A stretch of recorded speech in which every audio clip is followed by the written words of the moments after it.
Democracy in America. By Alexis de Tocqueville. Volume 1, Book 1. How do you find this book? Any thoughts about the book or the author? Any suggestion for improvement? Please take a moment to share your thoughts in a comment. If you like it, share it with your friends who might enjoy it as well. Subscribe to keep in touch. Visit completeaudiobooks.com for more quality content. Introduction. Special introduction by Honorable John T. Morgan. In the 11 years that separated the Declaration of the Independence of the United States from the completion of that act in the ordination of our written Constitution, the great minds of America were bent upon the study of the principles of government that were essential to the preservation of the liberties which had been won at great cost and with heroic labors and sacrifices. Their studies were conducted in view of the imperfections that experience had developed in the government of the Confederation, and they were, therefore, practical and thorough. When the Constitution was thus perfected and established, a new form of government was created, but it was neither speculative nor experimental as to the principles on which it was based. If they were true principles, as they were, the government founded upon them was destined to a life and an influence that would continue while the liberties it was intended to preserve should be valued by the human family. Those liberties had been wrung from reluctant monarchs in many contests, in many countries, and were grouped into creeds and established in ordinances sealed with blood, in many great struggles of the people. They were not new to the people. They were consecrated theories, but no government had been previously established for the great purpose of their preservation and enforcement. That which was experimental in our plan of government was the question whether democratic rule could be so organized and conducted that it would not degenerate into license and result in the tyranny of absolutism. Without saving to the people the power so often found necessary of repressing or destroying their enemy, when he was found in the person of a single despot. When, in 1831, Alexis de Tocqueville came to study democracy in America, the trial of nearly a half-century of the working of our system had been made, and it had been proved, by many crucial tests, to be a government of liberty regulated by law. With such results in the development of strength, in population, wealth, and military and commercial power, as no age had ever witnessed. See Alexis de Tocqueville. De Tocqueville had a special inquiry to prosecute, in his visit to America, in which his generous and faithful soul and the powers of his great intellect were engaged in the patriotic effort to secure to the people of France the blessings that democracy in America had ordained and established throughout nearly the entire Western Hemisphere. He had read the story of the French Revolution, much of which had been recently written in the blood of men and women of great distinction who were his progenitors, and had witnessed the agitations and terrors of the Restoration and of the Second Republic, fruitful in crime and sacrifice, and barren of any good to mankind. He had just witnessed the spread of republican government through all the vast continental possessions of Spain in America, and the loss of her great colonies. He had seen that these revolutions were accomplished almost without the shedding of blood, and he was filled with anxiety to learn the causes that had placed republican government, in France, in such contrast with democracy in America. De Tocqueville was scarcely 30 years old when he began his studies of democracy in America. It was a bold effort for one who had no special training in government, or in the study of political economy, but he had the example of Lafayette in establishing the military foundation of these liberties, and of Washington, Jefferson, Madison, and Hamilton, all of whom were young men, in building upon the independence of the United States that wisest and best plan of general government that was ever devised for a free people. He found that the American people, through their chosen representatives who were instructed by their wisdom and experience and were supported by their virtues, cultivated, purified and ennobled by self-reliance and the love of God, had matured, in the excellent wisdom of their councils, a new plan of government, which embraced every security for their liberties and equal rights and privileges to all in the pursuit of happiness. He came as an honest and impartial student, and his great commentary, like those of Paul, was written for the benefit of all nations and people and in vindication of truths that will stand for their deliverance from monarchical rule, while time shall last. A French aristocrat of the purest strain of blood and of the most honorable lineage, whose family influence was coveted by crowned heads, who had no quarrel with the rulers of the nation, and was secure against want by his inherited estates. Was moved by the agitations that compelled France to attempt to grasp suddenly the liberties and happiness we had gained in our revolution and, by his devout love of France, to search out and subject to the test of reason the basic principles of free government that had been embodied in our Constitution. This was the mission of de Tocqueville, and no mission was ever more honorably or justly conducted, or concluded with greater éclat, or better results for the welfare of mankind. His researches were logical and exhaustive. They included every phase of every question that then seemed to be apposite to the great inquiry he was making. The judgment of all who have studied his commentaries seems to have been unanimous, that his talents and learning were fully equal to his task. He began with the physical geography of this country, and examined the characteristics of the people, of all races and conditions, their social and religious sentiments, their education and tastes, their industries, their commerce, their local governments, their passions and prejudices, and their ethics and literature, leaving nothing unnoticed that might afford an argument to prove that our plan and form of government was or was not adapted especially to a peculiar people, or that it would be impracticable in any different country, or among any different people. The pride and comfort that the American people enjoy in the great commentaries of de Tocqueville are far removed from the selfish adulation that comes from a great and singular success. It is the consciousness of victory over a false theory of government which has afflicted mankind for many ages, that gives joy to the true American, as it did to de Tocqueville in his great triumph. When de Tocqueville wrote, we had lived less than 50 years under our Constitution. In that time no great national commotion had occurred that tested its strength, or its power of resistance to internal strife, such as had converted his beloved France into fields of slaughter torn by tempests of wrath. He had a strong conviction that no government could be ordained that could resist these internal forces, when they are directed to its destruction by bad men, or unreasoning mobs, and many then believed, as some yet believe, that our government is unequal to such pressure, when the assault is thoroughly desperate. Had de Tocqueville lived to examine the history of the United States from 1860 to 1870, his misgivings as to this power of self-preservation would, probably, have been cleared off. He would have seen that, at the end of the most destructive civil war that ever occurred, when animosities of the bitterest sort had banished all good feeling from the hearts of our people, the states of the American Union, still in complete organization and equipped with all their official entourage, aligned themselves in their places and took up the powers and duties of local government in perfect order and without embarrassment. This would have dispelled his apprehensions, if he had any, about the power of the United States to withstand the severest shocks of civil war. Could he have traced the further course of events until they opened the portals of the 20th century, he would have cast away his fears of our ability to restore peace, order, and prosperity, in the face of any difficulties, and would have rejoiced to find in the Constitution of the United States the remedy that is provided for the healing of the nation. De Tocqueville examined, with the care that is worthy the importance of the subject, the nature and value of the system of local self-government, as we style this most important feature of our plan. And, as has often happened, when this or any subject has become a matter of anxious concern, his treatment of the questions is found to have been masterly and his preconceptions almost prophetic. We are frequently indebted to him for able expositions and true doctrines relating to subjects that have slumbered in the minds of the people until they were suddenly forced on our attention by unexpected events. In his introductory chapter, M. de Tocqueville says, amongst the novel objects that attracted my attention during my stay in the United States, nothing struck me more forcibly than the general equality of conditions. He referred, doubtless, to social and political conditions among the people of the white race, who are described as, we, the people, in the opening sentence of the Constitution. The last 3 amendments of the Constitution have so changed this, that those who were then Negro slaves are clothed with the rights of citizenship, including the right of suffrage.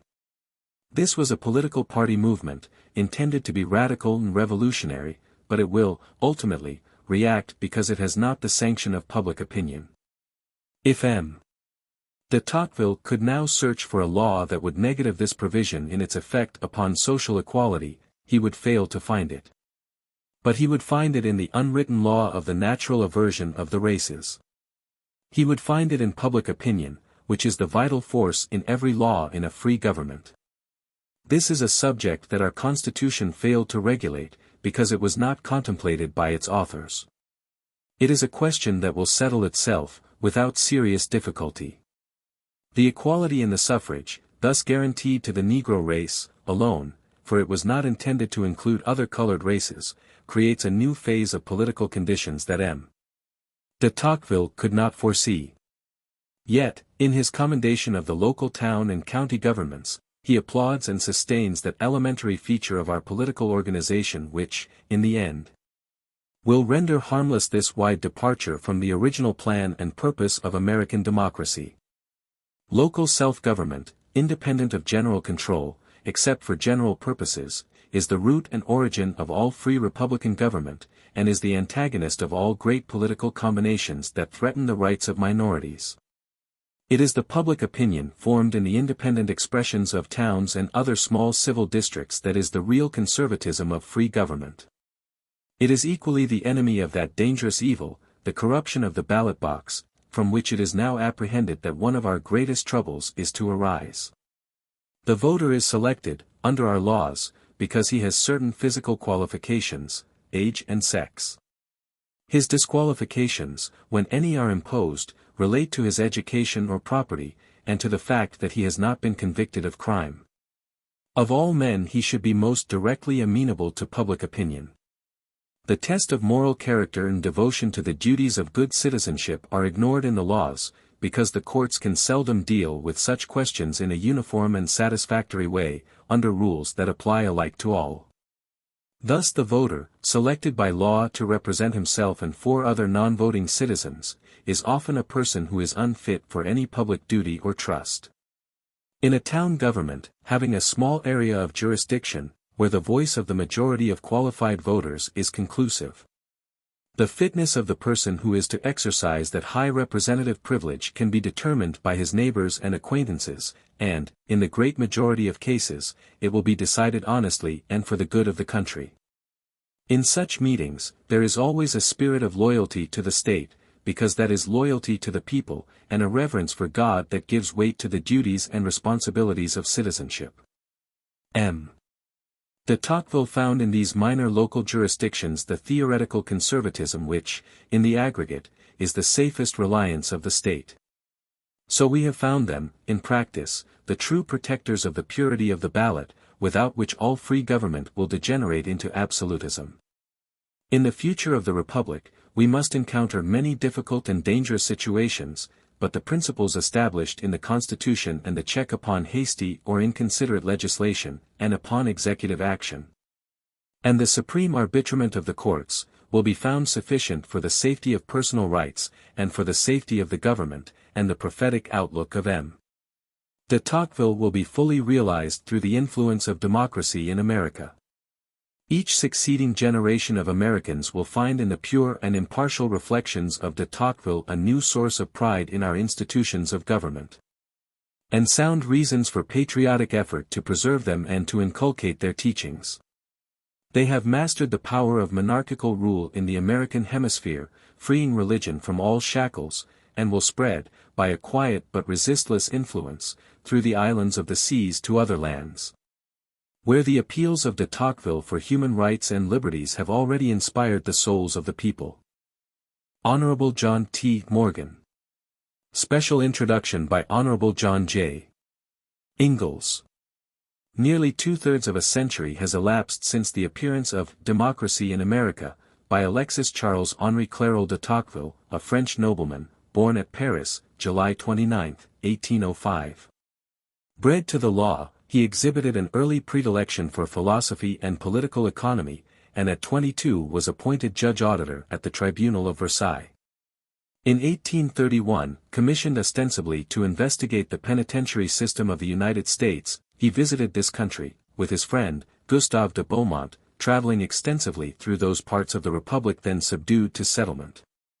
Studying the methods of local, state, and national administration, and observing the manners and habits, the daily life, the business, the industries and occupations of the people. Democracy in America, the first of 4 volumes upon American institutions and their influence, was published in 1835. It was received at once by the scholars and thinkers of Europe as a profound, impartial, and entertaining exposition of the principles of popular, representative self-government. Napoleon, the mighty somnambulist of a vanished dream, had abolished feudalism and absolutism, made monarchs and dynasties obsolete, and substituted for the divine right of kings the sovereignty of the people. Although by birth and sympathies an aristocrat, M. de Tocqueville saw that the reign of tradition and privilege at last was ended. He perceived that civilization, after many bloody centuries, had entered a new epoch.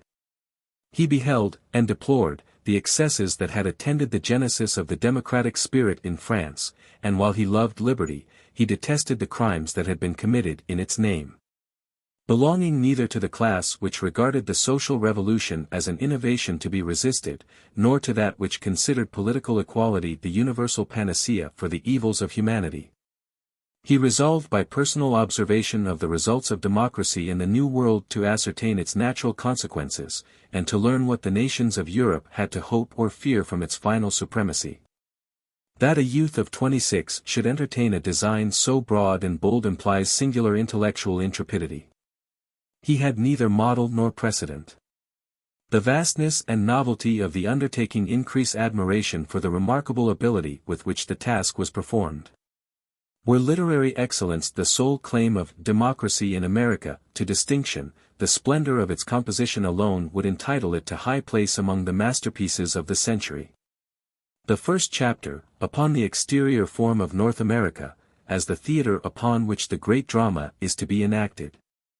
For graphic and picturesque description of the physical characteristics of the continent is not surpassed in literature, nor is there any subdivision of the work in which the severest philosophy is not invested with the grace of poetry, and the driest statistics with the charm of romance.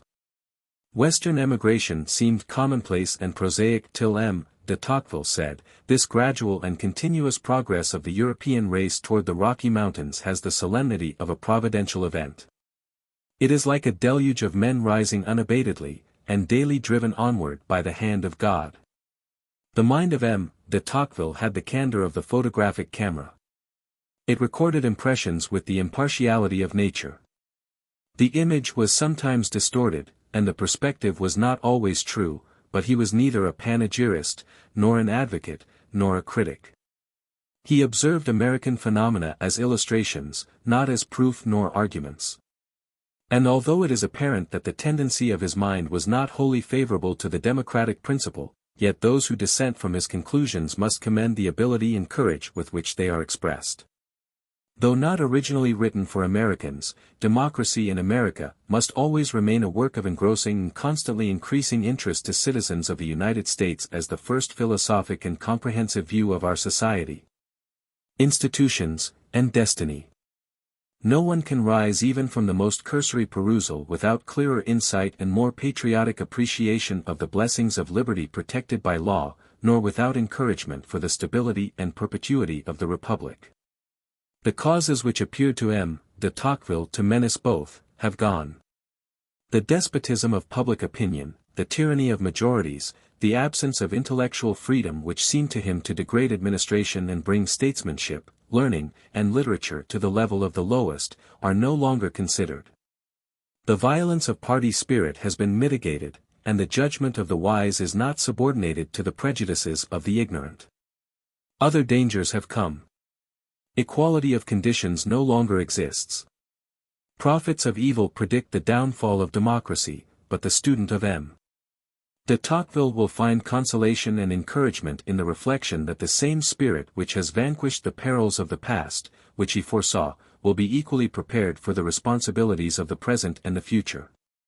The last of the 4 volumes of M. de Tocqueville's work upon American institutions appeared in 1840. In 1838 he was chosen member of the Academy of Moral and Political Sciences. In 1839 he was elected to the Chamber of Deputies. He became a member of the French Academy in 1841. In 1848 he was in the Assembly, and from June 2 to October 31 he was Minister of Foreign Affairs. The coup d'état of December 2, 1851 drove him from the public service. In 1856 he published The Old Regime and the Revolution. He died at Cannes, April 15, 1859, at the age of 54. Honorable John J. Ingalls. Introductory Chapter. Amongst the novel objects that attracted my attention during my stay in the United States, nothing struck me more forcibly than the general equality of conditions. I readily discovered the prodigious influence which this primary fact exercises on the whole course of society, by giving a certain direction to public opinion, and a certain tenor to the laws. By imparting new maxims to the governing powers, and peculiar habits to the governed. I speedily perceived that the influence of this fact extends far beyond the political character and the laws of the country, and that it has no less empire over civil society than over the government. It creates opinions, engenders sentiments, suggests the ordinary practices of life, and modifies whatever it does not produce. The more I advanced in the study of American society, the more I perceived that the equality of conditions is the fundamental fact from which all others seem to be derived, and the central point at which all my observations constantly terminated. I then turned my thoughts to our own hemisphere, where I imagined that I discerned something analogous to the spectacle which the New World presented to me. I observed that the equality of conditions is daily progressing towards those extreme limits which it seems to have reached in the United States. And that the democracy which governs the American communities appears to be rapidly rising into power in Europe. I hence conceived the idea of the book which is now before the reader. It is evident to all alike that a great democratic revolution is going on amongst us, but there are two opinions as to its nature and consequences. To some it appears to be a novel accident, which as such may still be checked, to others it seems irresistible, because it is the most uniform, the most ancient, and the most permanent tendency which is to be found in history. Let us recollect the situation of France 700 years ago, when the territory was divided amongst a small number of families, who were the owners of the soil and the rulers of the inhabitants. The right of governing descended with the family inheritance from generation to generation, force was the only means by which man could act on man, and landed property was the sole source of power. Soon, however, the political power of the clergy was founded, and began to exert itself. The clergy opened its ranks to all classes, to the poor and the rich, the villain and the lord. Equality penetrated into the government through the church, and the being who as a serf must have vegetated in perpetual bondage took his place as a priest in the midst of nobles, and not infrequently above the heads of kings. The different relations of men became more complicated and more numerous as society gradually became more stable and more civilized. Thence the want of civil laws was felt. And the order of legal functionaries soon rose from the obscurity of the tribunals and their dusty chambers, to appear at the court of the monarch, by the side of the feudal barons in their ermine and their mail. Whilst the kings were ruining themselves by their great enterprises, and the nobles exhausting their resources by private wars, the lower orders were enriching themselves by commerce. The influence of money began to be perceptible in state affairs. The transactions of business opened a new road to power, and the financier rose to a station of political influence in which he was at once flattered and despised. Gradually the spread of mental acquirements, and the increasing taste for literature and art, opened chances of success to talent. Science became a means of government, intelligence led to social power, and the man of letters took a part in the affairs of the state. The value attached to the privileges of birth decreased in the exact proportion in which new paths were struck out to advancement. In the 11th century nobility was beyond all price, in the 13th it might be purchased. It was conferred for the first time in 1270, and equality was thus introduced into the government by the aristocracy itself. In the course of these 700 years it sometimes happened that in order to resist the authority of the crown, or to diminish the power of their rivals, the nobles granted a certain share of political rights to the people. Or, more frequently, the king permitted the lower orders to enjoy a degree of power, with the intention of repressing the aristocracy. In France the kings have always been the most active and the most constant of levelers.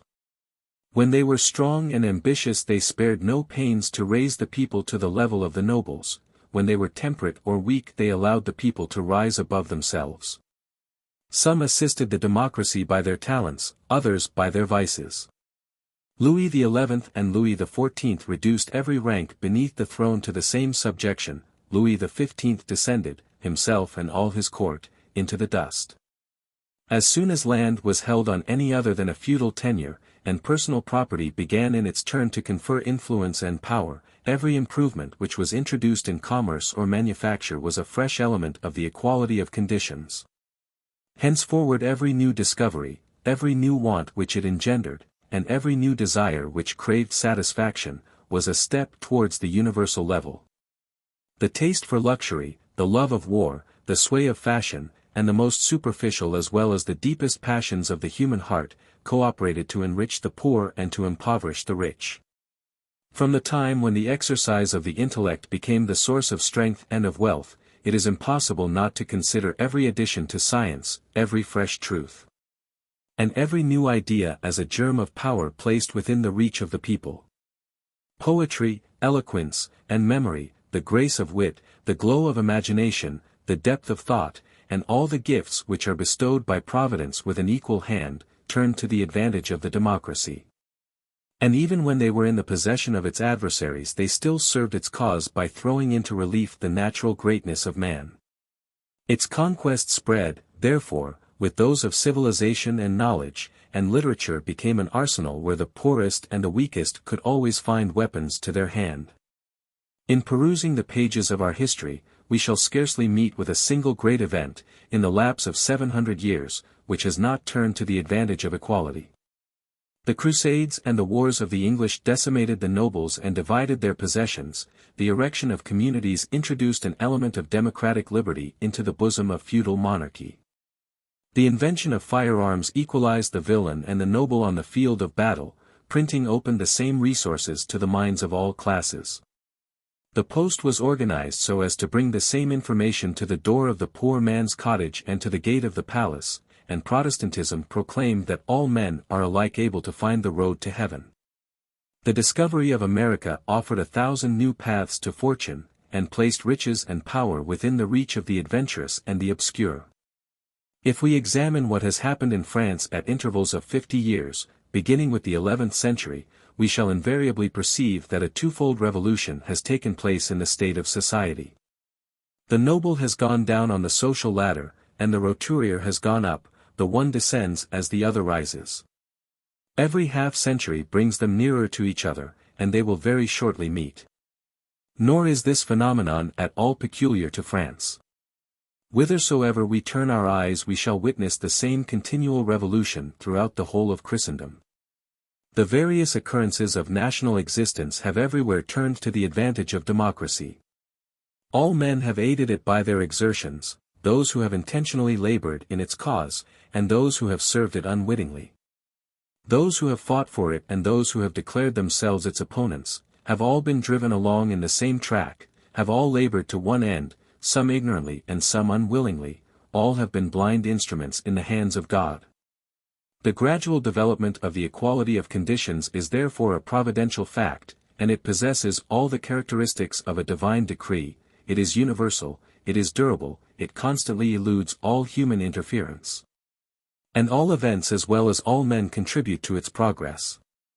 Would it, then, be wise to imagine that a social impulse which dates from so far back can be checked by the efforts of a generation? Is it credible that the democracy which has annihilated the feudal system and vanquished kings will respect the citizen and the capitalist? Will it stop now that it has grown so strong and its adversaries so weak? None can say which way we are going, for all terms of comparison are wanting. The equality of conditions is more complete in the Christian countries of the present day than it has been at any time or in any part of the world. So that the extent of what already exists prevents us from foreseeing what may be yet to come. The whole book which is here offered to the public has been written under the impression of a kind of religious dread produced in the author's mind by the contemplation of so irresistible a revolution, which has advanced for centuries in spite of such amazing obstacles, and which is still proceeding in the midst of the ruins it has made. It is not necessary that God himself should speak in order to disclose to us the unquestionable signs of his will. We can discern them in the habitual course of nature, and in the invariable tendency of events. I know, without a special revelation, that the planets move in the orbits traced by the Creator's finger. If the men of our time were led by attentive observation and by sincere reflection to acknowledge that the gradual and progressive development of social equality is at once the past and future of their history, this solitary truth would confer the sacred character of a divine decree upon the change. To attempt to check democracy would be in that case to resist the will of God, and the nations would then be constrained to make the best of the social lot awarded to them by Providence. The Christian nations of our age seem to me to present a most alarming spectacle. The impulse which is bearing them along is so strong that it cannot be stopped, but it is not yet so rapid that it cannot be guided. Their fate is in their hands. Yet a little while and it may be so no longer. The first duty which is at this time imposed upon those who direct our affairs is to educate the democracy, to warm its faith, if that be possible, to purify its morals, to direct its energies. To substitute a knowledge of business for its inexperience, and an acquaintance with its true interests for its blind propensities. To adapt its government to time and place, and to modify it in compliance with the occurrences and the actors of the age. A new science of politics is indispensable to a new world. This, however, is what we think of least. Launched in the middle of a rapid stream, we obstinately fix our eyes on the ruins which may still be described upon the shore we have left, whilst the current sweeps us along, and drives us backwards towards the gulf. In no country in Europe has the great social revolution which I have been describing made such rapid progress as in France, but it has always been borne on by chance. The heads of the state have never had any forethought for its exigencies, and its victories have been obtained without their consent or without their knowledge. The most powerful, the most intelligent, and the most moral classes of the nation have never attempted to connect themselves with it in order to guide it.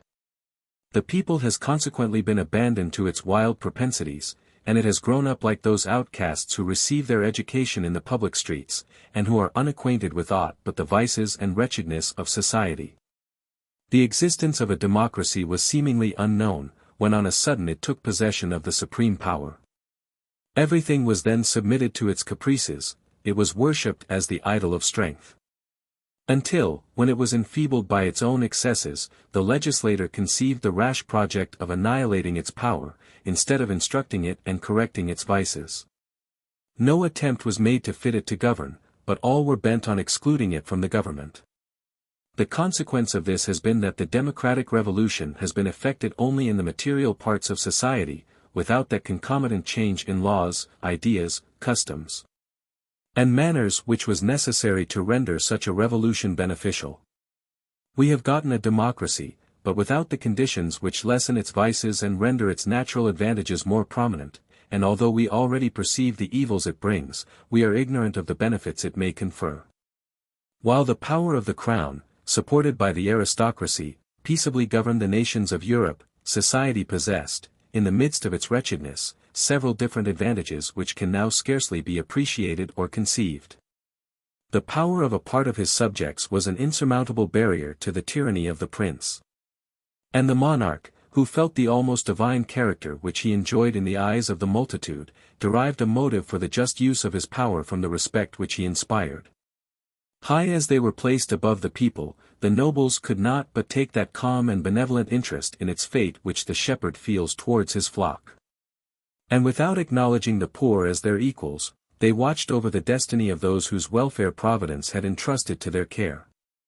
The people, never having conceived the idea of a social condition different from its own, and entertaining no expectation of ever ranking with its chiefs, received benefits from them without discussing their rights. It grew attached to them when they were clement and just, and it submitted without resistance or servility to their exactions, as to the inevitable visitations of the arm of God. Custom, and the manners of the time, had moreover created a species of law in the midst of violence, and established certain limits to oppression. As the noble never suspected that anyone would attempt to deprive him of the privileges which he believed to be legitimate, and as the serf looked upon his own inferiority as a consequence of the immutable order of nature, it is easy to imagine that a mutual exchange of goodwill took place between two classes so differently gifted by fate. Inequality and wretchedness were then to be found in society, but the souls of neither rank of men were degraded. Men are not corrupted by the exercise of power or debased by the habit of obedience, but by the exercise of a power which they believe to be illegal and by obedience to a rule which they consider to be usurped and oppressive. On one side was wealth, strength, and leisure, accompanied by the refinements of luxury, the elegance of taste, the pleasures of wit, and the religion of art. On the other was labor and a rude ignorance. But in the midst of this coarse and ignorant multitude it was not uncommon to meet with energetic passions, generous sentiments, profound religious convictions, and independent virtues. The body of a state thus organized might boast of its stability, its power, and, above all, of its glory. But the scene is now changed, and gradually the two ranks mingle. The divisions which once severed mankind are lowered, property is divided, power is held in common, the light of intelligence spreads, and the capacities of all classes are equally cultivated. The state becomes democratic, and the empire of democracy is slowly and peaceably introduced into the institutions and the manners of the nation. I can conceive a society in which all men would profess an equal attachment and respect for the laws of which they are the common authors, in which the authority of the state would be respected as necessary, though not as divine. And the loyalty of the subject to its chief magistrate would not be a passion, but a quiet and rational persuasion. Every individual being in the possession of rights which he is sure to retain, a kind of manly reliance and reciprocal courtesy would arise between all classes, alike removed from pride and meanness. The people, well acquainted with its true interests, would allow that in order to profit by the advantages of society it is necessary to satisfy its demands. In this state of things the voluntary association of the citizens might supply the individual exertions of the nobles, and the community would be alike protected from anarchy and from oppression. I admit that, in a democratic state thus constituted, society will not be stationary, but the impulses of the social body may be regulated and directed forwards. If there be less splendor than in the halls of an aristocracy, the contrast of misery will be less frequent also. The pleasures of enjoyment may be less excessive, but those of comfort will be more general. The sciences may be less perfectly cultivated, but ignorance will be less common, the impetuosity of the feelings will be repressed, and the habits of the nation softened, there will be more vices and fewer crimes. In the absence of enthusiasm and of an ardent faith, great sacrifices may be obtained from the members of a commonwealth by an appeal to their understandings and their experience. Each individual will feel the same necessity for uniting with his fellow citizens to protect his own weakness. And as he knows that if they are to assist he must cooperate, he will readily perceive that his personal interest is identified with the interest of the community. The nation, taken as a whole, will be less brilliant, less glorious, and perhaps less strong. But the majority of the citizens will enjoy a greater degree of prosperity, and the people will remain quiet, not because it despairs of amelioration, but because it is conscious of the advantages of its condition. If all the consequences of this state of things were not good or useful, society would at least have appropriated all such as were useful and good. And having once and forever renounced the social advantages of aristocracy, mankind would enter into possession of all the benefits which democracy can afford. But here it may be asked what we have adopted in the place of those institutions, those ideas, and those customs of our forefathers which we have abandoned. The spell of royalty is broken, but it has not been succeeded by the majesty of the laws. The people has learned to despise all authority, but fear now extorts a larger tribute of obedience than that which was formerly paid by reverence and by love. I perceive that we have destroyed those independent beings which were able to cope with tyranny single-handed, but it is the government that has inherited the privileges of which families, corporations, and individuals have been deprived. The weakness of the whole community has therefore succeeded that influence of a small body of citizens, which, if it was sometimes oppressive, was often conservative. The division of property has lessened the distance which separated the rich from the poor. But it would seem that the nearer they draw to each other, the greater is their mutual hatred, and the more vehement the envy and the dread with which they resist each other's claims to power. The notion of right is alike insensible to both classes, and force affords to both the only argument for the present, and the only guarantee for the future. The poor man retains the prejudices of his forefathers without their faith, and their ignorance without their virtues. He has adopted the doctrine of self-interest as the rule of his actions, without understanding the science which controls it, and his egotism is no less blind than his devotedness was formerly. If society is tranquil, it is not because it relies upon its strength and its well-being, but because it knows its weakness and its infirmities. A single effort may cost it its life. Everybody feels the evil, but no one has courage or energy enough to seek the cure. The desires, the regret, the sorrows, and the joys of the time produce nothing that is visible or permanent, like the passions of old men which terminate in impotence. We have, then, abandoned whatever advantages the old state of things afforded, without receiving any compensation from our present condition. We have destroyed an aristocracy, and we seem inclined to survey its ruins with complacency, and to fix our abode in the midst of them. The phenomena which the intellectual world presents are not less deplorable. The democracy of France, checked in its course or abandoned to its lawless passions, has overthrown whatever crossed its path, and has shaken all that it has not destroyed. Its empire on society has not been gradually introduced or peaceably established, but it has constantly advanced in the midst of disorder and the agitation of a conflict. In the heat of the struggle each partisan is hurried beyond the limits of his opinions by the opinions and the excesses of his opponents, until he loses sight of the end of his exertions, and holds a language which disguises his real sentiments or secret instincts. Hence arises the strange confusion which we are witnessing. I cannot recall to my mind a passage in history more worthy of sorrow and of pity than the scenes which are happening under our eyes. It is as if the natural bond which unites the opinions of man to his tastes and his actions to his principles was now broken. The sympathy which has always been acknowledged between the feelings and the ideas of mankind appears to be dissolved, and all the laws of moral analogy to be abolished. Zealous Christians may be found amongst us whose minds are nurtured in the love and knowledge of a future life, and who readily espouse the cause of human liberty as the source of all moral greatness. Christianity, which has declared that all men are equal in the sight of God, will not refuse to acknowledge that all citizens are equal in the eye of the law. But, by a singular concourse of events, religion is entangled in those institutions which democracy assails, and it is not unfrequently brought to reject the equality it loves, and to curse that cause of liberty as a foe which it might hallow by its alliance. By the side of these religious men I discern others whose looks are turned to the earth more than to heaven. They are the partisans of liberty, not only as the source of the noblest virtues, but more especially as the root of all solid advantages. And they sincerely desire to extend its sway, and to impart its blessings to mankind. It is natural that they should hasten to invoke the assistance of religion, for they must know that liberty cannot be established without morality, nor morality without faith. But they have seen religion in the ranks of their adversaries, and they inquire no further. Some of them attack it openly, and the remainder are afraid to defend it.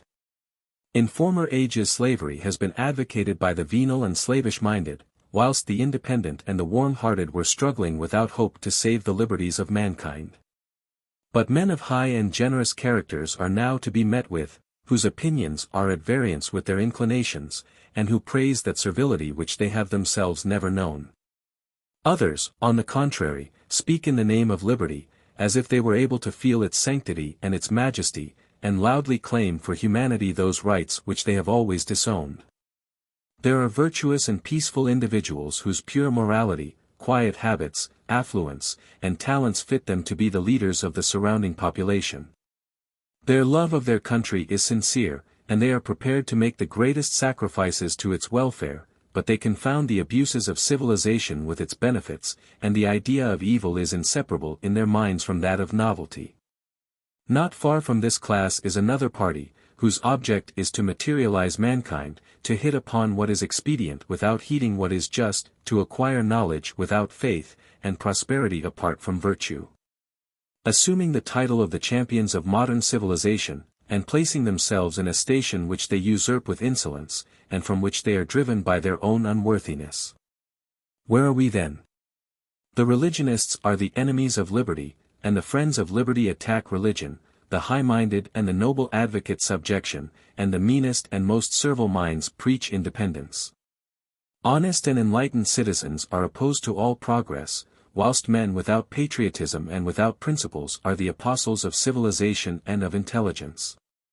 Has such been the fate of the centuries which have preceded our own?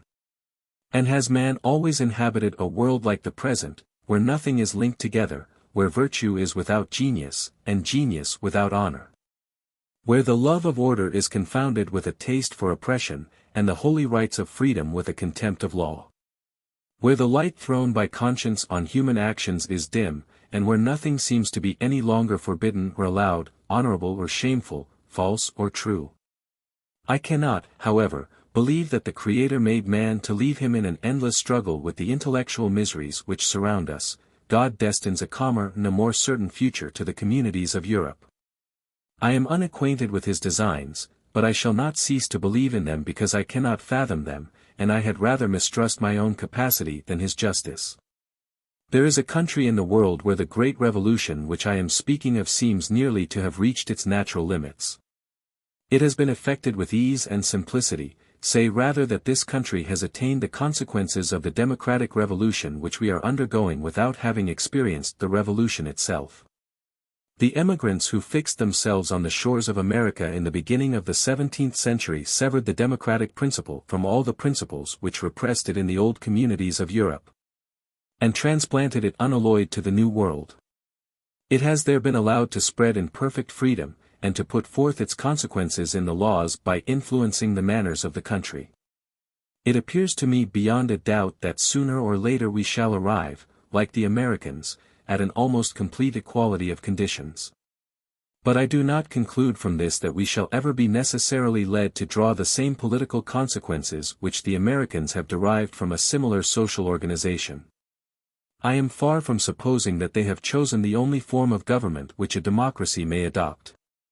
But the identity of the efficient cause of laws and manners in the two countries is sufficient to account for the immense interest we have in becoming acquainted with its effects in each of them.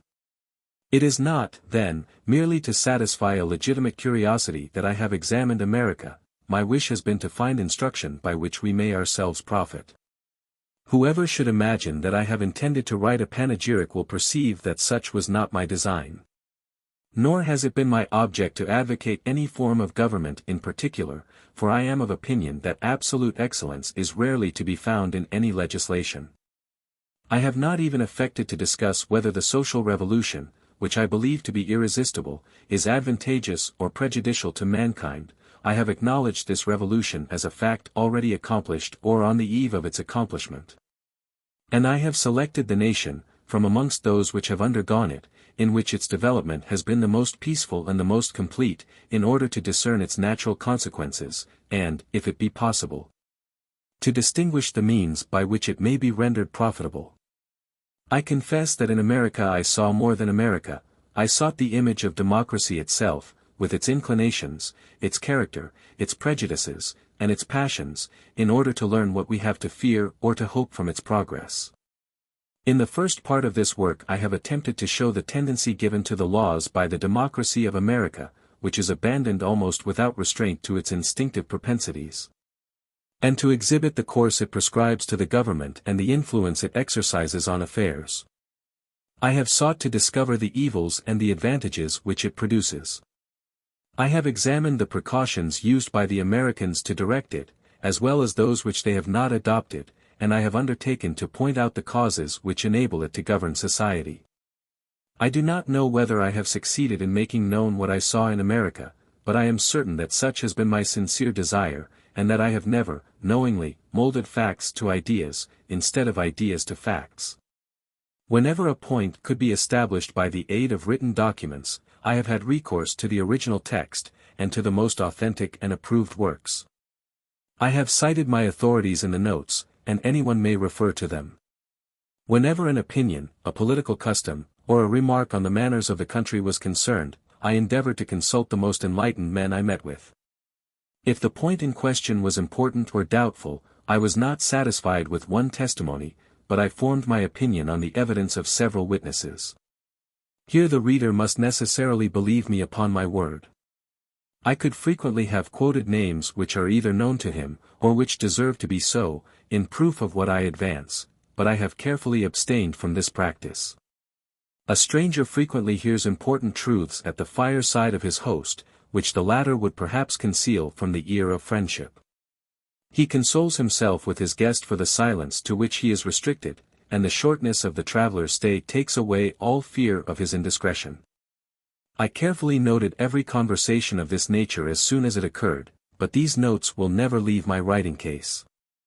I had rather injure the success of my statements than add my name to the list of those strangers who repay the generous hospitality they have received by subsequent chagrin and annoyance. I am aware that, notwithstanding my care, nothing will be easier than to criticize this book, if anyone ever chooses to criticize it. Those readers who may examine it closely will discover the fundamental idea which connects the several parts together. But the diversity of the subjects I have had to treat is exceedingly great, and it will not be difficult to oppose an isolated fact to the body of facts which I quote, or an isolated idea to the body of ideas I put forth. I hope to be read in the spirit which has guided my labors, and that my book may be judged by the general impression it leaves, as I have formed my own judgment not on any single reason, but upon the mass of evidence. It must not be forgotten that the author who wishes to be understood is obliged to push all his ideas to their utmost theoretical consequences, and often to the verge of what is false or impracticable. For if it be necessary sometimes to quit the rules of logic in active life, such is not the case in discourse, and a man finds that almost as many difficulties spring from inconsistency of language as usually arise from inconsistency of conduct. I conclude by pointing out myself what many readers will consider the principal defect of the work. This book is written to favor no particular views, and in composing it I have entertained no designs of serving or attacking any party. I have undertaken not to see differently, but to look further than parties, and whilst they are busied for the morrow I have turned my thoughts to the future. Chapter 1. Exterior form of North America. Chapter Summary. North America divided into two vast regions, one inclining towards the pole, the other towards the equator, valley of the Mississippi, traces of the revolutions of the globe, shore of the Atlantic Ocean where the English colonies were founded, difference in the appearance of North and of South America at the time of their discovery, forests of North America, prairies, wandering tribes of natives, their outward appearance, manners, and language, traces of an unknown people. Exterior form of North America. North America presents in its external form certain general features which it is easy to discriminate at the first glance. A sort of methodical order seems to have regulated the separation of land and water, mountains and valleys. A simple, but grand, arrangement is discoverable amidst the confusion of objects and the prodigious variety of scenes. This continent is divided, almost equally, into two vast regions, one of which is bounded on the north by the Arctic Pole, and by the two great oceans on the east and west. It stretches towards the south, forming a triangle whose irregular sides meet at length below the Great Lakes of Canada. The second region begins where the other terminates, and includes all the remainder of the continent. The one slopes gently towards the pole, the other towards the equator. The territory comprehended in the first region descends towards the north with so imperceptible a slope that it may almost be said to form a level plain. Within the bounds of this immense tract of country there are neither high mountains nor deep valleys. Streams meander through it irregularly, great rivers mix their currents, separate and meet again, disperse and form vast marshes, losing all trace of their channels in the labyrinth of waters they have themselves created. And thus, at length, after innumerable windings, fall into the polar seas. The Great Lakes which bound this first region are not walled in, like most of those in the Old World, between hills and rocks. Their banks are flat, and rise but a few feet above the level of their waters, each of them thus forming a vast bowl filled to the brim. The slightest change in the structure of the globe would cause their waters to rush either towards the pole or to the tropical sea. The second region is more varied on its surface, and better suited for the habitation of man. Two long chains of mountains divide it from one extreme to the other. The Allegheny Ridge takes the form of the shores of the Atlantic Ocean, the other is parallel with the Pacific. The space which lies between these two chains of mountains contains 1,341,649 square miles. 1. Its surface is therefore about 6 times as great as that of France. This vast territory, however, forms a single valley, one side of which descends gradually from the rounded summits of the Alleghanies, while the other rises in an uninterrupted course towards the tops of the Rocky Mountains. At the bottom of the valley flows an immense river, into which the various streams issuing from the mountains fall from all parts. In memory of their native land, the French formerly called this river the St. Louis. The Indians, in their pompous language, have named it the Father of Waters, or the Mississippi. The Mississippi takes its source above the limit of the two great regions of which I have spoken, not far from the highest point of the tableland where they unite. Near the same spot rises another river too, which empties itself into the polar seas. The course of the Mississippi is at first dubious, it winds several times towards the north, from whence it rose, and at length, after having been delayed in lakes and marshes, it flows slowly onwards to the south. Sometimes quietly gliding along the argillaceous bed which nature has assigned to it, sometimes swollen by storms, the Mississippi waters 2,500 miles in its course. 3. At the distance of 1,364 miles from its mouth this river attains an average depth of 15 feet, and it is navigated by vessels of 300 tons burden for a course of nearly 500 miles. 57 large navigable rivers contribute to swell the waters of the Mississippi, amongst others, the Missouri, which traverses a space of 2,500 miles. The Arkansas of 1,300 miles, the Red River 1,000 miles, for whose course is from 800 to 1,000 miles in length, viz., the Illinois, the St. Peters, the St. Francis, and the Moingona. Besides a countless multitude of rivulets which unite from all parts their tributary streams. The valley which is watered by the Mississippi seems formed to be the bed of this mighty river, which, like a god of antiquity, dispenses both good and evil in its course. On the shores of the stream nature displays an inexhaustible fertility. In proportion as you recede from its banks, the powers of vegetation languish, the soil becomes poor, and the plants that survive have a sickly growth. Nowhere have the great convulsions of the globe left more evident traces than in the valley of the Mississippi. The whole aspect of the country shows the powerful effects of water, both by its fertility and by its barrenness. The waters of the primeval ocean accumulated enormous beds of vegetable mold in the valley, which they leveled as they retired. Upon the right shore of the river are seen immense plains, as smooth as if the husbandman had passed over them with his roller. As you approach the mountains the soil becomes more and more unequal and sterile. The ground is, as it were, pierced in 1,000 places by primitive rocks, which appear like the bones of a skeleton whose flesh is partly consumed. The surface of the earth is covered with a granite sand and huge irregular masses of stone, among which a few plants force their growth, and give the appearance of a green field covered with the ruins of a vast edifice. These stones and this sand discover, on examination, a perfect analogy with those which compose the arid and broken summits of the Rocky Mountains. The flood of waters which washed the soil to the bottom of the valley afterwards carried away portions of the rocks themselves, and these, dashed and bruised against the neighboring cliffs, were left scattered like wrecks at their feet. 4. The valley of the Mississippi is, upon the whole, the most magnificent dwelling place prepared by God for man's abode, and yet it may be said that at present it is but a mighty desert. On the eastern side of the Alleghanies, between the base of these mountains and the Atlantic Ocean, there lies a long ridge of rocks and sand, which the sea appears to have left behind as it retired. The mean breadth of this territory does not exceed 100 miles, but it is about 900 miles in length. This part of the American continent has a soil which offers every obstacle to the husbandman, and its vegetation is scanty and unvaried. Upon this inhospitable coast the first united efforts of human industry were made. The tongue of arid land was the cradle of those English colonies which were destined one day to become the United States of America. The center of power still remains here.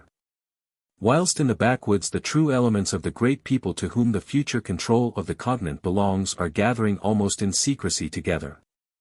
When the Europeans first landed on the shores of the West Indies, and afterwards on the coast of South America, they thought themselves transported into those fabulous regions of which poets had sung. The sea sparkled with phosphoric light, and the extraordinary transparency of its waters discovered to the view of the navigator all that had hitherto been hidden in the deep abyss. 5 Here and there appeared little islands perfumed with odoriferous plants, and resembling baskets of flowers floating on the tranquil surface of the ocean. Every object which met the sight, in this enchanting region, seemed prepared to satisfy the wants or contribute to the pleasures of man. Almost all the trees were loaded with nourishing fruits, and those which were useless as food delighted the eye by the brilliancy and variety of their colors. In groves of fragrant lemon trees, wild figs, flowering myrtles, acacias, and oleanders, which were hung with festoons of various climbing plants, covered with flowers, a multitude of birds unknown in Europe displayed their bright plumage. Glittering with purple and azure, and mingled their warbling with the harmony of a world teeming with life and motion. 6 Underneath this brilliant exterior death was concealed. But the air of these climates had so enervating an influence that man, absorbed by present enjoyment, was rendered regardless of the future. North America appeared under a very different aspect. There everything was grave, serious, and solemn. It seemed created to be the domain of intelligence, as the South was that of sensual delight. A turbulent and foggy ocean washed its shores. It was girt round by a belt of granite rocks, or by wide tracts of sand. The foliage of its woods was dark and gloomy, for they were composed of firs, larches, evergreen oaks, wild olive trees, and laurels. Beyond this outer belt lay the thick shades of the central forest, where the largest trees which are produced in the 2 hemispheres grow side by side.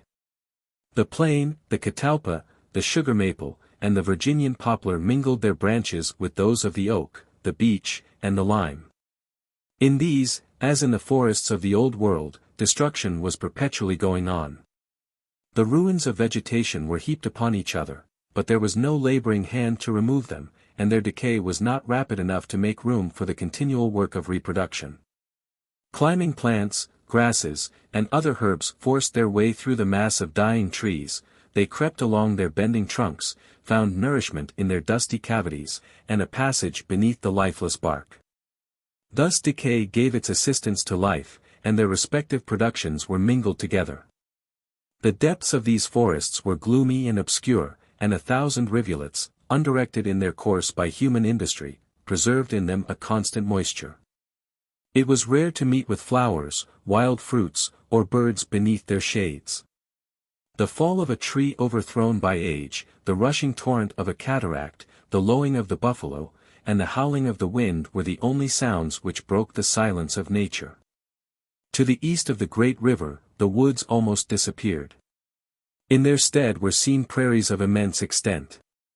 Whether nature in her infinite variety had denied the germs of trees to these fertile plains, or whether they had once been covered with forests, subsequently destroyed by the hand of man, is a question which neither tradition nor scientific research has been able to resolve. These immense deserts were not, however, devoid of human inhabitants. Some wandering tribes had been for ages scattered among the forest shades or the green pastures of the prairie. From the mouth of the St. Lawrence to the delta of the Mississippi, and from the Atlantic to the Pacific Ocean, these savages possessed certain points of resemblance which bore witness of their common origin. But at the same time they differed from all other known races of men. 7 They were neither white like the Europeans, nor yellow like most of the Asiatics, nor black like the Negroes. Their skin was reddish-brown, their hair long and shining, their lips thin, and their cheekbones very prominent. The languages spoken by the North American tribes are various as far as regarded their words, but they were subject to the same grammatical rules. These rules differed in several points from such as had been observed to govern the origin of language.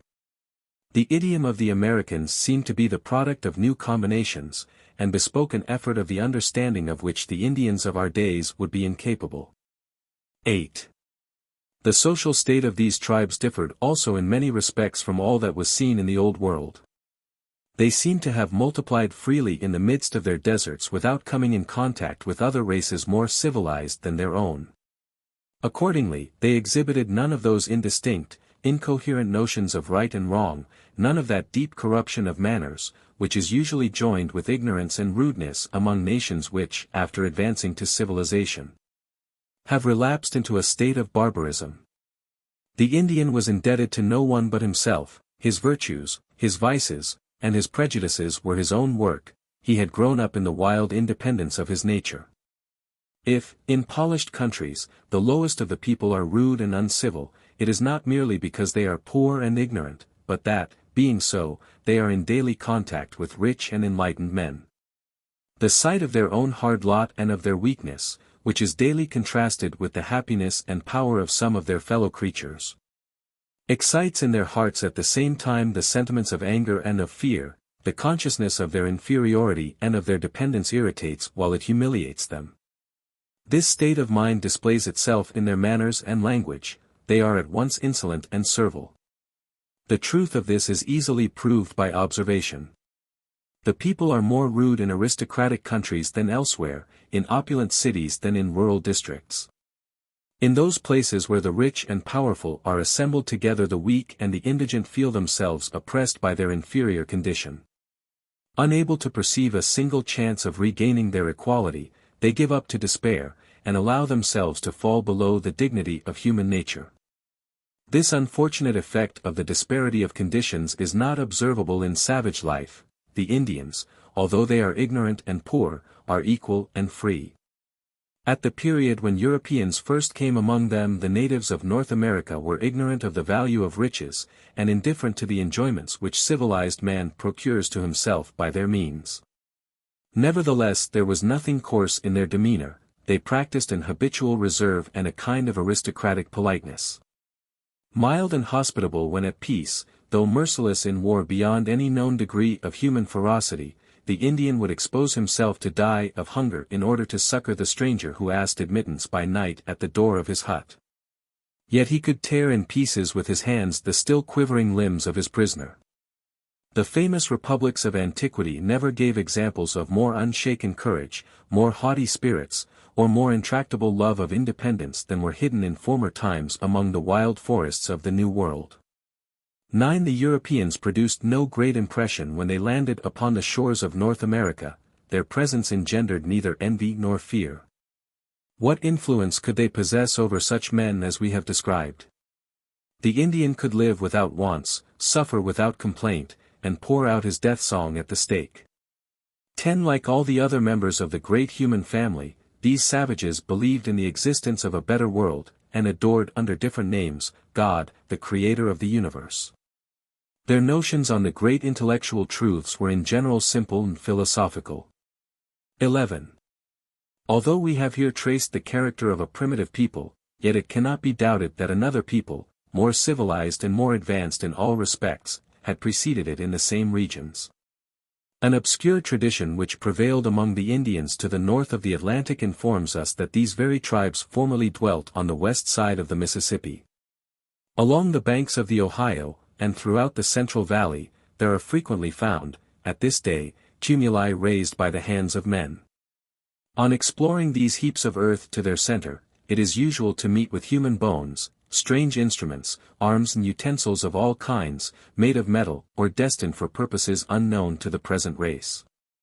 The Indians of our time are unable to give any information relative to the history of this unknown people. Neither did those who lived 300 years ago, when America was first discovered, leave any accounts from which even an hypothesis could be formed. Tradition, that perishable, yet ever renewed monument of the pristine world, throws no light upon the subject.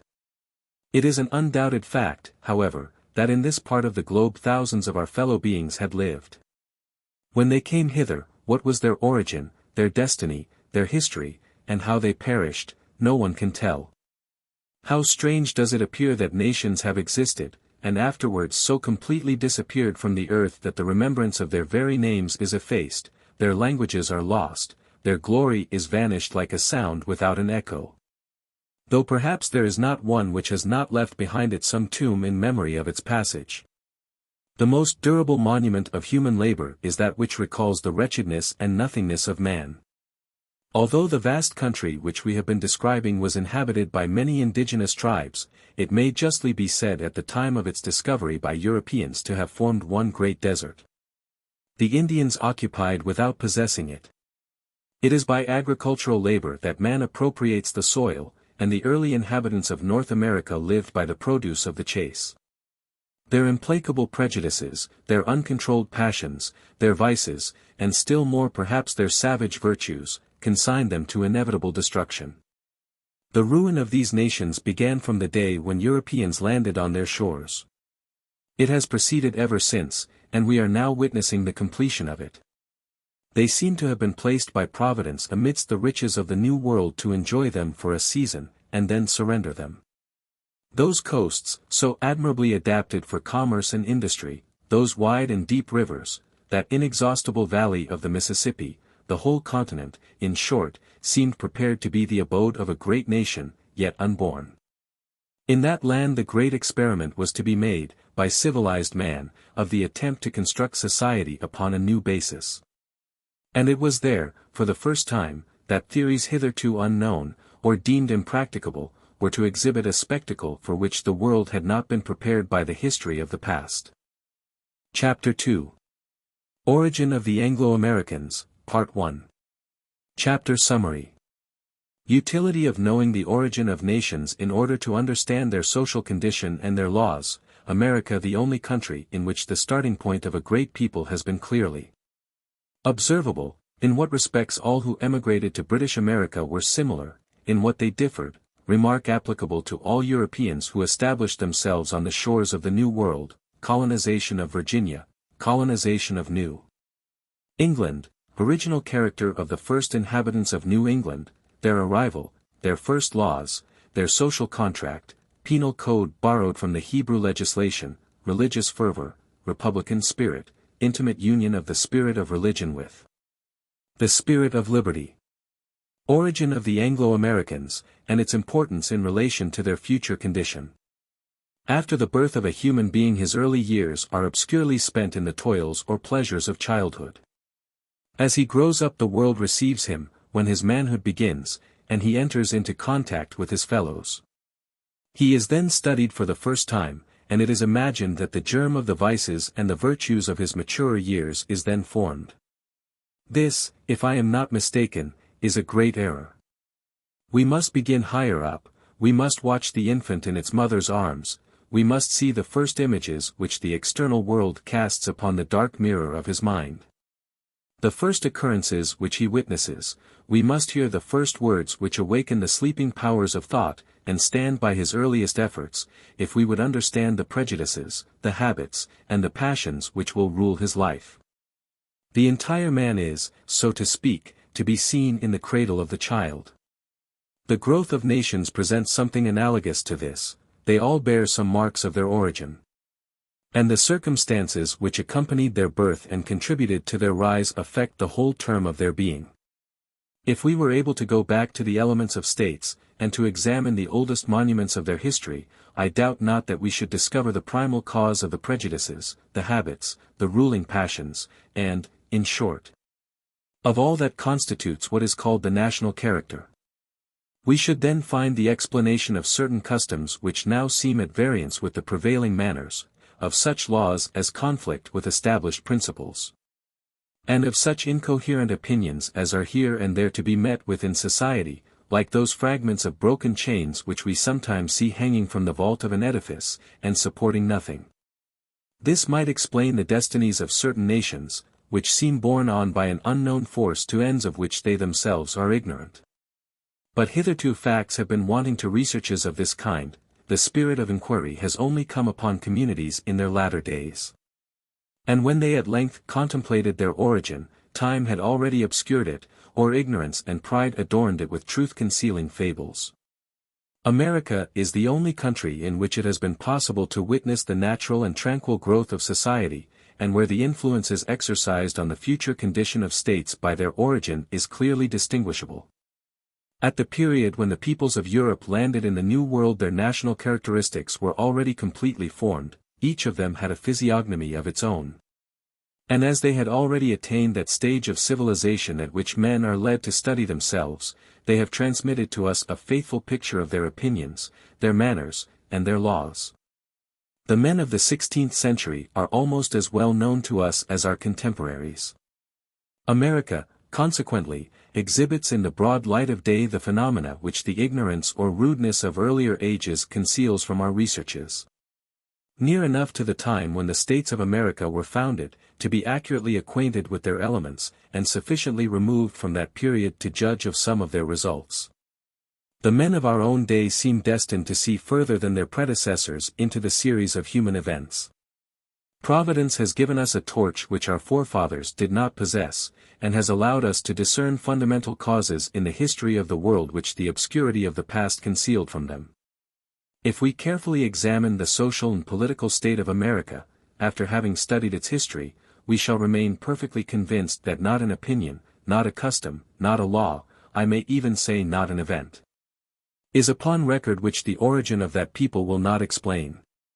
The readers of this book will find the germ of all that is to follow in the present chapter, and the key to almost the whole work. The emigrants who came, at different periods to occupy the territory now covered by the American Union differed from each other in many respects, their aim was not the same, and they governed themselves on different principles. These men had, however, certain features in common, and they were all placed in an analogous situation.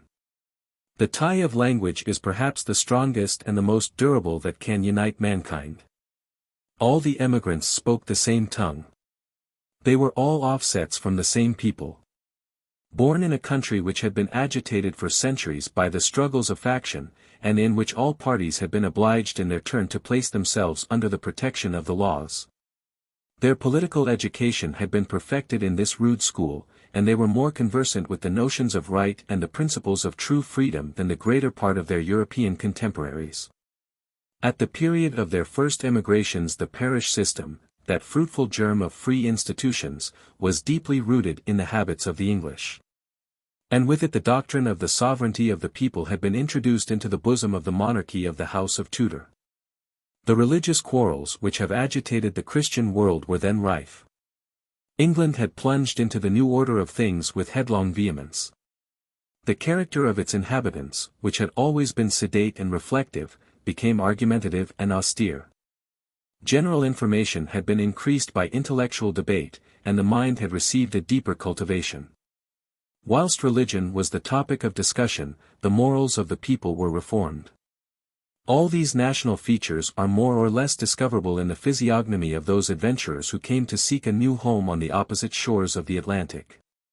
Another remark, to which we shall hereafter have occasion to recur, is applicable not only to the English, but to the French, the Spaniards, and all the Europeans who successively established themselves in the New World. All these European colonies contained the elements, if not the development, of a complete democracy. Two causes led to this result. It may safely be advanced, that on leaving the mother country the emigrants had in general no notion of superiority over one another. The happy and the powerful do not go into exile, and there are no surer guarantees of equality among men than poverty and misfortune. It happened, however, on several occasions, that persons of rank were driven to America by political and religious quarrels. Laws were made to establish a gradation of ranks. But it was soon found that the soil of America was opposed to a territorial aristocracy. To bring that refractory land into cultivation, the constant and interested exertions of the owner himself were necessary. And when the ground was prepared, its produce was found to be insufficient to enrich a master and a farmer at the same time. The land was then naturally broken up into small portions, which the proprietor cultivated for himself. Land is the basis of an aristocracy, which clings to the soil that supports it, for it is not by privileges alone, nor by birth, but by landed property handed down from generation to generation, that an aristocracy is constituted. A nation may present immense fortunes and extreme wretchedness, but unless those fortunes are territorial there is no aristocracy, but simply the class of the rich and that of the poor. All the British colonies had then a great degree of similarity at the epoch of their settlement. All of them, from their first beginning, seemed destined to witness the growth, not of the aristocratic liberty of their mother country, but of that freedom of the middle and lower orders of which the history of the world had as yet furnished no complete example. In this general uniformity several striking differences were however discernible, which it is necessary to point out. Two branches may be distinguished in the Anglo-American family, which have hitherto grown up without entirely commingling.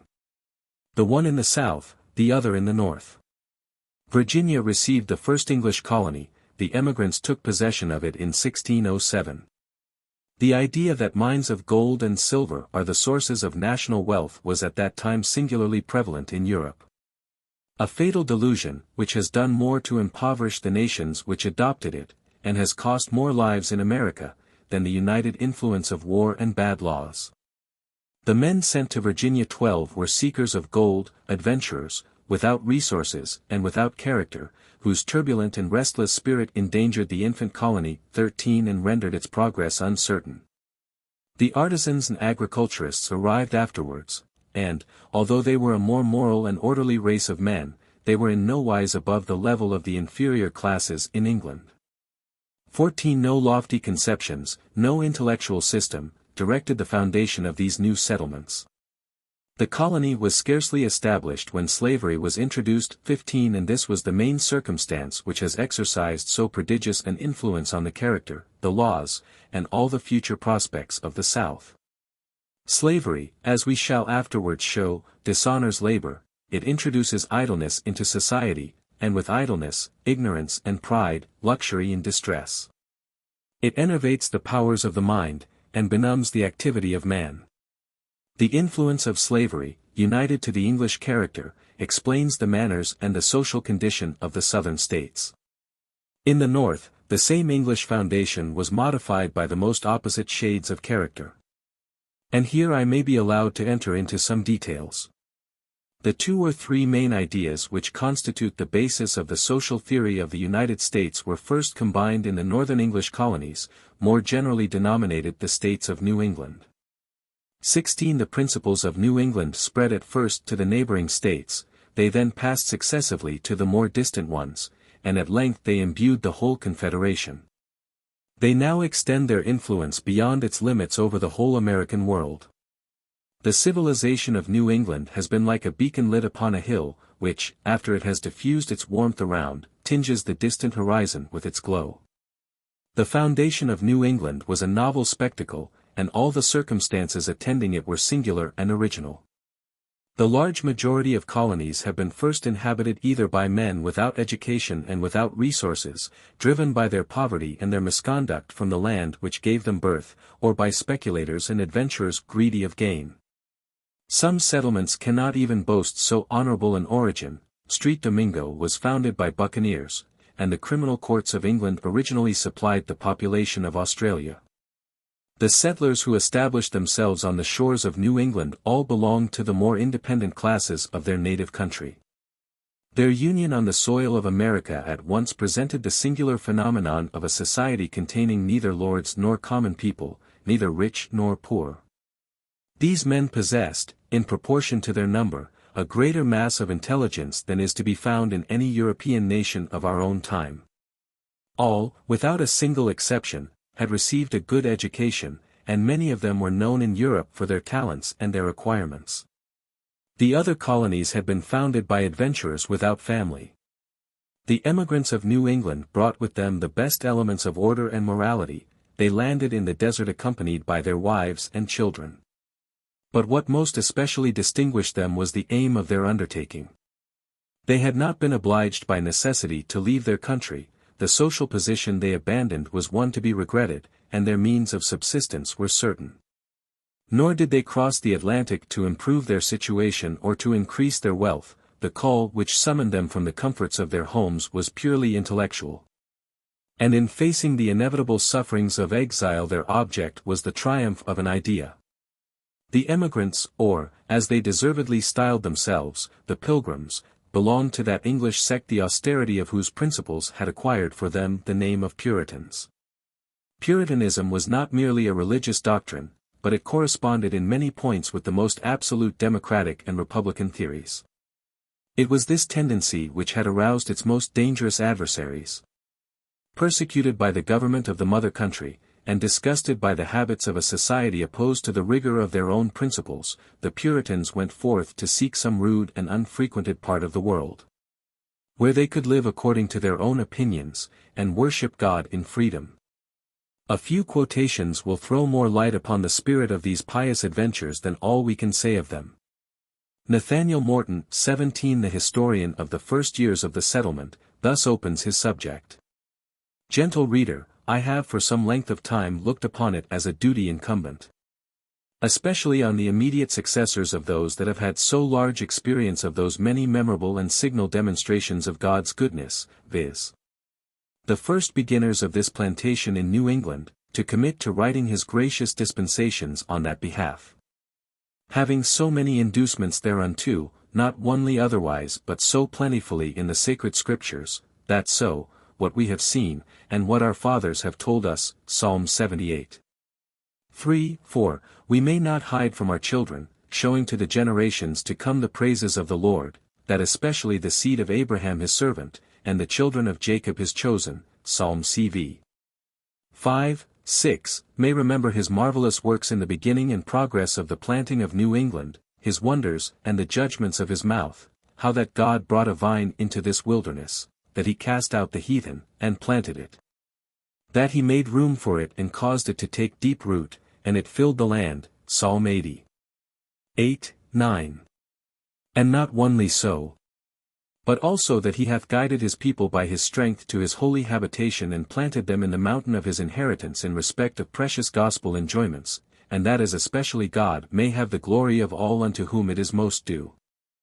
So also some rays of glory may reach the names of those blessed saints that were the main instruments and the beginning of this happy enterprise. It is impossible to read this opening paragraph without an involuntary feeling of religious awe. It breathes the very savor of gospel antiquity. The sincerity of the author heightens his power of language. The band which to his eyes was a mere party of adventurers gone forth to seek their fortune beyond seas appears to the reader as the germ of a great nation wafted by Providence to a predestined shore. The author thus continues his narrative of the departure of the first Pilgrims. So they left that goodly and pleasant city of Leyden 18 which had been their resting place for above 11 years. But they knew that they were pilgrims and strangers here below, and looked not much on these things, but lifted up their eyes to heaven, their dearest country, where God hath prepared for them a city, Heb 11. 16, and therein quieted their spirits. When they came to Delfts Haven they found the ship and all things ready, and such of their friends as could not come with them followed after them, and sundry came from Amsterdam to see them shipped, and to take their leaves of them. One night was spent with little sleep with the most, but with friendly entertainment and Christian discourse, and other real expressions of true Christian love. The next day they went on board, and their friends with them, where truly doleful was the sight of that sad and mournful parting, to hear what sighs and sobs and prayers did sound amongst them. What tears did gush from every eye, and pithy speeches pierced each other's heart, that sundry of the Dutch strangers that stood on the quay as spectators could not refrain from tears. But the tide, which stays for no man, calling them away, that were thus loath to depart, their reverend pastor falling down on his knees, and they all with him, with watery cheeks commended them with most fervent prayers unto the Lord and his blessing. And then, with mutual embraces and many tears they took their leaves one of another, which proved to be the last leave to many of them. The emigrants were about 150 in number, including the women and the children. Their object was to plant a colony on the shores of the Hudson, but after having been driven about for some time in the Atlantic Ocean, they were forced to land on that arid coast of New England which is now the site of the town of Plymouth. The rock is still shown on which the Pilgrims disembarked. 19. But before we pass on, continues our historian, let the reader with me make a pause and seriously consider this poor people's present condition. The more to be raised up to admiration of God's goodness towards them in their preservation, for being now past the vast ocean, and a sea of troubles before them in expectation, they had now no friends to welcome them, no inns to entertain or refresh them, no houses, or much less towns to repair unto to seek for succor, and for the season it was winter, and they that know the winters of the country know them to be sharp and violent. Subject to cruel and fierce storms, dangerous to travel to known places, much more to search unknown coasts. Besides, what could they see but a hideous and desolate wilderness, full of wild beasts, and wild men? And what multitudes of them there were, they then knew not, for which way soever they turned their eyes, save upward to heaven, they could have but little solace or content in respect of any outward object. For summer being ended, all things stand in appearance with a weather-beaten face, and the whole country full of woods and thickets, represented a wild and savage HEW. If they looked behind them, there was the mighty ocean which they had passed, and was now as a main bar or gulf to separate them from all the civil parts of the world. It must not be imagined that the piety of the Puritans was of a merely speculative kind, or that it took no cognizance of the course of worldly affairs. Puritanism, as I have already remarked, was scarcely less a political than a religious doctrine. No sooner had the emigrants landed on the barren coast described by Nathaniel Morton than it was their first care to constitute a society, by passing the following act. In the name of God. Amen. We, whose names are underwritten, the loyal subjects of our dread sovereign Lord King James, etc., etc. Having undertaken for the glory of God, an advancement of the Christian faith, and the honor of our king and country, a voyage to plant the first colony in the northern parts of Virginia. Do by these present solemnly and mutually, in the presence of God and one another, covenant and combine ourselves together into a civil body politic, for our better ordering and preservation, and furtherance of the ends aforesaid, and by virtue hereof do enact, constitute and frame such just and equal laws, ordinances, acts, constitutions, and officers, from time to time, as shall be thought most meet and convenient for the general good of the colony, unto which we promise all due submission and obedience, etc. 20. This happened in 1620, and from that time forwards the emigration went on. The religious and political passions which ravaged the British Empire during the whole reign of Charles I drove fresh crowds of sectarians every year to the shores of America. In England the stronghold of Puritanism was in the middle classes, and it was from the middle classes that the majority of the emigrants came. The population of New England increased rapidly. And whilst the hierarchy of rank despotically classed the inhabitants of the mother country, the colony continued to present the novel spectacle of a community homogeneous in all its parts. A democracy, more perfect than any which antiquity had dreamt of, started in full size and panoply from the midst of an ancient feudal society. Chapter 2. Origin of the Anglo-Americans, Part 2. The English government was not dissatisfied with an emigration which removed the elements of fresh discord and of further revolutions. On the contrary, everything was done to encourage it, and great exertions were made to mitigate the hardships of those who sought a shelter from the rigor of their country's laws on the soil of America. It seemed as if New England was a region given up to the dreams of fancy and the unrestrained experiments of innovators. The English colonies, and this is one of the main causes of their prosperity, have always enjoyed more internal freedom and more political independence than the colonies of other nations. But this principle of liberty was nowhere more extensively applied than in the states of New England. It was generally allowed at that period that the territories of the New World belonged to that European nation which had been the first to discover them. Nearly the whole coast of North America thus became a British possession towards the end of the 16th century. The means used by the English government to people these new domains were of several kinds. The king sometimes appointed a governor of his own choice, who ruled a portion of the New World in the name and under the immediate orders of the Crown. 21 This is the colonial system adopted by other countries of Europe. Sometimes grants of certain tracts were made by the Crown to an individual or to a company. 22 In which case all the civil and political power fell into the hands of one or more persons, who, under the inspection and control of the Crown, sold the lands and governed the inhabitants. Lastly, a third system consisted in allowing a certain number of emigrants to constitute a political society under the protection of the mother country, and to govern themselves in whatever was not contrary to her laws. This mode of colonization, so remarkably favorable to liberty, was only adopted in New England. 23. In 1628-24 a charter of this kind was granted by Charles I to the emigrants who went to form the colony of Massachusetts. But, in general, charters were not given to the colonies of New England till they had acquired a certain existence. Plymouth, Providence, New Haven, the state of Connecticut, and that of Rhode Island 25 were founded without the cooperation and almost without the knowledge of the mother country. The new settlers did not derive their incorporation from the seat of the empire, although they did not deny its supremacy. They constituted a society of their own accord, and it was not till 30 or 40 years afterwards, under Charles II, that their existence was legally recognized by a royal charter. This frequently renders it difficult to detect the link which connected the emigrants with the land of their forefathers in studying the earliest historical and legislative records of New England. They exercised the rights of sovereignty. They named their magistrates, concluded peace or declared war, made police regulations, and enacted laws as if their allegiance was due only to God.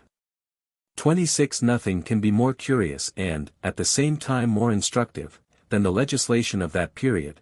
It is there that the solution of the great social problem which the United States now present to the world is to be found. Amongst these documents we shall notice, as especially characteristic, the Code of Laws promulgated by the little state of Connecticut in 1650.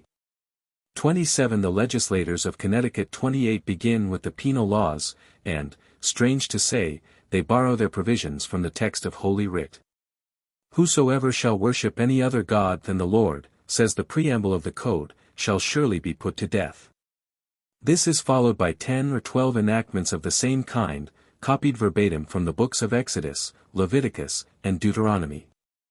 Blasphemy, sorcery, adultery 29 and rape were punished with death. An outrage offered by a son to his parents was to be expiated by the same penalty. The legislation of a rude and half-civilized people was thus applied to an enlightened and moral community. The consequence was that the punishment of death was never more frequently prescribed by the statute, and never more rarely enforced towards the guilty. The chief care of the legislators, in this body of penal laws, was the maintenance of orderly conduct and good morals in the community. They constantly invaded the domain of conscience. And there was scarcely a sin which was not subject to magisterial censure. The reader is aware of the rigor with which these laws punished rape and adultery. Intercourse between unmarried persons was likewise severely repressed. The judge was empowered to inflict a pecuniary penalty, a whipping, or marriage 30 on the misdemeanants, and if the records of the old courts of New Haven may be believed, prosecutions of this kind were not unfrequent. We find a sentence bearing date the 1st of May, 1660, inflicting a fine and reprimand on a young woman who was accused of using improper language, and of allowing herself to be kissed. 31 The Code of 1650 abounds in preventive measures.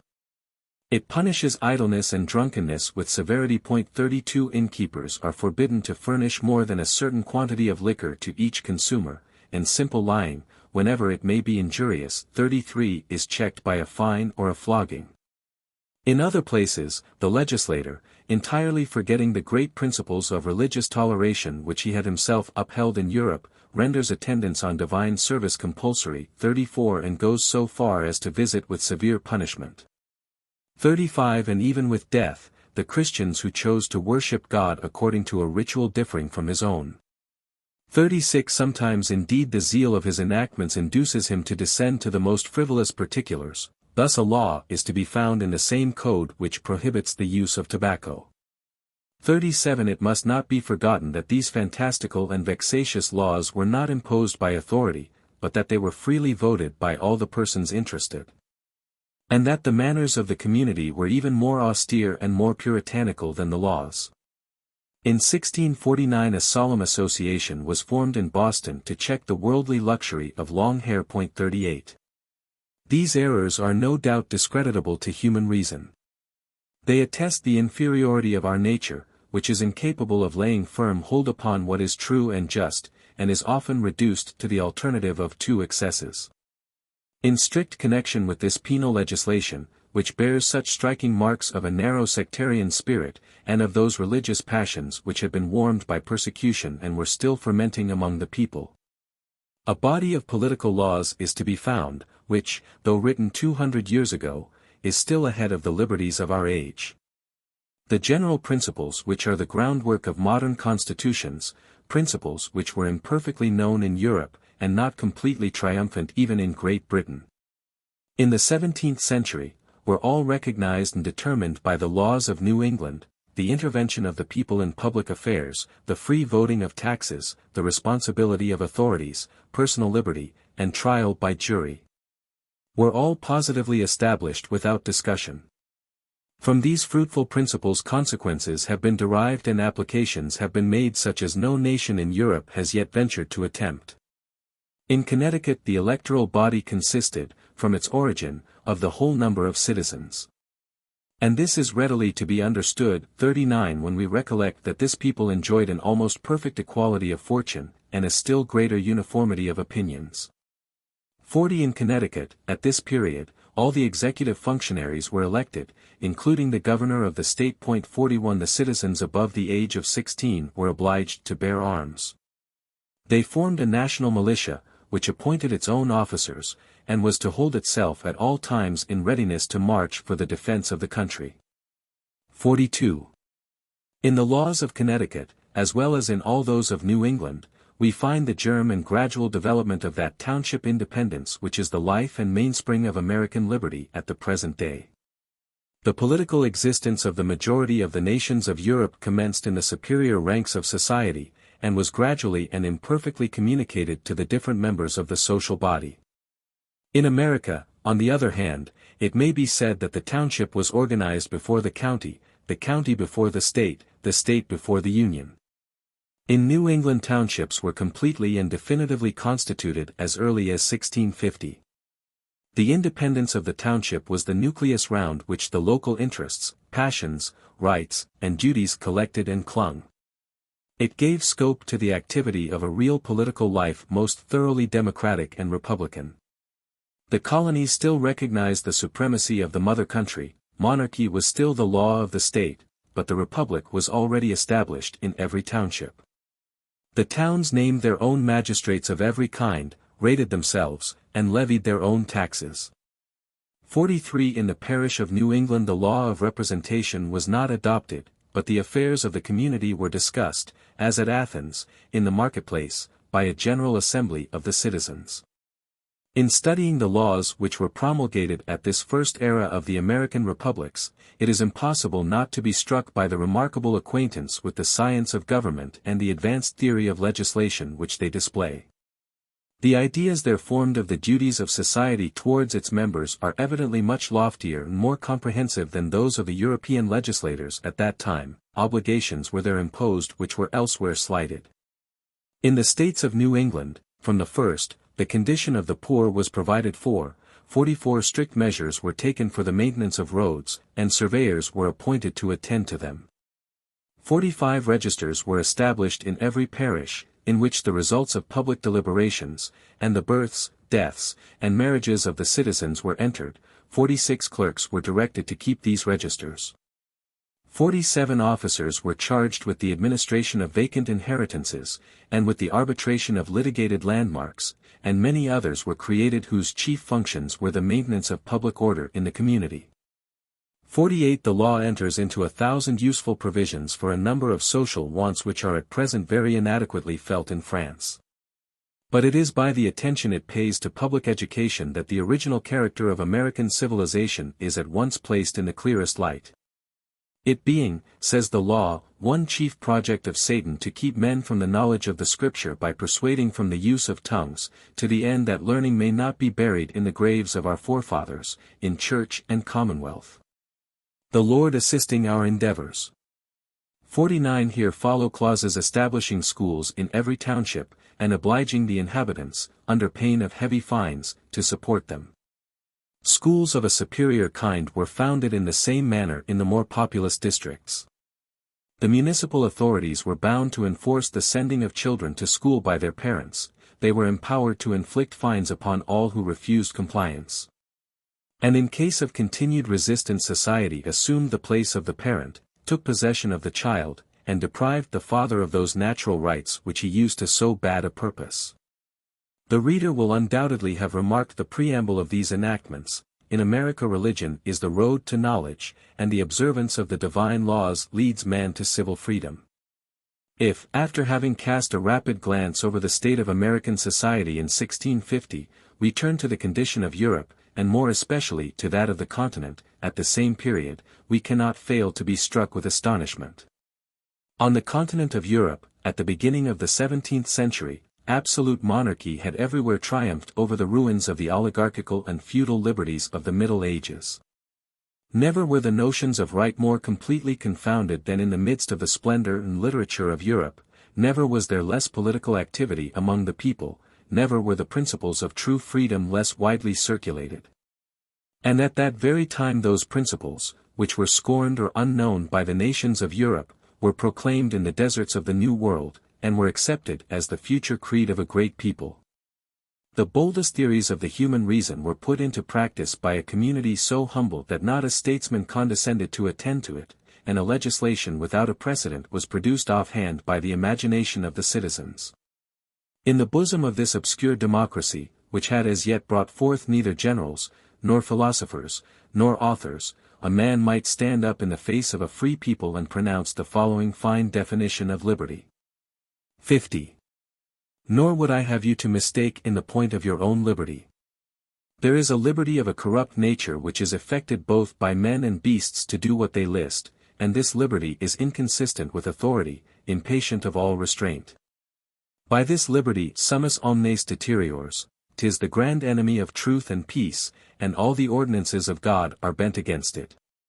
But there is a civil, a moral, a federal liberty which is the proper end and object of authority. It is a liberty for that only which is just and good, for this liberty you are to stand with the hazard of your very lives, and whatsoever crosses it is not authority, but a distemper thereof. This liberty is maintained in a way of subjection to authority. And the authority set over you will, in all administrations for your good, be quietly submitted unto by all but such as have a disposition to shake off the yoke and lose their true liberty, by their murmuring at the honor and power of authority. The remarks I have made will suffice to display the character of Anglo-American civilization in its true light. It is the result, and this should be constantly present to the mind, of two distinct elements, which in other places have been in frequent hostility, but which in America have been admirably incorporated and combined with one another. I allude to the spirit of religion and the spirit of liberty. The settlers of New England were at the same time ardent sectarians and daring innovators. Narrow as the limits of some of their religious opinions were, they were entirely free from political prejudices. Hence arose two tendencies, distinct but not opposite, which are constantly discernible in the manners as well as in the laws of the country. It might be imagined that men who sacrificed their friends, their family, and their native land to a religious conviction were absorbed in the pursuit of the intellectual advantages which they purchased at so dear a rate. The energy, however, with which they strove for the acquirement of wealth, moral enjoyment, and the comforts as well as liberties of the world, is scarcely inferior to that with which they devoted themselves to heaven. Political principles and all human laws and institutions were molded and altered at their pleasure, the barriers of the society in which they were born were broken down before them. The old principles which had governed the world for ages were no more.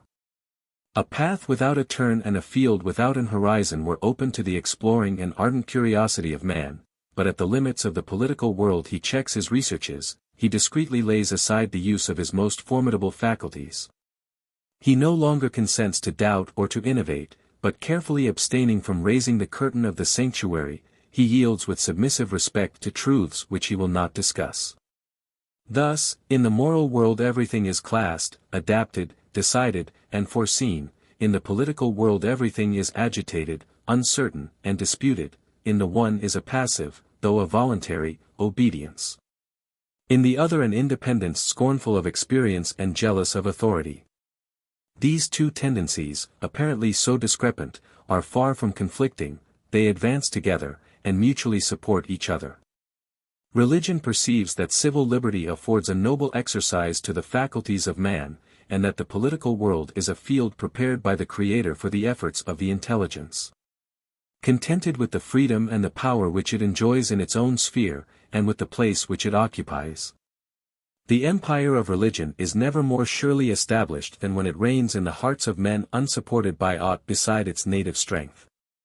Religion is no less the companion of liberty in all its battles and its triumphs, the cradle of its infancy, and the divine source of its claims. The safeguard of morality is religion, and morality is the best security of law and the surest pledge of freedom. 51. Reasons of certain anomalies which the laws and customs of the Anglo-Americans present. Remains of aristocratic institutions in the midst of a complete democracy, why? Distinction carefully to be drawn between what is of puritanical and what is of English origin. The reader is cautioned not to draw too general or too absolute an inference from what has been said. The social condition, the religion, and the manners of the first emigrants undoubtedly exercised an immense influence on the destiny of their new country. Nevertheless, they were not in a situation to found a state of things solely dependent on themselves.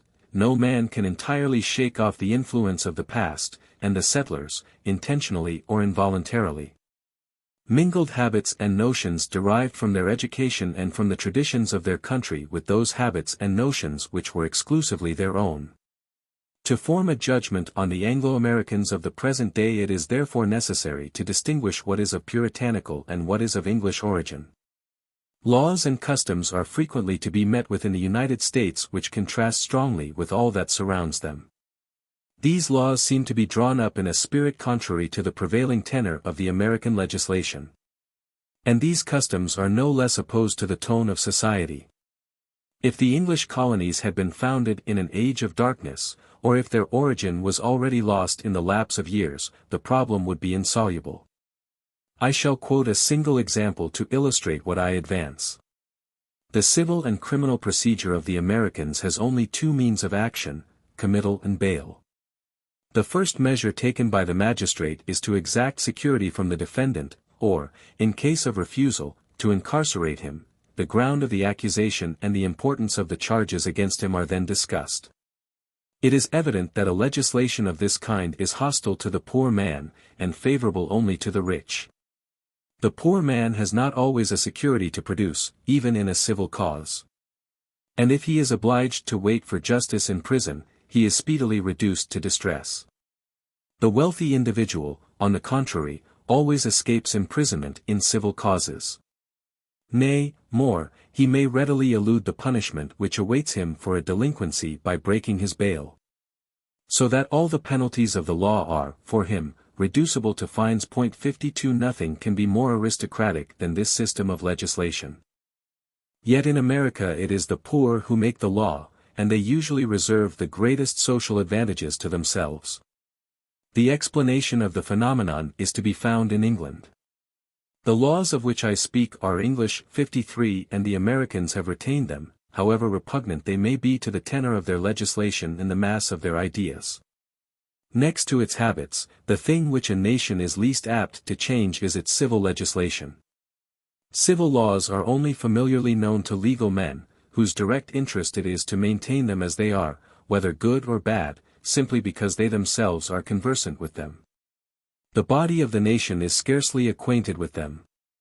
It merely perceives their action in particular cases, but it has some difficulty in seizing their tendency, and obeys them without premeditation. I have quoted one instance where it would have been easy to adduce a great number of others. The surface of American society is, if I may use the expression, covered with a layer of democracy, from beneath which the old aristocratic colors sometimes peep. Chapter 3. Social Conditions of the Anglo-Americans. Chapter Summary.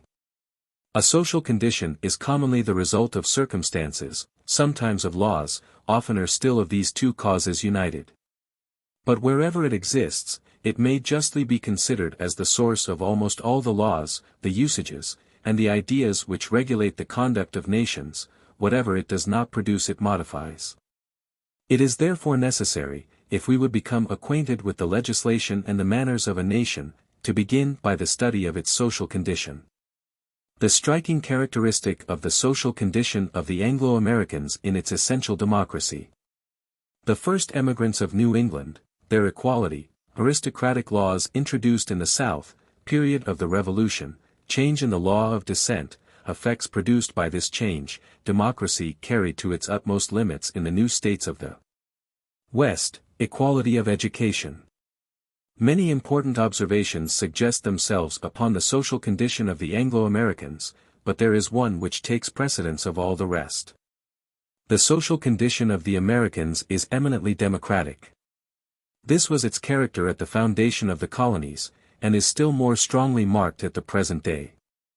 I have stated in the preceding chapter that great equality existed among the emigrants who settled on the shores of New England. The germ of aristocracy was never planted in that part of the Union. The only influence which obtained there was that of intellect. The people were used to reverence certain names as the emblems of knowledge and virtue. Some of their fellow citizens acquired a power over the rest which might truly have been called aristocratic, if it had been capable of transmission from father to son. This was the state of things to the east of the Hudson, to the southwest of that river, and in the direction of the Floridas, the case was different. In most of the states situated to the southwest of the Hudson some great English proprietors had settled, who had imported with them aristocratic principles and the English law of descent. I have explained the reasons why it was impossible ever to establish a powerful aristocracy in America. These reasons existed with less force to the southwest of the Hudson. In the South, one man, aided by slaves, could cultivate a great extent of country. It was therefore common to see rich landed proprietors. But their influence was not altogether aristocratic as that term is understood in Europe, since they possessed no privileges. And the cultivation of their estates being carried on by slaves, they had no tenants depending on them, and consequently no patronage. Still, the great proprietors south of the Hudson constituted a superior class, having ideas and tastes of its own, and forming the center of political action. This kind of aristocracy sympathized with the body of the people, whose passions and interests it easily embraced, but it was too weak and too short-lived to excite either love or hatred for itself. This was the class which headed the insurrection in the South, and furnished the best leaders of the American Revolution. At the period of which we are now speaking, society was shaken to its center. The people, in whose name the struggle had taken place, conceived the desire of exercising the authority which it had acquired. Its democratic tendencies were awakened. And having thrown off the yoke of the mother country, it aspired to independence of every kind. The influence of individuals gradually ceased to be felt, and custom and law united together to produce the same result. But the law of descent was the last step to equality. I am surprised that ancient and modern jurists have not attributed to this law a greater influence on human affairs. 54 It is true that these laws belong to civil affairs. But they ought nevertheless to be placed at the head of all political institutions, for, whilst political laws are only the symbol of a nation's condition, they exercise an incredible influence upon its social state. They have, moreover, a sure and uniform manner of operating upon society, affecting, as it were, generations yet unborn. Through their means man acquires a kind of preternatural power over the future lot of his fellow creatures. When the legislator has regulated the law of inheritance, he may rest from his labor.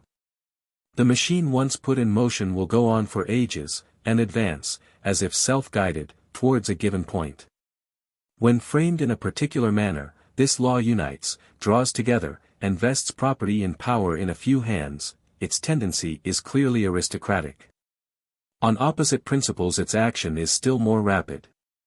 It divides, distributes, and disperses both property and power. Alarmed by the rapidity of its progress, those who despair of arresting its motion endeavor to obstruct it by difficulties and impediments. They vainly seek to counteract its effect by contrary efforts. But it gradually reduces or destroys every obstacle, until by its incessant activity the bulwarks of the influence of wealth are ground down to the fine and shifting sand which is the basis of democracy. When the law of inheritance permits, still more when it decrees, the equal division of a father's property amongst all his children, its effects are of two kinds. It is important to distinguish them from each other, although they tend to the same end. In virtue of the law of partible inheritance, the death of every proprietor brings about a kind of revolution in property. Not only do his possessions change hands, but their very nature is altered. since they are parceled into shares, which become smaller and smaller at each division. This is the direct and, as it were, the physical effect of the law. It follows, then, that in countries where equality of inheritance is established by law, property, and especially landed property, must have a tendency to perpetual diminution. The effects, however, of such legislation would only be perceptible after a lapse of time, if the law was abandoned to its own working. For supposing the family to consist of 2 children, and in a country people as France is the average number is not above 3, these children, sharing amongst them the fortune of both parents, would not be poorer than their father or mother. But the law of equal division exercises its influence not merely upon the property itself, but it affects the minds of the heirs, and brings their passions into play. These indirect consequences tend powerfully to the destruction of large fortunes, and especially of large domains. Among nations whose law of descent is founded upon the right of primogeniture, landed estates often pass from generation to generation without undergoing division. The consequence of which is that family feeling is to a certain degree incorporated with the estate. The family represents the estate the family, whose name, together with its origin, its glory, its power, and its virtues, is thus perpetuated in an imperishable memorial of the past and a sure pledge of the future. When the equal partition of property is established by law, the intimate connection is destroyed between family feeling and the preservation of the paternal estate, the property ceases to represent the family. For as it must inevitably be divided after 1 or 2 generations, it has evidently a constant tendency to diminish, and must in the end be completely dispersed. The sons of the great landed proprietor, if they are few in number, or if fortune befriends them, may indeed entertain the hope of being as wealthy as their father, but not that of possessing the same property as he did. The riches must necessarily be composed of elements different from his. Now, from the moment that you divest the landowner of that interest in the preservation of his estate which he derives from association, from tradition, and from family pride, you may be certain that sooner or later he will dispose of it. For there is a strong pecuniary interest in favor of selling, as floating capital produces higher interest than real property, and is more readily available to gratify the passions of the moment. Great landed estates which have once been divided never come together again, for the small proprietor draws from his land a better revenue, in proportion, than the large owner does from his, and of course he sells it at a higher rate.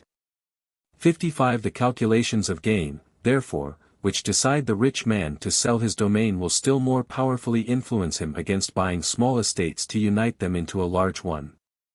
What is called family pride is often founded upon an illusion of self-love. A man wishes to perpetuate and immortalize himself, as it were, in his great-grandchildren. Where the esprit de famille ceases to act, individual selfishness comes into play. When the idea of family becomes vague, indeterminate, and uncertain, a man thinks of his present convenience. He provides for the establishment of his succeeding generation, and no more. Either a man gives up the idea of perpetuating his family, or at any rate he seeks to accomplish it by other means than that of a landed estate. Thus not only does the law of partible inheritance render it difficult for families to preserve their ancestral domains entire, but it deprives them of the inclination to attempt it, and compels them in some measure to cooperate with the law in their own extinction. The law of equal distribution proceeds by 2 methods: by acting upon things, it acts upon persons; by influencing persons, it affects things. By these means the law succeeds in striking at the root of landed property, and dispersing rapidly both families and fortunes. 56. Most certainly it is not for us Frenchmen of the 19th century, who daily witness the political and social changes which the law of partition is bringing to pass, to question its influence. It is perpetually conspicuous in our country, overthrowing the walls of our dwellings and removing the landmarks of our fields. But although it has produced great effects in France, much still remains for it to do. Our recollections, opinions, and habits present powerful obstacles to its progress. In the United States it has nearly completed its work of destruction, and there we can best study its results. The English laws concerning the transmission of property were abolished in almost all the states at the time of the Revolution. The law of entail was so modified as not to interrupt the free circulation of property. 57 The first generation having passed away, estates began to be parceled out, and the change became more and more rapid with the progress of time. At this moment, after a lapse of a little more than 60 years, the aspect of society is totally altered. The families of the great landed proprietors are almost all commingled with the general mass. In the state of New York, which formerly contained many of these, there are but 2 who still keep their heads above the stream, and they must shortly disappear. The sons of these opulent citizens are become merchants, lawyers, or physicians. Most of them have lapsed into obscurity. The last trace of hereditary ranks and distinctions is destroyed. The law of partition has reduced all to one level. I do not mean that there is any deficiency of wealthy individuals in the United States. I know of no country, indeed, where the love of money has taken stronger hold on the affections of men, and where the profounder contempt is expressed for the theory of the permanent equality of property. But wealth circulates with inconceivable rapidity, and experience shows that it is rare to find 2 succeeding generations in the full enjoyment of it. This picture, which may perhaps be thought to be overcharged, still gives a very imperfect idea of what is taking place in the new states of the West and Southwest. At the end of the last century a few bold adventurers began to penetrate into the valleys of the Mississippi. And the mass of the population very soon began to move in that direction.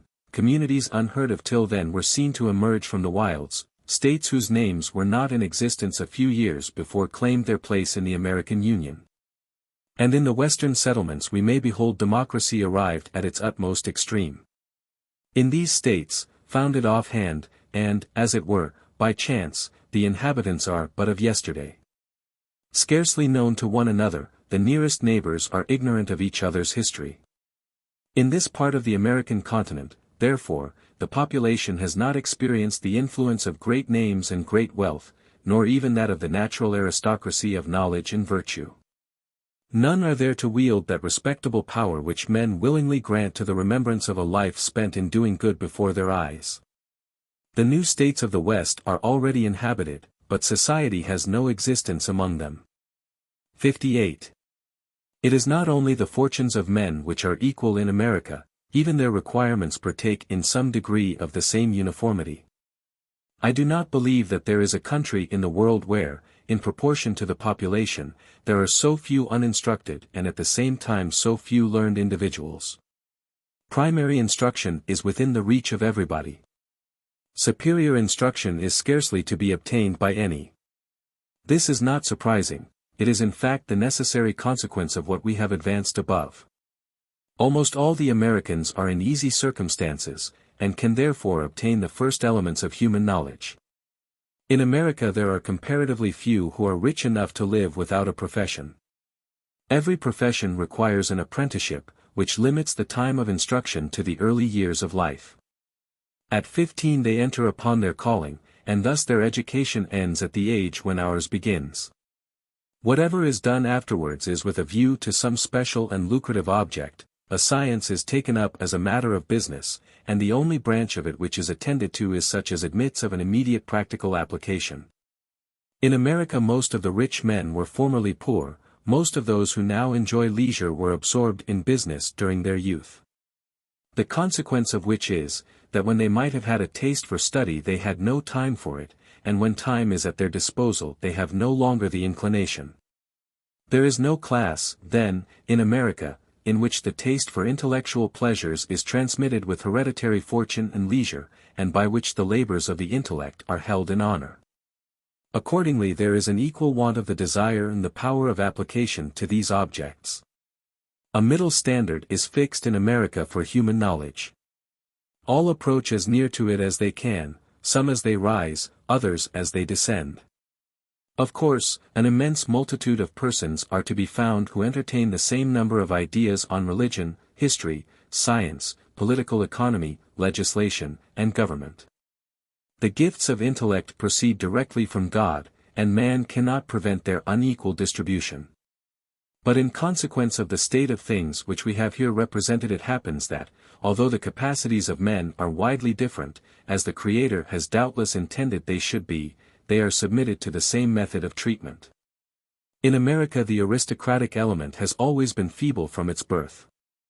And if at the present day it is not actually destroyed, it is at any rate so completely disabled that we can scarcely assign to it any degree of influence in the course of affairs.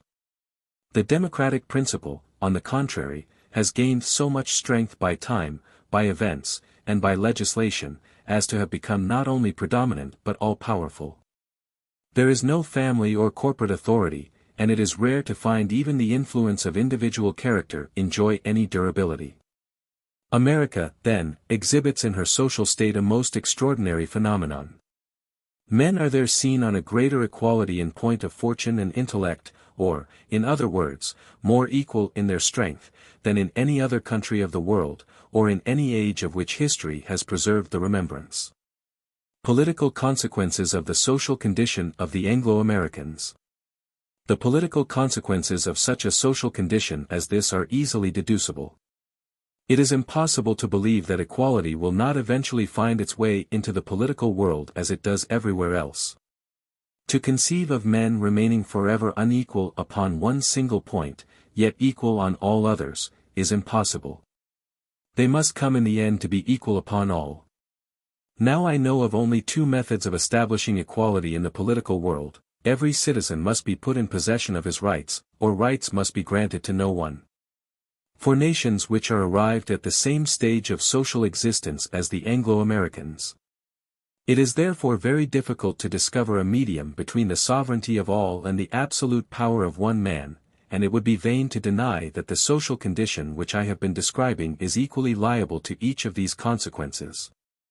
There is, in fact, a manly and lawful passion for equality which excites men to wish all to be powerful and honored.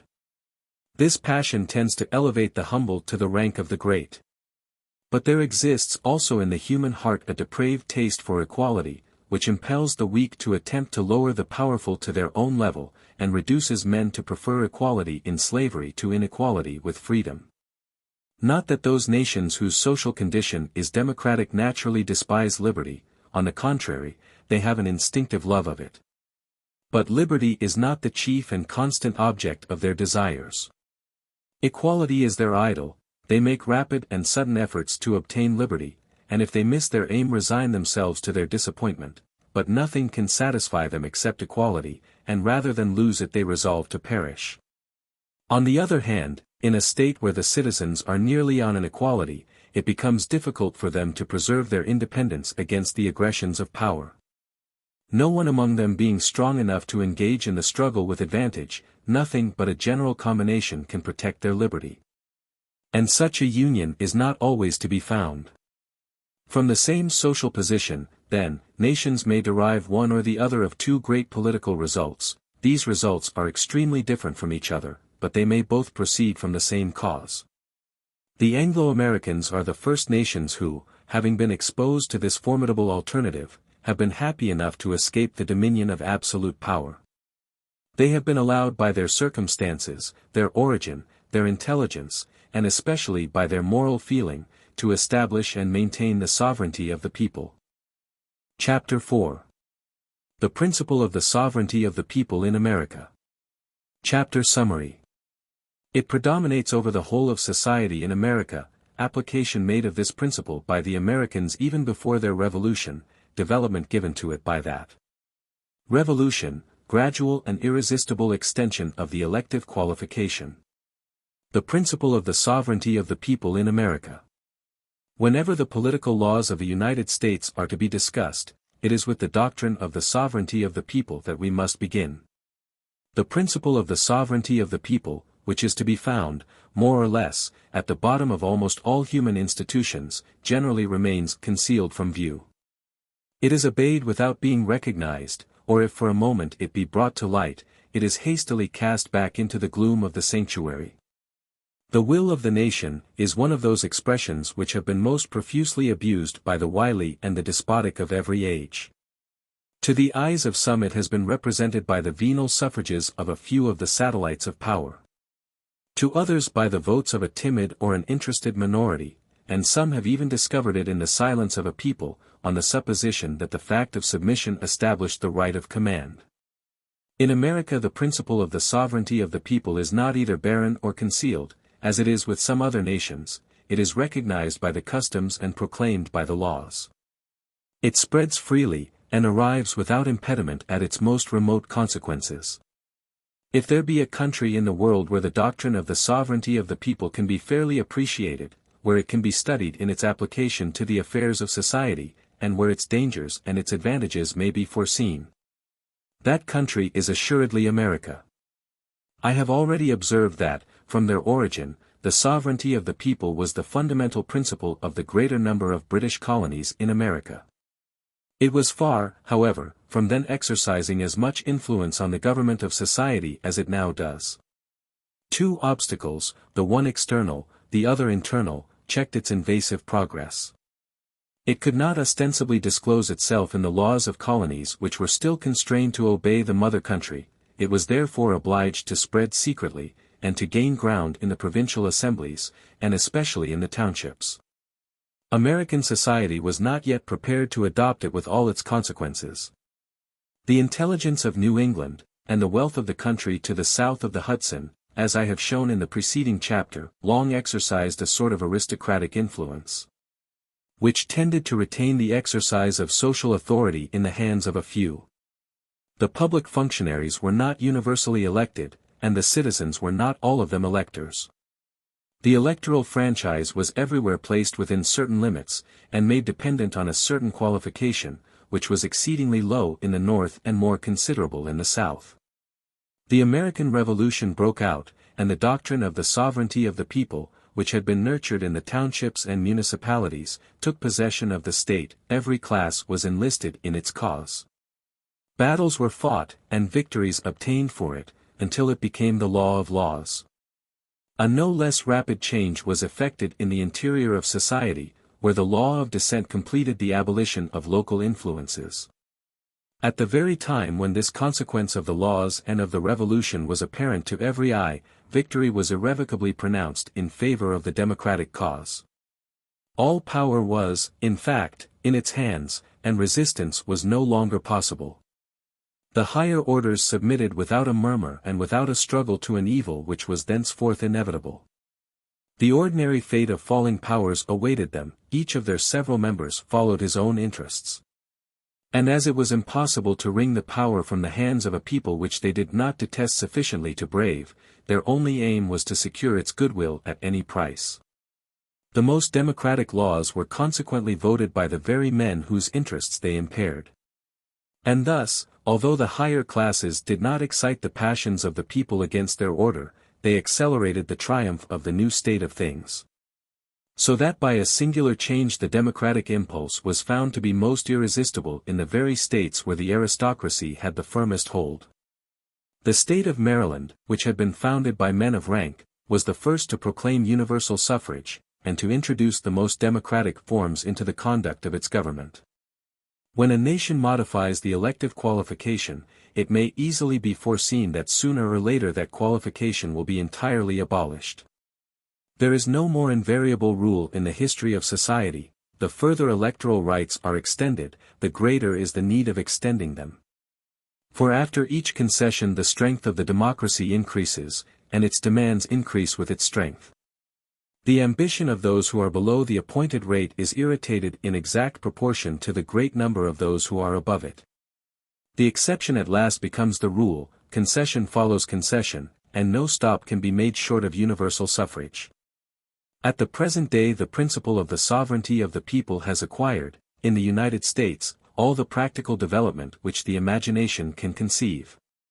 It is unencumbered by those fictions which have been thrown over it in other countries, and it appears in every possible form according to the exigency of the occasion.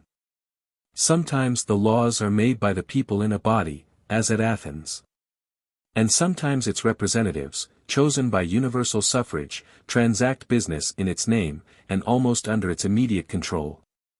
In some countries a power exists which, though it is in a degree foreign to the social body, directs it, and forces it to pursue a certain track. In others the ruling force is divided, being partly within and partly without the ranks of the people. But nothing of the kind is to be seen in the United States. Their society governs itself for itself. All power centers in its bosom. And scarcely an individual is to be met with who would venture to conceive, or, still less, to express, the idea of seeking it elsewhere. The nation participates in the making of its laws by the choice of its legislators, and in the execution of them by the choice of the agents of the executive government. It may almost be said to govern itself, so feeble and so restricted is the share left to the administration, so little do the authorities forget their popular origin and the power from which they emanate. 59. Chapter 5.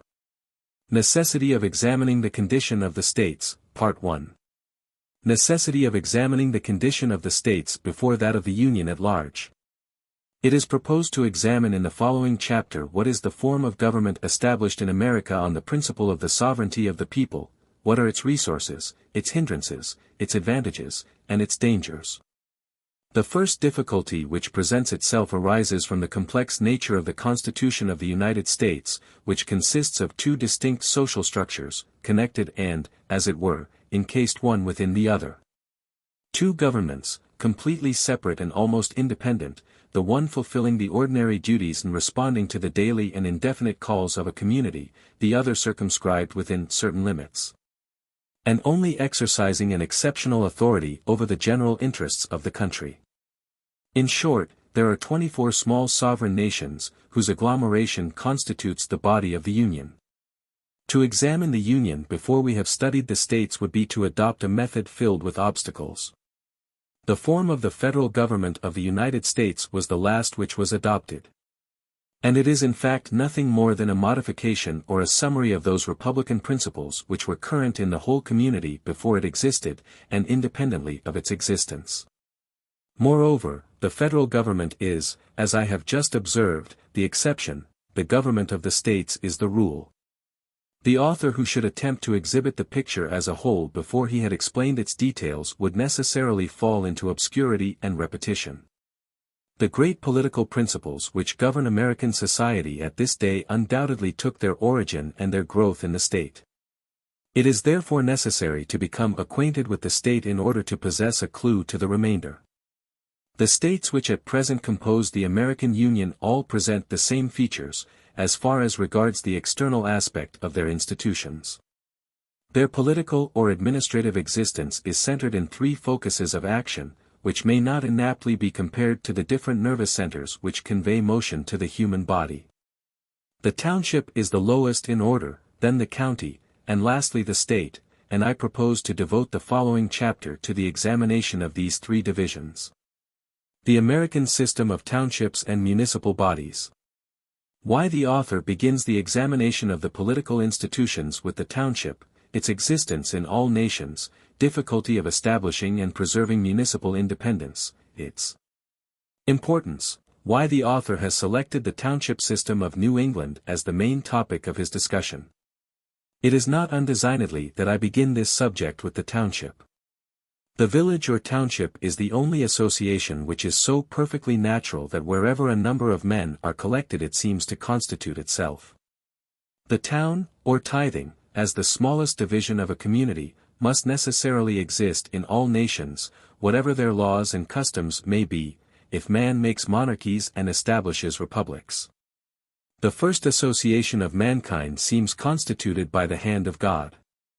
But although the existence of the township is coeval with that of man, its liberties are not the less rarely respected and easily destroyed.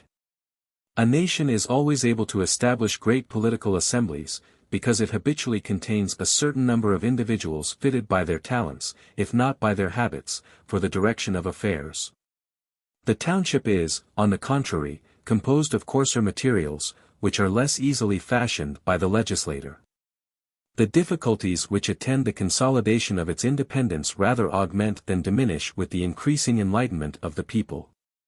A highly civilized community spurns the attempts of a local independence, is disgusted at its numerous blunders, and is apt to despair of success before the experiment is completed. Again, no immunities are so ill protected from the encroachments of the supreme power as those of municipal bodies in general. They are unable to struggle, single-handed, against a strong or an enterprising government. And they cannot defend their cause with success unless it be identified with the customs of the nation and supported by public opinion. Thus until the independence of townships is amalgamated with the manners of a people it is easily destroyed, and it is only after a long existence in the laws that it can be thus amalgamated. Municipal freedom is not the fruit of human device. It is rarely created, but it is, as it were, secretly and spontaneously engendered in the midst of a semi-barbarous state of society. The constant action of the laws and the national habits, peculiar circumstances, and above all time, may consolidate it, but there is certainly no nation on the continent of Europe which has experienced its advantages. Nevertheless, local assemblies of citizens constitute the strength of free nations. Town meetings are to liberty what primary schools are to science. They bring it within the people's reach, they teach men how to use and how to enjoy it. A nation may establish a system of free government, but without the spirit of municipal institutions it cannot have the spirit of liberty.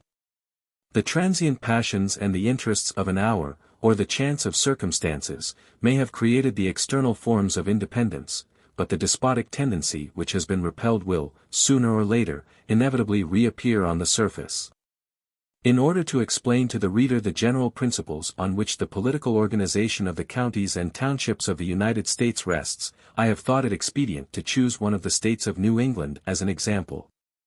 To examine the mechanism of its constitution, and then to cast a general glance over the country. The township and the county are not organized in the same manner in every part of the Union. It is, however, easy to perceive that the same principles have guided the formation of both of them throughout the Union.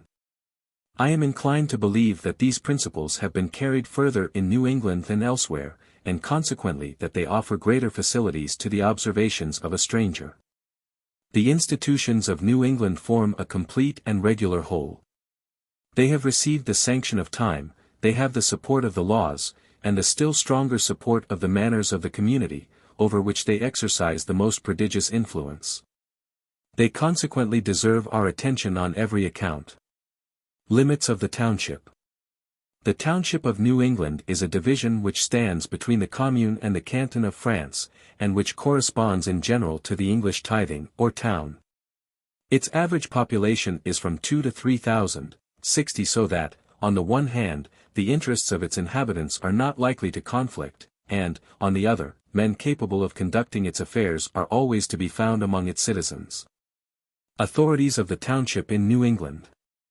The people, the source of all power here as elsewhere, manages its own affairs, no corporation, the greater part of the authority vested in the hands of the selectmen. How the selectmen act, town meeting, enumeration of the public officers of the township, obligatory and remunerated functions. In the township, as well as everywhere else, the people is the only source of power, but in no stage of government does the body of citizens exercise a more immediate influence. In America the people is a master whose exigencies demand obedience to the utmost limits of possibility. In New England the majority acts by representatives in the conduct of the public business of the state. But if such an arrangement be necessary in general affairs, in the townships, where the legislative and administrative action of the government is in more immediate contact with the subject, the system of representation is not adopted. There is no corporation, but the body of electors, after having designated its magistrates, directs them in everything that exceeds the simple and ordinary executive business of the state. 61. This state of things is so contrary to our ideas, and so different from our customs, that it is necessary for me to adduce some examples to explain it thoroughly. The public duties in the township are extremely numerous and minutely divided, as we shall see further on, but the larger proportion of administrative power is vested in the hands of a small number of individuals, called the selectmen. 62. The general laws of the state impose a certain number of obligations on the selectmen, which they may fulfill without the authorization of the body they represent, but which they can only neglect on their own responsibility. The law of the state obliges them, for instance, to draw up the list of electors in their townships, and if they omit this part of their functions, they are guilty of a misdemeanor. In all the affairs, however, which are determined by the town meeting, the selectmen are the organs of the popular mandate, as in France the mayor executes the decree of the municipal council. They usually act upon their own responsibility, and merely put in practice principles which have been previously recognized by the majority. But if any change is to be introduced in the existing state of things, or if they wish to undertake any new enterprise, they are obliged to refer to the source of their power. If, for instance, a school is to be established, the selectmen convoke the whole body of the electors on a certain day at an appointed place. They explain the urgency of the case. They give their opinion on the means of satisfying it, on the probable expense, and the site which seems to be most favorable. The meeting is consulted on these several points. It adopts the principle, marks out the site, votes the rate, and confides the execution of its resolution to the selectmen. The selectmen have alone the right of calling a town meeting, but they may be requested to do so, if 10 citizens are desirous of submitting a new project to the assent of the township, they may demand a general convocation of the inhabitants. The selectmen are obliged to comply, but they have only the right of presiding at the meeting. Point 63. The selectmen are elected every year in the month of April or of May. The town meeting chooses at the same time a number of other municipal magistrates, who are entrusted with important administrative functions. The assessors rate the township, the collectors receive the rate. A constable is appointed to keep the peace, to watch the streets, and to forward the execution of the laws. The town clerk records all the town votes, orders, grants, births, deaths, and marriages. The treasurer keeps the funds. The overseer of the poor performs the difficult task of superintending the action of the poor laws.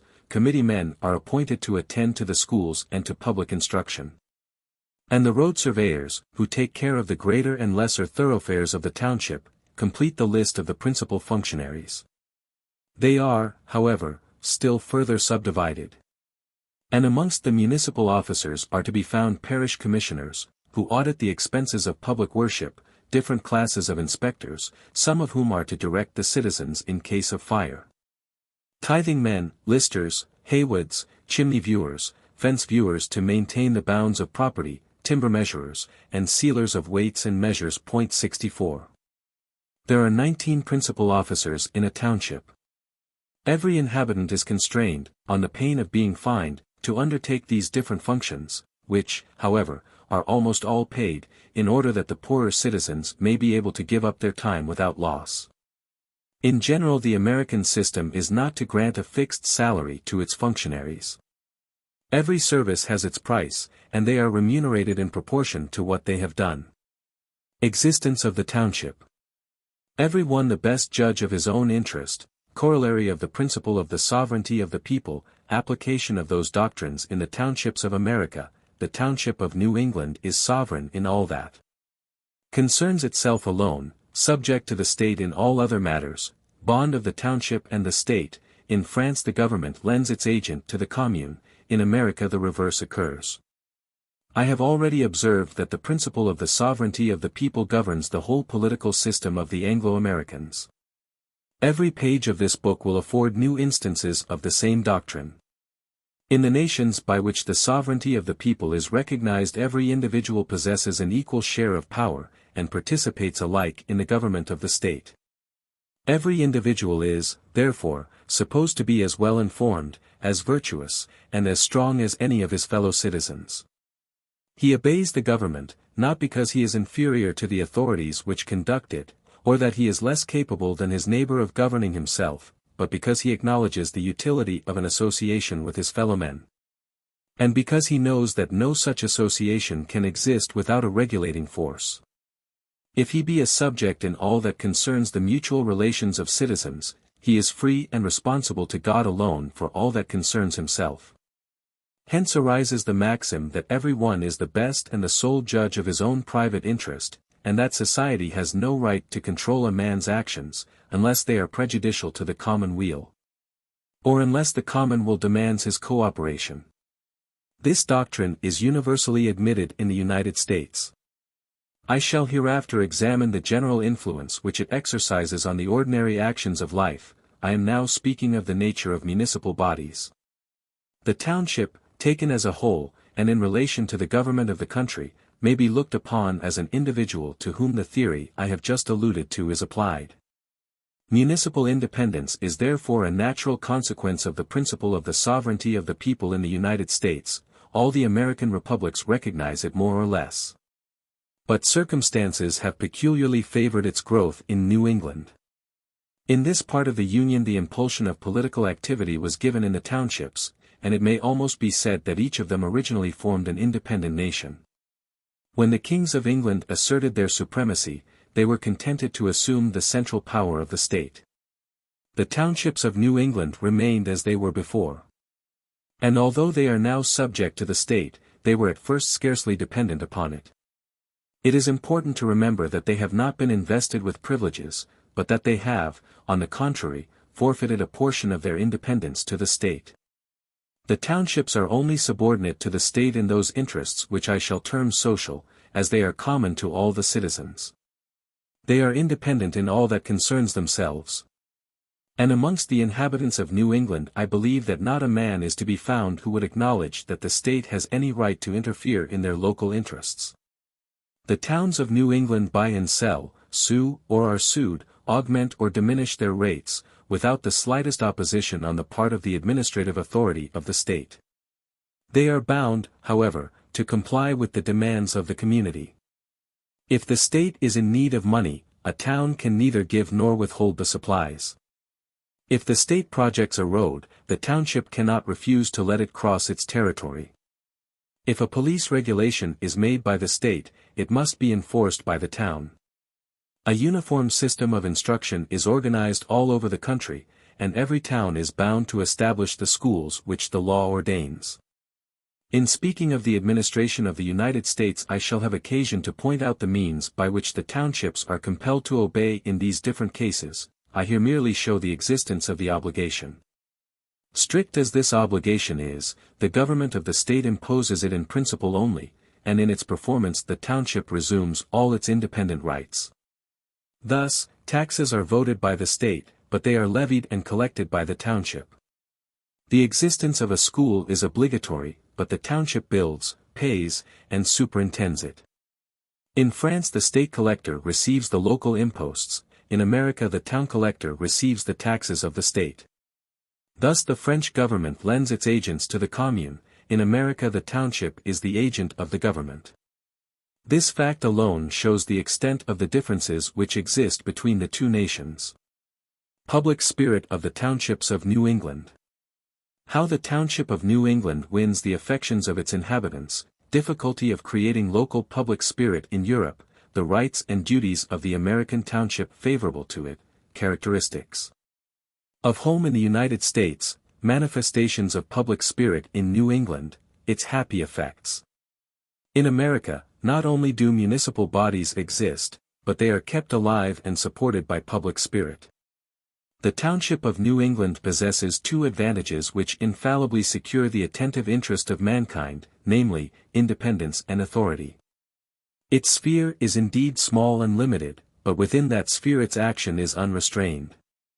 And its independence gives to it a real importance which its extent and population may not always ensure.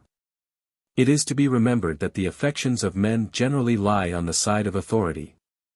Patriotism is not durable in a conquered nation. The New Englander is attached to his township, not only because he was born in it, but because it constitutes a social body of which he is a member, and whose government claims and deserves the exercise of his sagacity. In Europe the absence of local public spirit is a frequent subject of regret to those who are in power. Everyone agrees that there is no surer guarantee of order and tranquility, and yet nothing is more difficult to create. If the municipal bodies were made powerful and independent, the authorities of the nation might be disunited and the peace of the country endangered. Yet, without power and independence, a town may contain good subjects, but it can have no active citizens.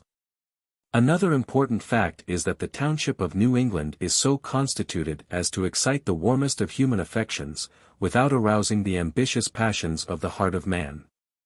The officers of the country are not elected, and their authority is very limited. Even the state is only a second-rate community, whose tranquil and obscure administration offers no inducement sufficient to draw men away from the circle of their interests into the turmoil of public affairs. The federal government confers power and honor on the men who conduct it, but these individuals can never be very numerous. The high station of the presidency can only be reached at an advanced period of life, and the other federal functionaries are generally men who have been favored by fortune, or distinguished in some other career. Such cannot be the permanent aim of the ambitious. But the township serves as a center for the desire of public esteem, the want of exciting interests, and the taste for authority and popularity, in the midst of the ordinary relations of life. And the passions which commonly embroil society change their character when they find a vent so near the domestic hearth and the family circle. In the American states, power has been disseminated with admirable skill for the purpose of interesting the greatest possible number of persons in the commonweal. Independently of the electors who are from time to time called into action, the body politic is divided into innumerable functionaries and officers, who all, in their several spheres, represent the same powerful whole in whose name they act. The local administration thus affords an unfailing source of profit and interest to a vast number of individuals. The American system, which divides the local authority among so many citizens, does not scruple to multiply the functions of the town officers. For in the United States it is believed, and with truth, that patriotism is a kind of devotion which is strengthened by ritual observance. In this manner the activity of the township is continually perceptible. It is daily manifested in the fulfillment of a duty or the exercise of a right, and a constant though gentle motion is thus kept up in society which animates without disturbing it. The American attaches himself to his home as the mountaineer clings to his hills, because the characteristic features of his country are there more distinctly marked than elsewhere. The existence of the townships of New England is in general a happy one. Their government is suited to their tastes, and chosen by themselves. In the midst of the profound peace and general comfort which reign in America, the commotions of municipal discord are unfrequent. The conduct of local business is easy.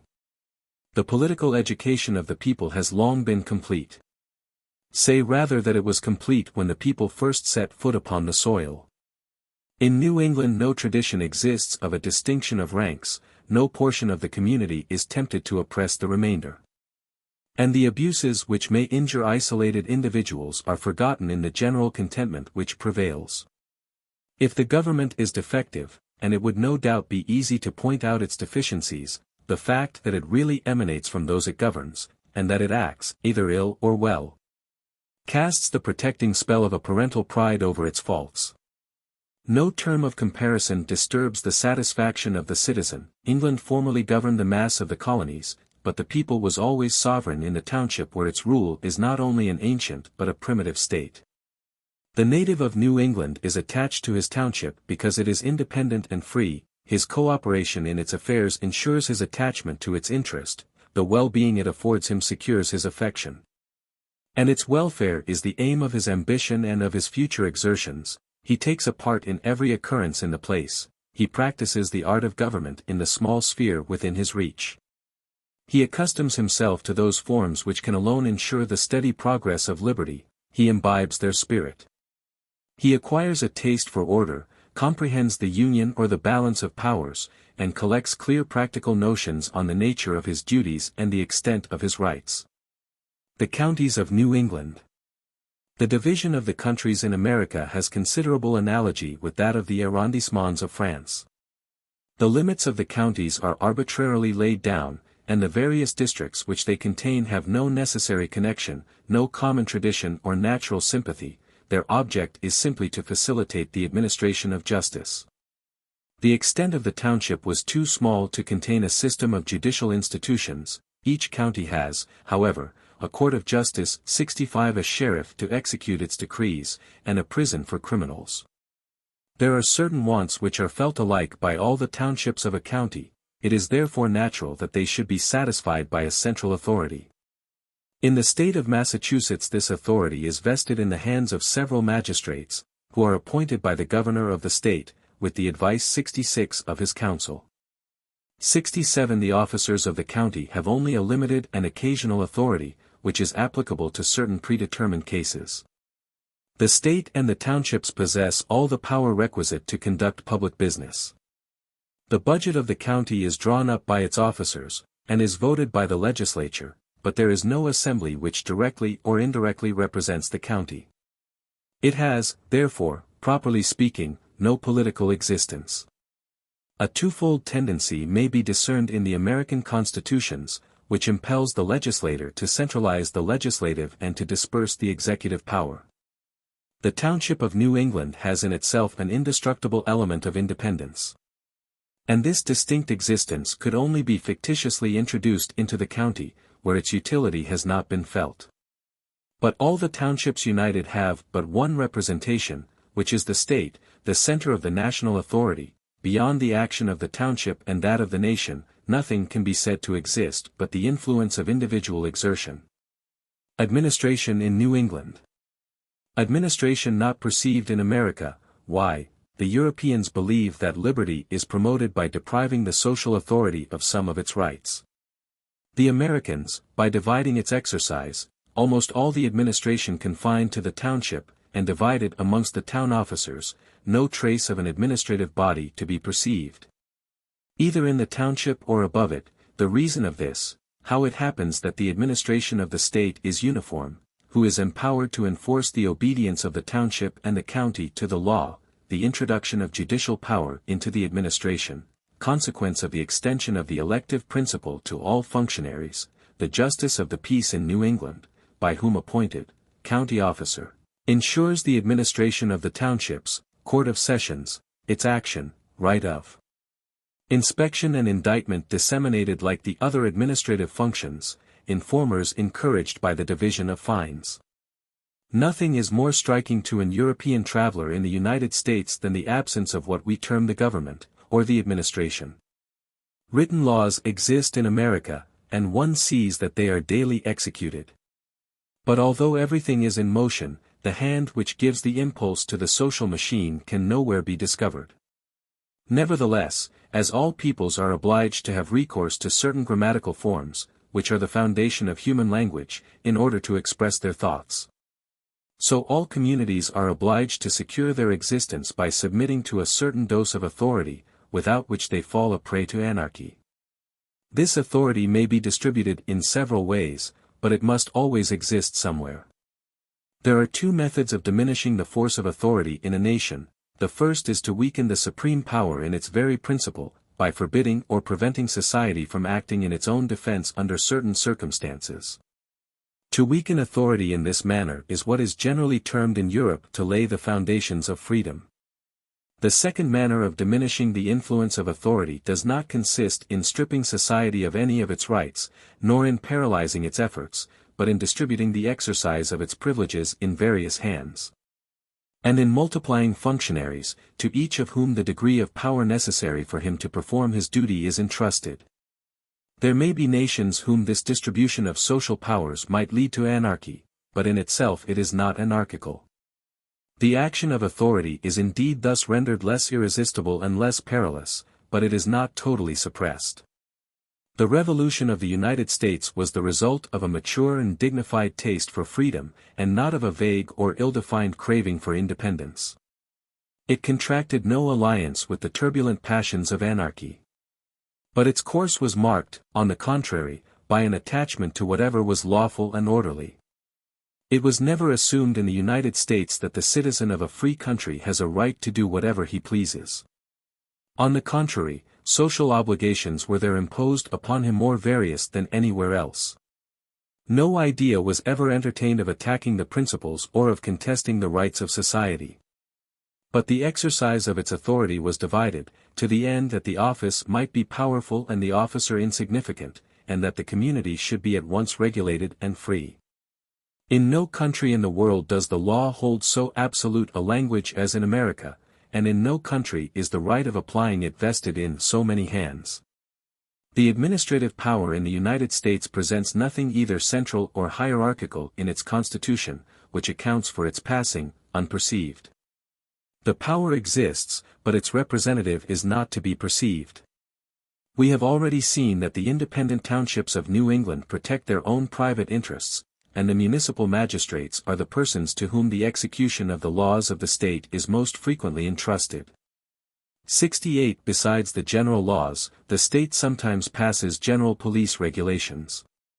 But more commonly the townships and town officers, conjointly with justices of the peace, regulate the minor details of social life, according to the necessities of the different localities, and promulgate such enactments as concern the health of the community, and the peace as well as morality of the citizens. 69 Lastly, these municipal magistrates provide, of their own accord and without any delegated powers, for those unforeseen emergencies which frequently occur in society. 70. It results from what we have said that in the state of Massachusetts the administrative authority is almost entirely restricted to the township. 71 But that it is distributed among a great number of individuals. In the French Commune there is properly but one official functionary, namely, the mayor, and in New England we have seen that there are 19. These 19 functionaries do not in general depend upon one another. The law carefully prescribes a circle of action to each of these magistrates, and within that circle they have an entire right to perform their functions independently of any other authority. Above the township scarcely any trace of a series of official dignitaries is to be found.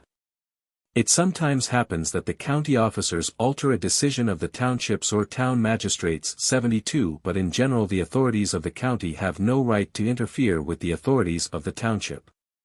73 Except in such matters as concern the county. The magistrates of the township, as well as those of the county, are bound to communicate their acts to the central government in a very small number of predetermined cases. 74 But the central government is not represented by an individual whose business it is to publish police regulations and ordinances enforcing the execution of the laws. To keep up a regular communication with the officers of the township and the county, to inspect their conduct, to direct their actions, or to reprimand their faults. There is no point which serves as a center to the radii of the administration. Chapter 5. Necessity of examining the condition of the states, Part 2. What, then, is the uniform plan on which the government is conducted, and how is the compliance of the counties and their magistrates or the townships and their officers enforced? In the states of New England the legislative authority embraces more subjects than it does in France. The legislator penetrates to the very core of the administration, the law descends to the most minute details. The same enactment prescribes the principle and the method of its application, and thus imposes a multitude of strict and rigorously defined obligations on the secondary functionaries of the state. The consequence of this is that if all the secondary functionaries of the administration conform to the law, society in all its branches proceeds with the greatest uniformity. The difficulty remains of compelling the secondary functionaries of the administration to conform to the law. It may be affirmed that, in general, society has only two methods of enforcing the execution of the laws at its disposal. A discretionary power may be entrusted to a superior functionary of directing all the others, and of cashiering them in case of disobedience. Or the courts of justice may be authorized to inflict judicial penalties on the offender. But these two methods are not always available. The right of directing a civil officer presupposes that of cashiering him if he does not obey orders, and of rewarding him by promotion if he fulfills his duties with propriety. But an elected magistrate can neither be cashiered nor promoted. All elective functions are inalienable until their term is expired. In fact, the elected magistrate has nothing either to expect or to fear from his constituents. And when all public offices are filled by ballot there can be no series of official dignities, because the double right of commanding and of enforcing obedience can never be vested in the same individual. And because the power of issuing an order can never be joined to that of inflicting a punishment or bestowing a reward. The communities therefore in which the secondary functionaries of the government are elected are perforce obliged to make great use of judicial penalties as a means of administration. This is not evident at first sight. For those in power are apt to look upon the institution of elective functionaries as one concession, and the subjection of the elected magistrate to the judges of the land as another. They are equally averse to both these innovations. And as they are more pressingly solicited to grant the former than the latter, they accede to the election of the magistrate, and leave him independent of the judicial power. Nevertheless, the second of these measures is the only thing that can possibly counterbalance the first.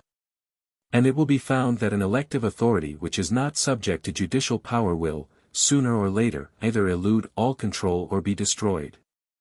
The courts of justice are the only possible medium between the central power and the administrative bodies. They alone can compel the elected functionary to obey, without violating the rights of the elector. The extension of judicial power in the political world ought therefore to be in the exact ratio of the extension of elective offices. If these two institutions do not go hand in hand, the state must fall into anarchy or into subjection. It has always been remarked that habits of legal business do not render men apt to the exercise of administrative authority. The Americans have borrowed from the English, their fathers, the idea of an institution which is unknown upon the continent of Europe. I allude to that of the justices of the peace. The justice of the peace is a sort of mezzo termen between the magistrate and the man of the world, between the civil officer and the judge. A justice of the peace is a well-informed citizen, though he is not necessarily versed in the knowledge of the laws. His office simply obliges him to execute the police regulations of society. A task in which good sense and integrity are of more avail than legal science. The justice introduces into the administration a certain taste for established forms and publicity, which renders him a most unserviceable instrument of despotism. And, on the other hand, he is not blinded by those superstitions which render legal officers unfit members of a government. The Americans have adopted the system of the English justices of the peace, but they have deprived it of that aristocratic character which is discernible in the mother country. The governor of Massachusetts 75 appoints a certain number of justices of the peace in every county, whose functions last 7 years. 76 He further designates 3 individuals from amongst the whole body of justices who form in each county what is called the Court of Sessions. The justices take a personal share in public business. They are sometimes entrusted with administrative functions in conjunction with elected officers. 77 They sometimes constitute a tribunal, before which the magistrates summarily prosecute a refractory citizen. Or the citizens inform against the abuses of the magistrate. But it is in the Court of Sessions that they exercise their most important functions. This court meets twice a year in the county town. In Massachusetts it is empowered to enforce the obedience of the greater number 78 of public officers. 79 It must be observed, that in the state of Massachusetts the Court of Sessions is at the same time an administrative body, properly so called, and a political tribunal. It has been asserted that the county is a purely administrative division. The Court of Sessions presides over that small number of affairs which, as they concern several townships, or all the townships of the county in common, cannot be entrusted to any one of them in particular. 80 In all that concerns county business the duties of the Court of Sessions are purely administrative. And if in its investigations it occasionally borrows the forms of judicial procedure, it is only with a view to its own information. 81 Or as a guarantee to the community over which it presides. But when the administration of the township is brought before it, it always acts as a judicial body, and in some few cases as an official assembly. The first difficulty is to procure the obedience of an authority as entirely independent of the general laws of the state as the township is. We have stated that assessors are annually named by the town meetings to levy the taxes. If a township attempts to evade the payment of the taxes by neglecting to name its assessors, the Court of Sessions condemns it to a heavy penalty. 82 The fine is levied on each of the inhabitants. And the sheriff of the county, who is the officer of justice, executes the mandate. Thus it is that in the United States the authority of the government is mysteriously concealed under the forms of a judicial sentence. And its influence is at the same time fortified by that irresistible power with which men have invested the formalities of law. These proceedings are easy to follow and to understand. The demands made upon a township are in general plain and accurately defined. They consist in a simple fact without any complication, or in a principle without its application in detail. 83 But the difficulty increases when it is not the obedience of the township, but that of the town officers which is to be enforced. All the reprehensible actions of which a public functionary may be guilty are reducible to the following heads. He may execute the law without energy or zeal. He may neglect to execute the law. He may do what the law enjoins him not to do. The last two violations of duty can alone come under the cognizance of a tribunal. A positive and appreciable fact is the indispensable foundation of an action at law. Thus, if the selectmen omit to fulfill the legal formalities usual at town elections, they may be condemned to pay a fine. 84. But when the public officer performs his duty without ability, and when he obeys the letter of the law without zeal or energy, he is at least beyond the reach of judicial interference. The Court of Sessions, even when it is invested with its official powers, is in this case unable to compel him to a more satisfactory obedience. The fear of removal is the only check to these quasi-offences. And as the Court of Sessions does not originate the town authorities, it cannot remove functionaries whom it does not appoint. Moreover, a perpetual investigation would be necessary to convict the officer of negligence or lukewarmness. And the Court of Sessions sits but twice a year and then only judges such offences as are brought before its notice. The only security of that active and enlightened obedience which a court of justice cannot impose upon public officers lies in the possibility of their arbitrary removal. In France this security is sought for in powers exercised by the heads of the administration, in America it is sought for in the principle of election. Thus, to recapitulate in a few words what I have been showing, if a public officer in New England commits a crime in the exercise of his functions, the ordinary courts of justice are always called upon to pass sentence upon him. If he commits a fault in his official capacity, a purely administrative tribunal is empowered to punish him, and, if the affair is important or urgent, the judge supplies the omission of the functionary. 85. Lastly, if the same individual is guilty of one of those intangible offences of which human justice has no cognizance, he annually appears before a tribunal from which there is no appeal, which can at once reduce him to insignificance and deprive him of his charge. This system undoubtedly possesses great advantages, but its execution is attended with a practical difficulty which it is important to point out. I have already observed that the administrative tribunal, which is called the Court of Sessions, has no right of inspection over the town officers. It can only interfere when the conduct of a magistrate is specially brought under its notice. And this is the delicate part of the system. The Americans of New England are unacquainted with the office of public prosecutor in the Court of Sessions 86, and it may readily be perceived that it could not have been established without difficulty. If an accusing magistrate had merely been appointed in the chief town of each county, and if he had been unassisted by agents in the townships, he would not have been better acquainted with what was going on in the county than the members of the Court of Sessions. But to appoint agents in each township would have been to center in his person the most formidable of powers, that of a judicial administration. Moreover, laws are the children of habit, and nothing of the kind exists in the legislation of England.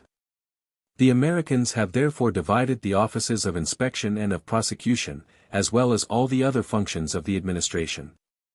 Grand jurors are bound by the law to apprise the court to which they belong of all the misdemeanors which may have been committed in their county. 87 There are certain great offenses which are officially prosecuted by the states. 88 But more frequently the task of punishing delinquents devolves upon the fiscal officer, whose province it is to receive the fine. Thus the treasurer of the township is charged with the prosecution of such administrative offenses as fall under his notice. But a more special appeal is made by American legislation to the private interest of the citizen. 89 And this great principle is constantly to be met with in studying the laws of the United States. American legislators are more apt to give men credit for intelligence than for honesty, and they rely not a little on personal cupidity for the execution of the laws. When an individual is really and sensibly injured by an administrative abuse, it is natural that his personal interest should induce him to prosecute.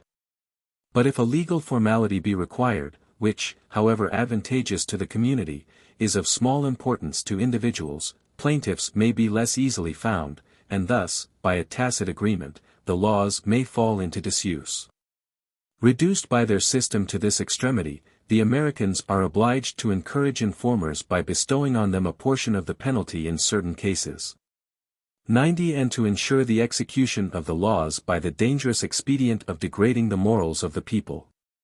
The only administrative authority above the county magistrates is, properly speaking, that of the government. General remarks on the administration of the United States. Differences of the states of the Union in their system of administration, activity and perfection of the local authorities decrease towards the South, power of the magistrate increases. That of the elector diminishes, administration passes from the township to the county, states of New York, Ohio, Pennsylvania, principles of administration applicable to the whole Union, election of public officers.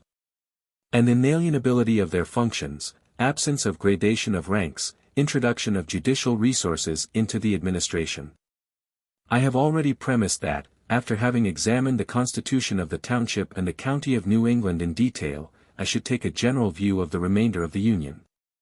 Townships and a local activity exist in every state. But in no part of the Confederation is a township to be met with precisely similar to those of New England. The more we descend towards the south, the less active does the business of the township or parish become. The number of magistrates, of functions, and of rights decreases, the population exercises a less immediate influence on affairs, town meetings are less frequent, and the subjects of debate less numerous. The power of the elected magistrate is augmented and that of the elector diminished, whilst the public spirit of the local communities is less awakened and less influential. 91. These differences may be perceived to a certain extent in the state of New York, they are very sensible in Pennsylvania, but they become less striking as we advance to the northwest. The majority of the emigrants who settle in the northwestern states are natives of New England, and they carry the habits of their mother country with them into that which they adopt. A township in Ohio is by no means dissimilar from a township in Massachusetts. We have seen that in Massachusetts the mainspring of public administration lies in the township. It forms the common center of the interests and affections of the citizens. But this ceases to be the case as we descend to states in which knowledge is less generally diffused, and where the township consequently offers fewer guarantees of a wise and active administration. As we leave New England, therefore, we find that the importance of the town is gradually transferred to the county, which becomes the center of administration, and the intermediate power between the government and the citizen. In Massachusetts the business of the county is conducted by the Court of Sessions, which is composed of a quorum named by the governor and his council. But the county has no representative assembly, and its expenditure is voted by the national legislature. In the great state of New York, on the contrary, and in those of Ohio and Pennsylvania, the inhabitants of each county choose a certain number of representatives, who constitute the assembly of the county. 92. The county assembly has the right of taxing the inhabitants to a certain extent. And in this respect it enjoys the privileges of a real legislative body, at the same time it exercises an executive power in the county, frequently directs the administration of the townships, and restricts their authority within much narrower bounds than in Massachusetts.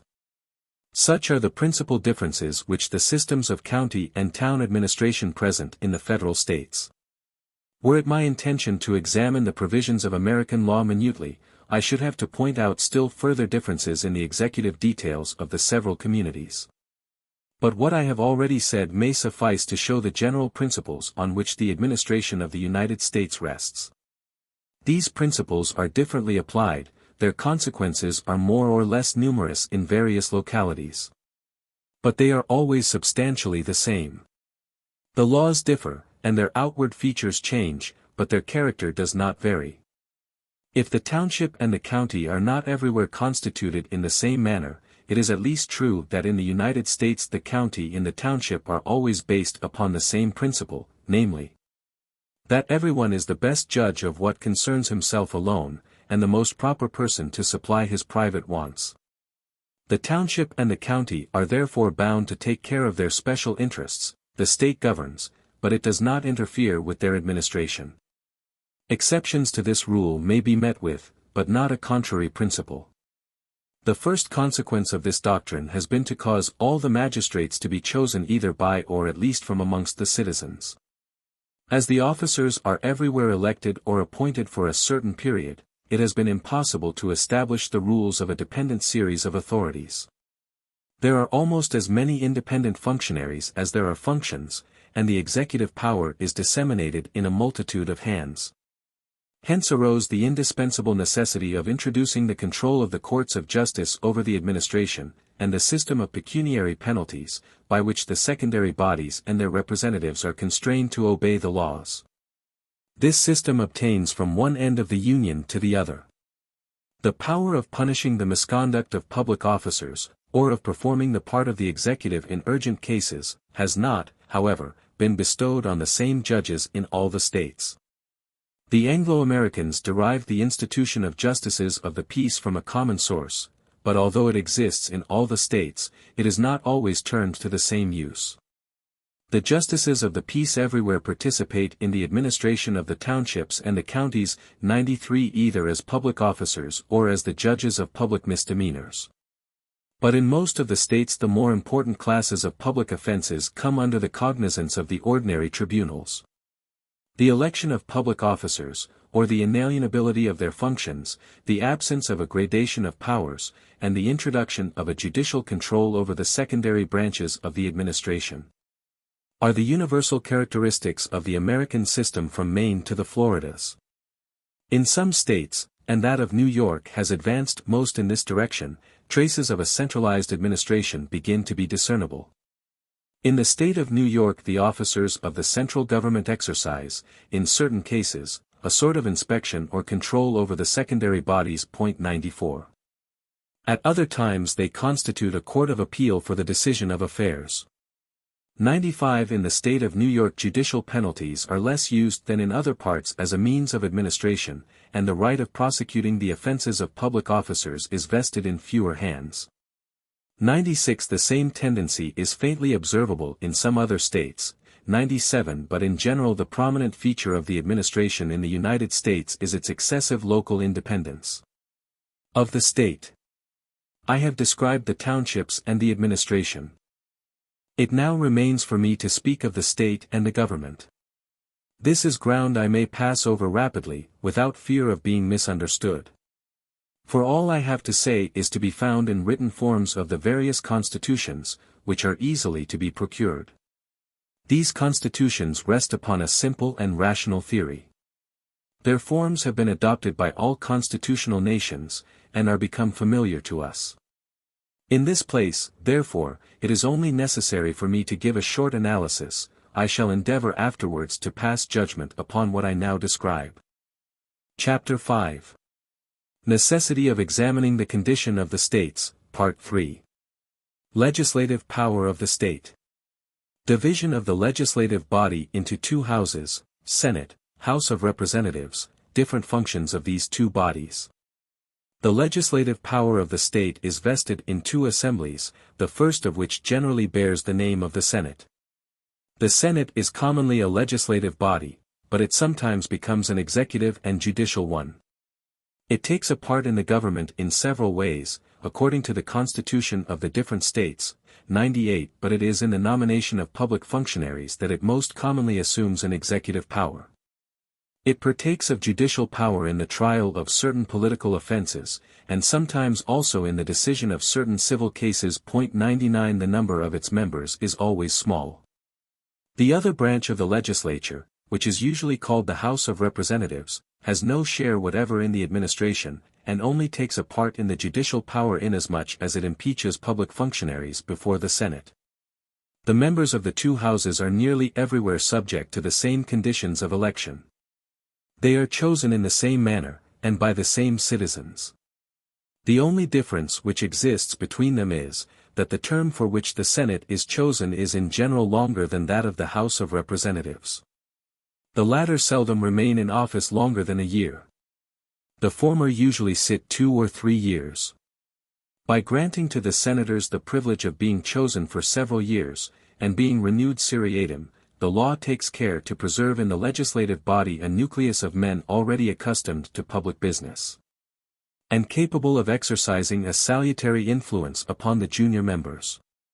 The Americans, plainly, did not desire, by this separation of the legislative body into two branches, to make one house hereditary and the other elective, one aristocratic and the other democratic. It was not their object to create in the one a bulwark to power, whilst the other represented the interests and passions of the people. The only advantages which result from the present Constitution of the United States are the division of the legislative power and the consequent check upon political assemblies, with the creation of a tribunal of appeal for the revision of the laws.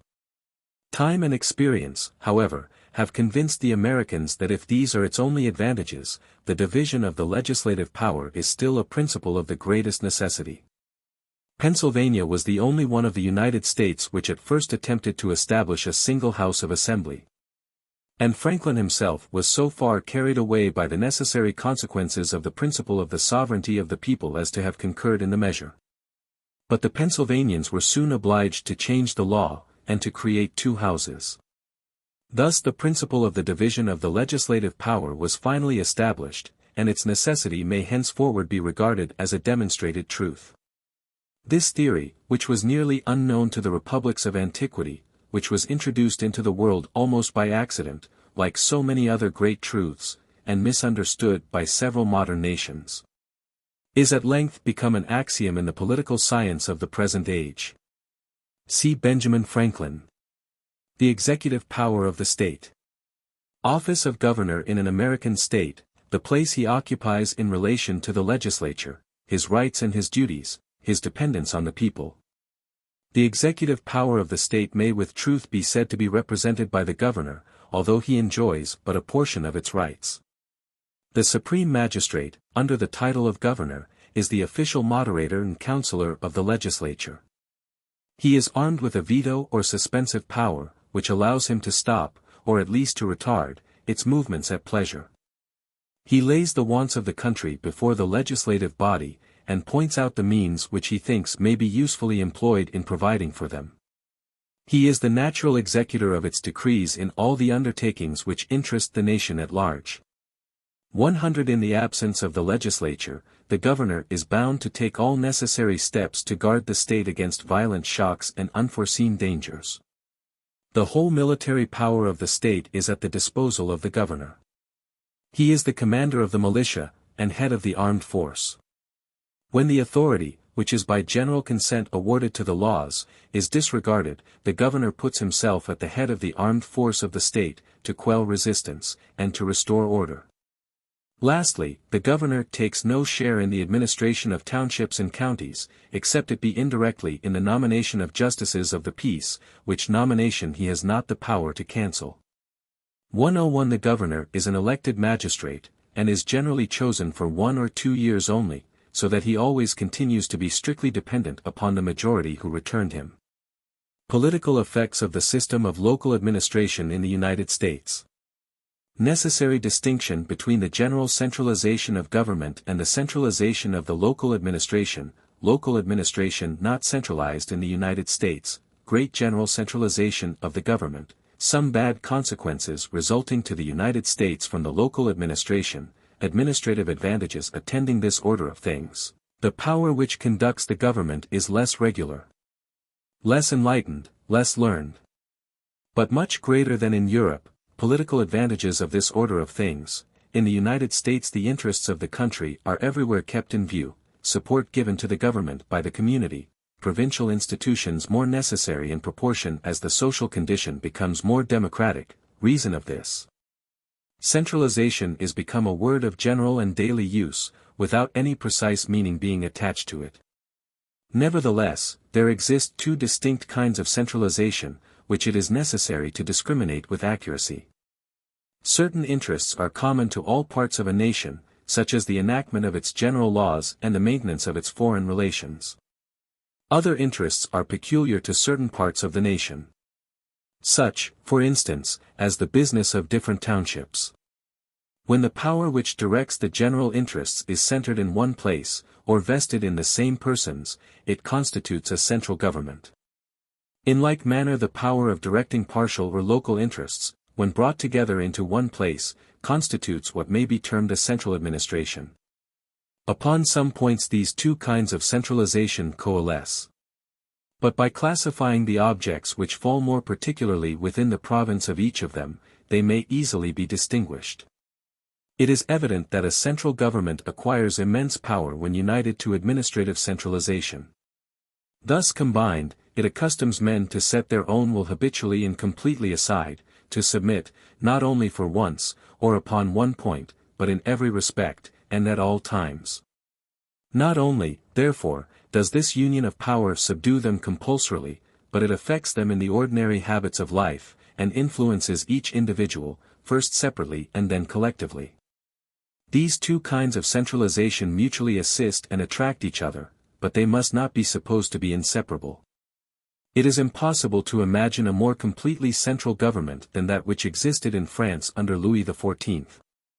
When the same individual was the author and the interpreter of the laws, and the representative of France at home and abroad, he was justified in asserting that the state was identified with his person. Nevertheless, the administration was much less centralized under Louis XIV than it is at the present day. In England the centralization of the government is carried to great perfection. The state has the compact vigor of a man, and by the sole act of its will it puts immense engines in motion, and wields or collects the efforts of its authority. Indeed, I cannot conceive that a nation can enjoy a secure or prosperous existence without a powerful centralization of government. But I am of opinion that a central administration enervates the nations in which it exists by incessantly diminishing their public spirit. If such an administration succeeds in condensing at a given moment, on a given point, all the disposable resources of a people, it impairs at least the renewal of those resources. It may ensure a victory in the hour of strife, but it gradually relaxes the sinews of strength. It may contribute admirably to the transient greatness of a man, but it cannot ensure the durable prosperity of a nation. If we pay proper attention, we shall find that whenever it is said that a state cannot act because it has no central point, it is the centralization of the government in which it is deficient. It is frequently asserted, and we are prepared to assent to the proposition, that the German Empire was never able to bring all its powers into action. But the reason was, that the state was never able to enforce obedience to its general laws, because the several members of that great body always claimed the right, or found the means, of refusing their cooperation to the representatives of the common authority, even in the affairs which concerned the mass of the people. In other words, because there was no centralization of government. The same remark is applicable to the Middle Ages. The cause of all the confusion of feudal society was that the control, not only of local but of general interests, was divided amongst 1,000 hands, and broken up in 1,000 different ways. The absence of a central government prevented the nations of Europe from advancing with energy in any straightforward course. We have shown that in the United States no central administration and no dependent series of public functionaries exist. Local authority has been carried to lengths which no European nation could endure without great inconvenience, and which has even produced some disadvantageous consequences in America.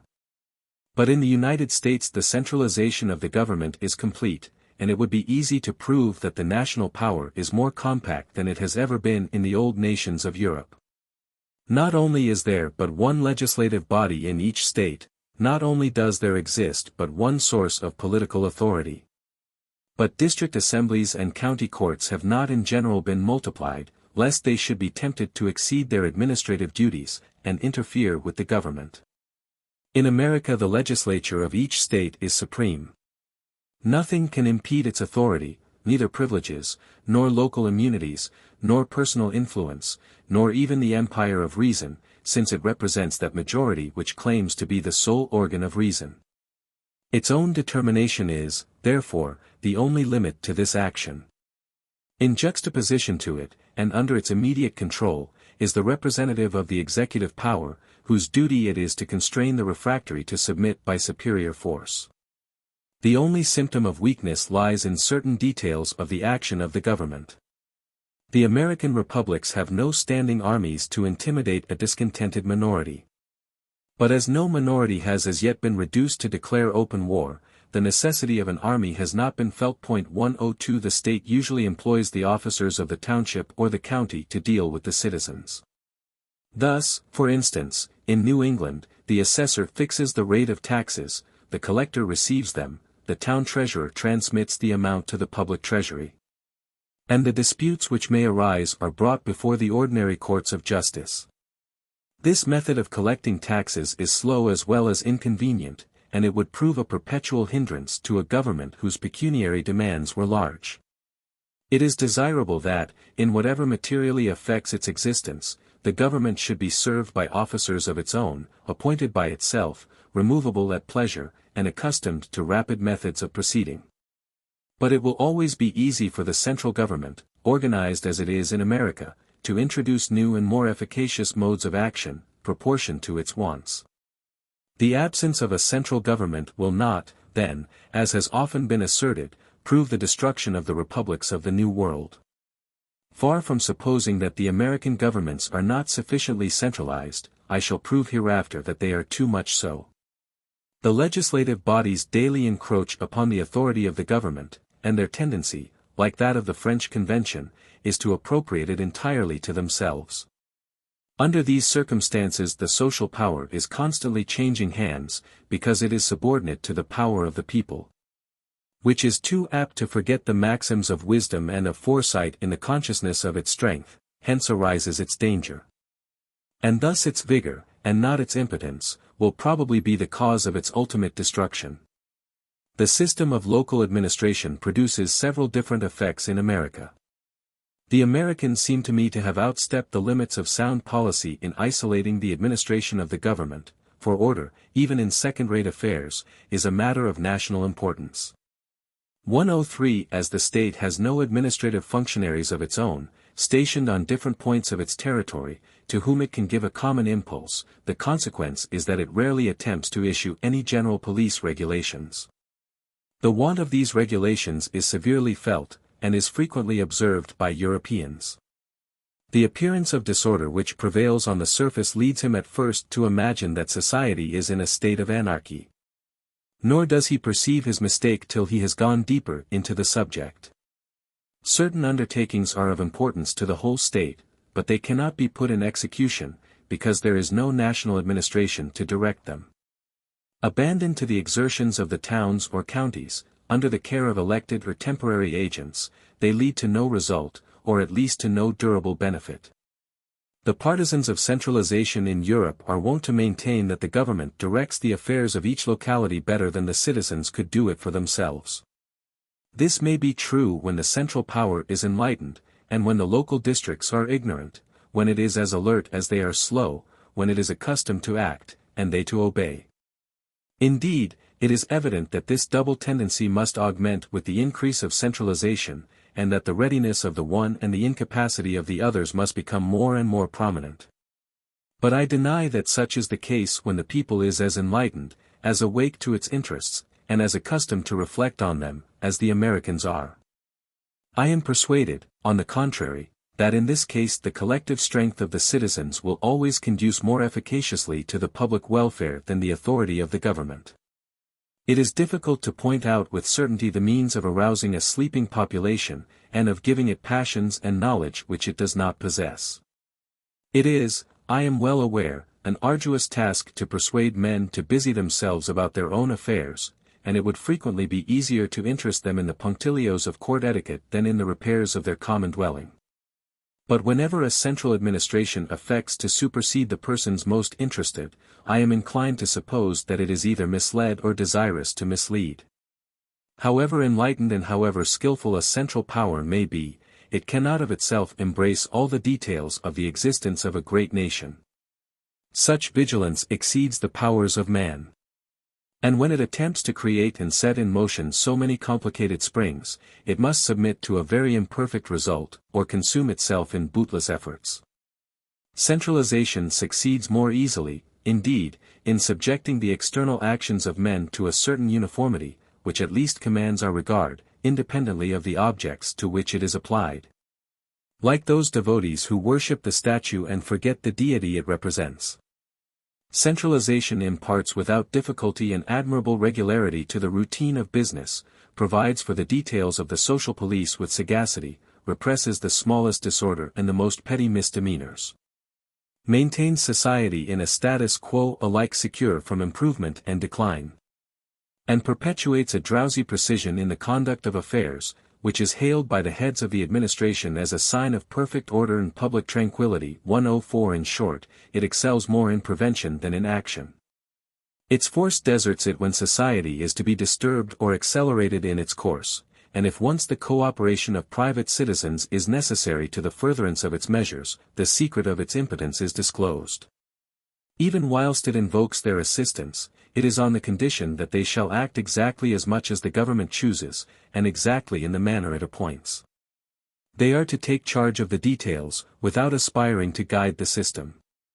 They are to work in a dark and subordinate sphere, and only to judge the acts in which they have themselves cooperated by their results.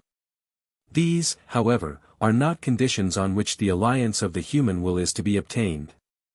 Its carriage must be free and its actions responsible, or, such is the constitution of man, the citizen had rather remain a passive spectator than a dependent actor in schemes with which he is unacquainted.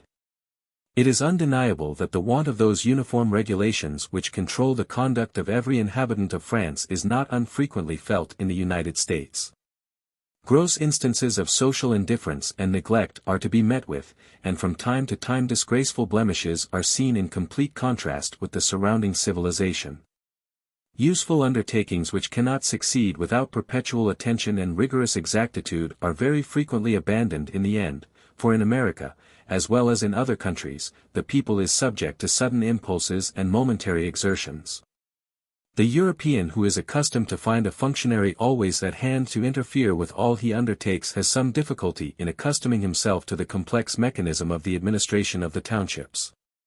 In general, it may be affirmed that the lesser details of the police, which render life easy and comfortable, are neglected in America, but that the essential guarantees of man in society are as strong there as elsewhere.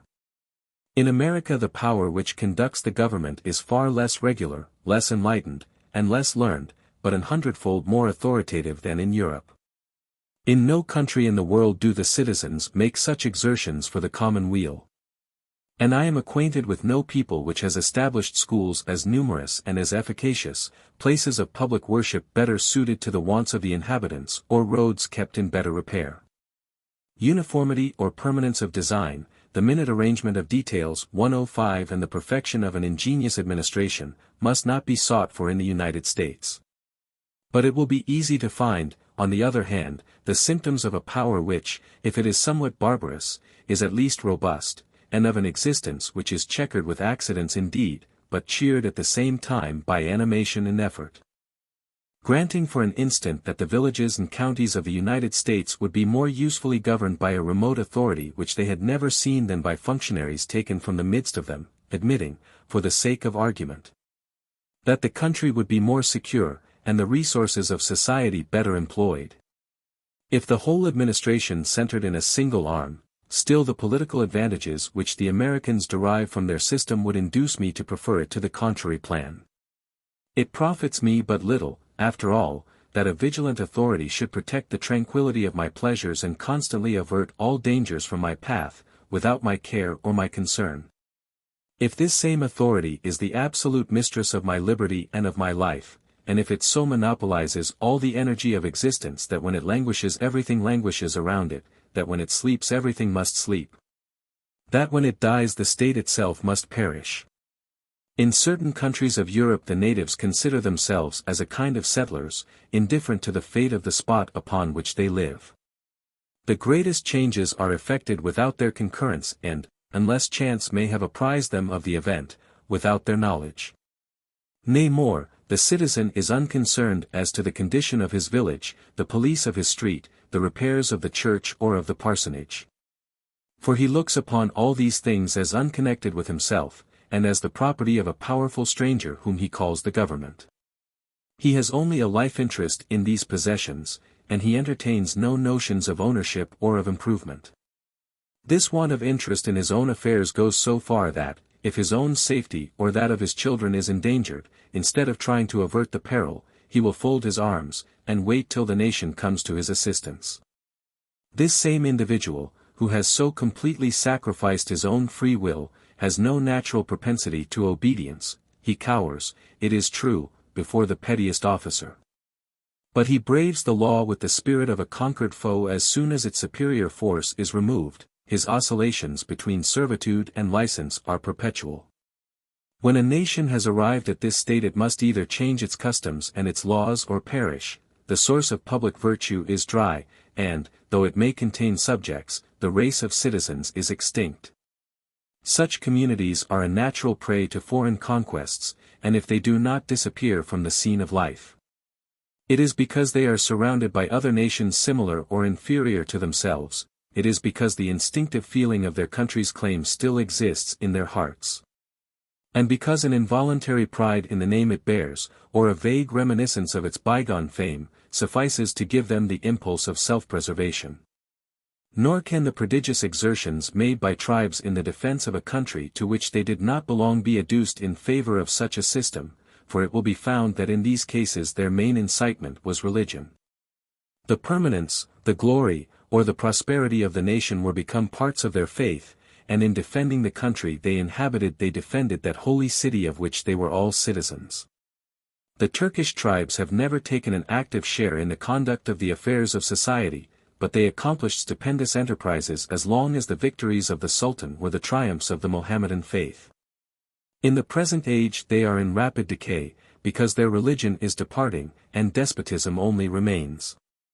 Montesquieu, who attributed to absolute power an authority peculiar to itself, did it, as I conceive, an undeserved honor. For despotism, taken by itself, can produce no durable results. On close inspection we shall find that religion, and not fear, has ever been the cause of the long-lived prosperity of an absolute government. Whatever exertions may be made, no true power can be founded among men which does not depend upon the free union of their inclinations. And patriotism and religion are the only two motives in the world which can permanently direct the whole of a body politic to one end.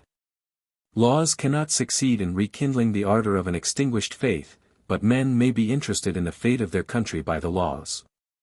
By this influence the vague impulse of patriotism, which never abandons the human heart, may be directed and revived. And if it be connected with the thoughts, the passions, and the daily habits of life, it may be consolidated into a durable and rational sentiment. Let it not be said that the time for the experiment is already past. For the old age of nations is not like the old age of men, and every fresh generation is a new people ready for the care of the legislator. It is not the administrative but the political effects of the local system that I most admire in America. In the United States the interests of the country are everywhere kept in view, they are an object of solicitude to the people of the whole Union, and every citizen is as warmly attached to them as if they were his own. He takes pride in the glory of his nation, he boasts of its success, to which he conceives himself to have contributed, and he rejoices in the general prosperity by which he profits. The feeling he entertains towards the state is analogous to that which unites him to his family, and it is by a kind of egotism that he interests himself in the welfare of his country. The European generally submits to a public officer because he represents a superior force, but to an American he represents a right. In America it may be said that no one renders obedience to man, but to justice and to law. If the opinion which the citizen entertains of himself is exaggerated, it is at least salutary, he unhesitatingly confides in his own powers, which appear to him to be all-sufficient. When a private individual meditates an undertaking, however directly connected it may be with the welfare of society, he never thinks of soliciting the cooperation of the government, but he publishes his plan, offers to execute it himself, courts the assistance of other individuals, and struggles manfully against all obstacles. Undoubtedly he is often less successful than the state might have been in his position, but in the end the sum of these private undertakings far exceeds all that the government could have done. As the administrative authority is within the reach of the citizens, whom it in some degree represents, it excites neither their jealousy nor their hatred. As its resources are limited, every one feels that he must not rely solely on its assistance. Thus, when the administration thinks fit to interfere, it is not abandoned to itself as in Europe. The duties of the private citizens are not supposed to have lapsed because the state assists in their fulfillment, but every one is ready, on the contrary, to guide and to support it. This action of individual exertions, joined to that of the public authorities, frequently performs what the most energetic central administration would be unable to execute. It would be easy to adduce several facts in proof of what I advance, but I had rather give only one, with which I am more thoroughly acquainted. 106 In America, the means which the authorities have at their disposal for the discovery of crimes and the arrest of criminals are few. The state police does not exist, and passports are unknown.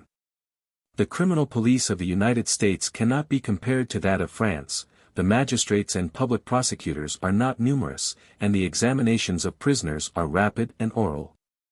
Nevertheless, in no country does crime more rarely elude punishment. The reason is, that everyone conceives himself to be interested in furnishing evidence of the act committed, and in stopping the delinquent. During my stay in the United States I witnessed the spontaneous formation of committees for the pursuit and prosecution of a man who had committed a great crime in a certain county. In Europe a criminal is an unhappy being who is struggling for his life against the ministers of justice, whilst the population is merely a spectator of the conflict. In America he is looked upon as an enemy of the human race, and the whole of mankind is against him. I believe that provincial institutions are useful to all nations, but nowhere do they appear to me to be more indispensable than amongst a democratic people. In an aristocracy order can always be maintained in the midst of liberty, and as the rulers have a great deal to lose, order is to them a first-rate consideration. In like manner an aristocracy protects the people from the excesses of despotism, because it always possesses an organized power ready to resist a despot. But a democracy without provincial institutions has no security against these evils.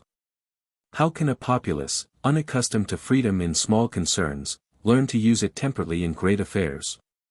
What resistance can be offered to tyranny in a country where every private individual is impotent, and where the citizens are united by no common tie? Those who dread the license of the mob, and those who fear the rule of absolute power, ought alike to desire the progressive growth of provincial liberties. On the other hand, I am convinced that democratic nations are most exposed to fall beneath the yoke of a central administration, for several reasons, amongst which is the following. The constant tendency of these nations is to concentrate all the strength of the government in the hands of the only power which directly represents the people. Because beyond the people nothing is to be perceived but a mass of equal individuals confounded together. But when the same power is already in possession of all the attributes of the government, it can scarcely refrain from penetrating into the details of the administration, and an opportunity of doing so is sure to present itself in the end. As was the case in France. In the French Revolution there were two impulses in opposite directions, which must never be confounded, the one was favorable to liberty, the other to despotism. Under the ancient monarchy the king was the sole author of the laws, and below the power of the sovereign certain vestiges of provincial institutions, half destroyed, were still distinguishable. These provincial institutions were incoherent, ill-compacted, and frequently absurd. In the hands of the aristocracy they had sometimes been converted into instruments of oppression. The Revolution declared itself the enemy of royalty and of provincial institutions at the same time. It confounded all that had preceded it, despotic power and the checks to its abuses, in indiscriminate hatred, and its tendency was at once to overthrow and to centralize. This double character of the French Revolution is a fact which has been adroitly handled by the friends of absolute power. Can they be accused of laboring in the cause of despotism when they are defending that central administration which was one of the great innovations of the Revolution? 107 In this manner popularity may be conciliated with hostility to the rights of the people, and the secret slave of tyranny may be the professed admirer of freedom. I have visited the two nations in which the system of provincial liberty has been most perfectly established, and I have listened to the opinions of different parties in those countries. In America I met with men who secretly aspired to destroy the democratic institutions of the Union. In England I found others who attacked the aristocracy openly, but I know of no one who does not regard provincial independence as a great benefit. In both countries I have heard 1,000 different causes assigned for the evils of the state, but the local system was never mentioned amongst them. I have heard citizens attribute the power and prosperity of their country to a multitude of reasons, but they all placed the advantages of local institutions in the foremost rank. Am I to suppose that when men who are naturally so divided on religious opinions and on political theories agree on one point, and that one of which they have daily experience, they are all in error? The only nations which deny the utility of provincial liberties are those which have fewest of them.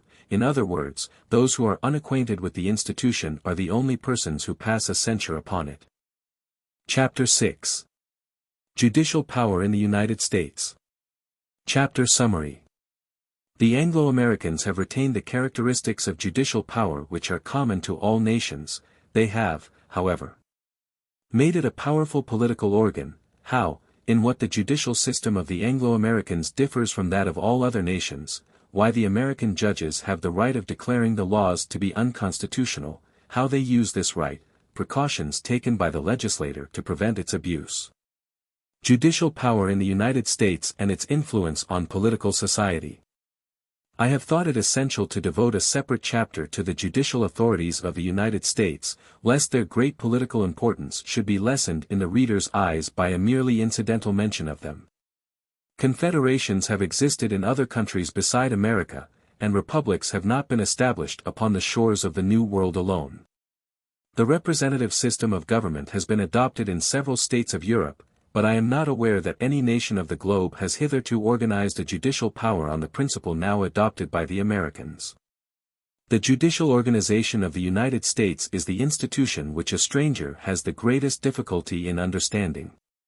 He hears the authority of a judge invoked in the political occurrences of every day, and he naturally concludes that in the United States the judges are important political functionaries.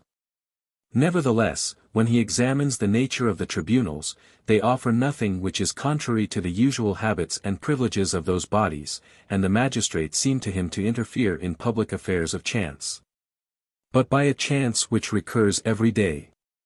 When the Parliament of Paris remonstrated, or refused to enregister an edict, or when it summoned a functionary accused of malversation to its bar, its political influence as a judicial body was clearly visible. But nothing of the kind is to be seen in the United States. The Americans have retained all the ordinary characteristics of judicial authority, and have carefully restricted its action to the ordinary circle of its functions. The first characteristic of judicial power in all nations is the duty of arbitration. But rights must be contested in order to warrant the interference of a tribunal, and an action must be brought to obtain the decision of a judge. As long, therefore, as the law is uncontested, the judicial authority is not called upon to discuss it, and it may exist without being perceived. When a judge in a given case attacks a law relating to that case, he extends the circle of his customary duties, without however stepping beyond it, since he is in some measure obliged to decide upon the law in order to decide the case. But if he pronounces upon a law without resting upon a case, he clearly steps beyond his sphere, and invades that of the legislative authority. The second characteristic of judicial power is that it pronounces on special cases, and not upon general principles. If a judge in deciding a particular point destroys a general principle, by passing a judgment which tends to reject all the inferences from that principle, and consequently to annul it, he remains within the ordinary limits of his functions. But if he directly attacks a general principle without having a particular case in view, he leaves the circle in which all nations have agreed to confine his authority, he assumes a more important, and perhaps a more useful, influence than that of the magistrate, but he ceases to be a representative of the judicial power. The third characteristic of the judicial power is its inability to act unless it is appealed to, or until it has taken cognizance of an affair. This characteristic is less general than the other two. But, notwithstanding the exceptions, I think it may be regarded as essential. The judicial power is by its nature devoid of action, it must be put in motion in order to produce a result. When it is called upon to repress a crime, it punishes the criminal; when a wrong is to be redressed, it is ready to redress it; when an act requires interpretation, it is prepared to interpret it. But it does not pursue criminals, hunt out wrongs, or examine into evidence of its own accord. A judicial functionary who should open proceedings, and usurp the censorship of the laws, would in some measure do violence to the passive nature of his authority. The Americans have retained these three distinguishing characteristics of the judicial power. An American judge can only pronounce a decision when litigation has arisen, he is only conversant with special cases, and he cannot act until the cause has been duly brought before the court. His position is therefore perfectly similar to that of the magistrate of other nations, and he is nevertheless invested with immense political power. If the sphere of his authority and his means of action are the same as those of other judges, it may be asked whence he derives a power which they do not possess. The cause of this difference lies in the simple fact that the Americans have acknowledged the right of the judges to found their decisions on the Constitution rather than on the laws. In other words, they have left them at liberty not to apply such laws as may appear to them to be unconstitutional.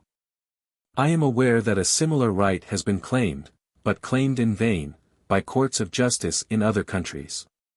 But in America it is recognized by all authorities, and not a party, nor so much as an individual, is found to contest it. This fact can only be explained by the principles of the American Constitution.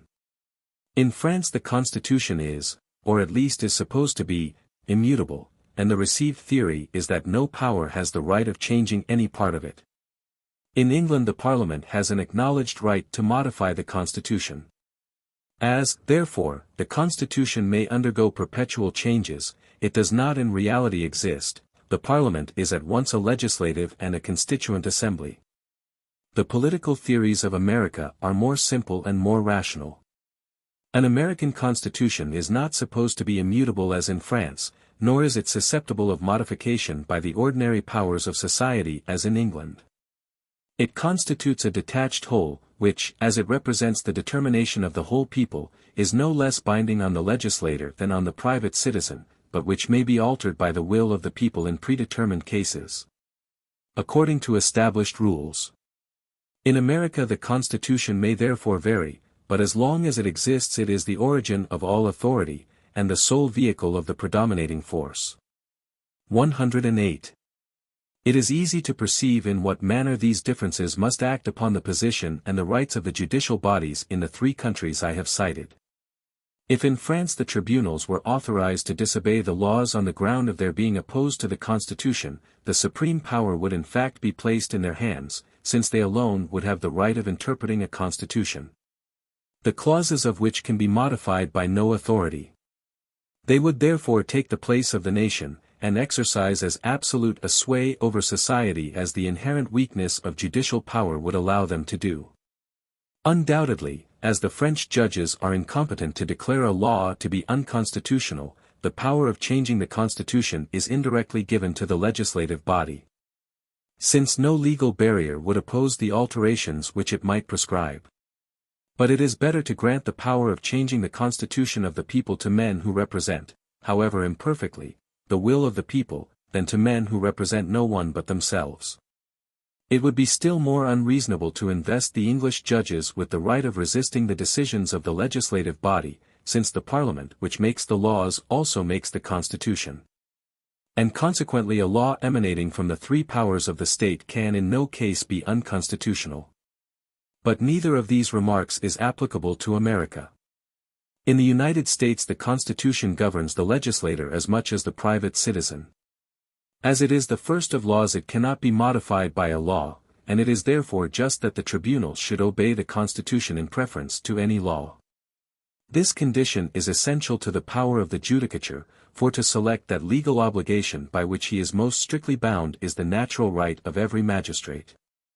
In France the Constitution is also the first of laws, and the judges have the same right to take it as the ground of their decisions, but were they to exercise this right they must perforce encroach on rights more sacred than their own, namely, on those of society, in whose name they are acting. In this case the state motive clearly prevails over the motives of an individual. In America, where the nation can always reduce its magistrates to obedience by changing its constitution, no danger of this kind is to be feared. Upon this point, therefore, the political and the logical reasons agree, and the people as well as the judges preserve their privileges.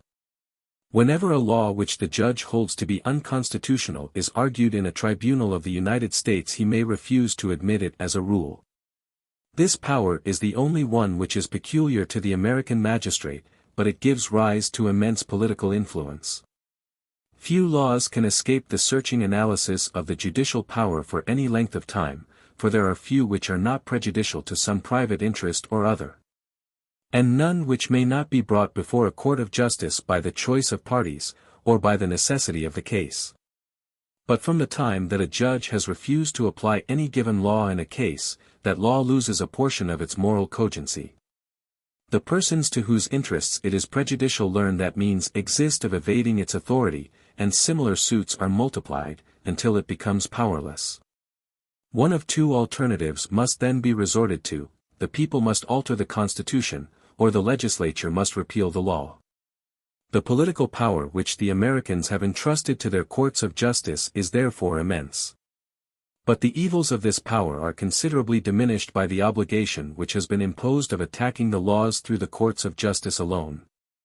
If the judge had been empowered to contest the laws on the ground of theoretical generalities, if he had been enabled to open an attack or to pass a censure on the legislator, he would have played a prominent part in the political sphere. And as the champion or the antagonist of a party, he would have arrayed the hostile passions of the nation in the conflict. But when a judge contests a law applied to some particular case in an obscure proceeding, the importance of his attack is concealed from the public gaze, his decision bears upon the interest of an individual. And if the law is slighted, it is only collaterally. Moreover, although it is censured, it is not abolished, its moral force may be diminished, but its cogency is by no means suspended, and its final destruction can only be accomplished by the reiterated attacks of judicial functionaries.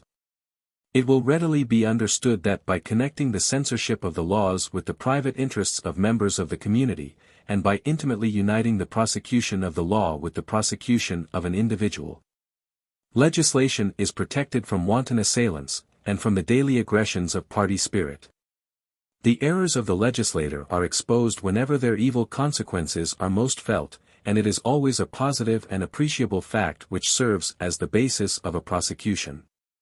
I am inclined to believe this practice of the American courts to be at once the most favorable to liberty as well as to public order. If the judge could only attack the legislator openly and directly, he would sometimes be afraid to oppose any resistance to his will, and at other moments party spirit might encourage him to brave it at every turn. The laws would consequently be attacked, and the power from which they emanate is weak, and obeyed when it is strong. That is to say, when it would be useful to respect them they would be contested, and when it would be easy to convert them into an instrument of oppression they would be respected. But the American judge is brought into the political arena independently of his own will. He only judges the law because he is obliged to judge a case.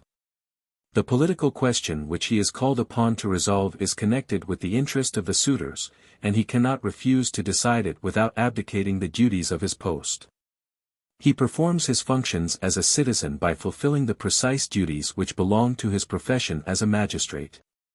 It is true that upon this system the judicial censorship which is exercised by the courts of justice over the legislation cannot extend to all laws indiscriminately, inasmuch as some of them can never give rise to that exact species of contestation which is termed a lawsuit.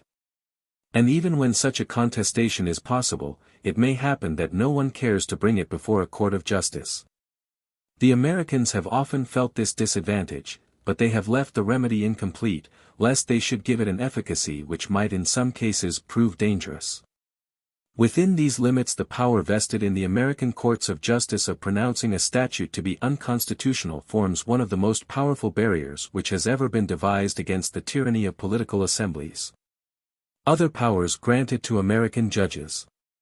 The United States, all the citizens have the right of indicting public functionaries before the ordinary tribunals. How they use this right, Art. 75 of the French Constitution of the Innate, the Americans and the English cannot understand the purport of this clause. It is perfectly natural that in a free country like America all the citizens should have the right of indicting public functionaries before the ordinary tribunals, and that all the judges should have the power of punishing public offenses. The right granted to the courts of justice of judging the agents of the executive government, when they have violated the laws, is so natural a one that it cannot be looked upon as an extraordinary privilege.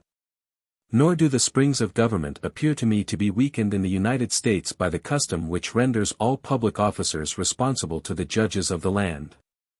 The Americans seem, on the contrary, to have increased by this means that respect which is due to the authorities, and at the same time to have rendered those who are in power more scrupulous of offending public opinion. I was struck by the small number of political trials which occur in the United States, but I had no difficulty in accounting for this circumstance. A lawsuit, of whatever nature it may be, is always a difficult and expensive undertaking. It is easy to attack a public man in a journal, but the motives which can warrant an action at law must be serious.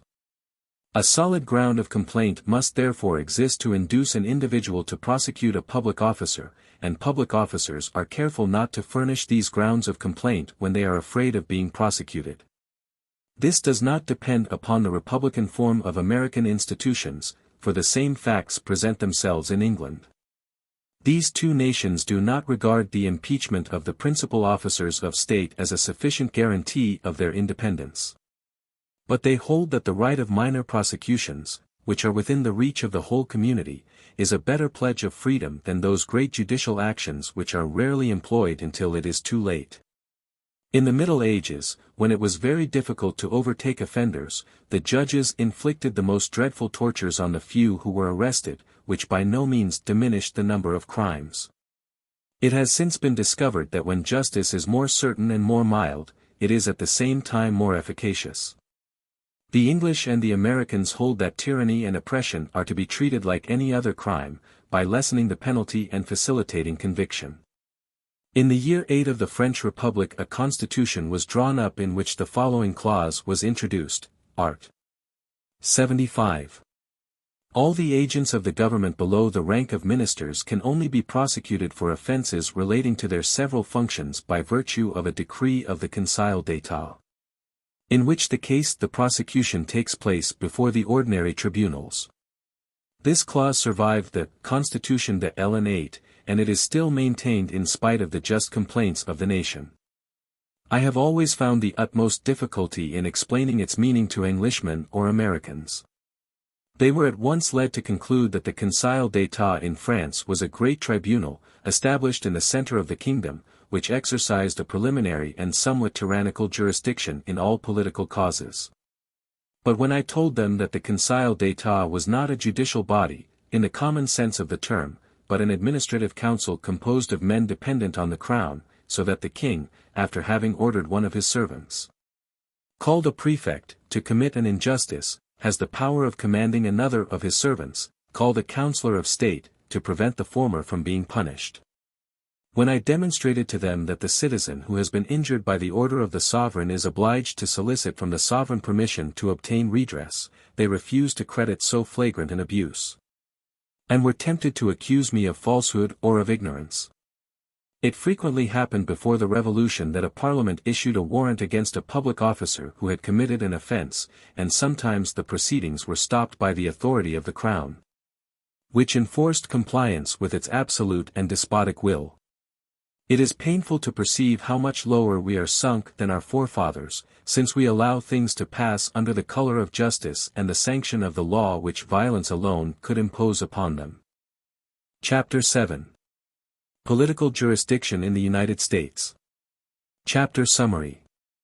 Definition of political jurisdiction, what is understood by political jurisdiction in France, in England, and in the United States. In America the political judge can only pass sentence on public officers, he more frequently passes a sentence of removal from office than a penalty. Political jurisdiction as it exists in the United States is, notwithstanding its mildness, and perhaps in consequence of that mildness, a most powerful instrument in the hands of the majority.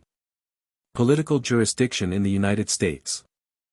I understand, by political jurisdiction, that temporary right of pronouncing a legal decision with which a political body may be invested.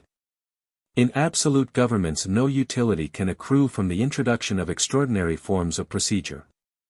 The prince in whose name an offender is prosecuted is as much the sovereign of the courts of justice as of everything else, and the idea which is entertained of his power is of itself a sufficient security. The only thing he has to fear is, that the external formalities of justice should be neglected, and that his authority should be dishonored from a wish to render it more absolute. But in most free countries, in which the majority can never exercise the same influence upon the tribunals as an absolute monarch, the judicial power has occasionally been vested for a time in the representatives of the nation. It has been thought better to introduce a temporary confusion between the functions of the different authorities than to violate the necessary principle of the unity of government. England, France, and the United States have established this political jurisdiction by law, and it is curious to examine the different adaptations which these three great nations have made of the principle. In England and in France the House of Lords and the Chambre de Paris 109 constitute the highest criminal court of their respective nations, and although they do not habitually try all political offences, they are competent to try them all. Another political body enjoys the right of impeachment before the House of Lords. The only difference which exists between the two countries in this respect is, that in England the Commons may impeach whomsoever they please before the Lords, whilst in France the deputies can only employ this mode of prosecution against the ministers of the Crown. In both countries the upper house may make use of all the existing penal laws of the nation to punish the delinquents. In the United States, as well as in Europe, one branch of the legislature is authorized to impeach and another to judge. The House of Representatives arraigns the offender, and the Senate awards his sentence. But the Senate can only try such persons as are brought before it by the House of Representatives, and those persons must belong to the class of public functionaries. Thus the jurisdiction of the Senate is less extensive than that of the peers of France, whilst the right of impeachment by the representatives is more general than that of the deputies. But the great difference which exists between Europe and America is, that in Europe political tribunals are empowered to inflict all the dispositions of the penal code, while in America, when they have deprived the offender of his official rank, and have declared him incapable of filling any political office for the future, their jurisdiction terminates and that of the ordinary tribunals begins. Suppose, for instance, that the President of the United States has committed the crime of high treason, the House of Representatives impeaches him, and the Senate degrades him. He must then be tried by a jury, which alone can deprive him of his liberty or his life. This accurately illustrates the subject we are treating.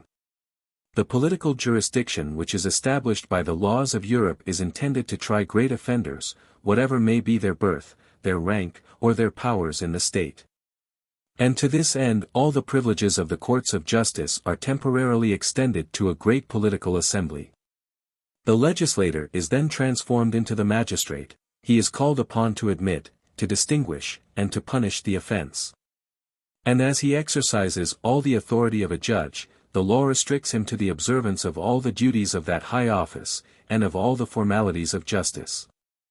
When a public functionary is impeached before an English or a French political tribunal, and is found guilty, the sentence deprives him ipso facto of his functions. And it may pronounce him to be incapable of resuming them or any others for the future. But in this case the political interdict is a consequence of the sentence, and not the sentence itself. In Europe the sentence of a political tribunal is to be regarded as a judicial verdict rather than as an administrative measure. In the United States the contrary takes place, and although the decision of the Senate is judicial in its form, since the senators are obliged to comply with the practices and formalities of a court of justice. Although it is judicial in respect to the motives on which it is founded, since the Senate is in general obliged to take an offense at common law as the basis of its sentence, nevertheless the object of the proceeding is purely administrative. If it had been the intention of the American legislator to invest a political body with great judicial authority, its action would not have been limited to the circle of public functionaries. Since the most dangerous enemies of the state may be in the possession of no functions at all. And this is especially true in republics, where party influence is the first of authorities, and where the strength of many a reader is increased by his exercising no legal power. If it had been the intention of the American legislator to give society the means of repressing state offenses by exemplary punishment, according to the practice of ordinary justice, the resources of the penal code would all have been placed at the disposal of the political tribunals. But the weapon with which they are entrusted is an imperfect one, and it can never reach the most dangerous offenders, since men who aim at the entire subversion of the laws are not likely to murmur at a political interdict.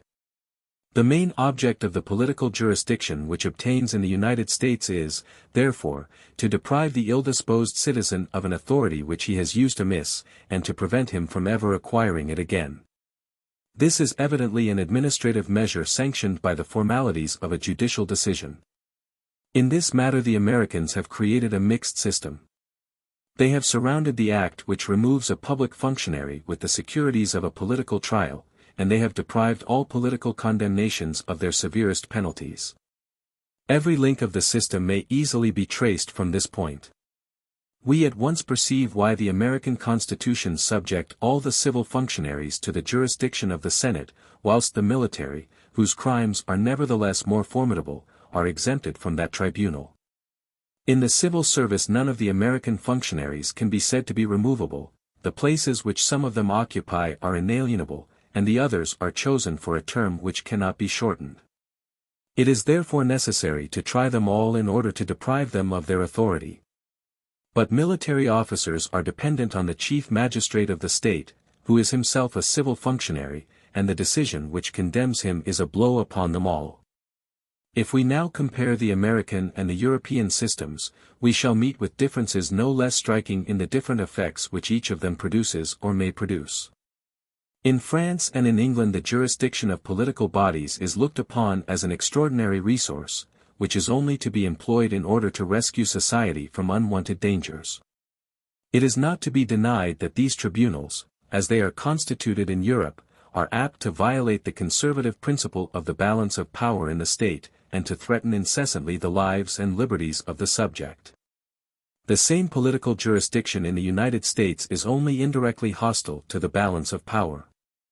It cannot menace the lives of the citizens, and it does not hover, as in Europe, over the heads of the community, since those only who have submitted to its authority on accepting office are exposed to the severity of its investigations.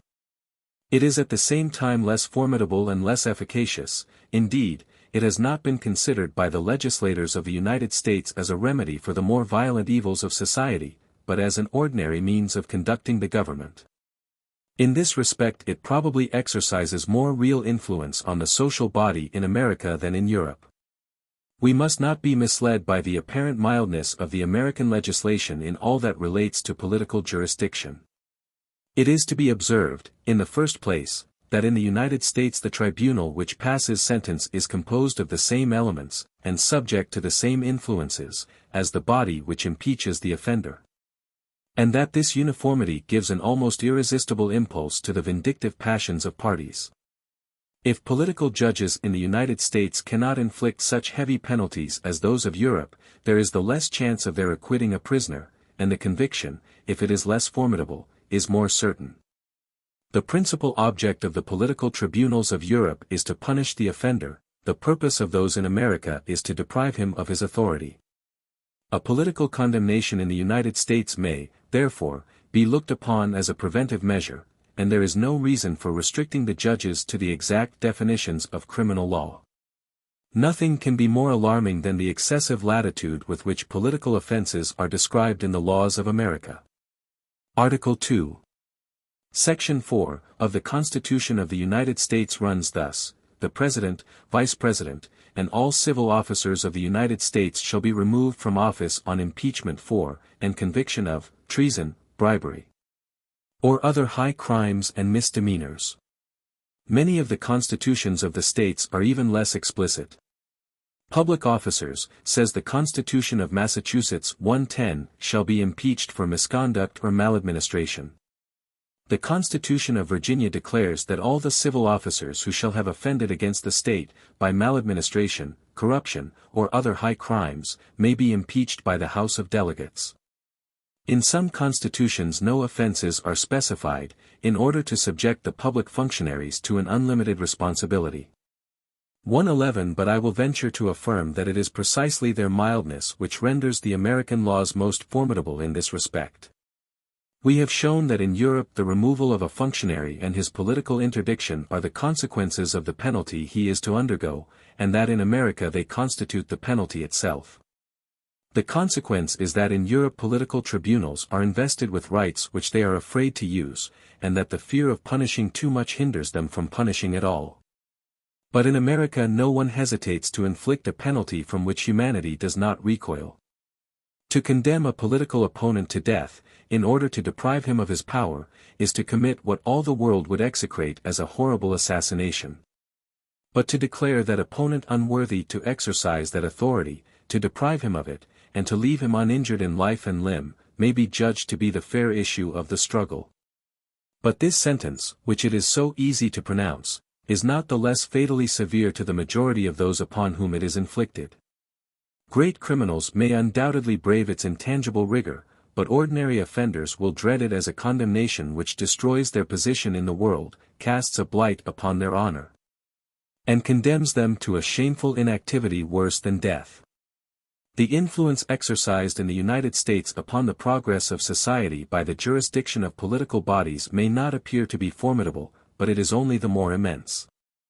It does not directly coerce the subject, but it renders the majority more absolute over those in power. It does not confer an unbounded authority on the legislator which can be exerted at some momentous crisis, but it establishes a temperate and regular influence, which is at all times available. If the power is decreased, it can, on the other hand, be more conveniently employed and more easily abused. By preventing political tribunals from inflicting judicial punishments, the Americans seem to have eluded the worst consequences of legislative tyranny, rather than tyranny itself. And I am not sure that political jurisdiction, as it is constituted in the United States, is not the most formidable weapon which has ever been placed in the rude grasp of a popular majority. When the American republics begin to degenerate, it will be easy to verify the truth of this observation, by remarking whether the number of political impeachments augments. 112. Chapter 8. The Federal Constitution, Part 1. I have hitherto considered each state as a separate whole, and I have explained the different springs which the people sets in motion, and the different means of action which it employs. But all the states which I have considered as independent are forced to submit, in certain cases, to the supreme authority of the Union. The time is now come for me to examine separately the supremacy with which the Union has been invested, and to cast a rapid glance over the Federal Constitution. Chapter Summary. Origin of the First Union, its weakness, Congress appeals to the constituent authority, interval of 2 years between this appeal and the promulgation of the new Constitution. History of the Federal Constitution. The 13 colonies which simultaneously threw off the yoke of England towards the end of the last century professed, as I have already observed, the same religion, the same language, the same customs, and almost the same laws. They were struggling against a common enemy, and these reasons were sufficiently strong to unite them one to another, and to consolidate them into one nation. But as each of them had enjoyed a separate existence and a government within its own control, the peculiar interests and customs which resulted from this system were opposed to a compact and intimate union which would have absorbed the individual importance of each in the general importance of all. Hence arose two opposite tendencies, the one prompting the Anglo-Americans to unite, the other to divide their strength. As long as the war with the mother country lasted, the principle of union was kept alive by necessity. And although the laws which constituted it were defective, the common ties subsisted in spite of their imperfections. 113. But no sooner was peace concluded than the faults of the legislation became manifest, and the state seemed to be suddenly dissolved. Each colony became an independent republic, and assumed an absolute sovereignty. The federal government, condemned to impotence by its constitution, and no longer sustained by the presence of a common danger, witnessed the outrages offered to its flag by the great nations of Europe. Whilst it was scarcely able to maintain its ground against the Indian tribes, and to pay the interest of the debt which had been contracted during the War of Independence. It was already on the verge of destruction, when it officially proclaimed its inability to conduct the government, and appealed to the constituent authority of the nation. 114. If America ever approached, for however brief a time, that lofty pinnacle of glory to which the fancy of its inhabitants is wont to point, it was at the solemn moment at which the power of the nation abdicated, as it were, the empire of the land. All ages have furnished the spectacle of a people struggling with energy to win its independence, and the efforts of the Americans in throwing off the English yoke have been considerably exaggerated. Separated from their enemies by 3,000 miles of ocean, and backed by a powerful ally, the success of the United States may be more justly attributed to their geographical position than to the valor of their armies or the patriotism of their citizens. It would be ridiculous to compare the American wars to the wars of the French Revolution, or the efforts of the Americans to those of the French when they were attacked by the whole of Europe, without credit and without allies. Yet capable of opposing a 20th part of their population to the world, and of bearing the torch of revolution beyond their frontiers whilst they stifled its devouring flame within the bosom of their country. But it is a novelty in the history of society to see a great people turn a calm and scrutinizing eye upon itself, when apprised by the legislature that the wheels of government are stopped. To see it carefully examine the extent of the evil, and patiently wait for 2 whole years until a remedy was discovered, which it voluntarily adopted without having wrung a tear or a drop of blood from mankind. At the time when the inadequacy of the first Constitution was discovered, America possessed the double advantage of that calm which had succeeded the effervescence of the Revolution, and of those great men who had led the Revolution to a successful issue. The assembly which accepted the task of composing the second Constitution was small, 115, but George Washington was its president, and it contained the choicest talents and the noblest hearts which had ever appeared in the New World. This National Commission, after long and mature deliberation, offered to the acceptance of the people the body of general laws which still rules the Union. All the states adopted it successively. 116 The new federal government commenced its functions in 1789, after an interregnum of 2 years. The Revolution of America terminated when that of France began. Summary of the Federal Constitution. Division of authority between the federal government and the states. The government of the states is the rule, the federal government the exception. The first question which awaited the Americans was intricate, and by no means easy of solution. The object was so to divide the authority of the different states which composed the Union that each of them should continue to govern itself in all that concerned its internal prosperity, whilst the entire nation, represented by the Union, should continue to form a compact body, and to provide for the general exigencies of the people. It was as impossible to determine beforehand, with any degree of accuracy, the share of authority which each of 2 governments was to enjoy, as to foresee all the incidents in the existence of a nation. The obligations and the claims of the federal government were simple and easily definable, because the Union had been formed with the express purpose of meeting the general exigencies of the people. But the claims and obligations of the states were, on the other hand, complicated and various, because those governments had penetrated into all the details of social life. The attributes of the federal government were therefore carefully enumerated, and all that was not included amongst them was declared to constitute a part of the privileges of the several governments of the states. Thus the government of the states remained the rule, and that of the Confederation became the exception. 117. But as it was foreseen that, in practice, questions might arise as to the exact limits of this exceptional authority, and that it would be dangerous to submit these questions to the decision of the ordinary courts of justice. Established in the states by the states themselves, a high federal court was created, 118, which was destined, amongst other functions, to maintain the balance of power which had been established by the Constitution between the 2 rival governments. 119. Prerogative of the federal government. Power of declaring war, making peace, and levying general taxes vested in the federal government. What part of the internal policy of the country it may direct, the government of the Union in some respects more central than the king's government in the old French monarchy. The external relations of a people may be compared to those of private individuals, and they cannot be advantageously maintained without the agency of a single head of a government. The exclusive right of making peace and war, of concluding treaties of commerce, of raising armies, and equipping fleets, was granted to the Union. 120 The necessity of a national government was less imperiously felt in the conduct of the internal policy of society, but there are certain general interests which can only be attended to with advantage by a general authority. The Union was invested with the power of controlling the monetary system, of directing the post office, and of opening the great roads which were to establish a communication between the different parts of the country. 121 The independence of the government of each state was formally recognized in its sphere. Nevertheless, the federal government was authorized to interfere in the internal affairs of the states. 122 In a few predetermined cases, in which an indiscreet abuse of their independence might compromise the security of the Union at large. Thus, whilst the power of modifying and changing their legislation at pleasure was preserved in all the republics, they were forbidden to enact ex post facto laws, or to create a class of nobles in their community. 123 Lastly, as it was necessary that the federal government should be able to fulfill its engagements, it was endowed with an unlimited power of levying taxes. 124. In examining the balance of power as established by the federal constitution.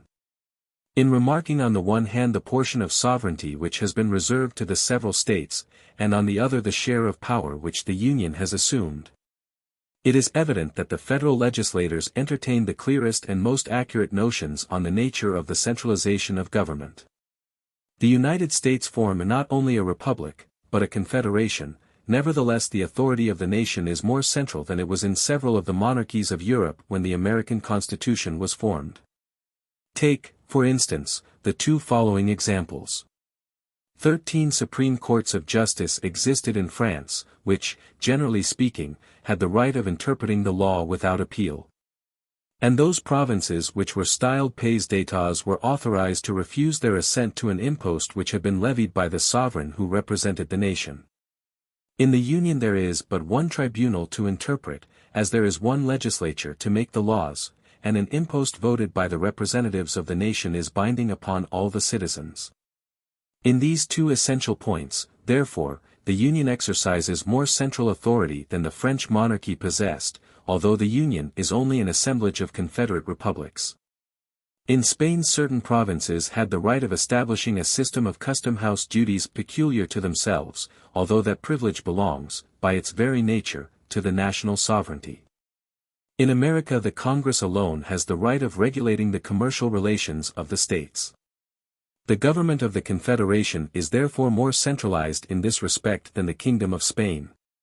It is true that the power of the Crown in France or in Spain was always able to obtain by force whatever the constitution of the country denied, and that the ultimate result was consequently the same. But I am here discussing the theory of the Constitution. Federal powers. After having settled the limits within which the federal government was to act, the next point was to determine the powers which it was to exert. Legislative powers. 125. Division of the legislative body into two branches, difference in the manner of forming the two houses. The principle of the independence of the states predominates in the formation of the Senate, the principle of the sovereignty of the nation in the composition of the House of Representatives. Singular effects of the fact that a constitution can only be logical in the early stages of a nation. The plan which had been laid down beforehand for the constitutions of the several states was followed, in many points, in the organization of the powers of the Union. The federal legislature of the Union was composed of a Senate and a House of Representatives. A spirit of conciliation prescribed the observance of distinct principles in the formation of these two assemblies. I have already shown that two contrary interests were opposed to each other in the establishment of the federal constitution.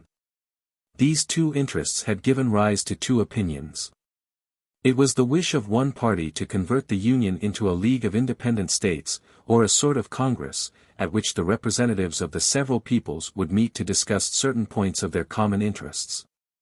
The other party desired to unite the inhabitants of the American colonies into one sole nation, and to establish a government which should act as the sole representative of the nation, as far as the limited sphere of its authority would permit. The practical consequences of these two theories were exceedingly different. The question was, whether a league was to be established instead of a national government.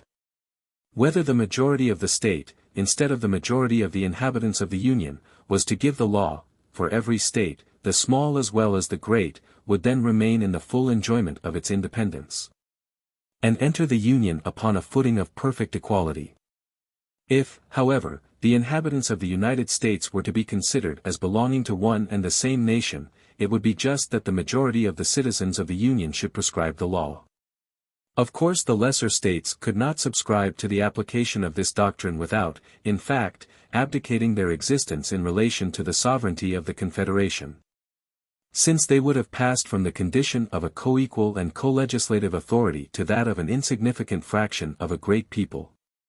But if the former system would have invested them with an excessive authority, the latter would have annulled their influence altogether. Under these circumstances the result was, that the strict rules of logic were evaded, as is usually the case when interests are opposed to arguments. A middle course was hit upon by the legislators, which brought together by force two systems theoretically irreconcilable. The principle of the independence of the states prevailed in the formation of the Senate, and that of the sovereignty of the nation predominated in the composition of the House of Representatives. It was decided that each state should send 2 senators to Congress, and a number of representatives proportioned to its population. 126. It results from this arrangement that the state of New York has at the present day 40 representatives and only 2 senators, the state of Delaware has 2 senators and only 1 representative. The state of Delaware is therefore equal to the state of New York in the Senate, whilst the latter has 40 times the influence of the former in the House of Representatives. Thus, if the minority of the nation preponderates in the Senate, it may paralyze the decisions of the majority represented in the other house, which is contrary to the spirit of constitutional government. These facts show how rare and how difficult it is rationally and logically to combine all the several parts of legislation. In the course of time different interests arise, and different principles are sanctioned by the same people. And when a general constitution is to be established, these interests and principles are so many natural obstacles to the rigorous application of any political system, with all its consequences. The early stages of national existence are the only periods at which it is possible to maintain the complete logic of legislation. And when we perceive a nation in the enjoyment of this advantage, before we hasten to conclude that it is wise, we should do well to remember that it is young. When the federal constitution was formed, the interests of independence for the separate states, and the interest of union for the whole people, were the only 2 conflicting interests which existed amongst the Anglo-Americans. And a compromise was necessarily made between them. It is, however, just to acknowledge that this part of the Constitution has not hitherto produced those evils which might have been feared. All the states are young and contiguous, their customs, their ideas, and their exigencies are not dissimilar. And the differences which result from their size or inferiority do not suffice to set their interests at variance. The small states have consequently never been induced to league themselves together in the Senate to oppose the designs of the larger ones. And indeed there is so irresistible an authority in the legitimate expression of the will of a people that the Senate could offer but a feeble opposition to the vote of the majority of the House of Representatives. It must not be forgotten, on the other hand, that it was not in the power of the American legislators to reduce to a single nation the people for whom they were making laws. The object of the federal constitution was not to destroy the independence of the states, but to restrain it. By acknowledging the real authority of these secondary communities, and it was impossible to deprive them of it, they disavowed beforehand the habitual use of constraint in enforcing the decisions of the majority. Upon this principle the introduction of the influence of the states into the mechanism of the federal government was by no means to be wondered at, since it only attested the existence of an acknowledged power, which was to be humored and not forcibly checked. A further difference between the Senate and the House of Representatives. The Senate named by the provincial legislators, the representatives by the people, double election of the former. Single election of the latter, term of the different offices, peculiar functions of each house. The Senate not only differs from the other house in the principle which it represents, but also in the mode of its election, in the term for which it is chosen, and in the nature of its functions. The House of Representatives is named by the people, the Senate by the legislators of each state, the former is directly elected, the latter is elected by an elected body. The term for which the representatives are chosen is only 2 years, that of the senators is 6. The functions of the House of Representatives are purely legislative, and the only share it takes in the judicial power is in the impeachment of public officers. The Senate cooperates in the work of legislation, and tries those political offenses which the House of Representatives submits to its decision. It also acts as the great executive council of the nation. The treaties which are concluded by the President must be ratified by the Senate, and the appointments he may make must be definitely approved by the same body. 127. The Executive Power. 128. Dependence of the President. He is elective and responsible, he is free to act in his own sphere under the inspection, but not under the direction, of the Senate, his salary fixed at his entry into office, suspensive veto. The American legislators undertook a difficult task in attempting to create an executive power dependent on the majority of the people, and nevertheless sufficiently strong to act without restraint in its own sphere.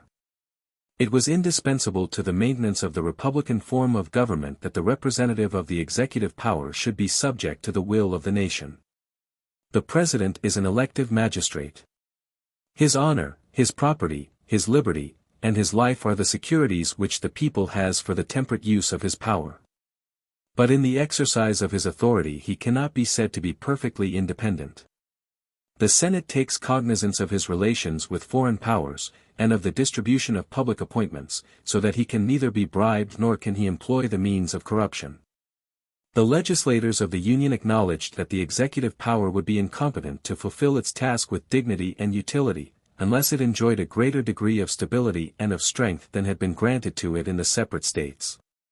The President is chosen for 4 years, and he may be re-elected, so that the chances of a prolonged administration may inspire him with hopeful undertakings for the public good, and with the means of carrying them into execution.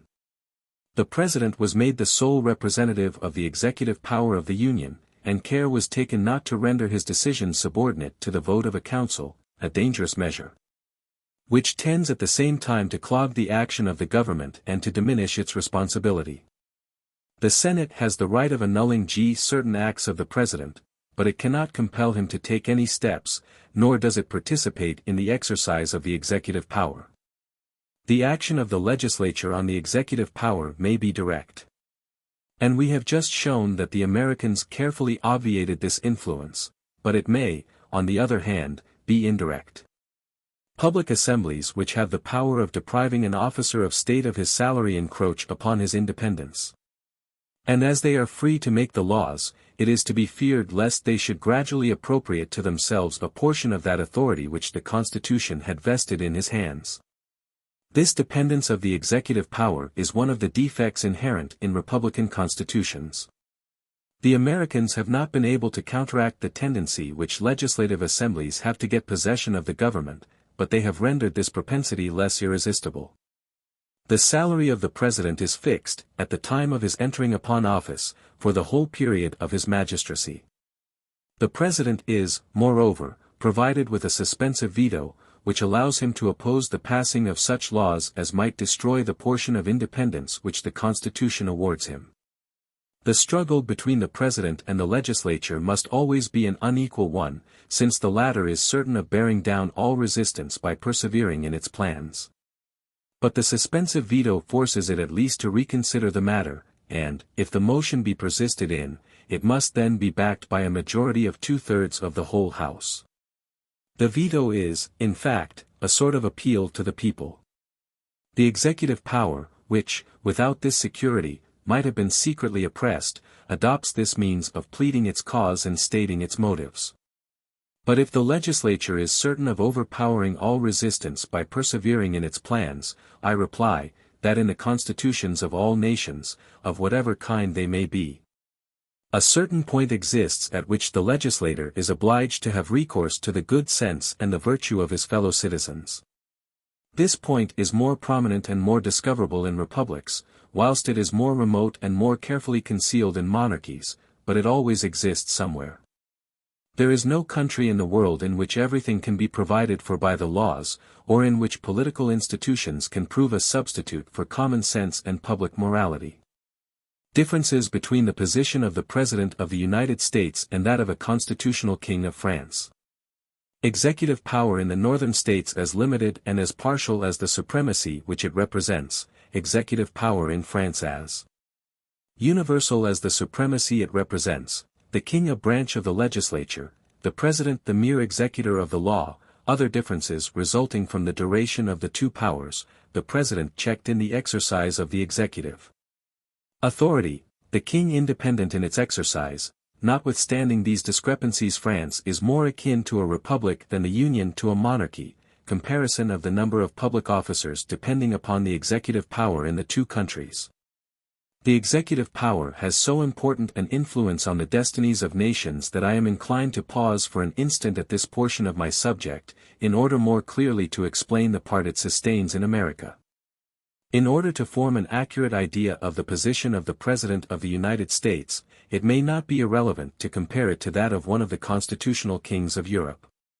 In this comparison I shall pay but little attention to the external signs of power, which are more apt to deceive the eye of the observer than to guide his researches. When a monarchy is being gradually transformed into a republic, the executive power retains the titles, the honors, the etiquette, and even the funds of royalty long after its authority has disappeared. The English, after having cut off the head of one king and expelled another from his throne, were accustomed to accost the successor of those princes upon their knees. On the other hand, when a republic falls under the sway of a single individual, the demeanor of the sovereign is simple and unpretending, as if his authority was not yet paramount. When the emperors exercised an unlimited control over the fortunes and the lives of their fellow citizens, it was customary to call them Caesar in conversation, and they were in the habit of supping without formality at their friends' houses. It is therefore necessary to look below the surface. The sovereignty of the United States is shared between the Union and the States.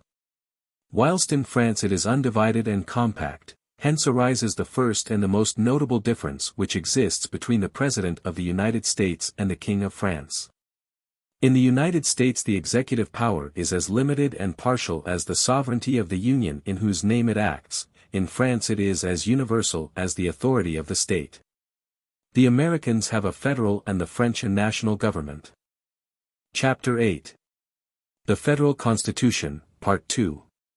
This cause of inferiority results from the nature of things, but it is not the only one. The second in importance is as follows: sovereignty may be defined to be the right of making laws. In France, the king really exercises a portion of the sovereign power, since the laws have no weight till he has given his assent to them. He is, moreover, the executor of all they ordain. The president is also the executor of the laws, but he does not really cooperate in their formation, since the refusal of his assent does not annul them. He is therefore merely to be considered as the agent of the sovereign power. But not only does the King of France exercise a portion of the sovereign power, he also contributes to the nomination of the legislature, which exercises the other portion. He has the privilege of appointing the members of one chamber, and of dissolving the other at his pleasure, whereas the President of the United States has no share in the formation of the legislative body, and cannot dissolve any part of it. The king has the same right of bringing forward measures as the chambers, a right which the President does not possess.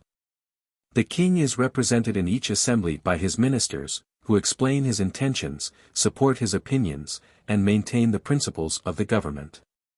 The President and his ministers are alike excluded from Congress, so that his influence and his opinions can only penetrate indirectly into that great body.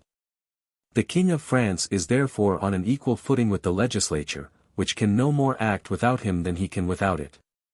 The President exercises an authority inferior to, and depending upon, that of the legislature. Even in the exercise of the executive power, properly so called, the point upon which his position seems to be most analogous to that of the King of France, the President labors under several causes of inferiority. The authority of the King, in France, has, in the first place, the advantage of duration over that of the President, and durability is one of the chief elements of strength. Nothing is either loved or feared but what is likely to endure.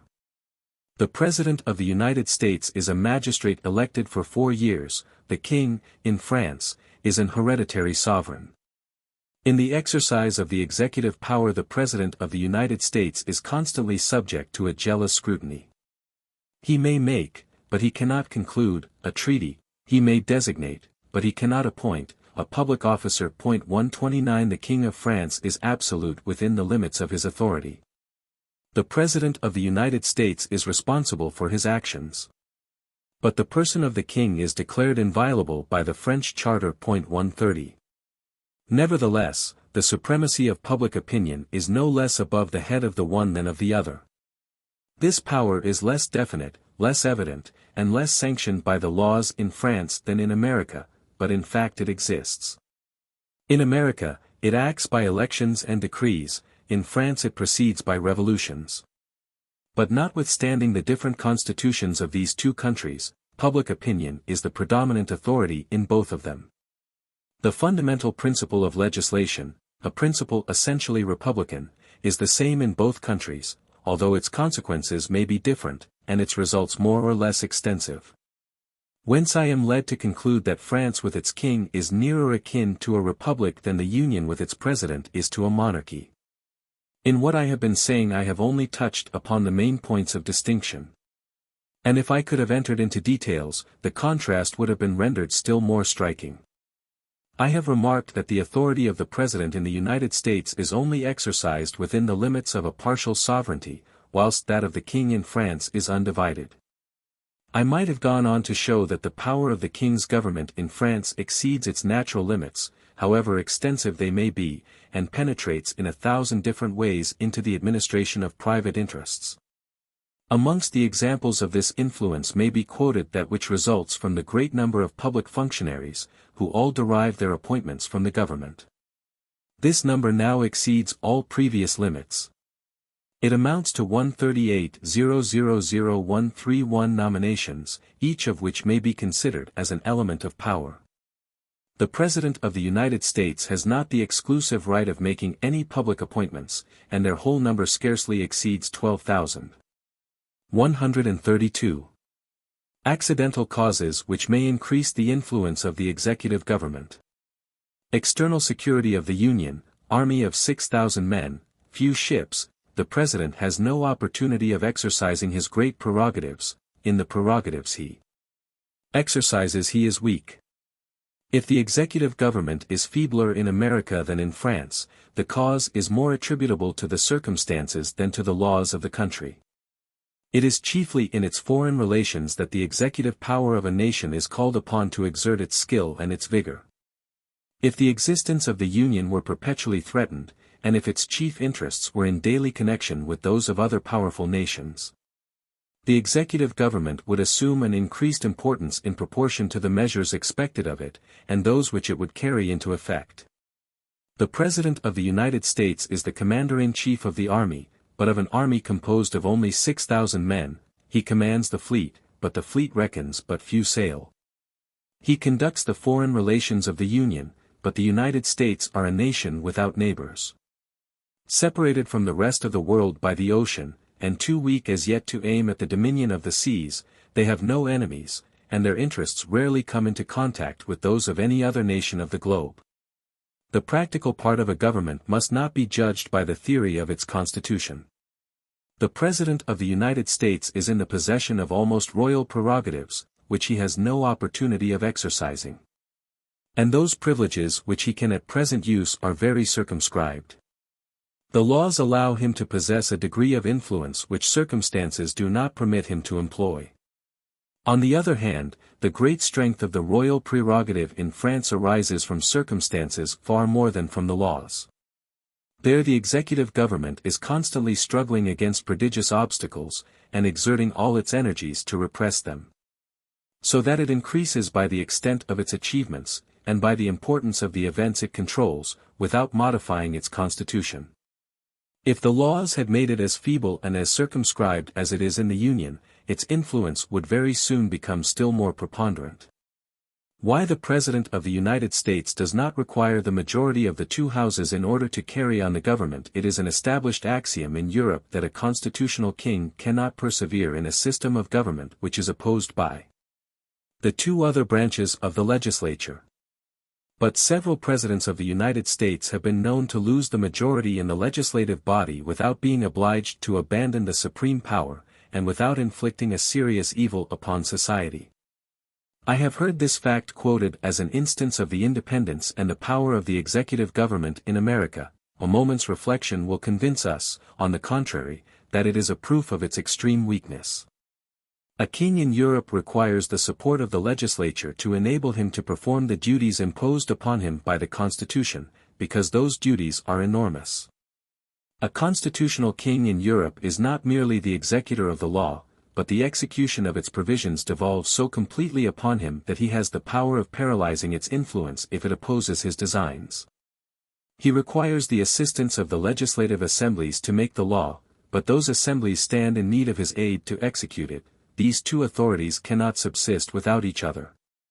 And the mechanism of government is stopped as soon as they are at variance. In America the president cannot prevent any law from being passed, nor can he evade the obligation of enforcing it. His sincere and zealous cooperation is no doubt useful, but it is not indispensable, in the carrying on of public affairs.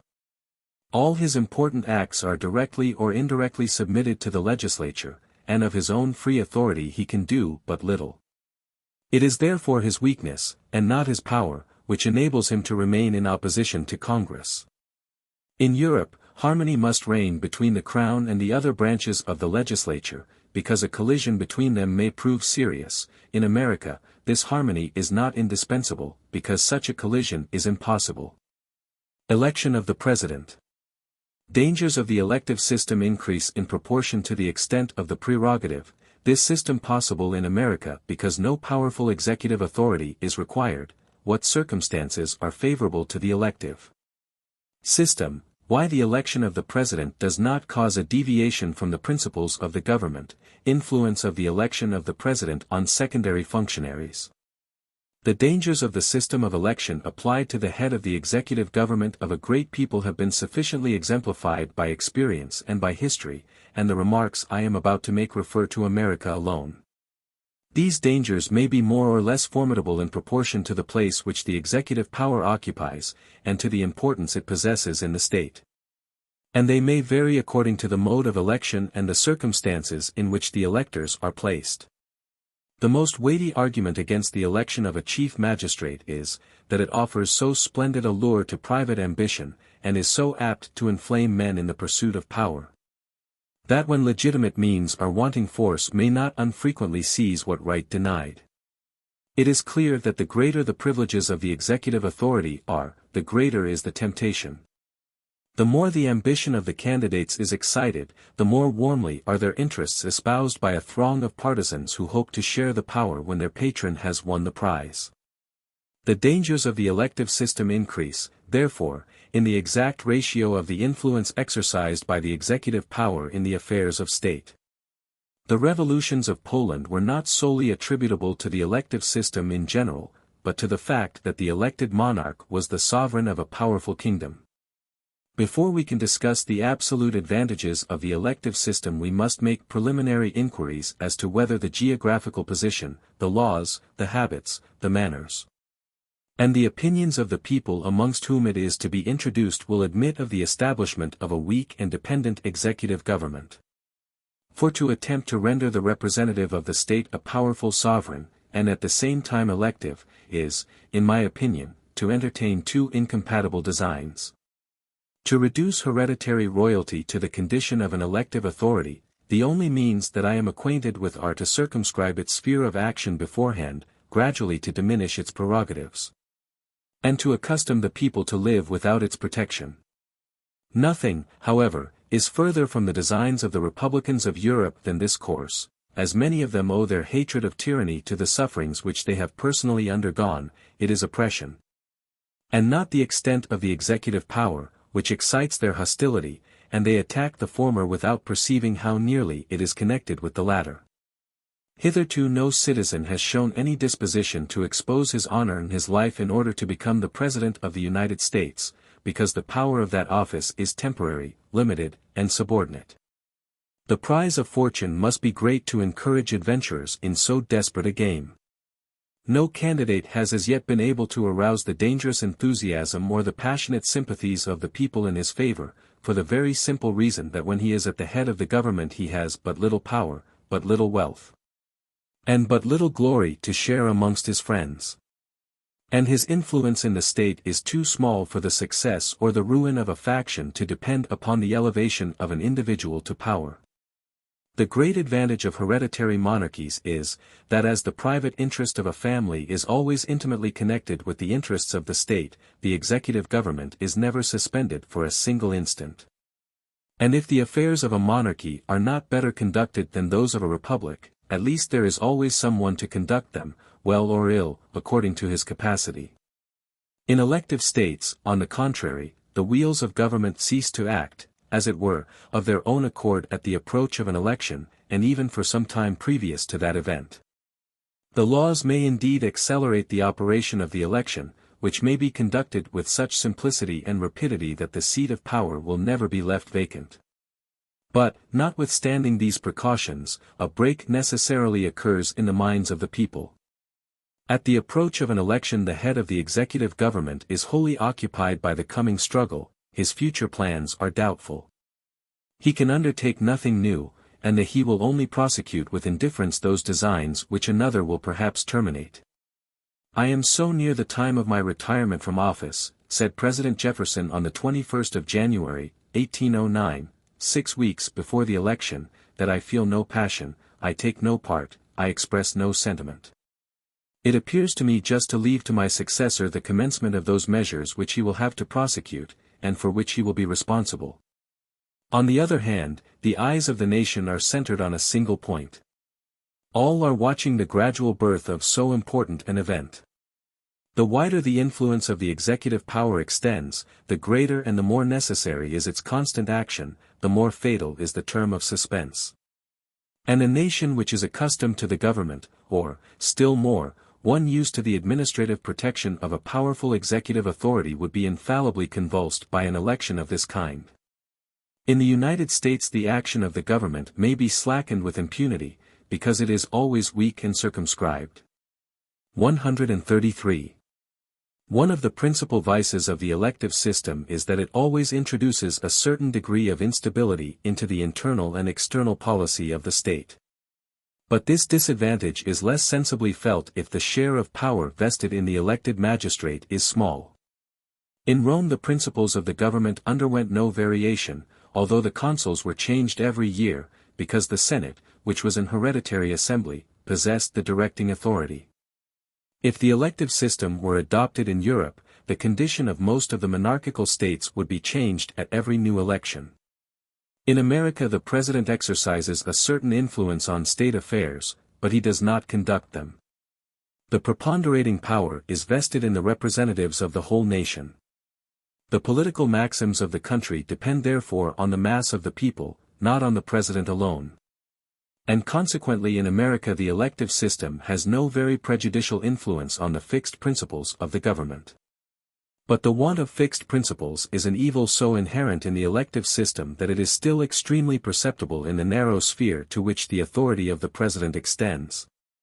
The Americans have admitted that the head of the executive power, who has to bear the whole responsibility of the duties he is called upon to fulfill, ought to be empowered to choose his own agents, and to remove them at pleasure. The legislative bodies watch the conduct of the president more than they direct it. The consequence of this arrangement is, that at every new election the fate of all the federal public officers is in suspense. Mr.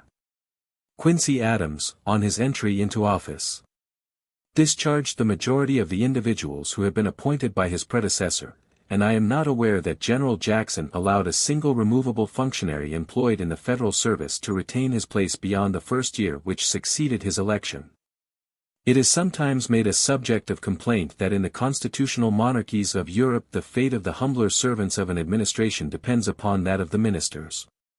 But in elective governments this evil is far greater. In a constitutional monarchy successive ministries are rapidly formed, but as the principal representative of the executive power does not change, the spirit of innovation is kept within bounds. The changes which take place are in the details rather than in the principles of the administrative system, but to substitute one system for another, as is done in America every 4 years, by law, is to cause a sort of revolution.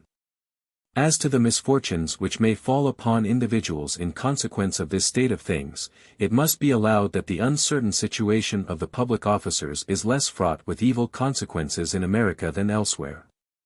It is so easy to acquire an independent position in the United States that the public officer who loses his place may be deprived of the comforts of life, but not of the means of subsistence. I remarked at the beginning of this chapter that the dangers of the elective system applied to the head of the state are augmented or decreased by the peculiar circumstances of the people which adopts it. However the functions of the executive power may be restricted, it must always exercise a great influence upon the foreign policy of the country, for a negotiation cannot be opened or successfully carried on otherwise than by a single agent. The more precarious and the more perilous the position of a people becomes, the more absolute is the want of a fixed and consistent external policy, and the more dangerous does the elective system of the chief magistrate become.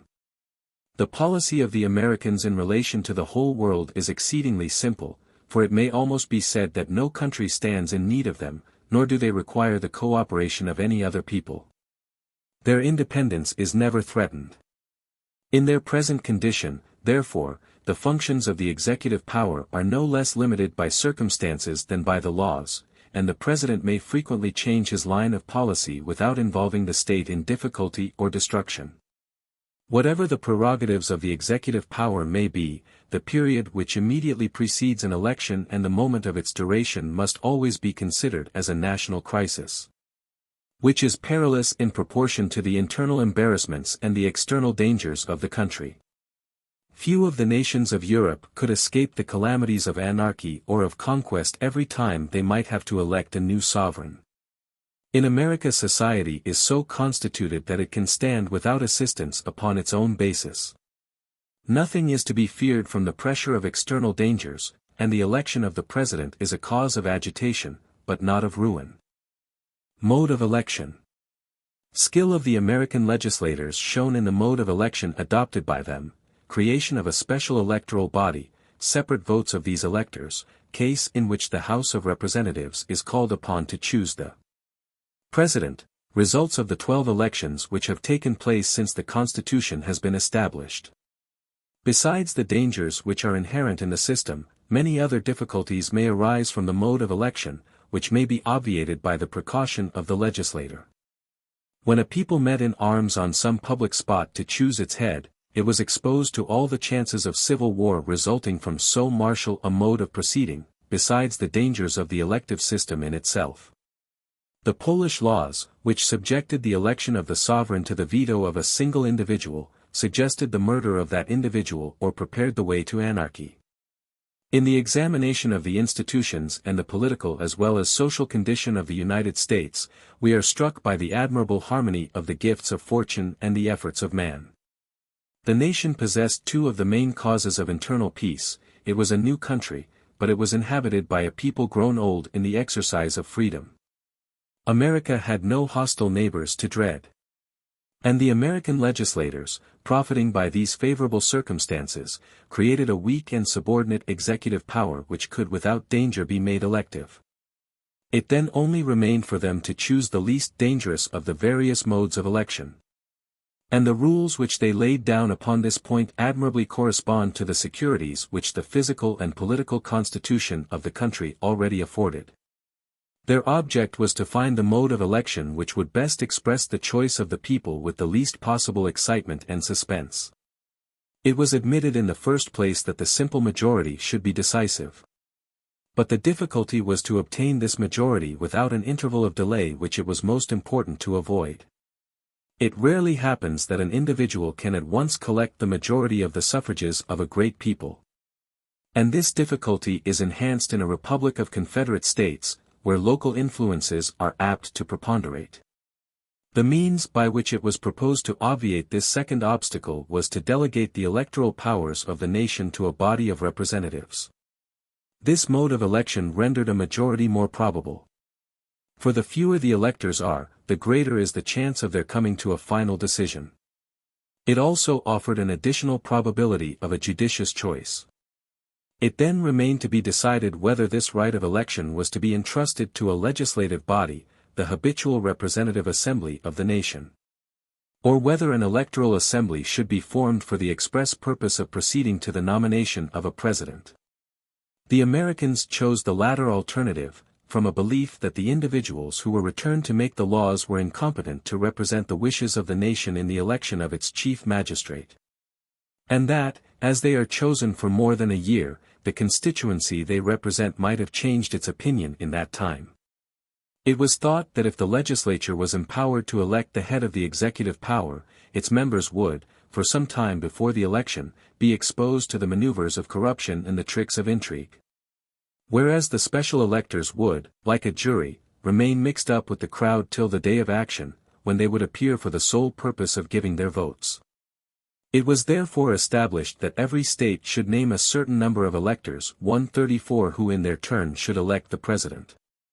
And as it had been observed that the assemblies to which the choice of a chief magistrate had been entrusted in elective countries inevitably became the centers of passion and of cabal, that they sometimes usurped an authority which did not belong to them, and that their proceedings, or the uncertainty which resulted from them, were sometimes prolonged so much as to endanger the welfare of the state, it was determined that the electors should all vote upon the same day, without being convoked to the same place. 135 This double election rendered a majority probable, though not certain, for it was possible that as many differences might exist between the electors as between their constituents. In this case it was necessary to have recourse to one of three measures, either to appoint new electors, or to consult a second time those already appointed, or to defer the election to another authority. The first two of these alternatives, independently of the uncertainty of their results, were likely to delay the final decision, and to perpetuate an agitation which must always be accompanied with danger. The third expedient was therefore adopted, and it was agreed that the votes should be transmitted sealed to the President of the Senate, and that they should be opened and counted in the presence of the Senate and the House of Representatives. If none of the candidates has a majority, the House of Representatives then proceeds immediately to elect a president, but with the condition that it must fix upon one of the three candidates who have the highest numbers. 136.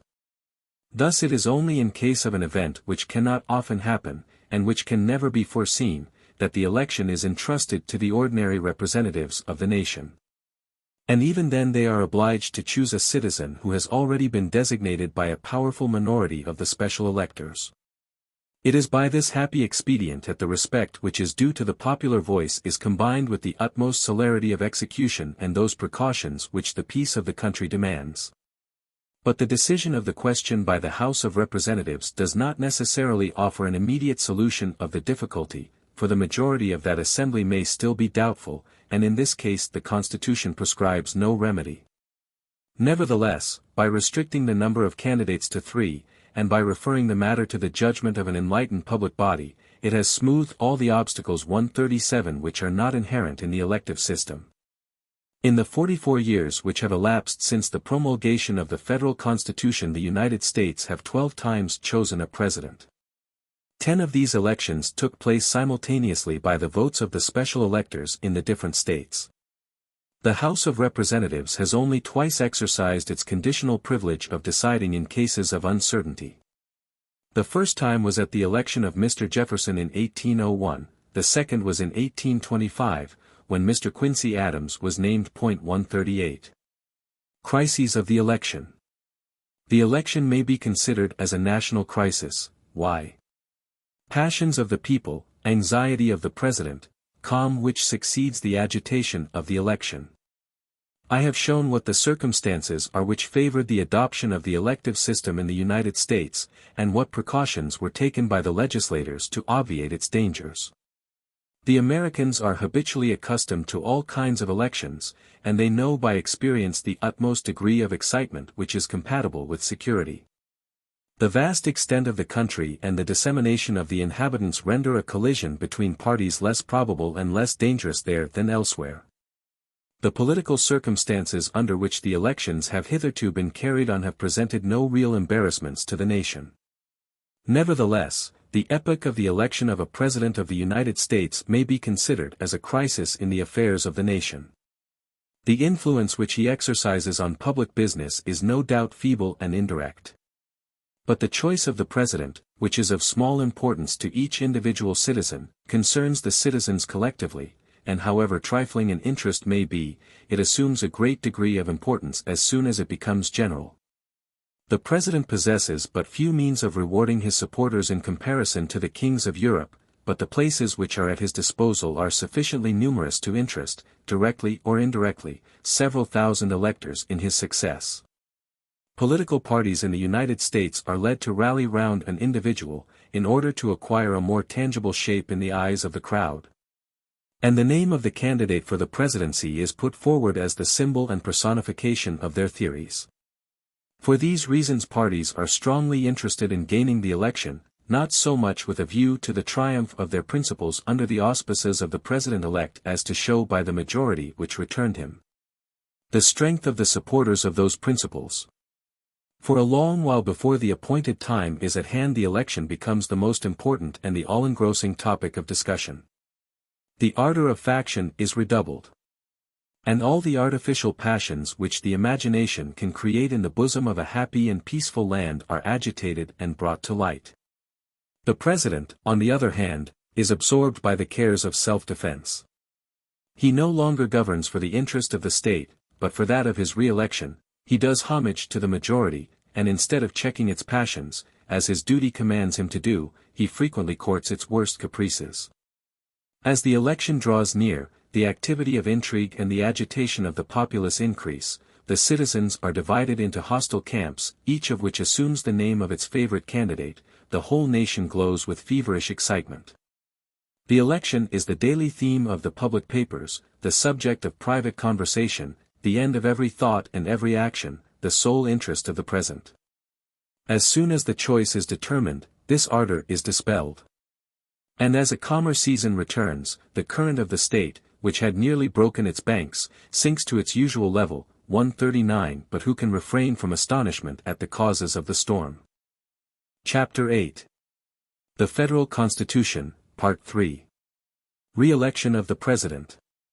When the head of the executive power is re-eligible, it is the state which is the source of intrigue and corruption, the desire of being re-elected the chief aim of a President of the United States, disadvantage of the system peculiar to America. The natural evil of democracy is that it subordinates all authority to the slightest desires of the majority. The re-election of the President encourages this evil. It may be asked whether the legislators of the United States did right or wrong in allowing the re-election of the President. It seems at first sight contrary to all reason to prevent the head of the executive power from being elected a second time. The influence which the talents and the character of a single individual may exercise upon the fate of a whole people, in critical circumstances or arduous times, is well known. A law preventing the re-election of the chief magistrate would deprive the citizens of the surest pledge of the prosperity and the security of the Commonwealth. And, by a singular inconsistency, a man would be excluded from the government at the very time when he had shown his ability in conducting its affairs. But if these arguments are strong, perhaps still more powerful reasons may be advanced against them. Intrigue and corruption are the natural defects of elective government. But when the head of the state can be re-elected, these evils rise to a great height, and compromise the very existence of the country. When a simple candidate seeks to rise by intrigue, his maneuvers must necessarily be limited to a narrow sphere. But when the chief magistrate enters the lists, he borrows the strength of the government for his own purposes. In the former case the feeble resources of an individual are in action. In the latter, the state itself, with all its immense influence, is busied in the work of corruption and cabal. The private citizen, who employs the most immoral practices to acquire power, can only act in a manner indirectly prejudicial to the public prosperity. But if the representative of the executive descends into the combat, the cares of government dwindle into second-rate importance, and the success of his election is his first concern. All laws and all the negotiations he undertakes are to him nothing more than electioneering schemes. Places become the reward of services rendered, not to the nation, but to its chief. And the influence of the government, if not injurious to the country, is at least no longer beneficial to the community for which it was created. It is impossible to consider the ordinary course of affairs in the United States without perceiving that the desire of being re-elected is the chief aim of the president. That his whole administration, and even his most indifferent measures, tend to this object, and that, as the crisis approaches, his personal interest takes the place of his interest in the public good. The principle of re-eligibility renders the corrupt influence of elective government still more extensive and pernicious. In America it exercises a peculiarly fatal influence on the sources of national existence. Every government seems to be afflicted by some evil which is inherent in its nature, and the genius of the legislator is shown in eluding its attacks. A state may survive the influence of a host of bad laws, and the mischief they cause is frequently exaggerated. But a law which encourages the growth of the canker within must prove fatal in the end, although its bad consequences may not be immediately perceived. The principle of destruction in absolute monarchies lies in the excessive and unreasonable extension of the prerogative of the crown. And a measure tending to remove the constitutional provisions which counterbalance this influence would be radically bad, even if its immediate consequences were unattended with evil. By a parity of reasoning, in countries governed by a democracy, where the people is perpetually drawing all authority to itself, the laws which increase or accelerate its action are the direct assailants of the very principle of the government. The greatest proof of the ability of the American legislators is, that they clearly discerned this truth, and that they had the courage to act up to it. They conceived that a certain authority above the body of the people was necessary, which should enjoy a degree of independence, without, however, being entirely beyond the popular control. An authority which would be forced to comply with the permanent determinations of the majority, but which would be able to resist its caprices, and to refuse its most dangerous demands.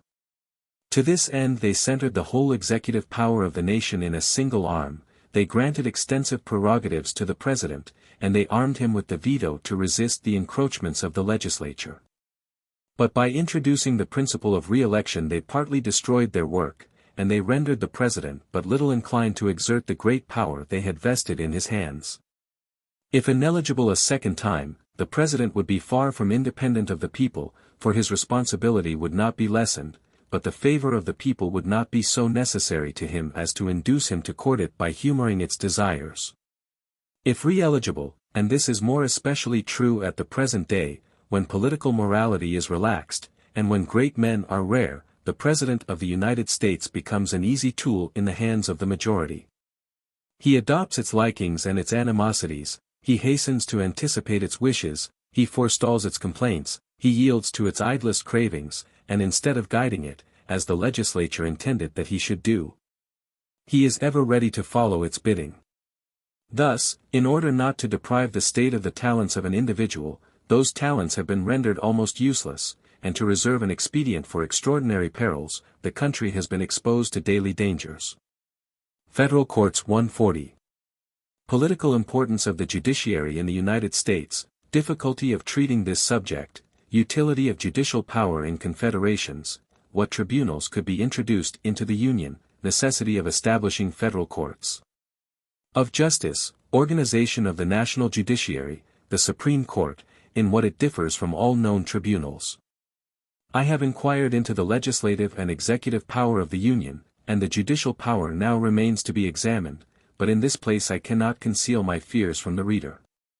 Their judicial institutions exercise a great influence on the condition of the Anglo-Americans. And they occupy a prominent place amongst what are probably called political institutions. In this respect they are peculiarly deserving of our attention. But I am at a loss to explain the political action of the American tribunals without entering into some technical details of their constitution and their forms of proceeding. And I know not how to descend to these minutiae without wearying the curiosity of the reader by the natural aridity of the subject, or without risking to fall into obscurity through a desire to be succinct. I can scarcely hope to escape these various evils, for if I appear too lengthy to a man of the world, a lawyer may on the other hand complain of my brevity. But these are the natural disadvantages of my subject, and more especially of the point which I am about to discuss. The great difficulty was, not to devise the Constitution to the federal government, but to find out a method of enforcing its laws. Governments have in general but two means of overcoming the opposition of the people they govern, viz., the physical force which is at their own disposal, and the moral force which they derive from the decisions of the courts of justice. A government which should have no other means of exacting obedience than open war must be very near its ruin, for one of two alternatives would then probably occur, if its authority was small and its character temperate. It would not resort to violence till the last extremity, and it would connive at a number of partial acts of insubordination, in which case the state would gradually fall into anarchy. If it was enterprising and powerful, it would perpetually have recourse to its physical strength, and would speedily degenerate into a military despotism. So that its activity would not be less prejudicial to the community than its inaction. The great end of justice is to substitute the notion of right for that of violence, and to place a legal barrier between the power of the government and the use of physical force. The authority which is awarded to the intervention of a court of justice by the general opinion of mankind is so surprisingly great that it clings to the mere formalities of justice, and gives a bodily influence to the shadow of the law. The moral force which courts of justice possess renders the introduction of physical force exceedingly rare, and is very frequently substituted for it. But if the latter proves to be indispensable, its power is doubled by the association of the idea of law. A federal government stands in greater need of the support of judicial institutions than any other, because it is naturally weak and exposed to formidable opposition. 141 If it were always obliged to resort to violence in the first instance, it could not fulfill its task. The Union, therefore, required a national judiciary to enforce the obedience of the citizens to the laws, and to repeal the attacks which might be directed against them. The question then remained as to what tribunals were to exercise these privileges. Were they to be entrusted to the courts of justice which were already organized in every state? Or was it necessary to create federal courts? It may easily be proved that the Union could not adapt the judicial power of the states to its wants. The separation of the judiciary from the administrative power of the state no doubt affects the security of every citizen and the liberty of all. But it is no less important to the existence of the nation that these several powers should have the same origin, should follow the same principles, and act in the same sphere, in a word, that they should be correlative and homogeneous. No one, I presume, ever suggested the advantage of trying offenses committed in France by a foreign court of justice, in order to secure the impartiality of the judges. The Americans form one people in relation to their federal government. But in the bosom of this people divers political bodies have been allowed to subsist which are dependent on the national government in a few points, and independent in all the rest. Which have all a distinct origin, maxims peculiar to themselves, and special means of carrying on their affairs. To entrust the execution of the laws of the Union to tribunals instituted by these political bodies would be to allow foreign judges to preside over the nation. Nay, more. Not only is each state foreign to the Union at large, but it is in perpetual opposition to the common interests, since whatever authority the Union loses turns to the advantage of the states. Thus to enforce the laws of the Union by means of the tribunals of the states would be to allow not only foreign but partial judges to preside over the nation. But the number, still more than the mere character, of the tribunals of the states rendered them unfit for the service of the nation. When the federal Constitution was formed there were already 13 courts of justice in the United States which decided causes without appeal. That number is now increased to 24. To suppose that a state can subsist and its fundamental laws may be subjected to 24 different interpretations at the same time is to advance a proposition alike contrary to reason and to experience. The American legislators therefore agreed to create a federal judiciary power to apply the laws of the Union, and to determine certain questions affecting general interests, which were carefully determined beforehand. The entire judicial power of the Union was centered in one tribunal, which was denominated the Supreme Court of the United States. But, to facilitate the expedition of business, inferior courts were appended to it, which were empowered to decide causes of small importance without appeal, and with appeal causes of more magnitude. The members of the Supreme Court are named neither by the people or the legislature, but by the President of the United States, acting with the advice of the Senate. In order to render them independent of the other authorities, their office was made inalienable, and it was determined that their salary, when once fixed, should not be altered by the legislature. 142 It was easy to proclaim the principle of a federal judiciary, but difficulties multiplied when the extent of its jurisdiction was to be determined. Means of determining the jurisdiction of the federal courts. Difficulty of determining the jurisdiction of separate courts of justice. In confederations, the courts of the Union obtained the right of fixing their own jurisdiction. In what respect this rule attacks the portion of sovereignty reserved to the several states, the sovereignty of these states restricted by the laws, and the interpretation of the laws. Consequently, the danger of the several states is more apparent than real. As the Constitution of the United States recognized two distinct powers in presence of each other, represented in a judicial point of view by two distinct classes of courts of justice. The utmost care which could be taken in defining their separate jurisdictions would have been insufficient to prevent frequent collisions between those tribunals.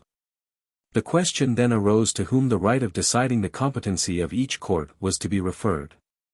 In nations which constitute a single body politic, when a question is debated between two courts relating to their mutual jurisdiction, a third tribunal is generally within reach to decide the difference.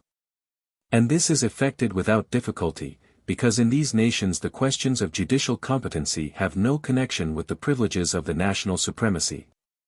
But it was impossible to create an arbiter between a superior court of the Union and the superior court of a separate state which would not belong to one of these two classes.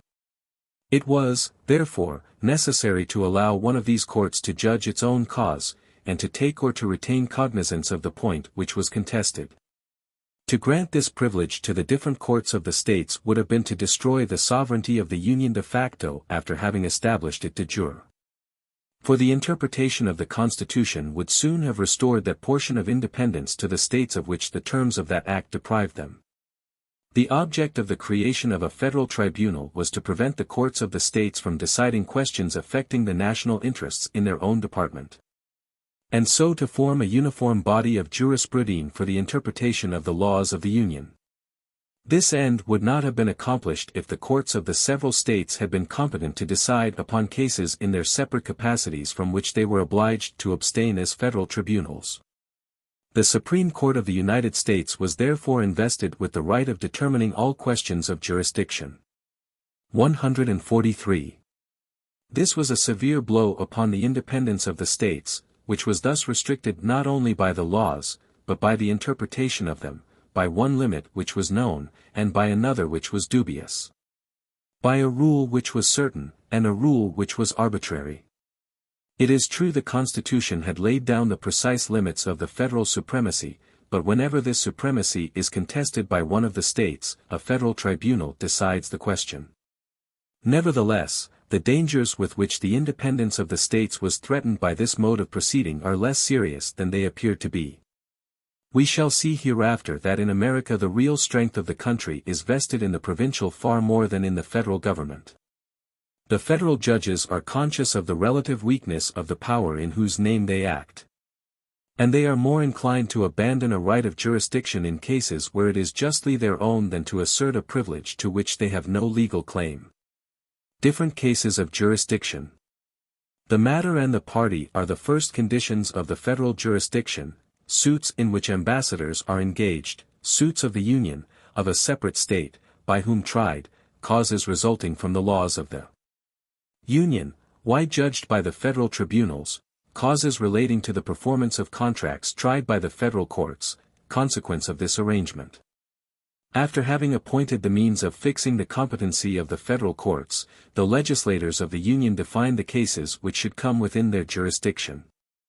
It was established, on the one hand, that certain parties must always be brought before the federal courts, without any regard to the special nature of the cause.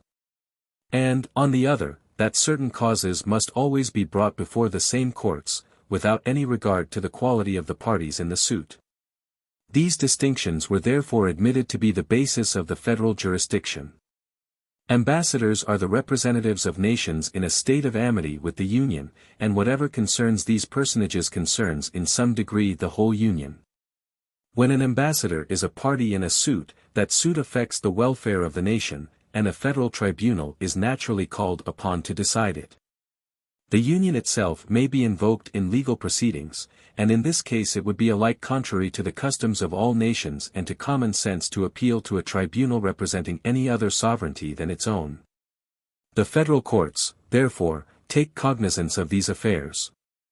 When two parties belonging to two different states are engaged in a suit, the case cannot with propriety be brought before a court of either state. The surest expedient is to select a tribunal like that of the Union, which can excite the suspicions of neither party, and which offers the most natural as well as the most certain remedy. When the two parties are not private individuals, but states, an important political consideration is added to the same motive of equity. The quality of the parties in this case gives a national importance to all their disputes.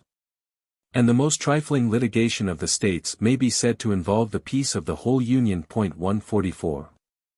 The nature of the cause frequently prescribes the rule of competency.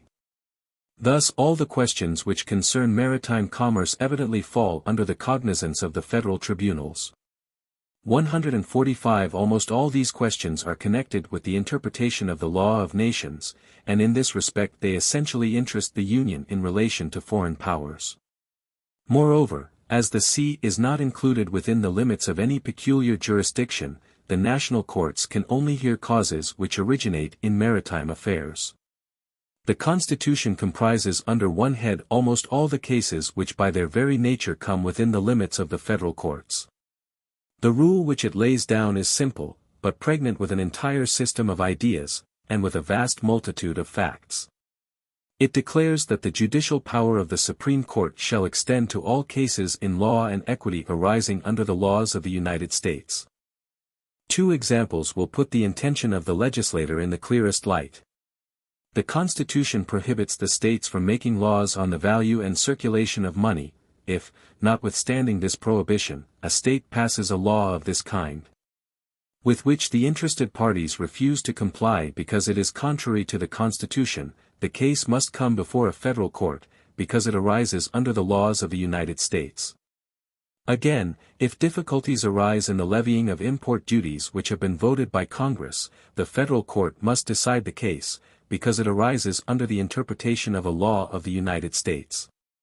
This rule is in perfect accordance with the fundamental principles of the federal Constitution. The Union, as it was established in 1789, possesses, it is true, a limited supremacy.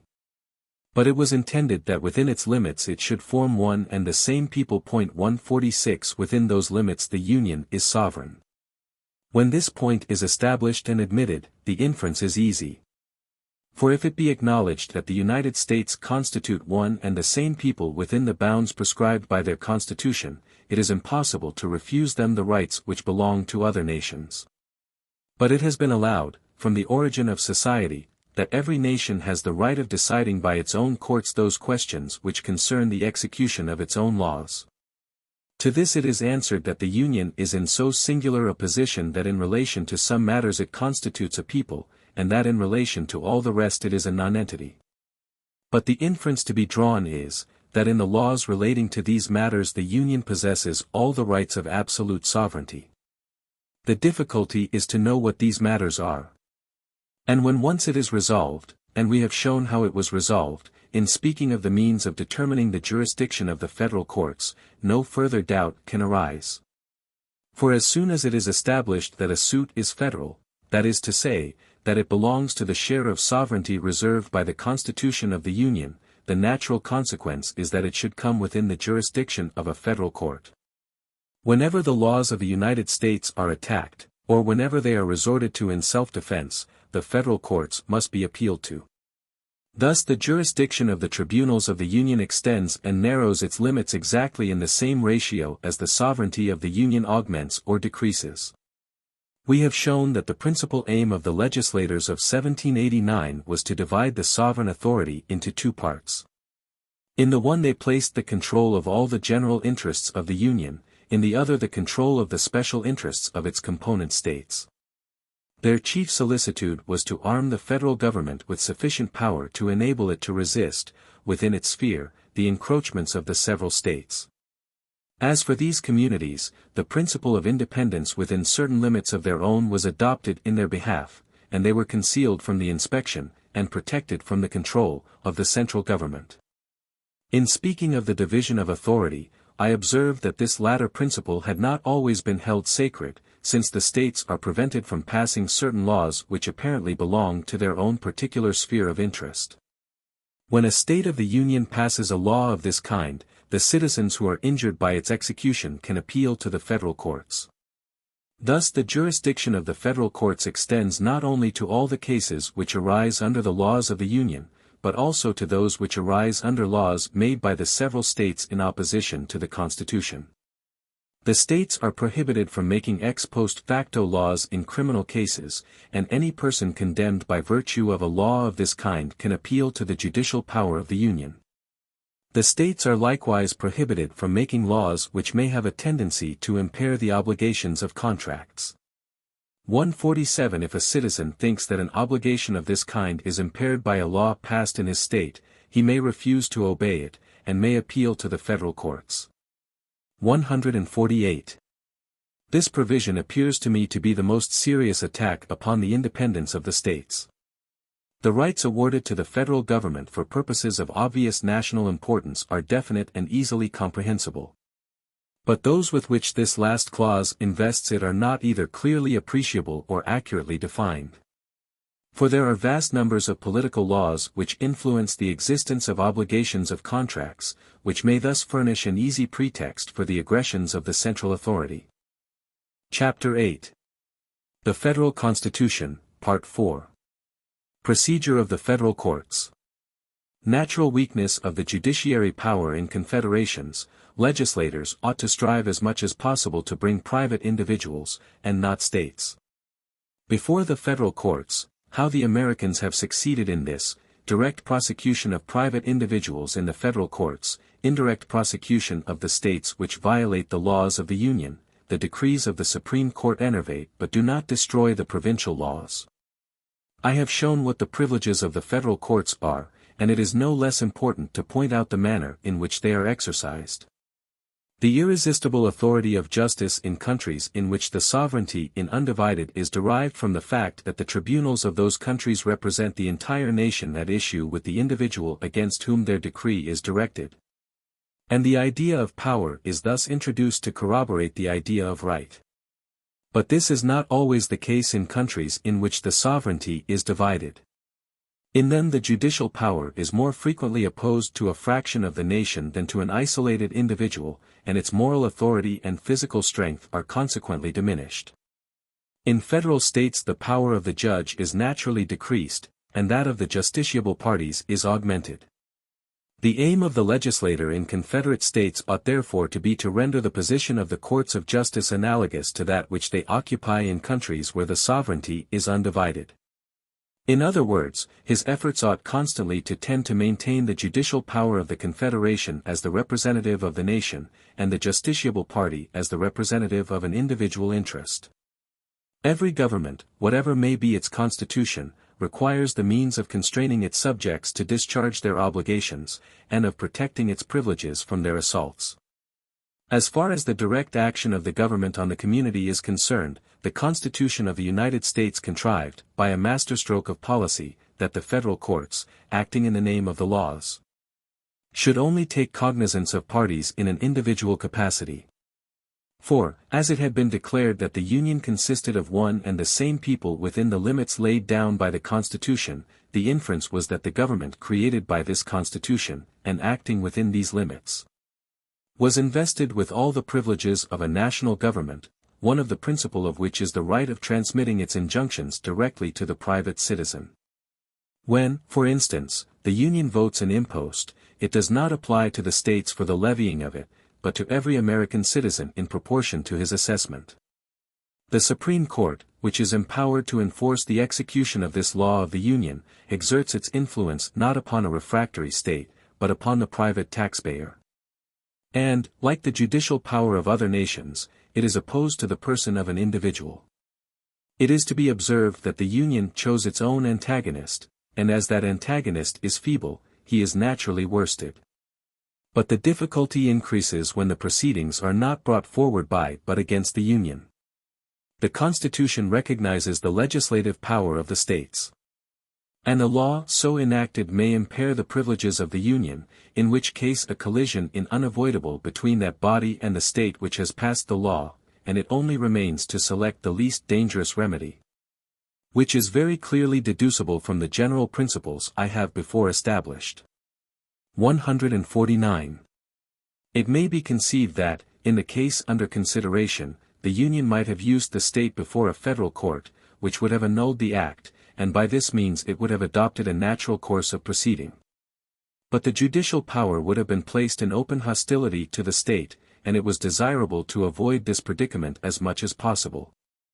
The Americans hold that it is nearly impossible that a new law should not impair the interests of some private individual by its provisions. These private interests are assumed by the American legislators as the ground of attack against such measures as may be prejudicial to the Union.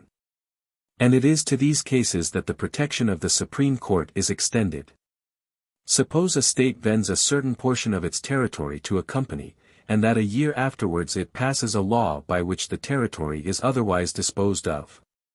And that clause of the Constitution which prohibits laws impairing the obligation of contracts violated.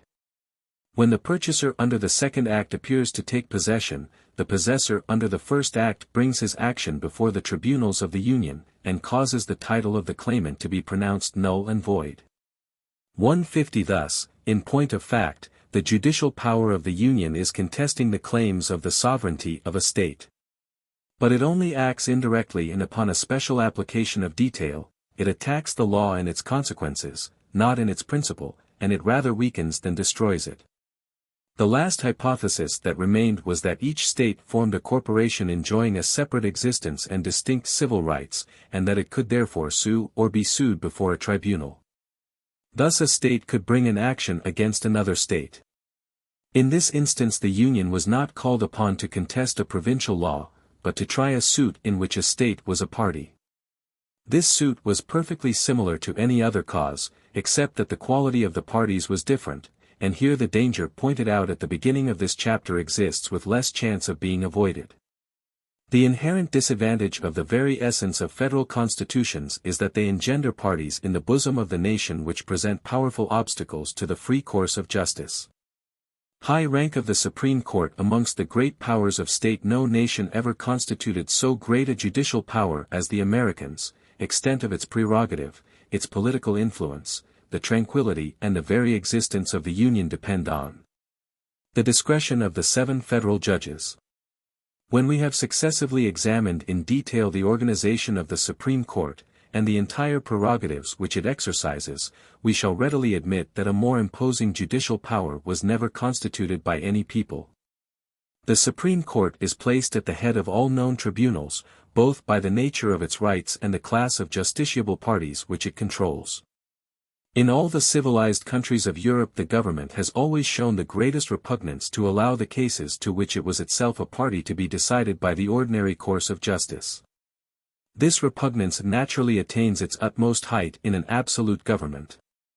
And, on the other hand, the privileges of the courts of justice are extended with the increasing liberties of the people, but no European nation has at present held that all judicial controversies, without regard to their origin, can be decided by the judges of common law.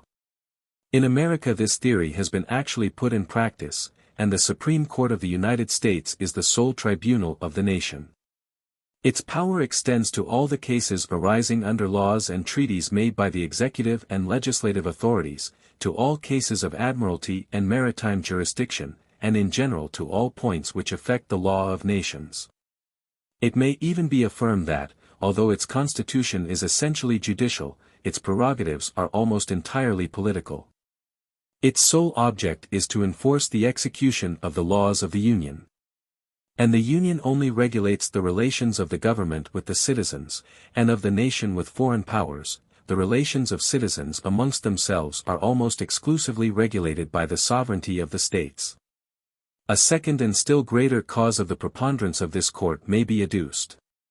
In the nations of Europe the courts of justice are only called upon to try the controversies of private individuals. But the Supreme Court of the United States summons sovereign powers to its bar.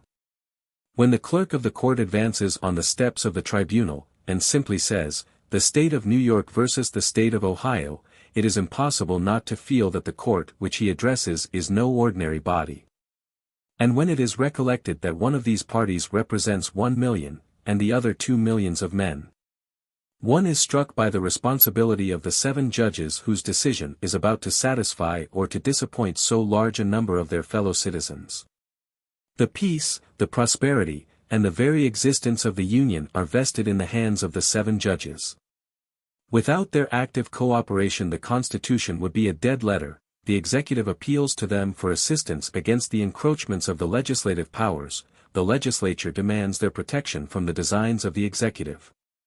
They defend the Union from the disobedience of the states from the exaggerated claims of the Union, the public interest against the interests of private citizens, and the conservative spirit of order against the fleeting innovations of democracy. Their power is enormous, but it is clothed in the authority of public opinion. They are the all-powerful guardians of a people which respects law, but they would be impotent against popular neglect or popular contempt. The force of public opinion is the most intractable of agents, because its exact limits cannot be defined, and it is not less dangerous to exceed than to remain below the boundary prescribed. The federal judges must not only be good citizens, and men possessed of that information and integrity which are indispensable to magistrates, but they must be statesmen, politicians, not unread in the signs of the times, not afraid to brave the obstacles which can be subdued, nor slow to turn aside such encroaching elements as may threaten the supremacy of the Union and the obedience which is due to the laws.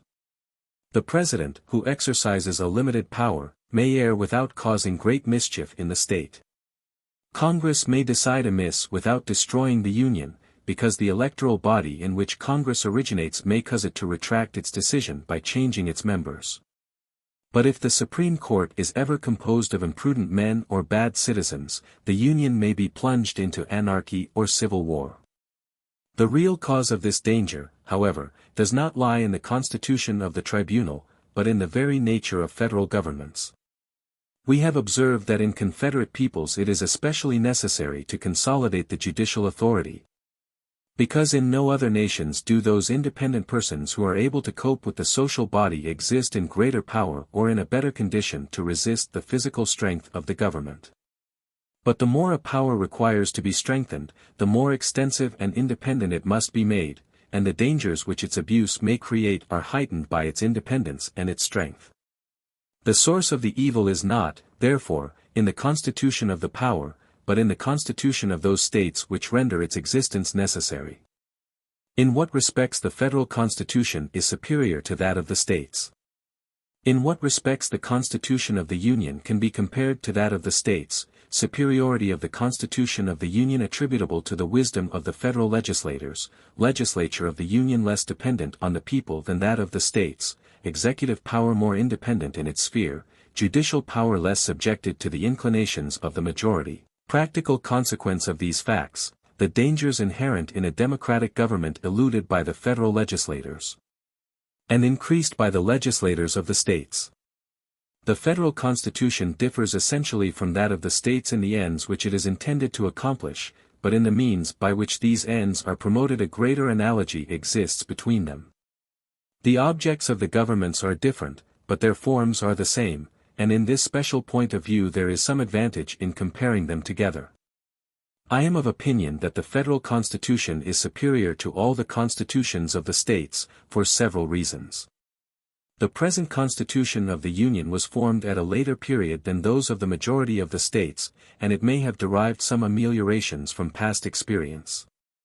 But we shall be led to acknowledge that this is only a secondary cause of its superiority, when we recollect that 11 new states 151 have been added to the American Confederation since the promulgation of the federal Constitution, and that these new republics have always rather exaggerated than avoided the defects which existed in the former constitutions. The chief cause of the superiority of the federal constitution lay in the character of the legislators who composed it. At the time when it was formed the dangers of the Confederation were imminent, and its ruin seemed inevitable. In this extremity the people chose the men who most deserved the esteem, rather than those who had gained the affections, of the country. I have already observed that distinguished as almost all the legislators of the Union were for their intelligence, they were still more so for their patriotism. They had all been nurtured at a time when the spirit of liberty was braced by a continual struggle against a powerful and predominant authority. When the contest was terminated, whilst the excited passions of the populace persisted in warring with dangers which had ceased to threaten them, these men stopped short in their career. They cast a calmer and more penetrating look upon the country which was now their own. They perceived that the War of Independence was definitely ended, and that the only dangers which America had to fear were those which might result from the abuse of the freedom she had won. They had the courage to say what they believed to be true, because they were animated by a warm and sincere love of liberty, and they ventured to propose restrictions, because they were resolutely opposed to destruction. 152. The greater number of the constitutions of the states assign 1 year for the duration of the House of Representatives, and 2 years for that of the Senate. So that members of the legislative body are constantly and narrowly tied down by the slightest desires of their constituents. The legislators of the Union were of opinion that this excessive dependence of the legislature tended to alter the nature of the main consequences of the representative system, since it vested the source, not only of authority, but of government, in the people. They increased the length of the time for which the representatives were returned, in order to give them freer scope for the exercise of their own judgment. The federal constitution, as well as the constitutions of the different states, divided the legislative body into 2 branches. But in the states these 2 branches were composed of the same elements, and elected in the same manner. The consequence was that the passions and inclinations of the populace were as rapidly and as energetically represented in one chamber as in the other, and that laws were made with all the characteristics of violence and precipitation. By the federal constitution the 2 houses originate in like manner in the choice of the people. But the conditions of eligibility and the mode of election were changed, to the end that, if, as is the case in certain nations, one branch of the legislature represents the same interests as the other, it may at least represent a superior degree of intelligence and discretion. A mature age was made one of the conditions of the senatorial dignity, and the upper house was chosen by an elected assembly of a limited number of members. To concentrate the whole social force in the hands of the legislative body is the natural tendency of democracies. For as this is the power which emanates the most directly from the people, it is made to participate most fully in the preponderating authority of the multitude, and it is naturally led to monopolize every species of influence. This concentration is at once prejudicial to a well-conducted administration, and favorable to the despotism of the majority. The legislators of the states frequently yielded to these democratic propensities, which were invariably and courageously resisted by the founders of the Union. In the states the executive power is vested in the hands of a magistrate, who is apparently placed upon a level with the legislature, but who is in reality nothing more than the blind agent and the passive instrument of its decisions. He can derive no influence from the duration of his functions, which terminate with the revolving year, or from the exercise of prerogatives which can scarcely be said to exist. The legislature can condemn him to inaction by entrusting the execution of the laws to special committees of its own members, and can annul his temporary dignity by depriving him of his salary. The federal constitution vests all the privileges and all the responsibility of the executive power in a single individual. The duration of the presidency is fixed at 4 years.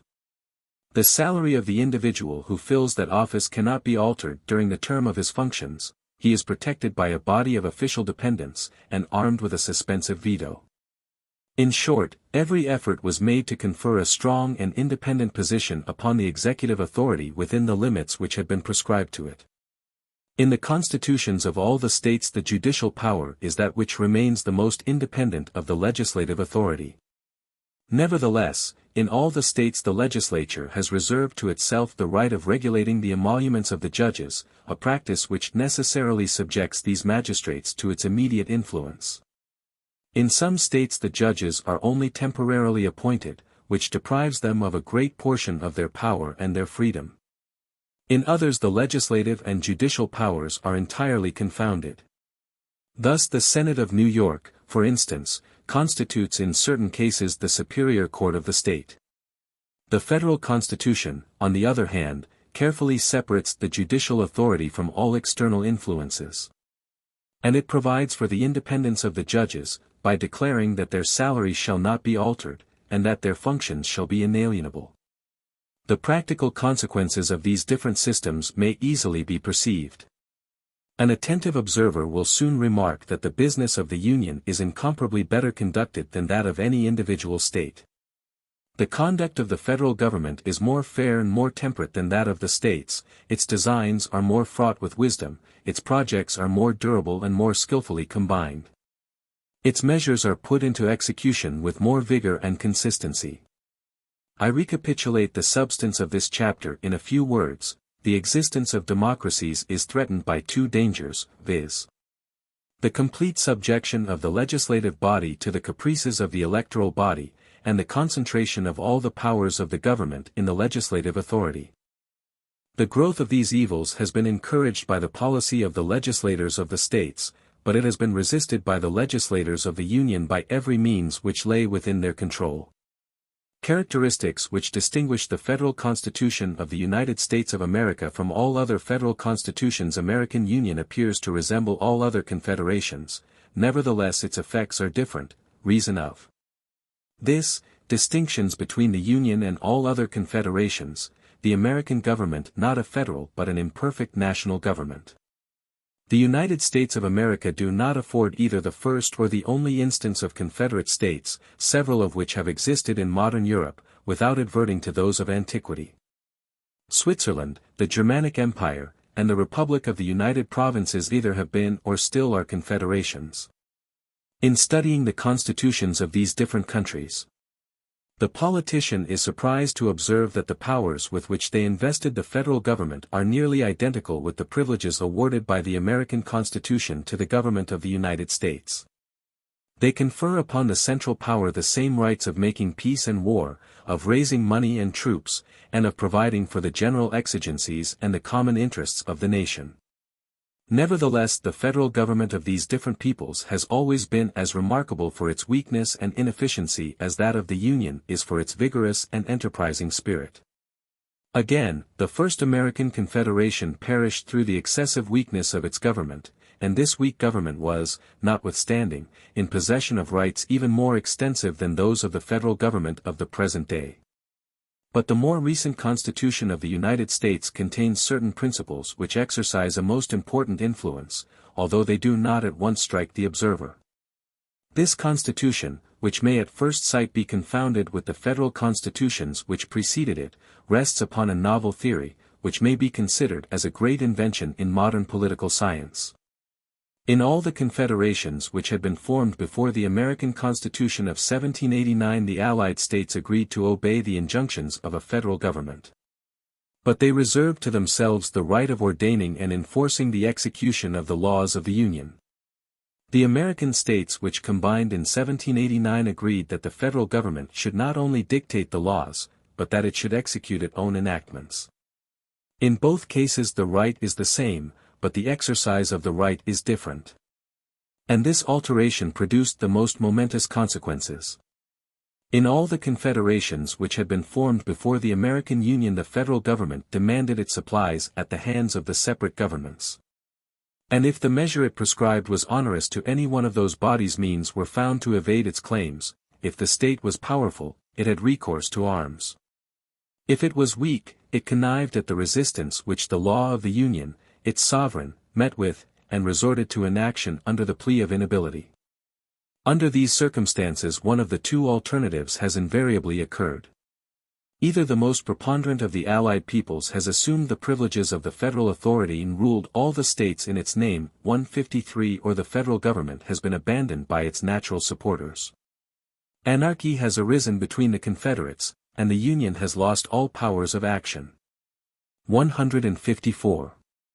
In America the subjects of the Union are not states, but private citizens. The national government levies a tax, not upon the state of Massachusetts, but upon each inhabitant of Massachusetts.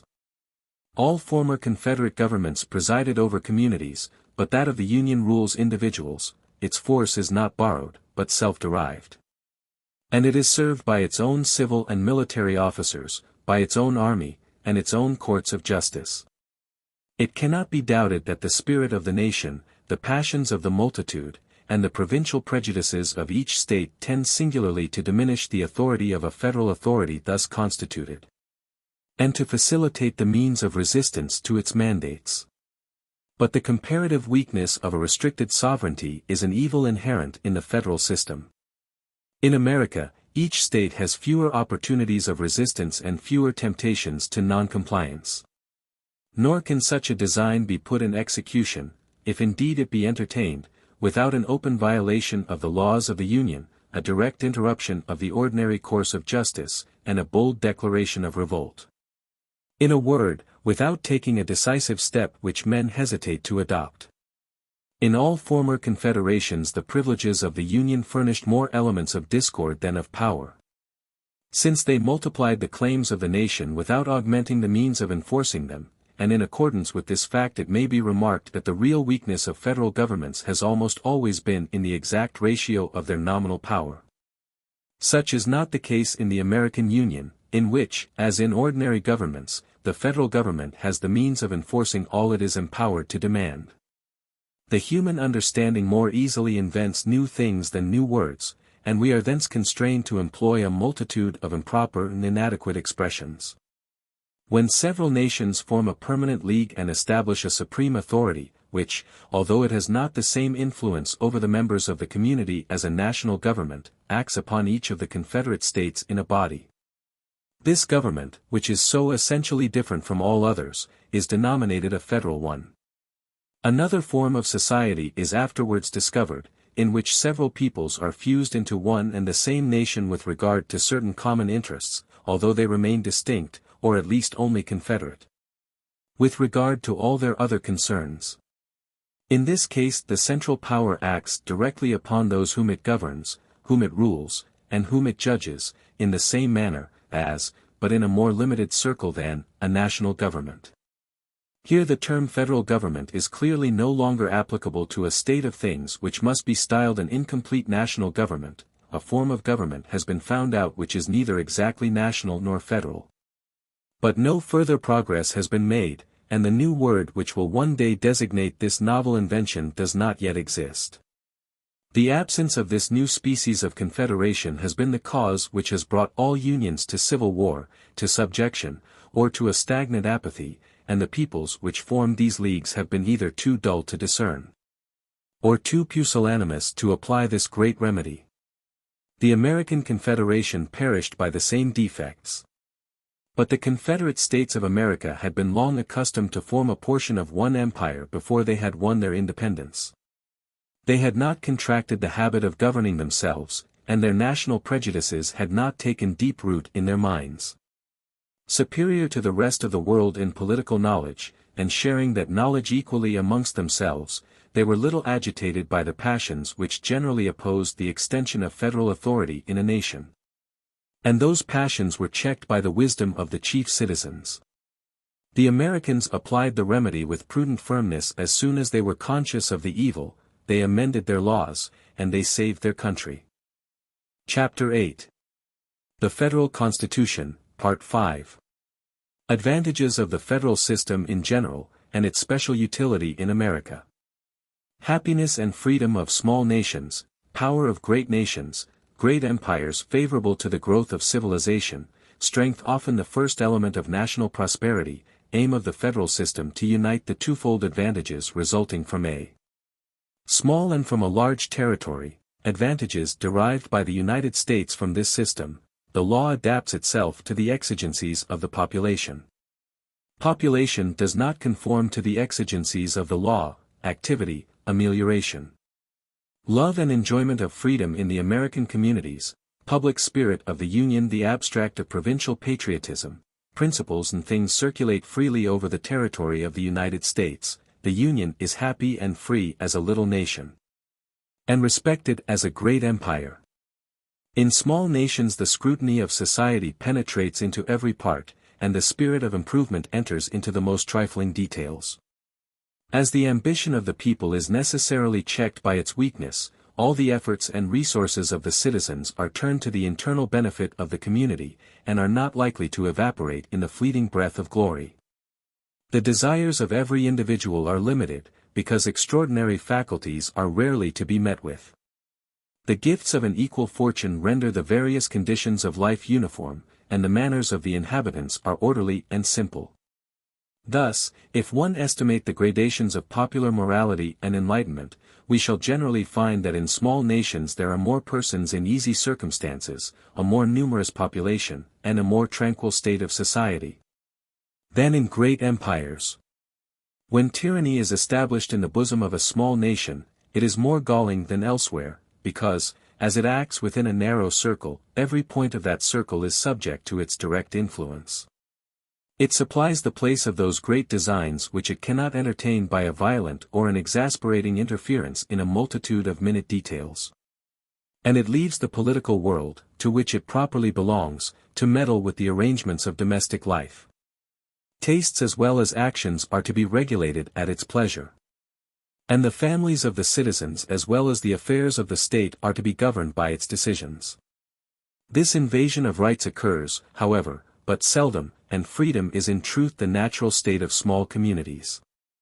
The temptations which the government offers to ambition are too weak, and the resources of private individuals are too slender, for the sovereign power easily to fall within the grasp of a single citizen. And should such an event have occurred, the subjects of the state can without difficulty overthrow the tyrant and his oppression by a simultaneous effort. Small nations have therefore ever been the cradle of political liberty. And the fact that many of them have lost their immunities by extending their dominion shows that the freedom they enjoyed was more a consequence of the inferior size than of the character of the people. The history of the world affords no instance of a great nation retaining the form of republican government for a long series of years, 155, and this has led to the conclusion that such a state of things is impracticable. For my own part, I cannot but censure the imprudence of attempting to limit the possible and to judge the future on the part of a being who is hourly deceived by the most palpable realities of life, and who is constantly taken by surprise in the circumstances with which he is most familiar. But it may be advanced with confidence that the existence of a great republic will always be exposed to far greater perils than that of a small one. All the passions which are most fatal to republican institutions spread with an increasing territory, whilst the virtues which maintain their dignity do not augment in the same proportion. The ambition of the citizens increases with the power of the state, the strength of parties with the importance of the ends they have in view. But that devotion to the common weal which is the surest check on destructive passions is not stronger in a large than in a small republic. It might, indeed, be proved without difficulty that it is less powerful and less sincere. The arrogance of wealth and the dejection of wretchedness, capital cities of unwonted extent, a lax morality, a vulgar egotism, and a great confusion of interests, are the dangers which almost invariably arise from the magnitude of states. But several of these evils are scarcely prejudicial to a monarchy, and some of them contribute to maintain its existence. In monarchical states the strength of the government is its own. It may use, but it does not depend on, the community, and the authority of the prince is proportioned to the prosperity of the nation. But the only security which a republican government possesses against these evils lies in the support of the majority. This support is not, however, proportionably greater in a large republic than it is in a small one. And thus, whilst the means of attack perpetually increase both in number and in influence, the power of resistance remains the same, or it may rather be said to diminish. Since the propensities and interests of the people are diversified by the increase of the population, and the difficulty of forming a compact majority is constantly augmented. It has been observed, moreover, that the intensity of human passions is heightened, not only by the importance of the end which they propose to attain, but by the multitude of individuals who are animated by them at the same time. Every one has had occasion to remark that his emotions in the midst of a sympathizing crowd are far greater than those which he would have felt in solitude. In great republics the impetus of political passion is irresistible, not only because it aims at gigantic purposes, but because it is felt and shared by millions of men at the same time. It may therefore be asserted as a general proposition that nothing is more opposed to the well-being and the freedom of man than vast empires. Nevertheless, it is important to acknowledge the peculiar advantages of great states. For the very reason which renders the desire of power more intense in these communities than amongst ordinary men, the love of glory is also more prominent in the hearts of a class of citizens, who regard the applause of a great people as a reward worthy of their exertions, and an elevating encouragement to man. If we would learn why it is that great nations contribute more powerfully to the spread of human improvement than small states, we shall discover an adequate cause in the rapid and energetic circulation of ideas. And in those great cities which are the intellectual centers where all the rays of human genius are reflected and combined. To this it may be added that most important discoveries demand a display of national power which the government of a small state is unable to make. In great nations the government entertains a greater number of general notions, and is more completely disengaged from the routine of precedent and the egotism of local prejudice. Its designs are conceived with more talent, and executed with more boldness. In time of peace the well-being of small nations is undoubtedly more general and more complete. But they are apt to suffer more acutely from the calamities of war than those great empires whose distant frontiers may for ages avert the presence of the danger from the mass of the people, which is therefore more frequently afflicted than ruined by the evil. But in this matter, as in many others, the argument derived from the necessity of the case predominates over all others. If none but small nations existed, I do not doubt that mankind would be more happy and more free. But the existence of great nations is unavoidable. This consideration introduces the element of physical strength as a condition of national prosperity. It profits a people but little to be affluent and free if it is perpetually exposed to be pillaged or subjugated. The number of its manufactures and the extent of its commerce are of small advantage if another nation has the empire of the seas and gives the law in all the markets of the globe. Small nations are often impoverished, not because they are small, but because they are weak. The great empires prosper less because they are great than because they are strong.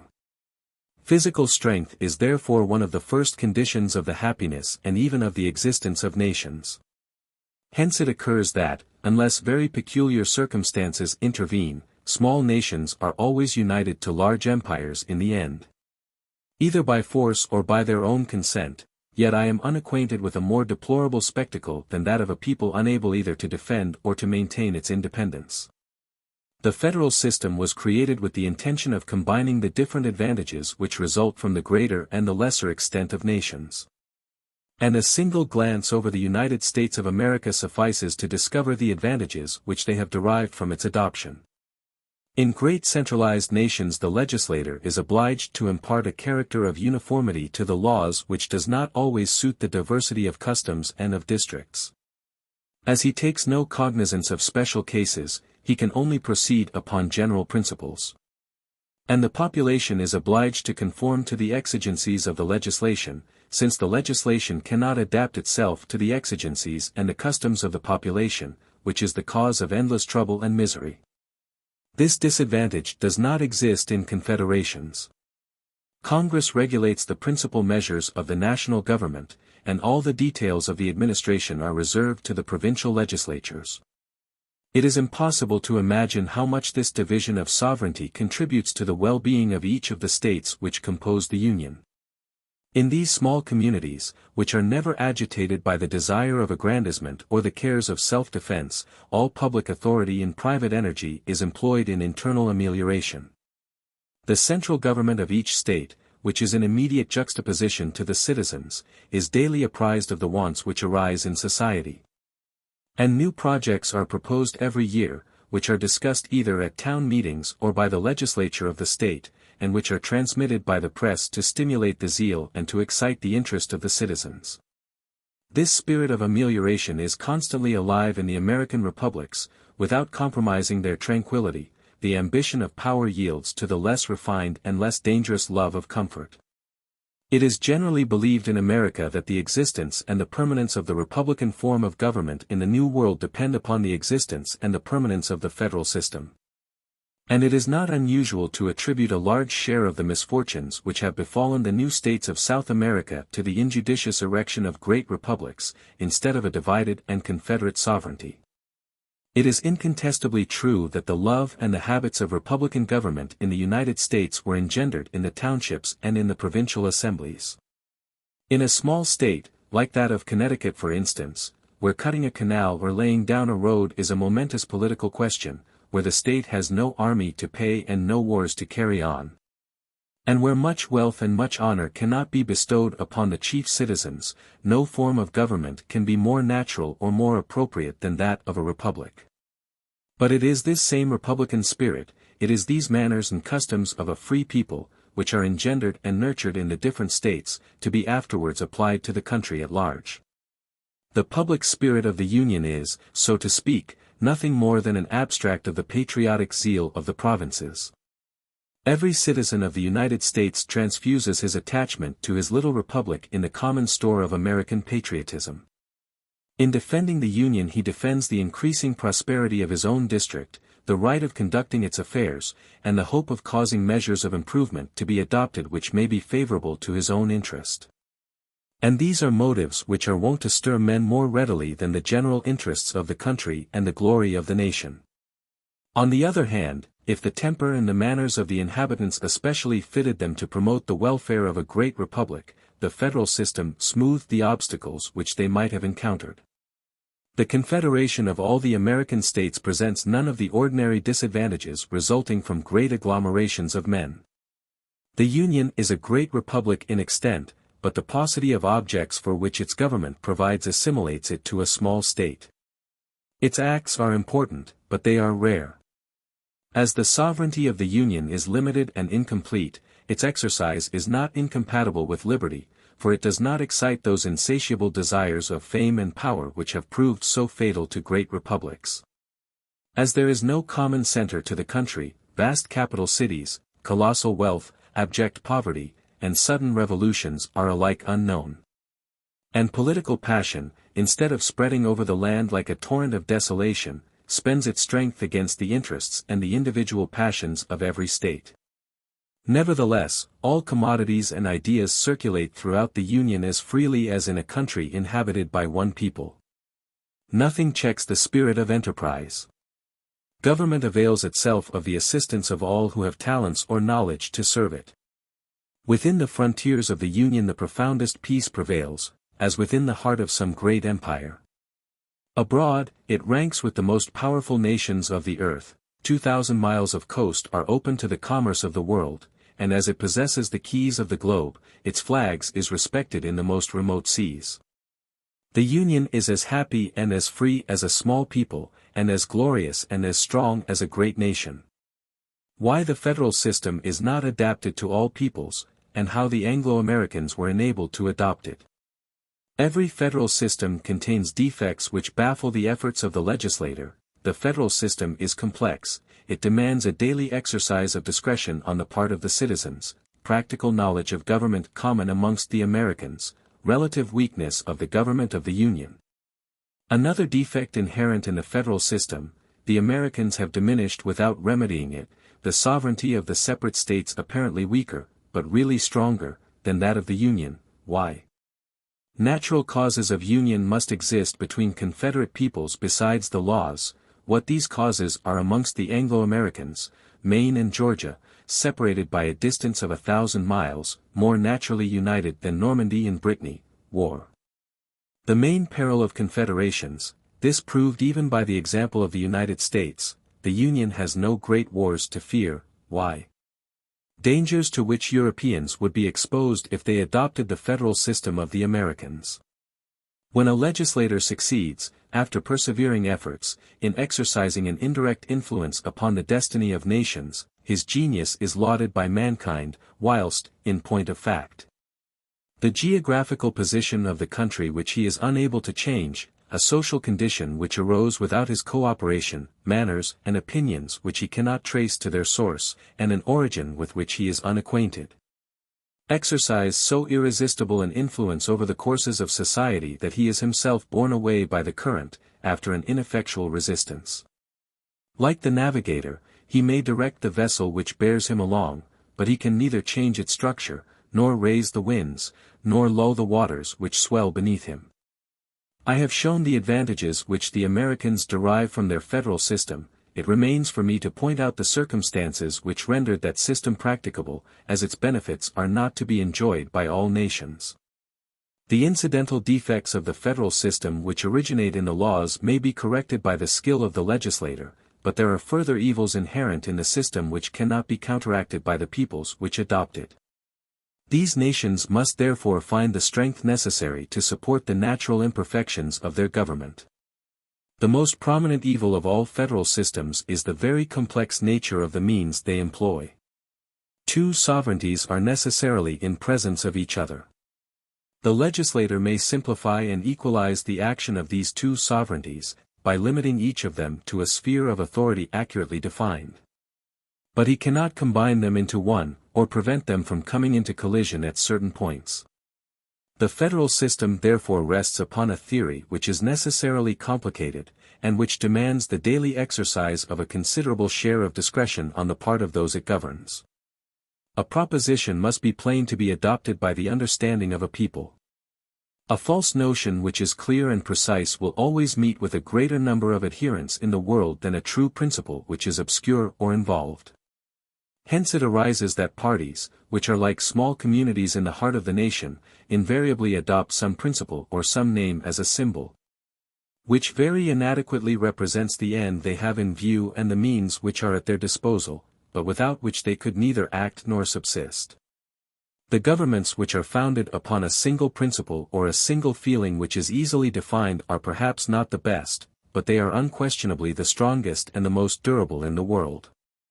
In examining the Constitution of the United States, which is the most perfect federal constitution that ever existed, one is startled, on the other hand, at the variety of information and the excellence of discretion which it presupposes in the people whom it is meant to govern.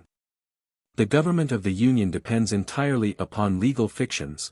The Union is an ideal nation which only exists in the mind, and whose limits and extent can only be discerned by the understanding. When once the general theory is comprehended, numberless difficulties remain to be solved in its application. For the sovereignty of the Union is so involved in that of the states that it is impossible to distinguish its boundaries at the first glance. The whole structure of the government is artificial and conventional. And it would be ill adapted to a people which has not been long accustomed to conduct its own affairs, or to one in which the science of politics has not descended to the humblest classes of society. I have never been more struck by the good sense and the practical judgment of the Americans than in the ingenious devices by which they elude the numberless difficulties resulting from their federal constitution. I scarcely ever met with a plain American citizen who could not distinguish, with surprising facility, the obligations created by the laws of Congress from those created by the laws of his own state, and who, after having discriminated between the matters which come under the cognizance of the Union and those which the local legislature is competent to regulate, could not point out the exact limit of the several jurisdictions of the federal courts and the tribunals of the state. The Constitution of the United States is like those exquisite productions of human industry which ensure wealth and renown to their inventors, but which are profitless in any other hands. This truth is exemplified by the condition of Mexico at the present time. The Mexicans were desirous of establishing a federal system, and they took the federal constitution of their neighbors, the Anglo-Americans, as their model, and copied it with considerable accuracy. 156 But although they had borrowed the letter of the law, they were unable to create or to introduce the spirit and the sense which give it life. They were involved in ceaseless embarrassments between the mechanism of their double government. The sovereignty of the states and that of the Union perpetually exceeded their respective privileges, and entered into collision, and to the present day Mexico is alternately the victim of anarchy and the slave of military despotism. The second and the most fatal of all the defects I have alluded to, and that which I believe to be inherent in the federal system, is the relative weakness of the government of the Union. The principle upon which all confederations rest is that of a divided sovereignty. The legislator may render this partition less perceptible, he may even conceal it for a time from the public eye, but he cannot prevent it from existing, and a divided sovereignty must always be less powerful than an entire supremacy. The reader has seen in the remarks I have made on the Constitution of the United States that the Americans have displayed singular ingenuity in combining the restriction of the power of the Union within the narrow limits of a federal government with the semblance and, to a certain extent, with the force of a national government. By this means the legislators of the Union have succeeded in diminishing, though not in counteracting the natural danger of confederations.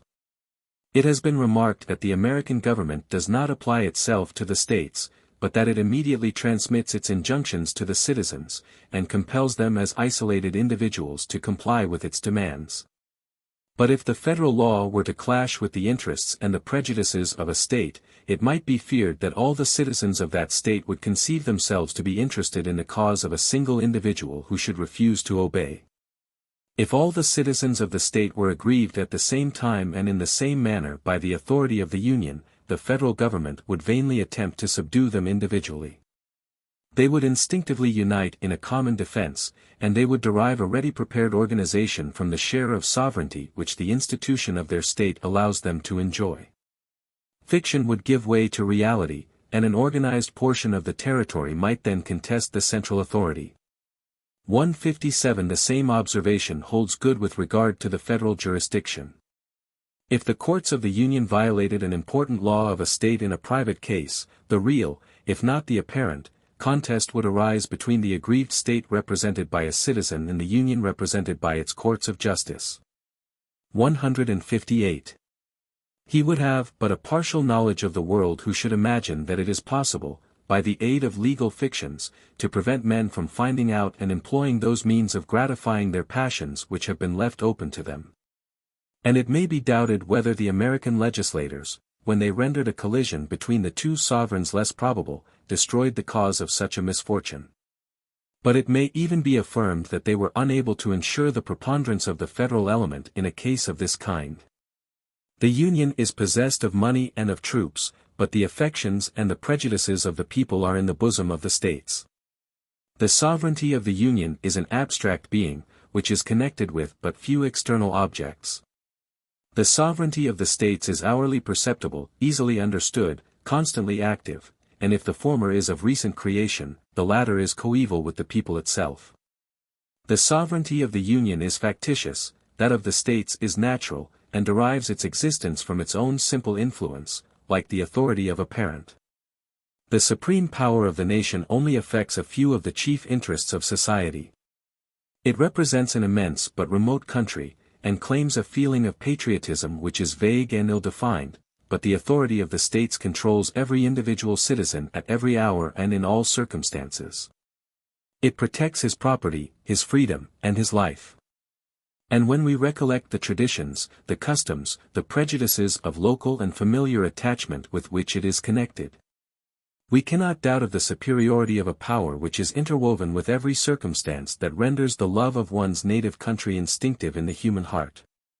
Since legislators are unable to obviate such dangerous collisions as occur between the two sovereignties which coexist in the federal system, their first object must be, not only to dissuade the Confederate States from warfare, but to encourage such institutions as may promote the maintenance of peace.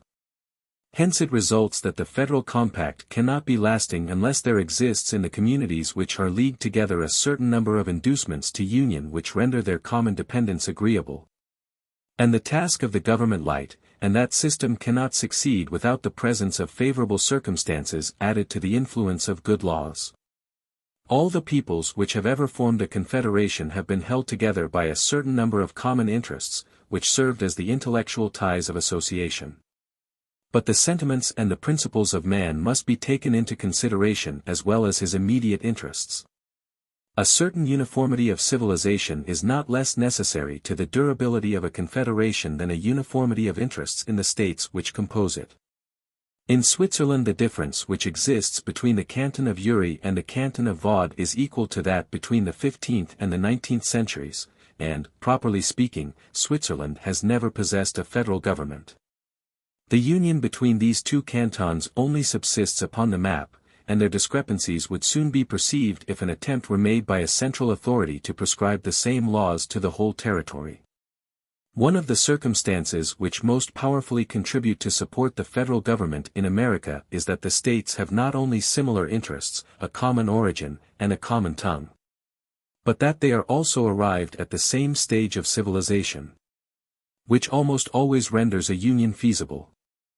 I do not know of any European nation, how small soever it may be, which does not present less uniformity in its different provinces than the American people, which occupies a territory as extensive as one-half of Europe. The distance from the state of Maine to that of Georgia is reckoned at about 1,000 miles. But the difference between the civilization of Maine and that of Georgia is slighter than the difference between the habits of Normandy and those of Brittany. Maine and Georgia, which are placed at the opposite extremities of a great empire, are consequently in the natural possession of more real inducements to form a confederation than Normandy and Brittany, which are only separated by a bridge. The geographical position of the country contributed to increase the facilities which the American legislators derived from the manners and customs of the inhabitants. And it is to this circumstance that the adoption and the maintenance of the federal system are mainly attributable. The most important occurrence which can mark the annals of a people is the breaking out of a war. In war a people struggles with the energy of a single man against foreign nations in the defense of its very existence. The skill of a government, the good sense of the community, and the natural fondness which men entertain for their country, may suffice to maintain peace in the interior of a district, and to favor its internal prosperity. But a nation can only carry on a great war at the cost of more numerous and more painful sacrifices, and to suppose that a great number of men will of their own accord comply with these exigencies of the state is to betray an ignorance of mankind.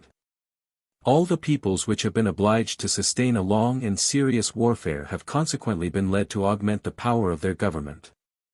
Those which have not succeeded in this attempt have been subjugated. A long war almost always places nations in the wretched alternative of being abandoned to ruin by defeat or to despotism by success.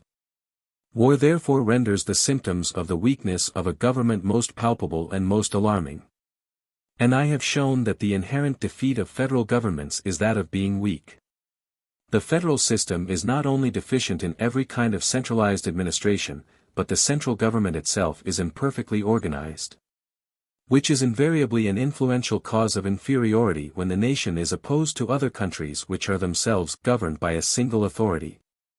In the federal Constitution of the United States, by which the central government possesses more real force, this evil is still extremely sensible. An example will illustrate the case to the reader.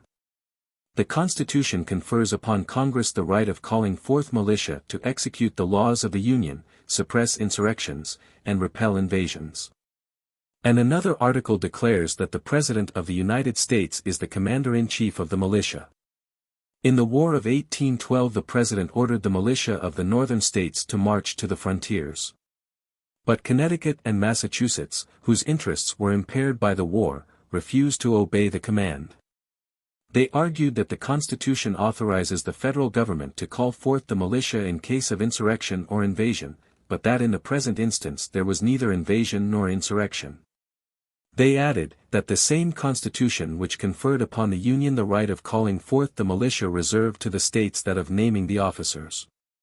And that consequently, as they understood the clause, no officer of the Union had any right to command the militia, even during war, except the President in person, and in this case they were ordered to join an army commanded by another individual. These absurd and pernicious doctrines received the sanction not only of the governors and the legislative bodies, but also of the courts of justice in both states. And the federal government was constrained to raise elsewhere the troops which it required.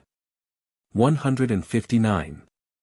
The only safeguard which the American Union, with all the relative perfection of its laws, possesses against the dissolution which would be produced by a great war, lies in its probable exemption from that calamity.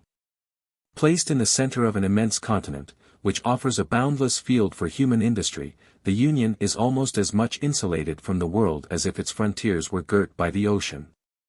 Canada contains only 1 million of inhabitants, and its population is divided into two inimical nations.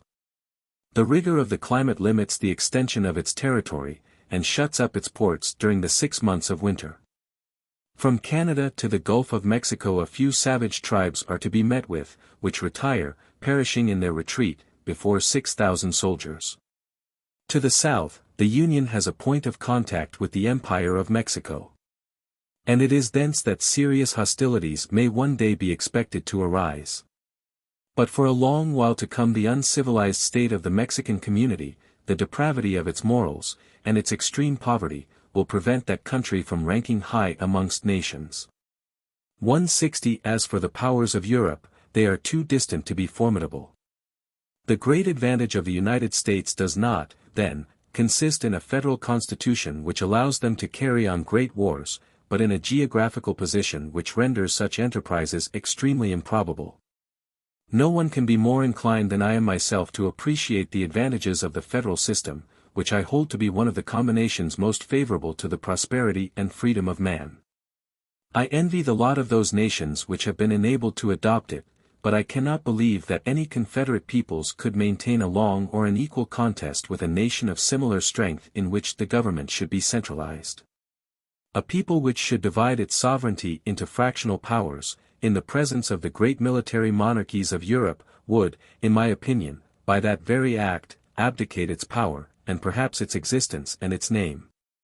But such is the admirable position of the New World that man has no other enemy than himself, and that, in order to be happy and to be free, it suffices to seek the gifts of prosperity and the knowledge of freedom. Chapter 9. Why the people may strictly be said to govern in the United States. I have hitherto examined the institutions of the United States. I have passed their legislation in review, and I have depicted the present characteristics of political society in that country. But a sovereign power exists above these institutions and beyond these characteristic features which may destroy or modify them at its pleasure, I mean that of the people. It remains to be shown in what manner this power, which regulates the laws, acts, its propensities and its passions remain to be pointed out, as well as the secret springs which retard, accelerate, or direct its irresistible course. And the effects of its unbounded authority, with the destiny which is probably reserved for it. In America the people appoints the legislative and the executive power, and furnishes the jurors who punish all offenses against the laws. The American institutions are democratic, not only in their principle but in all their consequences, and the people elects its representatives directly, and for the most part annually, in order to ensure their dependence. The people is therefore the real directing power. And although the form of government is representative, it is evident that the opinions, the prejudices, the interests, and even the passions of the community are hindered by no durable obstacles from exercising a perpetual influence on society. In the United States the majority governs in the name of the people, as is the case in all the countries in which the people is supreme. The majority is principally composed of peaceful citizens who, either by inclination or by interest, are sincerely desirous of the welfare of their country. But they are surrounded by the incessant agitation of parties, which attempt to gain their cooperation and to avail themselves of their support. Chapter 10. Parties in the United States. Chapter Summary. Great distinction to be made between parties, parties which are to each other as rival nations, parties properly so called, difference between great and small parties, epochs which produce them, their characteristics. America has had great parties, they are extinct, Federalists, Republicans, defeat of the Federalists, difficulty of creating parties in the United States, what is done with this intention, aristocratic or democratic character to be met with. In all parties, struggle of General Jackson against the bank. Parties in the United States. A great distinction must be made between parties. Some countries are so large that the different populations which inhabit them have contradictory interests, although they are the subjects of the same government, and they may thence be in a perpetual state of opposition. In this case the different fractions of the people may more properly be considered as distinct nations than as mere parties, and if a civil war breaks out, the struggle is carried on by rival peoples rather than by factions in the state. But when the citizens entertain different opinions upon subjects which affect the whole country alike, such, for instance, as the principles upon which the government is to be conducted, then distinctions arise which may correctly be styled parties. Parties are a necessary evil in free governments, but they have not at all times the same character and the same propensities. At certain periods a nation may be oppressed by such insupportable evils as to conceive the design of effecting a total change in its political constitution. At other times the mischief lies still deeper, and the existence of society itself is endangered. Such are the times of great revolutions and of great parties. But between these epochs of misery and of confusion there are periods during which human society seems to rest, and mankind to make a pause. This pause is, indeed, only apparent, for time does not stop its course for nations any more than for men. They are all advancing towards a goal with which they are unacquainted, and we only imagine them to be stationary when their progress escapes our observation, as men who are going at a foot pace seem to be standing still to those who run. But however this may be, there are certain epochs at which the changes that take place in the social and political constitution of nations are so slow and so insensible that men imagine their present condition to be a final state. And the human mind, believing itself to be firmly based upon certain foundations, does not extend its researches beyond the horizon which it descries. These are the times of small parties and of intrigue. The political parties which I style great are those which cling to principles more than to their consequences, to general, and not to especial cases, to ideas, and not to men. These parties are usually distinguished by a nobler character, by more generous passions, more genuine convictions, and a more bold and open conduct than the others.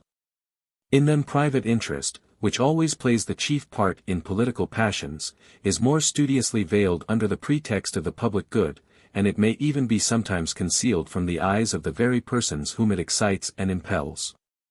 Minor parties are, on the other hand, generally deficient in political faith. As they are not sustained or dignified by a lofty purpose, they ostensibly display the egotism of their character in their actions. They glow with a factitious zeal. Their language is vehement, but their conduct is timid and irresolute. The means they employ are as wretched as the end at which they aim. Hence it arises that when a calm state of things succeeds a violent revolution, the leaders of society seem suddenly to disappear, and the powers of the human mind to lie concealed. Society is convulsed by great parties, by minor ones it is agitated, it is torn by the former, by the latter it is degraded, and if these sometimes save it by a salutary perturbation, those invariably disturb it to no good end. America has already lost the great parties which once divided the nation, and if her happiness is considerably increased, her morality has suffered by their extinction. When the War of Independence was terminated, and the foundations of the new government were to be laid down, the nation was divided between two opinions which are as old as the world, and which are perpetually to be met with under all the forms and all the names which have ever obtained in free communities, the one tending to limit, the other to extend indefinitely, the power of the people. The conflict of these two opinions never assumed that degree of violence in America which it has frequently displayed elsewhere. Both parties of the Americans were, in fact, agreed upon the most essential points. And neither of them had to destroy a traditionary constitution, or to overthrow the structure of society, in order to ensure its own triumph. In neither of them, consequently, were a great number of private interests affected by success or by defeat. But moral principles of a high order, such as the love of equality and of independence, were concerned in the struggle, and they sufficed to kindle violent passions. The party which desired to limit the power of the people endeavored to apply its doctrines more especially to the Constitution of the Union, whence it derived its name of federal. The other party, which affected to be more exclusively attached to the cause of liberty, took that of republican. America is a land of democracy, and the Federalists were always in a minority. But they reckoned on their side almost all the great men who had been called forth by the War of Independence, and their moral influence was very considerable. Their cause was, moreover, favored by circumstances. The ruin of the Confederation had impressed the people with a dread of anarchy, and the Federalists did not fail to profit by this transient disposition of the multitude. For 10 or 12 years they were at the head of affairs, and they were able to apply some, though not all, of their principles, for the hostile current was becoming from day to day too violent to be checked or stemmed. In 1801 the Republicans got possession of the government, Thomas Jefferson was named president, and he increased the influence of their party by the weight of his celebrity, the greatness of his talents, and the immense extent of his popularity. The means by which the Federalists had maintained their position were artificial, and their resources were temporary. It was by the virtues or the talents of their leaders that they had risen to power. When the Republicans attained to that lofty station, their opponents were overwhelmed by utter defeat. An immense majority declared itself against the retiring party, and the Federalists found themselves in so small a minority that they at once despaired of their future success. From that moment the Republican or Democratic Party 161 has proceeded from conquest to conquest, until it has acquired absolute supremacy in the country. The Federalists, perceiving that they were vanquished without resource, and isolated in the midst of the nation, fell into two divisions, of which one joined the victorious Republicans, and the other abandoned its rallying point and its name. Many years have already elapsed since they ceased to exist as a party. The accession of the Federalists to power was, in my opinion, one of the most fortunate incidents which accompanied the formation of the great American Union. They resisted the inevitable propensities of their age and of the country. But whether their theories were good or bad, they had the effect of being inapplicable, as a system, to the society which they professed to govern. And that which occurred under the auspices of Jefferson must therefore have taken place sooner or later. But their government gave the new republic time to acquire a certain stability, and afterwards to support the rapid growth of the very doctrines which they had combated. A considerable number of their principles were in point of fact embodied in the political creed of their opponents, and the federal constitution which subsists at the present day is a lasting monument of their patriotism and their wisdom. Great political parties are not, then, to be met with in the United States at the present time. Parties, indeed, may be found which threaten the future tranquility of the Union. But there are none which seem to contest the present form of government or the present course of society. The parties by which the Union is menaced do not rest upon abstract principles, but upon temporal interests. These interests, disseminated in the provinces of so vast an empire, may be said to constitute rival nations rather than parties. Thus, upon a recent occasion, the North contended for the system of commercial prohibition, and the South took up arms in favor of free trade, simply because the North is a manufacturing and the South an agricultural district. And that the restrictive system which was profitable to the one was prejudicial to the other. 162. In the absence of great parties, the United States abound with lesser controversies. And public opinion is divided into 1,000-minute shades of difference upon questions of very little moment. The pains which are taken to create parties are inconceivable, and at the present day it is no easy task. In the United States there is no religious animosity, because all religion is respected, and no sect is predominant. There is no jealousy of rank, because the people is everything, and none can contest its authority. Lastly, there is no public indigence to supply the means of agitation, because the physical position of the country opens so wide a field to industry that man is able to accomplish the most surprising undertakings with his own native resources. Nevertheless, ambitious men are interested in the creation of parties, since it is difficult to eject a person from authority upon the mere ground that his place is coveted by others. The skill of the actors in the political world lies therefore in the art of creating parties. A political aspirant in the United States begins by discriminating his own interest, and by calculating upon those interests which may be collected around and amalgamated with it. He then contrives to discover some doctrine or some principle which may suit the purposes of this new association, and which he adopts in order to bring forward his party and to secure his popularity. Just as the imprimatur of a king was in former days incorporated with the volume which it authorized, but to which it nowise belonged. When these preliminaries are terminated, the new party is ushered into the political world. All the domestic controversies of the Americans at first appear to a stranger to be so incomprehensible and so puerile that he is at a loss whether to pity a people which takes such arrant trifles in good earnest, or to envy the happiness which enables it to discuss them. But when he comes to study the secret propensities which govern the factions of America, He easily perceives that the greater part of them are more or less connected with one or the other of those two divisions which have always existed in free communities. The deeper we penetrate into the working of these parties, the more do we perceive that the object of the one is to limit, and that of the other to extend, the popular authority. I do not assert that the ostensible end, or even that the secret aim, of American parties is to promote the rule of aristocracy or democracy in the country. But I affirm that aristocratic or democratic passions may easily be detected at the bottom of all parties, and that, although they escape a superficial observation, they are the main point and the very soul of every faction in the United States. To quote a recent example. When the president attacked the bank, the country was excited and parties were formed, the well-informed classes rallied round the bank, the common people round the president.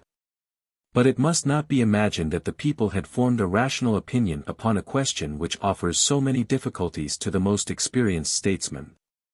The bank is a great establishment which enjoys an independent existence, and the people, accustomed to make and unmake whatsoever it pleases, is startled to meet with this obstacle to its authority.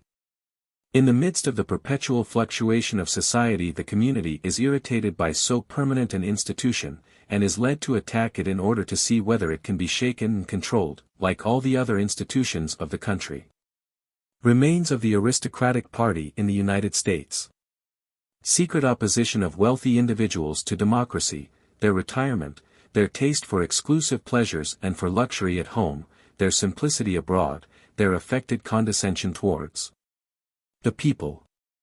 It sometimes happens in a people amongst which various opinions prevail that the balance of the several parties is lost, and one of them obtains an irresistible preponderance, overpowers all obstacles, harasses its opponents, and appropriates all the resources of society to its own purposes.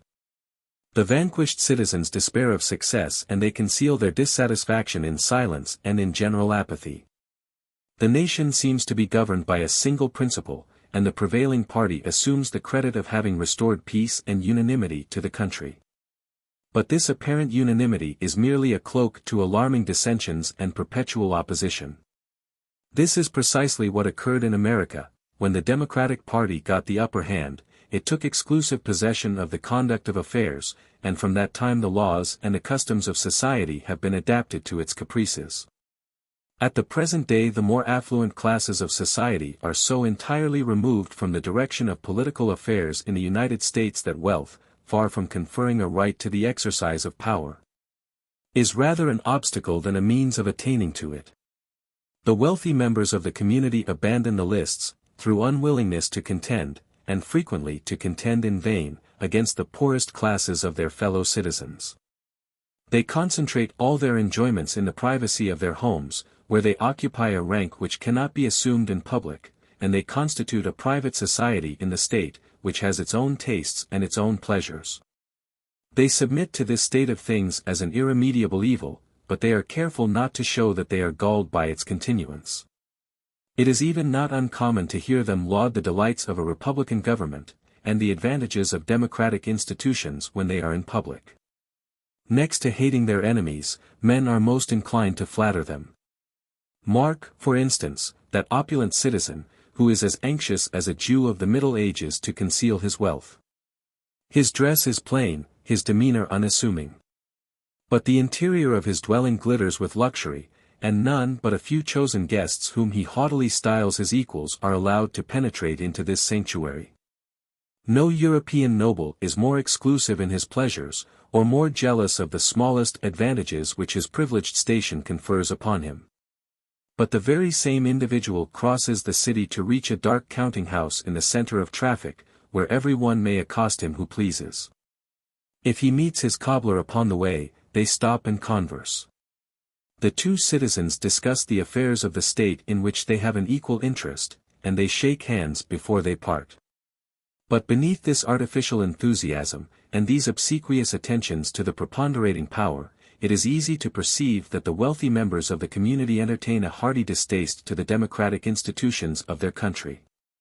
The populace is at once the object of their scorn and of their fears.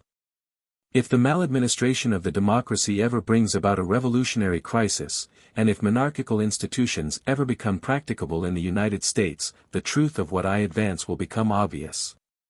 The two chief weapons which parties use in order to ensure success are the public press and the formation of associations. Chapter 11. Liberty of the Press in the United States.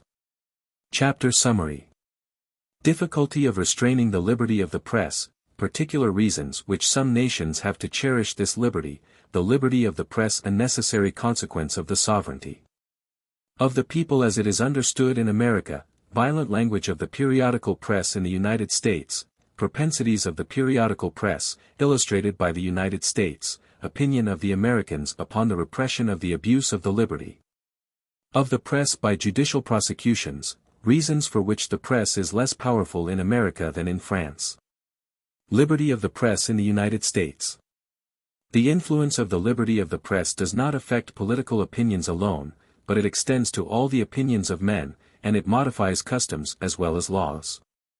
In another part of this work I shall attempt to determine the degree of influence which the liberty of the press has exercised upon civil society in the United States, and to point out the direction which it has given to the ideas, as well as the tone which it has imparted to the character and the feelings, of the Anglo-Americans, but at present I purpose simply to examine the effects produced by the liberty of the press in the political world.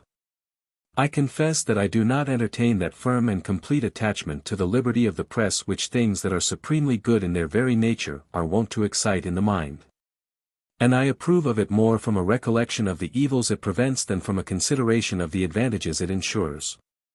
If any one could point out an intermediate and yet a tenable position between the complete independence and the entire subjection of the public expression of opinion, I should perhaps be inclined to adopt it. But the difficulty is to discover this position.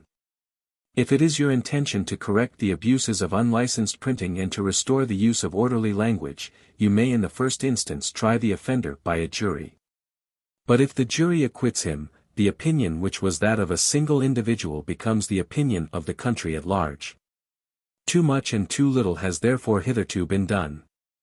If you proceed, you must bring the delinquent before a court of permanent judges. But even here the cause must be heard before it can be decided. And the very principles which no book would have ventured to avow are blazoned forth in the pleadings, and what was obscurely hinted at in a single composition is then repeated in a multitude of other publications.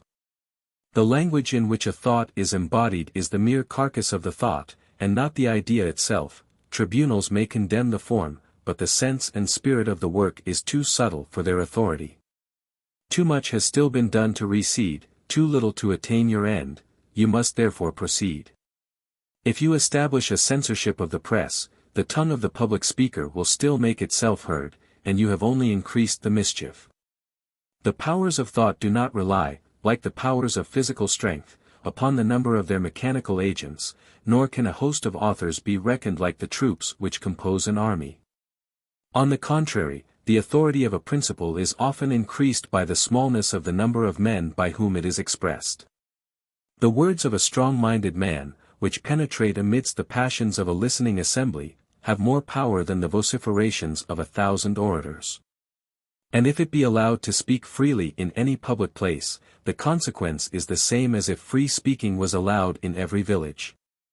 The liberty of discourse must therefore be destroyed as well as the liberty of the press. This is the necessary term of your efforts, but if your object was to repress the abuses of liberty, they have brought you to the feet of a despot. You have been led from the extreme of independence to the extreme of subjection without meeting with a single tenable position for shelter or repose. There are certain nations which have peculiar reasons for cherishing the liberty of the press, independently of the general motives which I have just pointed out. For in certain countries which profess to enjoy the privileges of freedom, every individual agent of the government may violate the laws with impunity, since those whom he oppresses cannot prosecute him before the courts of justice. In this case the liberty of the press is not merely a guarantee, but it is the only guarantee, of their liberty and their security which the citizens possess. If the rulers of these nations proposed to abolish the independence of the press, the people would be justified in saying, "Give us the right of prosecuting your offenses before the ordinary tribunals." And perhaps we may then waive our right of appeal to the tribunal of public opinion. But in the countries in which the doctrine of the sovereignty of the people ostensibly prevails, the censorship of the press is not only dangerous, but it is absurd. When the right of every citizen to cooperate in the government of society is acknowledged, every citizen must be presumed to possess the power of discriminating between the different opinions of his contemporaries, and of appreciating the different facts from which inferences may be drawn. The sovereignty of the people and the liberty of the press may therefore be looked upon as correlative institutions. Just as the censorship of the press and universal suffrage are two things which are irreconcilably opposed, and which cannot long be retained among the institutions of the same people. Not a single individual of the 12 millions who inhabit the territory of the United States has as yet dared to propose any restrictions to the liberty of the press. The first newspaper over which I cast my eyes, upon my arrival in America, contained the following article. In all this affair the language of Jackson has been that of a heartless despot, solely occupied with the preservation of his own authority. Ambition is his crime, and it will be his punishment too. Intrigue is his native element, and intrigue will confound his tricks, and will deprive him of his power. He governs by means of corruption, and his immoral practices will redound to his shame and confusion. His conduct in the political arena has been that of a shameless and lawless gamester. He succeeded at the time, but the hour of retribution approaches, and he will be obliged to disgorge his winnings, to throw aside his false dice, and to end his days in some retirement, where he may curse his madness at his leisure. For repentance is a virtue with which his heart is likely to remain forever unacquainted. It is not uncommonly imagined in France that the virulence of the press originates in the uncertain social condition, in the political excitement, and the general sense of consequent evil which prevail in that country. And it is therefore supposed that as soon as society has resumed a certain degree of composure the press will abandon its present vehemence. I am inclined to think that the above causes explain the reason of the extraordinary ascendancy it has acquired over the nation, but that they do not exercise much influence upon the tone of its language. The periodical press appears to me to be actuated by passions and propensities independent of the circumstances in which it is placed, and the present position of America corroborates this opinion. America is perhaps, at this moment, the country of the whole world which contains the fewest germs of revolution. But the press is not less destructive in its principles than in France, and it displays the same violence without the same reasons for indignation.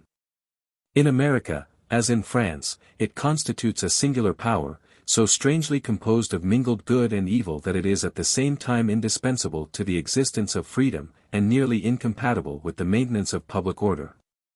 Its power is certainly much greater in France than in the United States, though nothing is more rare in the latter country than to hear of a prosecution having been instituted against it. The reason of this is perfectly simple: the Americans, having once admitted the doctrine of the sovereignty of the people, apply it with perfect consistency. It was never their intention to found a permanent state of things with elements which undergo daily modifications. And there is consequently nothing criminal in an attack upon the existing laws, provided it be not attended with a violent infraction of them. They are moreover of opinion that courts of justice are unable to check the abuses of the press, and that as the subtlety of human language perpetually eludes the severity of judicial analysis, offences of this nature are apt to escape the hand which attempts to apprehend them. They hold that to act with efficacy upon the press it would be necessary to find a tribunal, not only devoted to the existing order of things, but capable of surmounting the influence of public opinion. A tribunal which should conduct its proceedings without publicity, which should pronounce its decrees without assigning its motives, and punish the intentions even more than the language of an author. Whosoever should have the power of creating and maintaining a tribunal of this kind would waste his time in prosecuting the liberty of the press. For he would be the supreme master of the whole community, and he would be as free to rid himself of the authors as of their writings. In this question, therefore, there is no medium between servitude and extreme license. In order to enjoy the inestimable benefits which the liberty of the press ensures, it is necessary to submit to the inevitable evils which it engenders.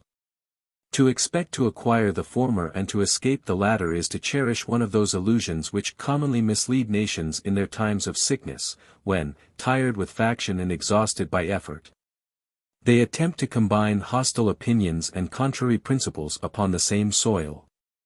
The small influence of the American journals is attributable to several reasons, amongst which are the following.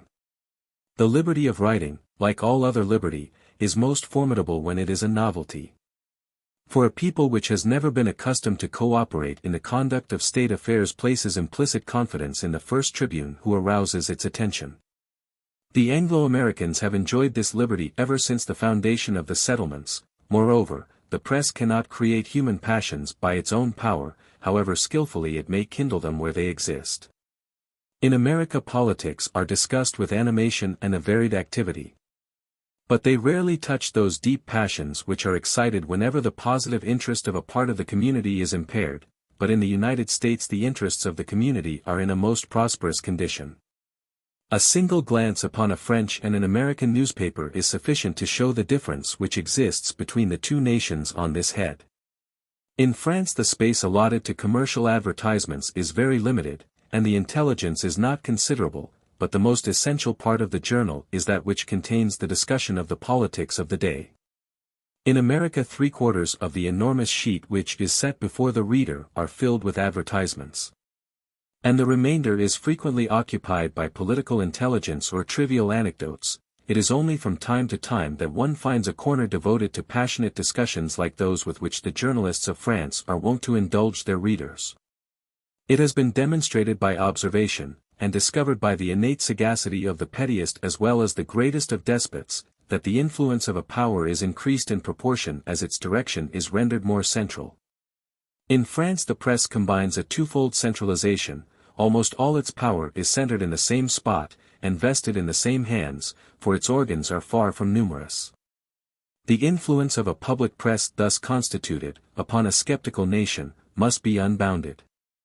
It is an enemy with which a government may sign an occasional truce, but which it is difficult to resist for any length of time.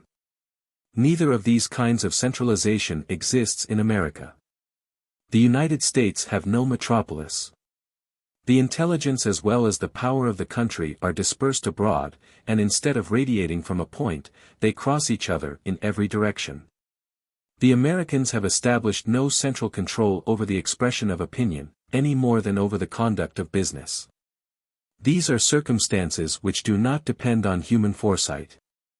But it is owing to the laws of the Union that there are no licenses to be granted to printers, no securities demanded from editors as in France, and no stamp duty as in France and formerly in England. The consequence of this is that nothing is easier than to set up a newspaper, and a small number of readers suffices to defray the expenses of the editor. The number of periodical and occasional publications which appears in the United States actually surpasses belief. The most enlightened Americans attribute the subordinate influence of the press to this excessive dissemination. And it is adopted as an axiom of political science in that country that the only way to neutralize the effect of public journals is to multiply them indefinitely. I cannot conceive that a truth which is so self-evident should not already have been more generally admitted in Europe. It is comprehensible that the persons who hope to bring about revolutions by means of the press should be desirous of confining its action to a few powerful organs, but it is perfectly incredible that the partisans of the existing state of things, and the natural supporters of the law, should attempt to diminish the influence of the press by concentrating its authority. The governments of Europe seem to treat the press with the courtesy of the knights of old. They are anxious to furnish it with the same central power which they have found to be so trusty a weapon, in order to enhance the glory of their resistance to its attacks. In America there is scarcely a hamlet which has not its own newspaper. It may readily be imagined that neither discipline nor unity of design can be communicated to so multifarious a host, and each one is consequently led to fight under his own standard. All the political journals of the United States are indeed arrayed on the side of the administration or against it, but they attack and defend in 1,000 different ways. They cannot succeed in forming those great currents of opinion which overwhelm the most solid obstacles. This division of the influence of the press produces a variety of other consequences which are scarcely less remarkable. The facility with which journals can be established induces a multitude of individuals to take a part in them. But as the extent of competition precludes the possibility of considerable profit, the most distinguished classes of society are rarely led to engage in these undertakings.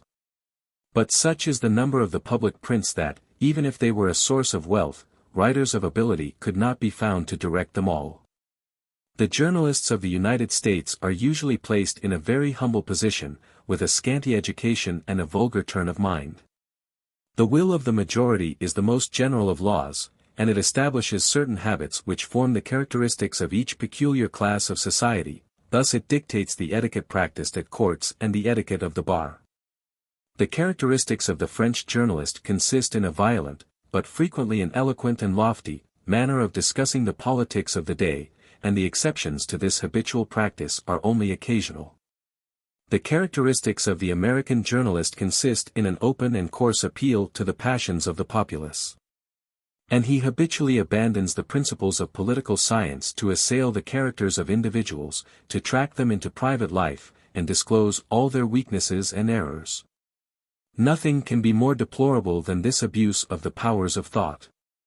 I shall have occasion to point out hereafter the influence of the newspapers upon the taste and the morality of the American people, but my present subject exclusively concerns the political world. It cannot be denied that the effects of this extreme license of the press tend indirectly to the maintenance of public order. The individuals who are already in the possession of a high station in the esteem of their fellow citizens are afraid to write in the newspapers. And they are thus deprived of the most powerful instrument which they can use to excite the passions of the multitude to their own advantage. 163. The personal opinions of the editors have no kind of weight in the eyes of the public. The only use of a journal is, that it imparts the knowledge of certain facts. And it is only by altering or distorting those facts that a journalist can contribute to the support of his own views. But although the press is limited to these resources, its influence in America is immense. It is the power which impels the circulation of political life through all the districts of that vast territory.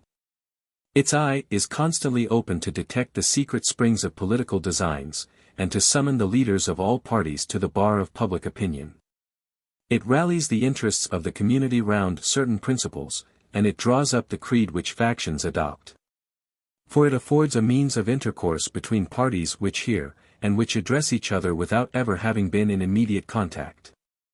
When a great number of the organs of the press adopt the same line of conduct, their influence becomes irresistible, and public opinion, when it is perpetually assailed from the same side, eventually yields to the attack.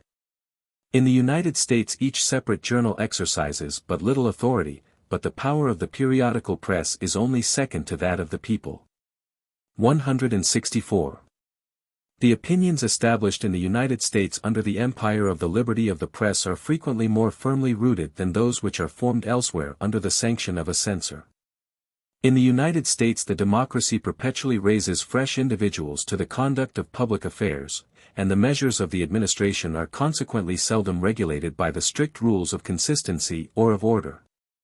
But the general principles of the government are more stable, and the opinions most prevalent in society are generally more durable than in many other countries. When once the Americans have taken up an idea, whether it be well or ill-founded, nothing is more difficult than to eradicate it from their minds. The same tenacity of opinion has been observed in England, where, for the last century, greater freedom of conscience and more invincible prejudices have existed than in all the other countries of Europe. I attribute this consequence to a cause which may at first sight appear to have a very opposite tendency, namely, to the liberty of the press. The nations amongst which this liberty exists are as apt to cling to their opinions from pride as from conviction. They cherish them because they hold them to be just, and because they exercise their own free will in choosing them. And they maintain them not only because they are true, but because they are their own. Several other reasons conduce to the same end. It was remarked by a man of genius that ignorance lies at the two ends of knowledge. Perhaps it would have been more correct to have said that absolute convictions are to be met with at the two extremities, and that doubt lies in the middle. For the human intellect may be considered in three distinct states, which frequently succeed one another. A man believes implicitly, because he adopts a proposition without inquiry. He doubts as soon as he is assailed by the objections which his inquiries may have aroused. But he frequently succeeds in satisfying these doubts, and then he begins to believe afresh. He no longer lays hold on a truth in its most shadowy and uncertain form, but he sees it clearly before him. And he advances onwards by the light it gives him. 165. When the liberty of the press acts upon men who are in the first of these three states, it does not immediately disturb their habit of believing implicitly without investigation. But it constantly modifies the objects of their intuitive convictions. The human mind continues to discern but one point upon the whole intellectual horizon, and that point is in continual motion. Such are the symptoms of sudden revolutions, and of the misfortunes which are sure to befall those generations which abruptly adopt the unconditional freedom of the press. The circle of novel ideas is, however, soon terminated. The touch of experience is upon them, and the doubt and mistrust which their uncertainty produces become universal. We may rest assured that the majority of mankind will either believe they know not wherefore, or will not know what to believe.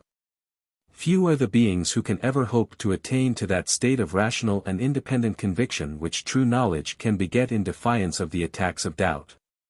It has been remarked that in times of great religious fervor men sometimes change their religious opinions, whereas in times of general skepticism everyone clings to his own persuasion. The same thing takes place in politics under the liberty of the press.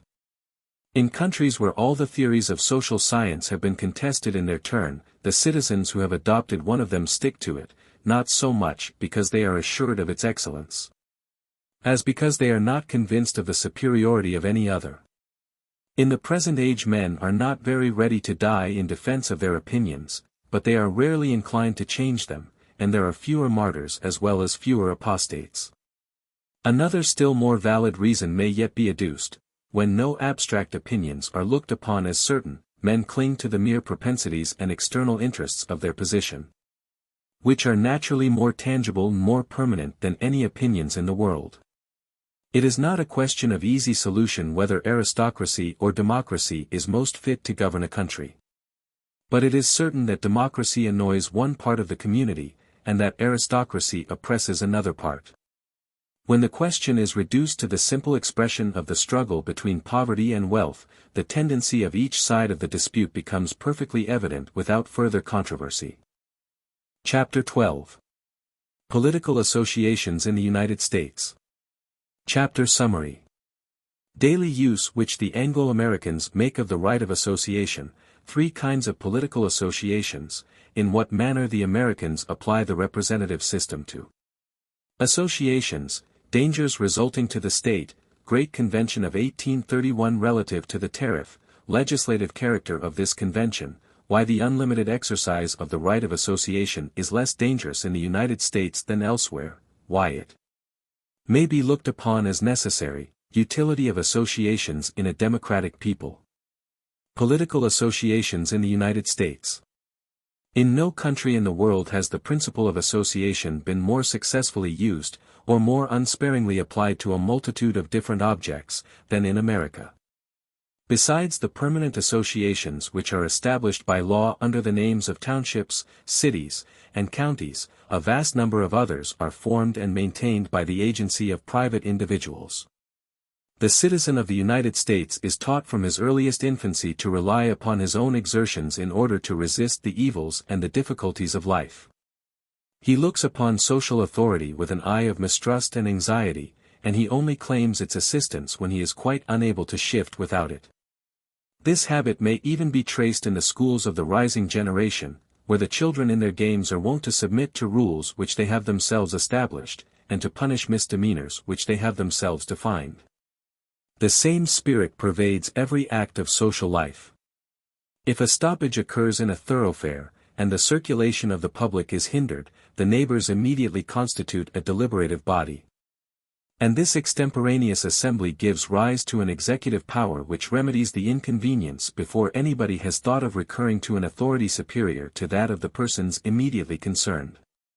If the public pleasures are concerned, an association is formed to provide for the splendor and the regularity of the entertainment.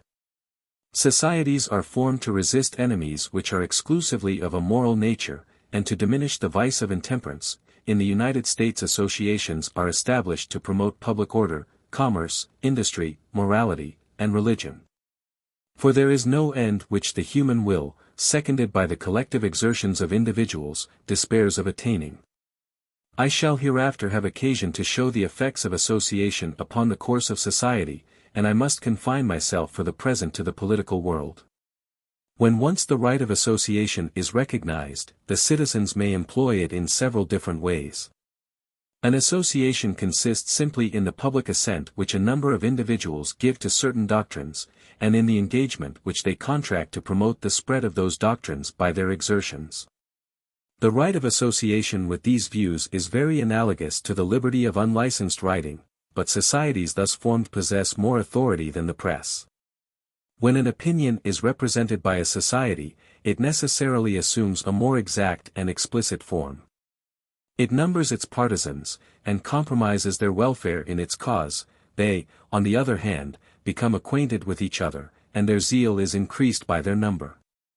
An association unites the efforts of minds which have a tendency to diverge in one single channel, and urges them vigorously towards one single end which it points out.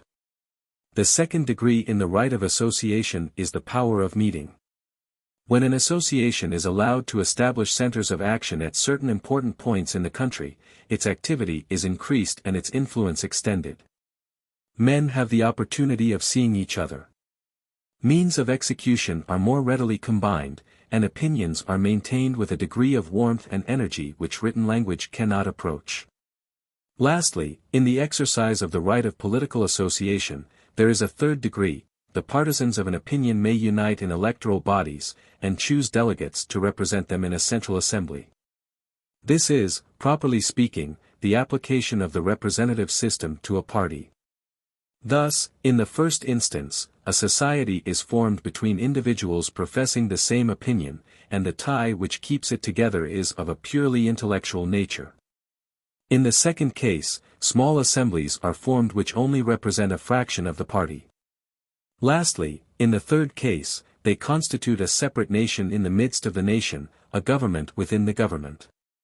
Their delegates, like the real delegates of the majority, represent the entire collective force of their party, and they enjoy a certain degree of that national dignity and great influence which belong to the chosen representatives of the people. It is true that they have not the right of making the laws, but they have the power of attacking those which are in being, and of drawing up beforehand those which they may afterwards cause to be adopted. If, in a people which is imperfectly accustomed to the exercise of freedom, or which is exposed to violent political passions, a deliberating minority, which confines itself to the contemplation of future laws, be placed in juxtaposition to the legislative majority, I cannot but believe that public tranquility incurs very great risks in that nation. There is doubtless a very wide difference between proving that one law is in itself better than another and proving that the former ought to be substituted for the latter. But the imagination of the populace is very apt to overlook this difference, which is so apparent to the minds of thinking men. It sometimes happens that a nation is divided into two nearly equal parties, each of which affects to represent the majority. If, in immediate contiguity to the directing power, another power be established, which exercises almost as much moral authority as the former, it is not to be believed that it will long be content to speak without acting, or that it will always be restrained by the abstract consideration of the nature of associations which are meant to direct but not to enforce opinions, to suggest but not to make the laws. The more we consider the independence of the press and its principal consequences, the more are we convinced that it is the chief and, so to speak, the constitutive element of freedom in the modern world. A nation which is determined to remain free is therefore right in demanding the unrestrained exercise of this independence. But the unrestrained liberty of political association cannot be entirely assimilated to the liberty of the press. The one is at the same time less necessary and more dangerous than the other. A nation may confine it within certain limits without forfeiting any part of its self-control. And it may sometimes be obliged to do so in order to maintain its own authority. In America the liberty of association for political purposes is unbounded. An example will show in the clearest light to what an extent this privilege is tolerated. The question of the tariff, or of free trade, produced a great manifestation of party feeling in America. The tariff was not only a subject of debate as a matter of opinion, but it exercised a favorable or a prejudicial influence upon several very powerful interests of the states. The North attributed a great portion of its prosperity, and the South all its sufferings, to this system, insomuch that for a long time the tariff was the sole source of the political animosities which agitated the Union. In 1831, when the dispute was raging with the utmost virulence, a private citizen of Massachusetts proposed to all the enemies of the tariff, by means of the public prince, to send delegates to Philadelphia in order to consult together upon the means which were most fitted to promote freedom of trade. This proposal circulated in a few days from Maine to New Orleans by the power of the printing press. The opponents of the tariff adopted it with enthusiasm, meetings were formed on all sides, and delegates were named. The majority of these individuals were well known, and some of them had earned a considerable degree of celebrity. South Carolina alone, which afterwards took up arms in the same cause, sent 63 delegates. On October 1, 1831, this assembly, which according to the American custom had taken the name of a convention, met at Philadelphia. It consisted of more than 200 members. Its debates were public, and they at once assumed a legislative character. The extent of the powers of Congress, the theories of free trade, and the different clauses of the tariff, were discussed in turn. At the end of 10 days' deliberation the convention broke up, after having published an address to the American people, in which it declared that Congress had not the right of making a tariff, and that the existing tariff was unconstitutional. 2. That the prohibition of free trade was prejudicial to the interests of all nations, and to that of the American people in particular. It must be acknowledged that the unrestrained liberty of political association has not hitherto produced, in the United States, those fatal consequences which might perhaps be expected from it elsewhere. The right of association was imported from England, and it has always existed in America, so that the exercise of this privilege is now amalgamated with the manners and customs of the people. At the present time the liberty of association is become a necessary guarantee against the tyranny of the majority. In the United States, as soon as a party is become preponderant, all public authority passes under its control. Its private supporters occupy all the places, and have all the force of the administration at their disposal. As the most distinguished partisans of the other side of the question are unable to surmount the obstacles which exclude them from power, they require some means of establishing themselves upon their own basis, and of opposing the moral authority of the minority to the physical power which domineers over it. Thus a dangerous expedient is used to obviate a still more formidable danger. The omnipotence of the majority appears to me to present such extreme perils to the American republics that the dangerous measure which is used to repress it seems to be more advantageous than prejudicial. And here I am about to advance a proposition which may remind the reader of what I said before in speaking of municipal freedom. There are no countries in which associations are more needed to prevent the despotism of faction or the arbitrary power of a prince, than those which are democratically constituted. In aristocratic nations the body of the nobles and the more opulent part of the community are in themselves natural associations, which act as checks upon the abuses of power. In countries in which these associations do not exist, if private individuals are unable to create an artificial and a temporary substitute for them, I can imagine no permanent protection against the most galling tyranny. And a great people may be oppressed by a small faction, or by a single individual, with impunity. The meeting of a great political convention, for there are conventions of all kinds, which may frequently become a necessary measure, is always a serious occurrence, even in America, and one which is never looked forward to by the judicious friends of the country, without alarm. This was very perceptible in the Convention of 1831, at which the exertions of all the most distinguished members of the Assembly tended to moderate its language, and to restrain the subjects which it treated within certain limits. It is probable, in fact, that the Convention of 1831 exercised a very great influence upon the minds of the malcontents, and prepared them for the open revolt against the commercial laws of the Union which took place in 1832. It cannot be denied that the unrestrained liberty of association for political purposes is the privilege which a people is longest in learning how to exercise. If it does not throw the nation into anarchy, it perpetually augments the chances of that calamity. On one point, however, this perilous liberty offers a security against dangers of another kind. In countries where associations are free, secret societies are unknown. In America there are numerous factions, but no conspiracies. Different ways in which the right of association is understood in Europe and in the United States, different use which is made of it.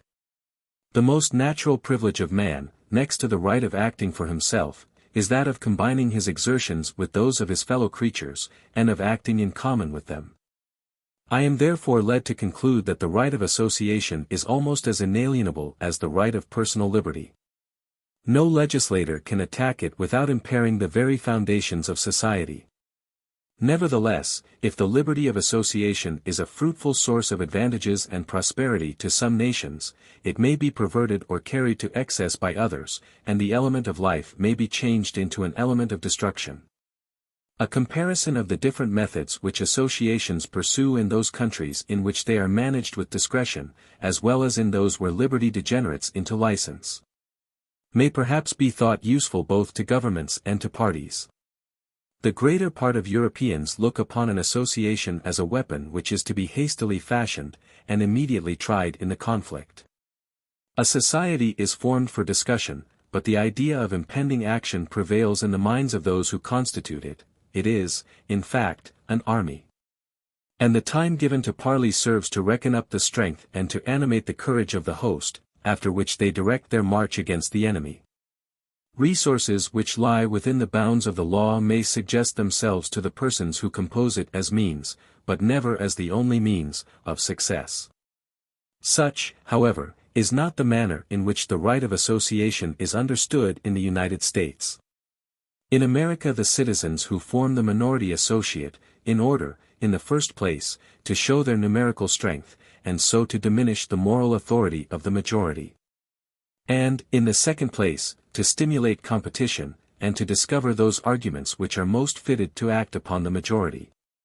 For they always entertain hopes of drawing over their opponents to their own side, and of afterwards disposing of the supreme power in their name. Political associations in the United States are therefore peaceable in their intentions, and strictly legal in the means which they employ, and they assert with perfect truth that they only aim at success by lawful expedients. The difference which exists between the Americans and ourselves depends on several causes. In Europe there are numerous parties so diametrically opposed to the majority that they can never hope to acquire its support, and at the same time they think that they are sufficiently strong in themselves to struggle and to defend their cause.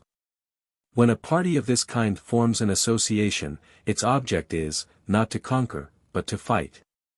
In America the individuals who hold opinions very much opposed to those of the majority are no sort of impediment to its power, and all other parties hope to win it over to their own principles in the end. The exercise of the right of association becomes dangerous in proportion to the impossibility which excludes great parties from acquiring the majority. In a country like the United States, in which the differences of opinion are mere differences of hue, the right of association may remain unrestrained without evil consequences.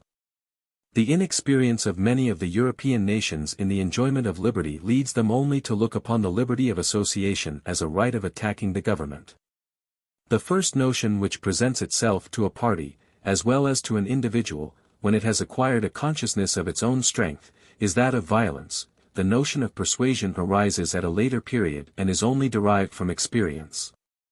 The English, who are divided into parties which differ most essentially from each other, rarely abuse the right of association, because they have long been accustomed to exercise it.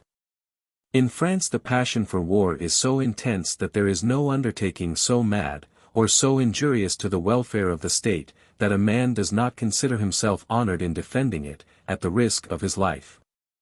But perhaps the most powerful of the causes which tend to mitigate the excesses of political association in the United States is universal suffrage. In countries in which universal suffrage exists the majority is never doubtful, because neither party can pretend to represent that portion of the community which has not voted.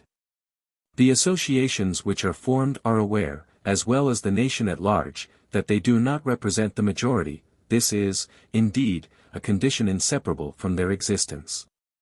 For if they did represent the preponderating power, they would change the law instead of soliciting its reform. The consequence of this is that the moral influence of the government which they attack is very much increased, and their own power is very much enfeebled. In Europe there are few associations which do not affect to represent the majority, or which do not believe that they represent it. This conviction or this pretension tends to augment their force amazingly, and contributes no less to legalize their measures.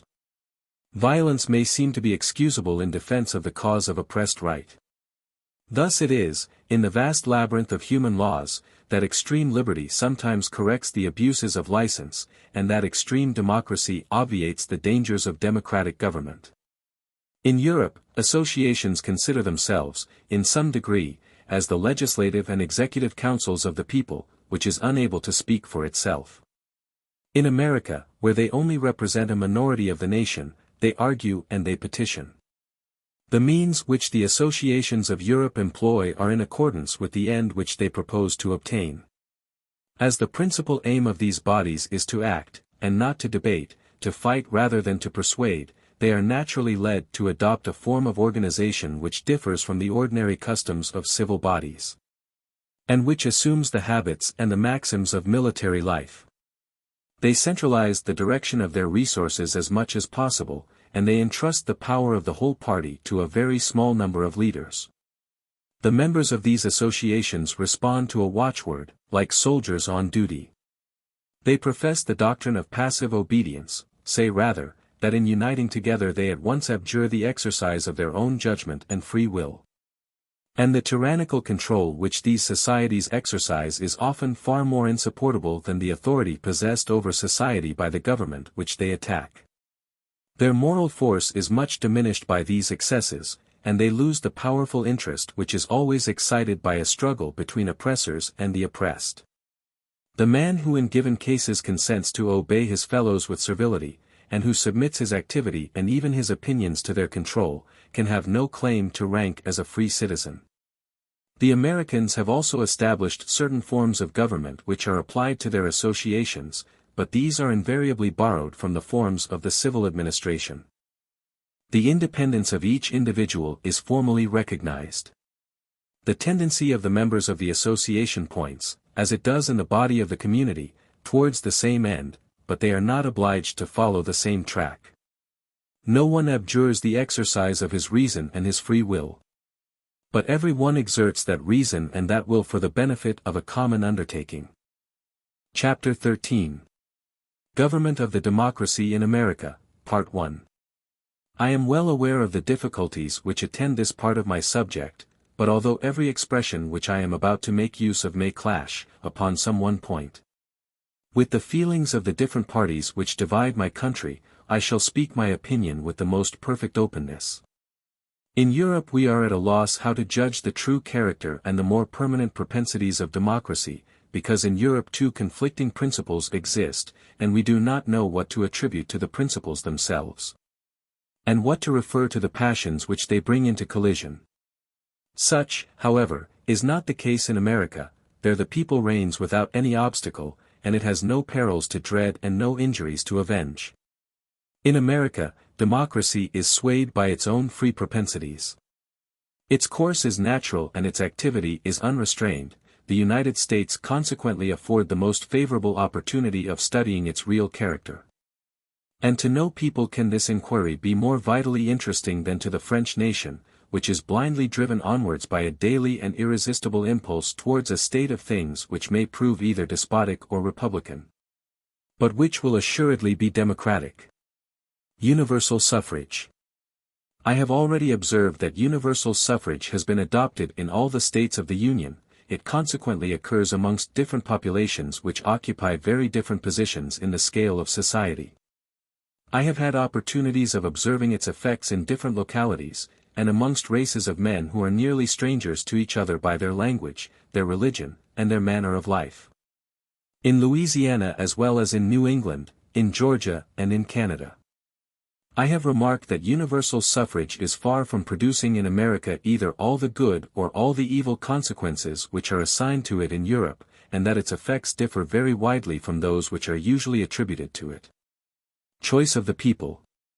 And instinctive preferences of the American democracy.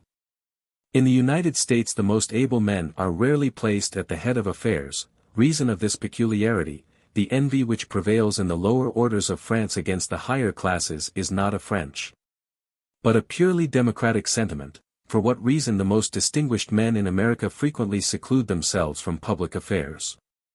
Many people in Europe are apt to believe without saying it, or to say without believing it, that one of the great advantages of universal suffrage is, that it entrusts the direction of public affairs to men who are worthy of the public confidence. They admit that the people is unable to govern for itself, but they aver that it is always sincerely disposed to promote the welfare of the state, and that it instinctively designates those persons who are animated by the same good wishes. And who are the most fit to wield the supreme authority? I confess that the observations I made in America by no means coincide with these opinions.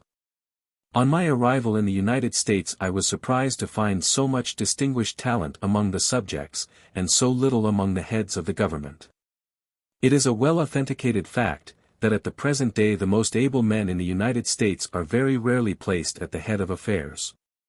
And it must be acknowledged that such has been the result in proportion as democracy has outstepped all its former limits.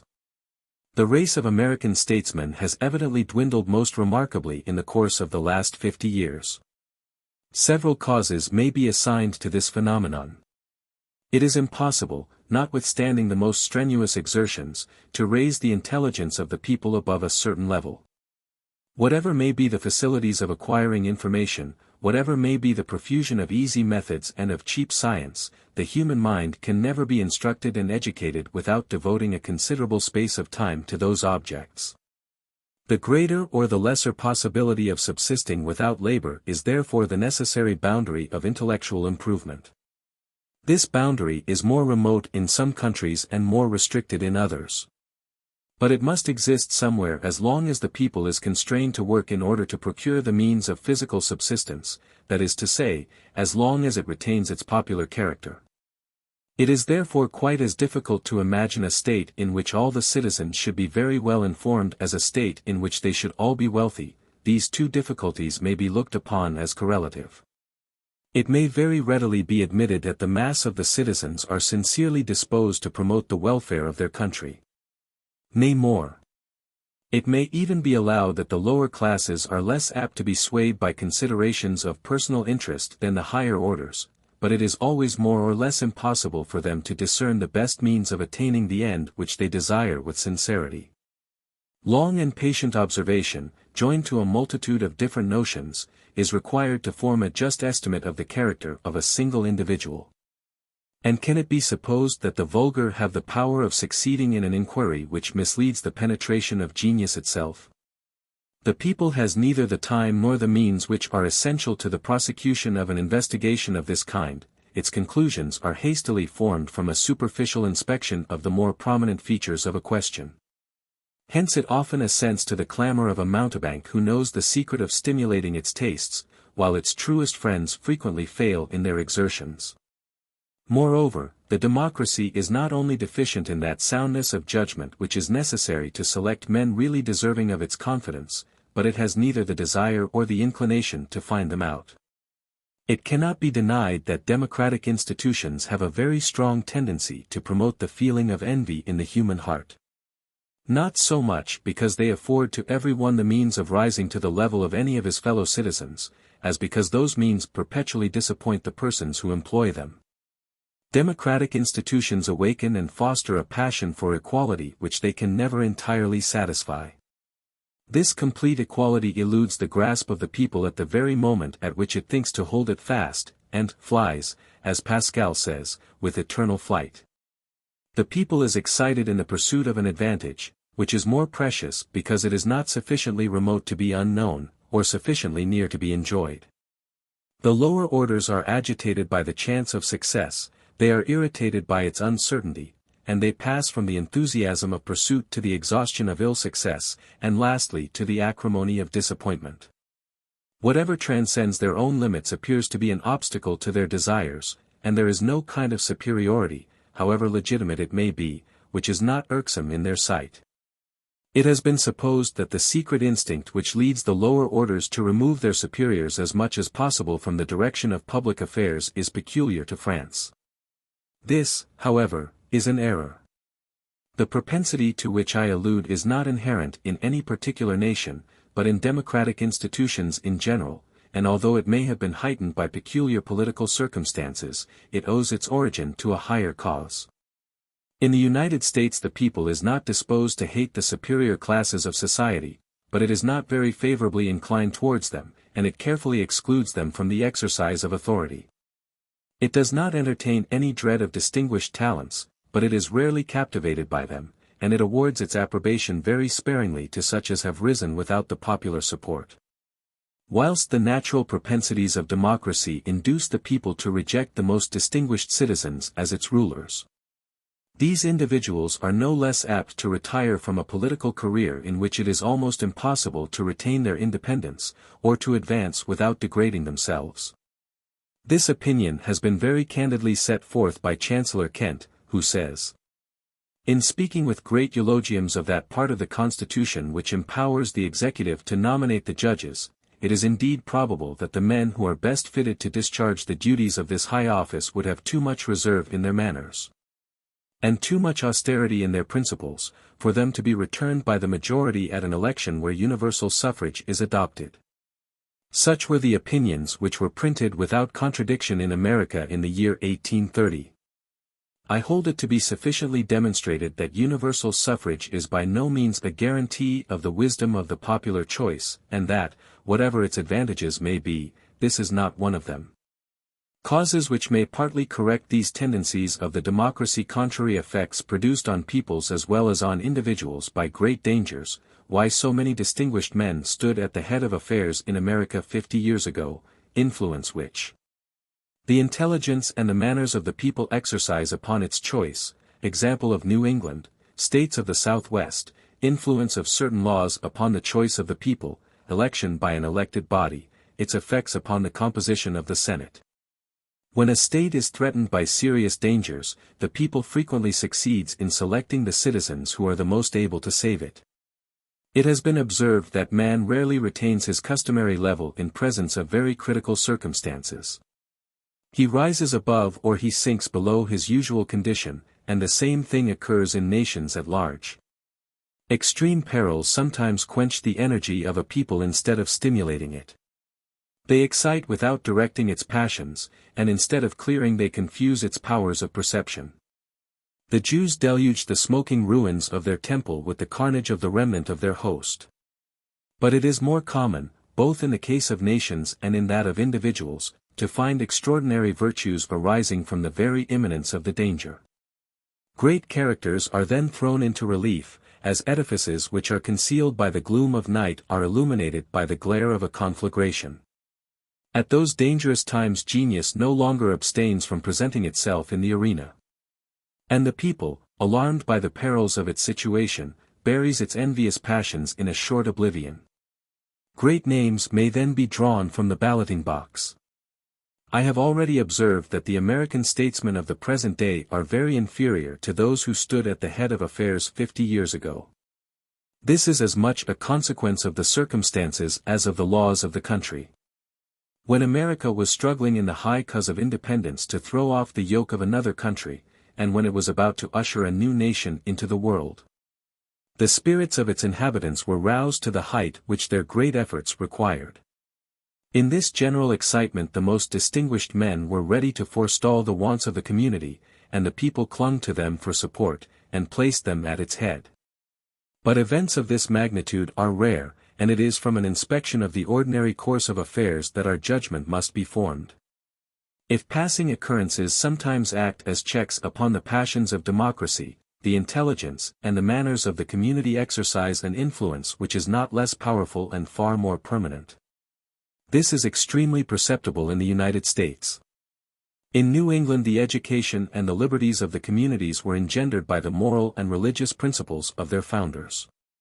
Where society has acquired a sufficient degree of stability to enable it to hold certain maxims and to retain fixed habits, the lower orders are accustomed to respect intellectual superiority and to submit to it without complaint. Although they set at naught all those privileges which wealth and birth have introduced among mankind. The democracy in New England consequently makes a more judicious choice than it does elsewhere. But as we descend towards the South, to those states in which the constitution of society is more modern and less strong, where instruction is less general, and where the principles of morality, of religion, and of liberty are less happily combined, we perceive that the talents and the virtues of those who are in authority become more and more rare. Lastly, when we arrive at the new southwestern states, in which the constitution of society dates but from yesterday, and presents an agglomeration of adventurers and speculators, we are amazed at the persons who are invested with public authority, and we are led to ask by what force, independent of the legislation and of the men who direct it, the state can be protected, and society be made to flourish. There are certain laws of a democratic nature which contribute, nevertheless, to correct, in some measure, the dangerous tendencies of democracy. On entering the House of Representatives of Washington one is struck by the vulgar demeanor of that great assembly. The eye frequently does not discover a man of celebrity within its walls. Its members are almost all obscure individuals whose names present no associations to the mind, they are mostly village lawyers, men in trade, or even persons belonging to the lower classes of society. In a country in which education is very general, it is said that the representatives of the people do not always know how to write correctly. At a few yards' distance from this spot is the door of the Senate, which contains within a small space a large proportion of the celebrated men of America. Scarcely an individual is to be perceived in it who does not recall the idea of an active and illustrious career. The Senate is composed of eloquent advocates, distinguished generals, wise magistrates, and statesmen of note, whose language would at all times do honor to the most remarkable parliamentary debates of Europe. What then is the cause of this strange contrast, and why are the most able citizens to be found in one assembly rather than in the other? Why is the former body remarkable for its vulgarity and its poverty of talent, whilst the latter seems to enjoy a monopoly of intelligence and of sound judgment? Both of these assemblies emanate from the people. Both of them are chosen by universal suffrage, and no voice has hitherto been heard to assert in America that the Senate is hostile to the interests of the people. From what cause, then, does so startling a difference arise? The only reason which appears to me adequately to account for it is, that the House of Representatives is elected by the populace directly, and that the Senate is elected by elected bodies. The whole body of the citizens names the legislature of each state, and the federal constitution converts these legislatures into so many electoral bodies, which return the members of the Senate. The senators are elected by an indirect application of universal suffrage, for the legislatures which name them are not aristocratic or privileged bodies which exercise the electoral franchise in their own right. But they are chosen by the totality of the citizens, they are generally elected every year, and new members may constantly be chosen who will employ their electoral rights in conformity with the wishes of the public. But this transmission of the popular authority through an assembly of chosen men operates an important change in it, by refining its discretion and improving the forms which it adopts.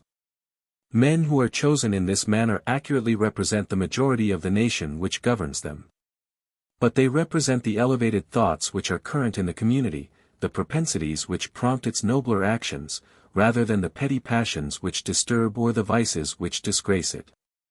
The time may be already anticipated at which the American republics will be obliged to introduce the plan of election by an elected body more frequently into their system of representation.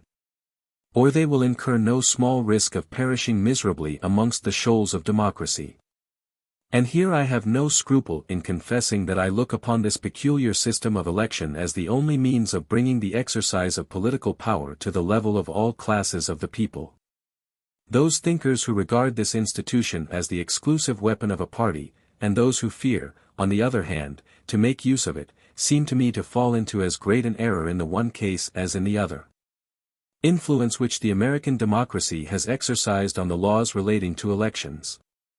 When elections are rare, they expose the state to a violent crisis; when they are frequent, they keep up a degree of feverish excitement. The Americans have preferred the second of these two evils, mutability of the laws. Opinions of Hamilton and Jefferson on this subject. When elections recur at long intervals, the state is exposed to violent agitation every time they take place. Parties exert themselves to the utmost in order to gain a prize which is so rarely within their reach. And as the evil is almost irremediable for the candidates who fail, the consequences of their disappointed ambition may prove most disastrous. If, on the other hand, the legal struggle can be repeated within a short space of time, the defeated parties take patience. When elections occur frequently, their recurrence keeps society in a perpetual state of feverish excitement, and imparts a continual instability to public affairs. Thus, on the one hand the state is exposed to the perils of a revolution, on the other to perpetual mutability. The former system threatens the very existence of the government, the latter is an obstacle to all steady and consistent policy. The Americans have preferred the second of these evils to the first, but they were led to this conclusion by their instinct much more than by their reason, for a taste for variety is one of the characteristic passions of democracy. An extraordinary mutability has, by this means, been introduced into their legislation. Many of the Americans consider the instability of their laws as a necessary consequence of a system whose general results are beneficial. But no one in the United States affects to deny the fact of this instability, or to contend that it is not a great evil. Hamilton, after having demonstrated the utility of a power which might prevent, or which might at least impede, the promulgation of bad laws, adds, "It might perhaps be said that the power of preventing bad laws includes that of preventing good ones, and may be used to the one purpose as well as to the other." But this objection will have little weight with those who can properly estimate the mischiefs of that inconstancy and mutability in the laws which form the greatest blemish in the character and genius of our governments. Federalist, number 73. And again in number 62 of the same work he observes, "The facility and excess of lawmaking seem to be the diseases to which our governments are most liable. The mischievous effects of the mutability in the public councils arising from a rapid succession of new members would fill a volume. Every new election in the states is found to change one half of the representatives. From this change of men must proceed a change of opinions and of measures, which forfeits the respect and confidence of other nations, poisons the blessings of liberty itself, and diminishes the attachment and reverence of the people toward a political system which betrays so many marks of infirmity." Jefferson himself, the greatest Democrat whom the democracy of America has yet produced, pointed out the same evils. "The instability of our laws," said he in a letter to Madison, "is really a very serious inconvenience. I think that we ought to have obviated it by deciding that a whole year should always be allowed to elapse between the bringing in of a bill and the final passing of it. It should afterward be discussed and put to the vote without the possibility of making any alteration in it. And if the circumstances of the case required a more speedy decision, the question should not be decided by a simple majority, but by a majority of at least 2/3 of both houses. Public officers under the control of the democracy in America. Simple exterior of the American public officers, no official costume, all public officers are remunerated. Political consequences of this system, no public career exists in America, result of this. Public officers in the United States are commingled with the crowd of citizens, they have neither palaces, nor guards, nor ceremonial costumes. This simple exterior of the persons in authority is connected not only with the peculiarities of the American character, but with the fundamental principles of that society. In the estimation of the democracy, a government is not a benefit, but a necessary evil. A certain degree of power must be granted to public officers, for they would be of no use without it. But the ostensible semblance of authority is by no means indispensable to the conduct of affairs, and it is needlessly offensive to the susceptibility of the public. The public officers themselves are well aware that they only enjoy the superiority over their fellow citizens which they derive from their authority upon condition of putting themselves on a level with the whole community by their manners. A public officer in the United States is uniformly civil, accessible to all the world, attentive to all requests, and obliging in his replies. I was pleased by these characteristics of a democratic government. And I was struck by the manly independence of the citizens, who respect the office more than the officer, and who are less attached to the emblems of authority than to the man who bears them. I am inclined to believe that the influence which costumes really exercise, in an age like that in which we live, has been a good deal exaggerated. I never perceived that a public officer in America was the less respected whilst he was in the discharge of his duties because his own merit was set off by no adventitious signs. On the other hand, it is very doubtful whether a peculiar dress contributes to the respect which public characters ought to have for their own position, at least when they are not otherwise inclined to respect it. When a magistrate, and in France such instances are not rare, indulges his trivial wit at the expense of the prisoner, or derides the predicament in which a culprit is placed, it would be well to deprive him of his robes of office. To see whether he would recall some portion of the natural dignity of mankind when he is reduced to the apparel of a private citizen. A democracy may, however, allow a certain show of magisterial pomp, and clothe its officers in silks and gold, without seriously compromising its principles. Privileges of this kind are transitory. They belong to the place, and are distinct from the individual, but if public officers are not uniformly remunerated by the state, the public charges must be entrusted to men of opulence and independence, who constitute the basis of an aristocracy. And if the people still retains its right of election, that election can only be made from a certain class of citizens. When a democratic republic renders offices which had formerly been remunerated gratuitous, it may safely be believed that the state is advancing to monarchical institutions.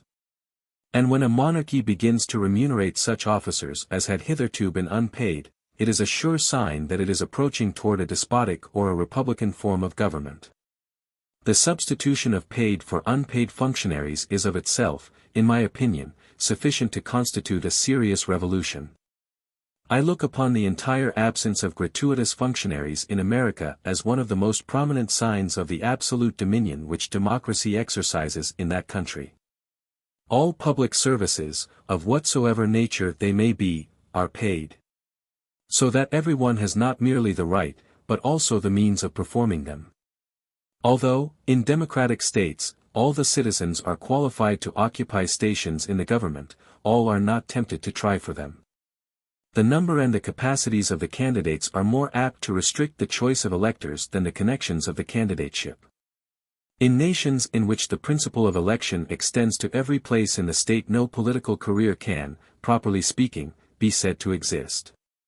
Men are promoted as if by chance to the rank which they enjoy, and they are by no means sure of retaining it. The consequence is that in tranquil times public functions offer but few lures to ambition. In the United States the persons who engage in the perplexities of political life are individuals of very moderate pretensions. The pursuit of wealth generally diverts men of great talents and of great passions from the pursuit of power. And it very frequently happens that a man does not undertake to direct the fortune of the state until he has discovered his incompetence to conduct his own affairs. The vast number of very ordinary men who occupy public stations is quite as attributable to these causes as to the bad choice of the democracy. In the United States, I am not sure that the people would return the men of superior abilities who might solicit its support, but it is certain that men of this description do not come forward. Arbitrary power of magistrates under the rule of the American democracy. For what reason the arbitrary power of magistrates is greater in absolute monarchies and in democratic republics than it is in limited monarchies, arbitrary power of the magistrates in New England. In two different kinds of government the magistrates 166 exercise a considerable degree of arbitrary power, namely, under the absolute government of a single individual, and under that of a democracy. This identical result proceeds from causes which are nearly analogous. In despotic states the fortune of no citizen is secure, and public officers are not more safe than private individuals. The sovereign, who has under his control the lives, the property, and sometimes the honor of the men whom he employs, does not scruple to allow them a great latitude of action, because he is convinced that they will not use it to his prejudice. In despotic states the sovereign is so attached to the exercise of his power, that he dislikes the constraint even of his own regulations. And he is well pleased that his agents should follow a somewhat fortuitous line of conduct, provided he be certain that their actions will never counteract his desires. In democracies, as the majority has every year the right of depriving the officers whom it has appointed of their power, it has no reason to fear any abuse of their authority. As the people is always able to signify its wishes to those who conduct the government, it prefers leaving them to make their own exertions to prescribing an invariable rule of conduct which would at once fetter their activity and the popular authority. It may even be observed, on attentive consideration, that under the rule of a democracy the arbitrary power of the magistrate must be still greater than in despotic states. In the latter the sovereign has the power of punishing all the faults with which he becomes acquainted, but it would be vain for him to hope to become acquainted with all those which are committed. In the former the sovereign power is not only supreme, but it is universally present. The American functionaries are, in point of fact, much more independent in the sphere of action which the law traces out for them than any public officer in Europe. Very frequently the object which they are to accomplish is simply pointed out to them, and the choice of the means is left to their own discretion. In New England, for instance, the selectmen of each township are bound to draw up the list of persons who are to serve on the jury. The only rule which is laid down to guide them in their choice is that they are to select citizens possessing the elective franchise and enjoying a fair reputation. 167 In France the lives and liberties of the subjects would be thought to be in danger if a public officer of any kind was entrusted with so formidable a right. In New England the same magistrates are empowered to post the names of habitual drunkards in public houses, and to prohibit the inhabitants of a town from supplying them with liquor. 168 A censorial power of this excessive kind would be revolting to the population of the most absolute monarchies. Here, however, it is submitted to without difficulty. Nowhere has so much been left by the law to the arbitrary determination of the magistrate as in democratic republics, because this arbitrary power is unattended by any alarming consequences. It may even be asserted that the freedom of the magistrate increases as the elective franchise is extended, and as the duration of the time of office is shortened. Hence arises the great difficulty which attends the conversion of a democratic republic into a monarchy. The magistrate ceases to be elective, but he retains the rights and the habits of an elected officer, which lead directly to despotism. It is only in limited monarchies that the law, which prescribes the sphere in which public officers are to act, superintends all their measures. The cause of this may be easily detected. In limited monarchies the power is divided between the king and the people, both of whom are interested in the stability of the magistrate. The king does not venture to place the public officers under the control of the people, lest they should be tempted to betray his interests. On the other hand, the people fears lest the magistrates should serve to oppress the liberties of the country. If they were entirely dependent upon the crown, they cannot therefore be said to depend on either one or the other. The same cause which induces the king and the people to render public officers independent suggests the necessity of such securities as may prevent their independence from encroaching upon the authority of the former and the liberties of the latter. They consequently agree as to the necessity of restricting the functionary to a line of conduct laid down beforehand, and they are interested in confining him by certain regulations which he cannot evade. Chapter 13. Government of the Democracy in America, Part 2. Instability of the administration in the United States. In America the public acts of a community frequently leave fewer traces than the occurrences of a family, newspapers the only historical remains, instability of the administration prejudicial to the art of government. The authority which public men possess in America is so brief, and they are so soon commingled with the ever-changing population of the country, that the acts of a community frequently leave fewer traces than the occurrences of a private family. The public administration is, so to speak, oral and traditionary. But little is committed to writing, and that little is wafted away forever, like the leaves of the Sibyl, by the smallest breeze. The only historical remains in the United States are the newspapers, but if a number be wanting, the chain of time is broken, and the present is severed from the past. I am convinced that in 50 years it will be more difficult to collect authentic documents concerning the social condition of the Americans at the present day than it is to find remains of the administration of France during the Middle Ages. And if the United States were ever invaded by barbarians, it would be necessary to have recourse to the history of other nations in order to learn anything of the people which now inhabits them. The instability of the administration has penetrated into the habits of the people, it even appears to suit the general taste, and no one cares for what occurred before his time. No methodical system is pursued, no archives are formed. And no documents are brought together when it would be very easy to do so. Where they exist, little store is set upon them, and I have amongst my papers several original public documents which were given to me in answer to some of my inquiries. In America society seems to live from hand to mouth, like an army in the field. Nevertheless, the art of administration may undoubtedly be ranked as a science, and no sciences can be improved if the discoveries and observations of successive generations are not connected together in the order in which they occur. One man, in the short space of his life remarks a fact, another conceives an idea, the former invents a means of execution, the latter reduces a truth to a fixed proposition. And mankind gathers the fruits of individual experience upon its way and gradually forms the sciences. But the persons who conduct the administration in America can seldom afford any instruction to each other. And when they assume the direction of society, they simply possess those attainments which are most widely disseminated in the community, and no experience peculiar to themselves. Democracy, carried to its furthest limits, is therefore prejudicial to the art of government. And for this reason it is better adapted to a people already versed in the conduct of an administration than to a nation which is uninitiated in public affairs. This remark, indeed, is not exclusively applicable to the science of administration. Although a democratic government is founded upon a very simple and natural principle, it always presupposes the existence of a high degree of culture and enlightenment in society. 169 At the first glance it may be imagined to belong to the earliest ages of the world, but mature observation will convince us that it could only come last in the succession of human history. Charges levied by the state under the rule of the American democracy. In all communities citizens divisible into three classes, habits of each of these classes in the direction of public finances, why public expenditure must tend to increase when the people governs. What renders the extravagance of a democracy less to be feared in America, public expenditure under a democracy.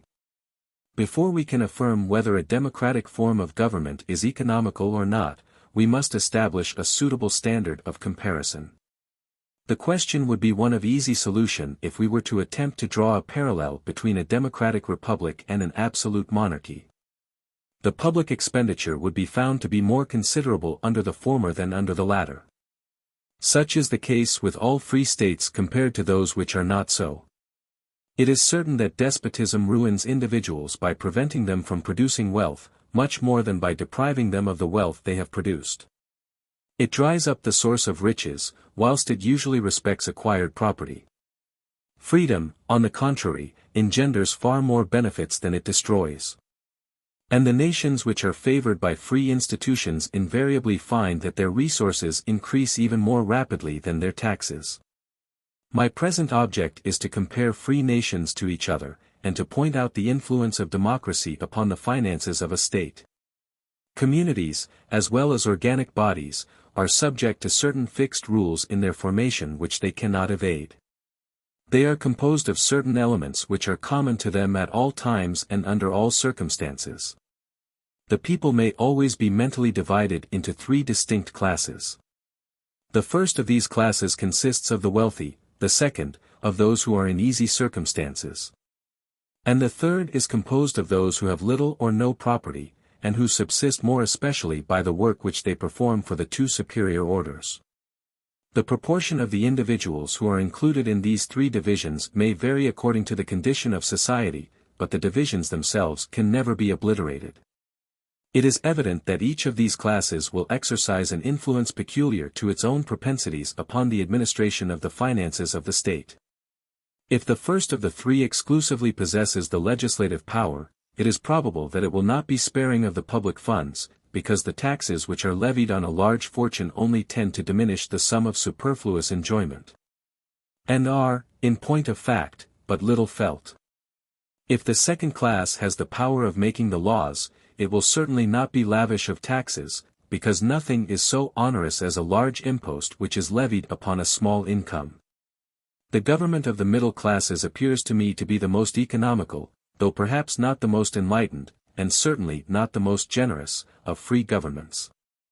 But let us now suppose that the legislative authority is vested in the lowest orders. There are two striking reasons which show that the tendency of the expenditure will be to increase, not to diminish. As the great majority of those who create the laws are possessed of no property upon which taxes can be imposed, all the money which is spent for the community appears to be spent to their advantage, at no cost of their own. And those who are possessed of some little property readily find means of regulating the taxes so that they are burdensome to the wealthy and profitable to the poor. Although the rich are unable to take the same advantage when they are in possession of the government.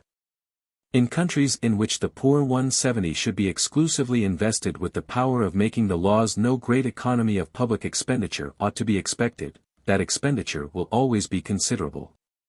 Either because the taxes do not weigh upon those who levy them, or because they are levied in such a manner as not to weigh upon those classes. In other words, the government of the democracy is the only one under which the power which lays on taxes escapes the payment of them. It may be objected, but the argument has no real weight, that the true interest of the people is indissolubly connected with that of the wealthier portion of the community, since it cannot but suffer by the severe measures to which it resorts. But is it not the true interest of kings to render their subjects happy, and the true interest of nobles to admit recruits into their order on suitable grounds? If remote advantages had power to prevail over the passions and the exigencies of the moment, no such thing as a tyrannical sovereign or an exclusive aristocracy could ever exist. Again, it may be objected that the poor are never invested with the sole power of making the laws, but I reply, that wherever universal suffrage has been established, the majority of the community unquestionably exercises the legislative authority. And if it be proved that the poor always constitute the majority, it may be added, with perfect truth, that in the countries in which they possess the elective franchise they possess the sole power of making laws. But it is certain that in all the nations of the world the greater number has always consisted of those persons who hold no property, or of those whose property is insufficient to exempt them from the necessity of working in order to procure an easy subsistence. Universal suffrage does therefore, in point of fact, invest the poor with the government of society. The disastrous influence which popular authority may sometimes exercise upon the finances of a state was very clearly seen in some of the democratic republics of antiquity, in which the public treasure was exhausted in order to relieve indigent citizens, or to supply the games and theatrical amusements of the populace. It is true that the representative system was then very imperfectly known, and that, at the present time, the influence of popular passion is less felt in the conduct of public affairs. But it may be believed that the delegate will in the end conform to the principles of his constituents, and favor their propensities as much as their interests. The extravagance of democracy is, however, less to be dreaded in proportion as the people acquires a share of property, because on the one hand the contributions of the rich are then less needed, and, on the other, it is more difficult to lay on taxes which do not affect the interests of the lower classes. On this account universal suffrage would be less dangerous in France than in England, because in the latter country the property on which taxes may be levied is vested in fewer hands. America, where the great majority of the citizens possess some fortune, is in a still more favorable position than France. There are still further causes which may increase the sum of public expenditure in democratic countries. When the aristocracy governs, the individuals who conduct the affairs of state are exempted by their own station in society from every kind of privation, they are contented with their position, power and renown are the objects for which they strive. And, as they are placed far above the obscurer throng of citizens, they do not always distinctly perceive how the well-being of the mass of the people ought to redound to their own honor. They are not indeed callous to the sufferings of the poor, but they cannot feel those miseries as acutely as if they were themselves partakers of them. Provided that the people appear to submit to its lot, the rulers are satisfied, and they demand nothing further from the government. An aristocracy is more intent upon the means of maintaining its influence than upon the means of improving its condition. When, on the contrary, the people is invested with the supreme authority, the perpetual sense of their own miseries impels the rulers of society to seek for perpetual ameliorations. 1,000 different objects are subjected to improvement. The most trivial details are sought out as susceptible of amendment. And those changes which are accompanied with considerable expense are more especially advocated, since the object is to render the condition of the poor more tolerable, who cannot pay for themselves. Moreover, all democratic communities are agitated by an ill-defined excitement and by a kind of feverish impatience, that engender a multitude of innovations, almost all of which are attended with expense. In monarchies and aristocracies the natural taste which the rulers have for power and for renown is stimulated by the promptings of ambition, and they are frequently incited by these temptations to very costly undertakings. In democracies, where the rulers labor under privations, they can only be courted by such means as improve their well-being, and these improvements cannot take place without a sacrifice of money. When a people begins to reflect upon its situation, it discovers a multitude of wants to which it had not before been subject, and to satisfy these exigencies recourse must be had to the coffers of the state. Hence it arises that the public charges increase in proportion as civilization spreads, and that imposts are augmented as knowledge pervades the community. The last cause which frequently renders a democratic government dearer than any other is, that a democracy does not always succeed in moderating its expenditure, because it does not understand the art of being economical. As the designs which it entertains are frequently changed, and the agents of those designs are still more frequently removed. Its undertakings are often ill-conducted or left unfinished. In the former case the state spends sums out of all proportion to the end which it proposes to accomplish. In the second, the expense itself is unprofitable. 171. Tendencies of the American democracy as regards the salaries of public officers. In the democracies those who establish high salaries have no chance of profiting by them. Tendency of the American democracy to increase the salaries of subordinate officers and to lower those of the more important functionaries. Reason of this, comparative statement of the salaries of public officers in the United States and in France. There is a powerful reason which usually induces democracies to economize upon the salaries of public officers. As the number of citizens who dispense the remuneration is extremely large in democratic countries, so the number of persons who can hope to be benefited by the receipt of it is comparatively small. In aristocratic countries, on the contrary, the individuals who fix high salaries have almost always a vague hope of profiting by them. These appointments may be looked upon as a capital which they create for their own use, or at least as a resource for their children. It must, however, be allowed that a democratic state is most parsimonious towards its principal agents. In America the secondary officers are much better paid, and the dignitaries of the administration much worse, than they are elsewhere. These opposite effects result from the same cause. The people fixes the salaries of the public officers in both cases, and the scale of remuneration is determined by the consideration of its own wants. It is held to be fair that the servants of the public should be placed in the same easy circumstances as the public itself. 172. But when the question turns upon the salaries of the great officers of state, this rule fails, and chance alone can guide the popular decision. The poor have no adequate conception of the wants which the higher classes of society may feel. The sum which is scanty to the rich appears enormous to the poor man whose wants do not extend beyond the necessaries of life. And in his estimation the governor of a state, with his $1,200 or $1,500 a year, is a very fortunate and enviable being. 173. If you undertake to convince him that the representative of a great people ought to be able to maintain some show of splendor in the eyes of foreign nations, he will perhaps assent to your meaning.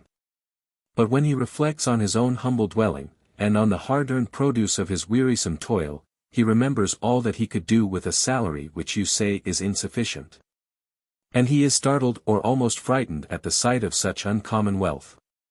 Besides, the secondary public officer is almost on a level with the people, whilst the others are raised above it. The former may therefore excite his interest, but the latter begins to arouse his envy. This is very clearly seen in the United States, where the salaries seem to decrease as the authority of those who receive them augments. 174. Under the rule of an aristocracy it frequently happens, on the contrary, that whilst the high officers are receiving munificent salaries, the inferior ones have not more than enough to procure the necessaries of life. The reason of this fact is easily discoverable from causes very analogous to those to which I have just alluded. If a democracy is unable to conceive the pleasures of the rich or to witness them without envy, an aristocracy is slow to understand, or, to speak more correctly, is unacquainted with, the privations of the poor.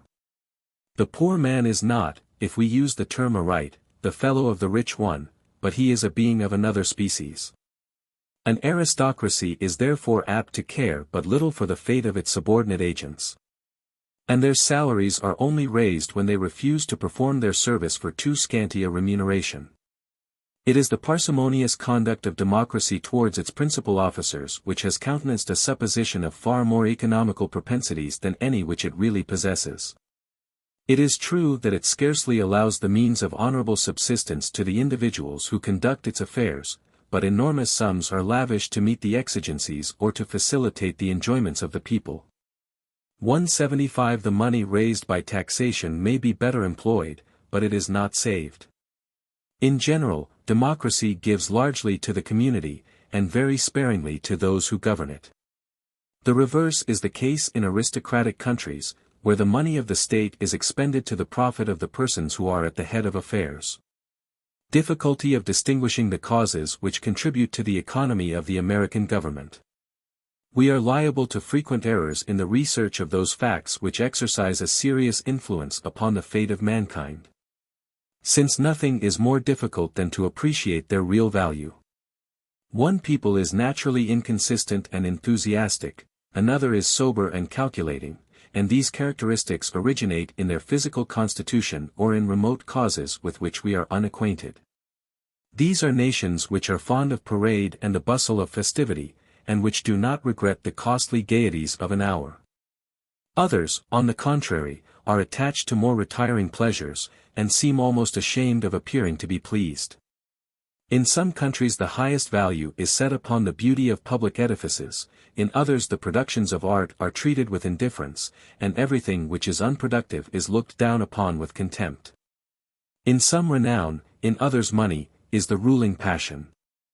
Independently of the laws, all these causes concur to exercise a very powerful influence upon the conduct of the finances of the state. If the Americans never spend the money of the people in galas, it is not only because the imposition of taxes is under the control of the people, but because the people takes no delight in public rejoicings. If they repudiate all ornament from their architecture, and set no store on any but the more practical and homely advantages, it is not only because they live under democratic institutions, but because they are a commercial nation. The habits of private life are continued in public, and we ought carefully to distinguish that economy which depends upon their institutions from that which is the natural result of their manners and customs. Whether the expenditure of the United States can be compared to that of France. 2 points to be established in order to estimate the extent of the public charges, viz. the national wealth and the rate of taxation, the wealth and the charges of France not accurately known, why the wealth and charges of the Union cannot be accurately known, researches of the author with a view to discover the amount of taxation of Pennsylvania, general symptoms which may serve to indicate the amount of the public charges in a given nation, result of this investigation for the Union. Many attempts have recently been made in France to compare the public expenditure of that country with the expenditure of the United States. All these attempts have, however, been unattended by success, and a few words will suffice to show that they could not have had a satisfactory result. In order to estimate the amount of the public charges of a people, two preliminaries are indispensable. It is necessary, in the first place, to know the wealth of that people. And in the second, to learn what portion of that wealth is devoted to the expenditure of the state. To show the amount of taxation without showing the resources which are destined to meet the demand, is to undertake a futile labor. For it is not the expenditure, but the relation of the expenditure to the revenue, which it is desirable to know. The same rate of taxation which may easily be supported by a wealthy contributor will reduce a poor one to extreme misery. The wealth of nations is composed of several distinct elements, of which population is the first, real property the second, and personal property the third. The first of these three elements may be discovered without difficulty. Amongst civilized nations it is easy to obtain an accurate census of the inhabitants, but the two others cannot be determined with so much facility. It is difficult to take an exact account of all the lands in a country which are under cultivation, with their natural or their acquired value. And it is still more impossible to estimate the entire personal property which is at the disposal of a nation, and which eludes the strictest analysis by the diversity and the number of shapes under which it may occur. And, indeed, we find that the most ancient civilized nations of Europe, including even those in which the administration is most central, have not succeeded, as yet, in determining the exact condition of their wealth. In America the attempt has never been made, for how would such an investigation be possible in a country where society has not yet settled into habits of regularity and tranquility? Where the national government is not assisted by a multiple of agents whose exertions it can command and direct to one sole end. And where statistics are not studied, because no one is able to collect the necessary documents, or to find time to peruse them. Thus the primary elements of the calculations which have been made in France cannot be obtained in the Union. The relative wealth of the two countries is unknown, the property of the former is not accurately determined, and no means exist of computing that of the latter. I consent, therefore, for the sake of the discussion, to abandon this necessary term of the comparison, and I confine myself to a computation of the actual amount of taxation. Without investigating the relation which subsists between the taxation and the revenue. But the reader will perceive that my task has not been facilitated by the limits which I here lay down for my researches. It cannot be doubted that the central administration of France, assisted by all the public officers who are at its disposal, might determine with exactitude the amount of the direct and indirect taxes levied upon the citizens. But this investigation, which no private individual can undertake, has not hitherto been completed by the French government, or, at least, its results have not been made public. We are acquainted with the sum total of the charges of the state. We know the amount of the departmental expenditure, but the expenses of the communal divisions have not been computed, and the amount of the public expenses of France is consequently unknown. If we now turn to America, we shall perceive that the difficulties are multiplied and enhanced. The Union publishes an exact return of the amount of its expenditure. The budgets of the 24 states furnish similar returns of their revenues, but the expenses incident to the affairs of the counties and the townships are unknown. 176. The authority of the federal government cannot oblige the provincial governments to throw any light upon this point. And even if these governments were inclined to afford their simultaneous cooperation, it may be doubted whether they possess the means of procuring a satisfactory answer. Independently of the natural difficulties of the task, the political organization of the country would act as a hindrance to the success of their efforts. The county and town magistrates are not appointed by the authorities of the state, and they are not subjected to their control. It is therefore very allowable to suppose that, if the state was desirous of obtaining the returns which we require, its design would be counteracted by the neglect of those subordinate officers whom it would be obliged to employ. 177. It is, in point of fact, useless to inquire what the Americans might do to forward this inquiry, since it is certain that they have hitherto done nothing at all. There does not exist a single individual at the present day, in America or in Europe, who can inform us what each citizen of the Union annually contributes to the public charges of the nation. 178. Hence we must conclude that it is no less difficult to compare the social expenditure than it is to estimate the relative wealth of France and America. I will even add that it would be dangerous to attempt this comparison. For when statistics are not based upon computations which are strictly accurate, they mislead instead of guiding aright. The mind is easily imposed upon by the false affectation of exactness, which prevails even in the misstatements of science, and it adopts with confidence errors which are dressed in the forms of mathematical truth. We abandon, therefore, our numerical investigation, with the hope of meeting with data of another kind. In the absence of positive documents, we may form an opinion as to the proportion which the taxation of a people bears to its real prosperity, by observing whether its external appearance is flourishing. Whether, after having discharged the calls of the state, the poor man retains the means of subsistence, and the rich the means of enjoyment. And whether both classes are contented with their position, seeking, however, to ameliorate it by perpetual exertions, so that industry is never in want of capital, nor capital unemployed by industry. The observer who draws his inferences from these signs will, undoubtedly, be led to the conclusion that the American of the United States contributes a much smaller portion of his income to the state than the citizen of France. Nor, indeed, can the result be otherwise. A portion of the French debt is the consequence of 2 successive invasions, and the Union has no similar calamity to fear. A nation placed upon the continent of Europe is obliged to maintain a large standing army. The isolated position of the Union enables it to have only 6,000 soldiers. The French have a fleet of 300 sail, the Americans have 52 vessels. 179. How, then, can the inhabitants of the Union be called upon to contribute as largely as the inhabitants of France? No parallel can be drawn between the finances of 2 countries so differently situated. It is by examining what actually takes place in the Union, and not by comparing the Union with France, that we may discover whether the American government is really economical. On casting my eyes over the different republics which form the Confederation, I perceive that their governments lack perseverance in their undertakings, and that they exercise no steady control over the men whom they employ. Whence I naturally infer that they must often spend the money of the people to no purpose, or consume more of it than is really necessary to their undertakings. Great efforts are made, in accordance with the democratic origin of society, to satisfy the exigencies of the lower orders, to open the career of power to their endeavors, and to diffuse knowledge and comfort amongst them. The poor are maintained, immense sums are annually devoted to public instruction, all services whatsoever are remunerated, and the most subordinate agents are liberally paid. If this kind of government appears to me to be useful and rational, I am nevertheless constrained to admit that it is expensive. Wherever the poor direct public affairs and dispose of the national resources, it appears certain that, as they profit by the expenditure of the state, they are apt to augment that expenditure.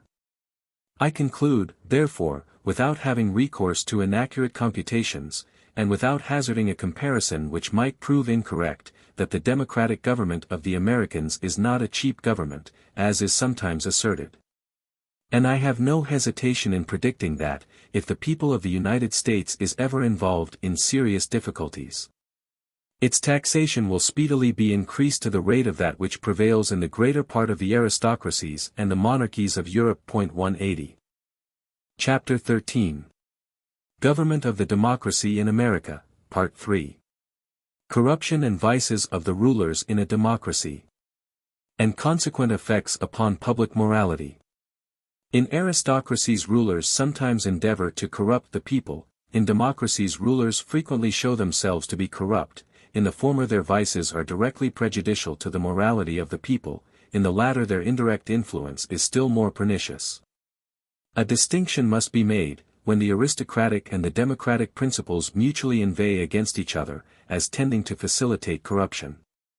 In aristocratic governments the individuals who are placed at the head of affairs are rich men, who are solely desirous of power.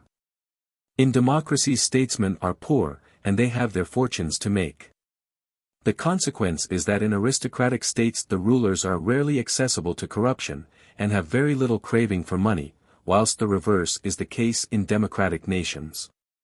But in aristocracies, as those who are desirous of arriving at the head of affairs are possessed of considerable wealth, and as the number of persons by whose assistance they may rise is comparatively small, the government is, if I may use the expression, put up to a sort of auction. In democracies, on the contrary, those who are covetous of power are very seldom wealthy, and the number of citizens who confer that power is extremely great. Perhaps in democracies the number of men who might be bought is by no means smaller, but buyers are rarely to be met with, and, besides, it would be necessary to buy so many persons at once that the attempt is rendered nugatory. Many of the men who have been in the administration in France during the last 40 years have been accused of making their fortunes at the expense of the state or of its allies. A reproach which was rarely addressed to the public characters of the ancient monarchy. But in France the practice of bribing electors is almost unknown, whilst it is notoriously and publicly carried on in England. In the United States I never heard a man accused of spending his wealth in corrupting the populace, but I have often heard the probity of public officers questioned. Still more frequently have I heard their success attributed to low intrigues and immoral practices. If, then, the men who conduct the government of an aristocracy sometimes endeavor to corrupt the people, the heads of a democracy are themselves corrupt. In the former case the morality of the people is directly assailed. In the latter an indirect influence is exercised upon the people which is still more to be dreaded. As the rulers of democratic nations are almost always exposed to the suspicion of dishonorable conduct, they in some measure lend the authority of the government to the base practices of which they are accused. They thus afford an example which must prove discouraging to the struggles of virtuous independence, and must foster the secret calculations of a vicious ambition. If it be asserted that evil passions are displayed in all ranks of society, that they ascend the throne by hereditary right, and that despicable characters are to be met with at the head of aristocratic nations as well as in the sphere of a democracy, this objection has but little weight in my estimation. The corruption of men who have casually risen to power has a coarse and vulgar infection in it which renders it contagious to the multitude. On the contrary, there is a kind of aristocratic refinement and an air of grandeur in the depravity of the great, which frequently prevent it from spreading abroad. The people can never penetrate into the perplexing labyrinth of court intrigue, and it will always have difficulty in detecting the turpitude which lurks under elegant manners, refined tastes, and graceful language. But to pillage the public purse, and to vend the favors of the state, are arts which the meanest villain may comprehend, and hope to practice in his turn. In reality it is far less prejudicial to witness the immorality of the great than to witness that immorality which leads to greatness. In a democracy private citizens see a man of their own rank in life, who rises from that obscure position, and who becomes possessed of riches and of power in a few years. The spectacle excites their surprise and their envy, and they are led to inquire how the person who was yesterday their equal is today their ruler. To attribute his rise to his talents or his virtues is unpleasant. For it is tacitly to acknowledge that they are themselves less virtuous and less talented than he was. They are therefore led, and not unfrequently their conjecture is a correct one, to impute his success mainly to some one of his defects. And an odious mixture is thus formed of the ideas of turpitude and power, unworthiness and success, utility and dishonor. Efforts of which a democracy is capable. The Union has only had one struggle hitherto for its existence: enthusiasm at the commencement of the war, indifference towards its close, difficulty of establishing military conscription or impressment of seamen in America, why a democratic people is less capable of sustained effort than another. I here warn the reader that I speak of a government which implicitly follows the real desires of a people, and not of a government which simply commands in its name. Nothing is so irresistible as a tyrannical power commanding in the name of the people, because, whilst it exercises that moral influence which belongs to the decision of the majority, it acts at the same time with the promptitude and the tenacity of a single man. It is difficult to say what degree of exertion a democratic government may be capable of making a crisis in the history of the nation. But no great democratic republic has hitherto existed in the world. To style the oligarchy which ruled over France in 1793 by that name would be to offer an insult to the republican form of government. The United States afford the first example of the kind. The American Union has now subsisted for half a century, in the course of which time its existence has only once been attacked, namely, during the War of Independence. At the commencement of that long war, various occurrences took place which betokened an extraordinary zeal for the service of the country. 181 But as the contest was prolonged, symptoms of private egotism began to show themselves. No money was poured into the public treasury, few recruits could be raised to join the army, the people wished to acquire independence, but was very ill disposed to undergo the privations by which alone it could be obtained.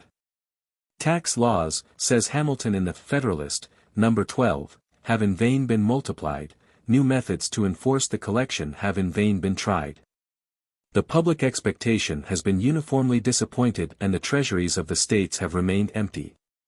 The popular system of administration inherent in the nature of popular government, coinciding with the real scarcity of money incident to a languid and mutilated state of trade, has hitherto defeated every experiment for extensive collections, and has at length taught the different legislatures the folly of attempting them.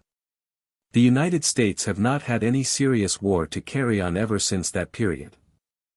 In order, therefore, to appreciate the sacrifices which democratic nations may impose upon themselves, we must wait until the American people is obliged to put half its entire income at the disposal of the government, as was done by the English. Or until it sends forth a 20th part of its population to the field of battle, as was done by France. 182. In America the use of conscription is unknown, and men are induced to enlist by bounties. The notions and habits of the people of the United States are so opposed to compulsory enlistment that I do not imagine it can ever be sanctioned by the laws. What is termed the conscription in France is assuredly the heaviest tax upon the population of that country, yet how could a great continental war be carried on without it? The Americans have not adopted the British impressment of seamen, and they have nothing which corresponds to the French system of maritime conscription. The navy, as well as the merchant service, is supplied by voluntary service.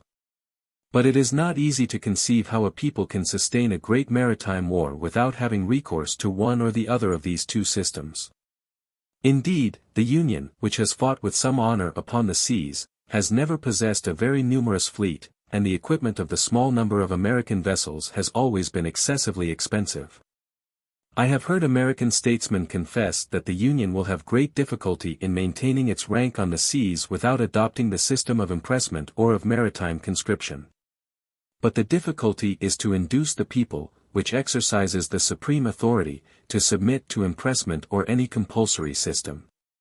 It is incontestable that in times of danger a free people displays far more energy than one which is not so.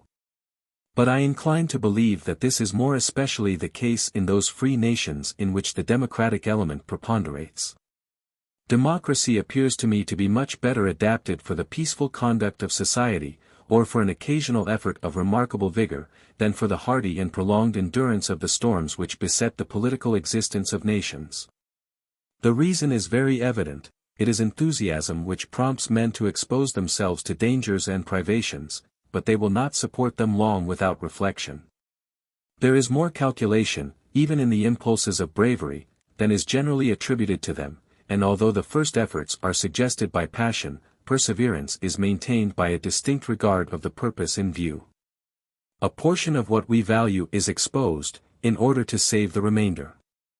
But it is this distinct perception of the future, founded upon a sound judgment and an enlightened experience, which is most frequently wanting in democracies. The populace is more apt to feel than to reason, and if its present sufferings are great, it is to be feared that the still greater sufferings attendant upon defeat will be forgotten. Another cause tends to render the efforts of a democratic government less persevering than those of an aristocracy. Not only are the lower classes less awakened than the higher orders to the good or evil chances of the future, but they are liable to suffer far more acutely from present privations. The noble exposes his life, indeed, but the chance of glory is equal to the chance of harm. If he sacrifices a large portion of his income to the state, he deprives himself for a time of the pleasures of affluence. But to the poor man death is embellished by no pomp or renown, and the imposts which are irksome to the rich are fatal to him. This relative impotence of democratic republics is, perhaps, the greatest obstacle to the foundation of a republic of this kind in Europe. In order that such a state should subsist in one country of the Old World, it would be necessary that similar institutions should be introduced into all the other nations. I am of opinion that a democratic government tends in the end to increase the real strength of society, but it can never combine, upon a single point and at a given time, so much power as an aristocracy or a monarchy. If a democratic country remained during a whole century subject to a republican government, it would probably at the end of that period be more populous and more prosperous than the neighboring despotic states. But it would have incurred the risk of being conquered much oftener than they would in that lapse of years. Self-control of the American democracy. The American people acquiesces slowly, or frequently does not acquiesce, in what is beneficial to its interests. The faults of the American democracy are for the most part reparable. The difficulty which a democracy has in conquering the passions and in subduing the exigencies of the moment, with a view to the future, is conspicuous in the most trivial occurrences of the United States. The people, which is surrounded by flatterers, has great difficulty in surmounting its inclinations, and whenever it is solicited to undergo a privation or any kind of inconvenience, even to attain an end which is sanctioned by its own rational conviction, it almost always refuses to comply at first. The deference of the Americans to the laws has been very justly applauded, but it must be added that in America the legislation is made by the people and for the people. Consequently, in the United States the law favors those classes which are most interested in evading it elsewhere. It may therefore be supposed that an offensive law, which should not be acknowledged to be one of immediate utility, would either not be enacted or would not be obeyed. In America there is no law against fraudulent bankruptcies. Not because they are few, but because there are a great number of bankruptcies. The dread of being prosecuted as a bankrupt acts with more intensity upon the mind of the majority of the people than the fear of being involved in losses or ruin by the failure of other parties. And a sort of guilty tolerance is extended by the public conscience to an offense which everyone condemns in his individual capacity. In the new states of the Southwest the citizens generally take justice into their own hands, and murders are a very frequent occurrence. This arises from the rude manners and the ignorance of the inhabitants of those deserts, who do not perceive the utility of investing the law with adequate force, and who prefer duels to prosecutions. Someone observed to me one day, in Philadelphia, that almost all crimes in America are caused by the abuse of intoxicating liquors, which the lower classes can procure in great abundance, from their excessive cheapness. "How comes it," said I, "that you do not put a duty upon brandy?" "Our legislators," rejoined my informant, "have frequently thought of this expedient, but the task of putting it in operation is a difficult one. A revolt might be apprehended, and the members who should vote for a law of this kind would be sure of losing their seats." "Whence I am to infer," replied I, "that the drinking population constitutes the majority in your country, and that temperance is somewhat unpopular.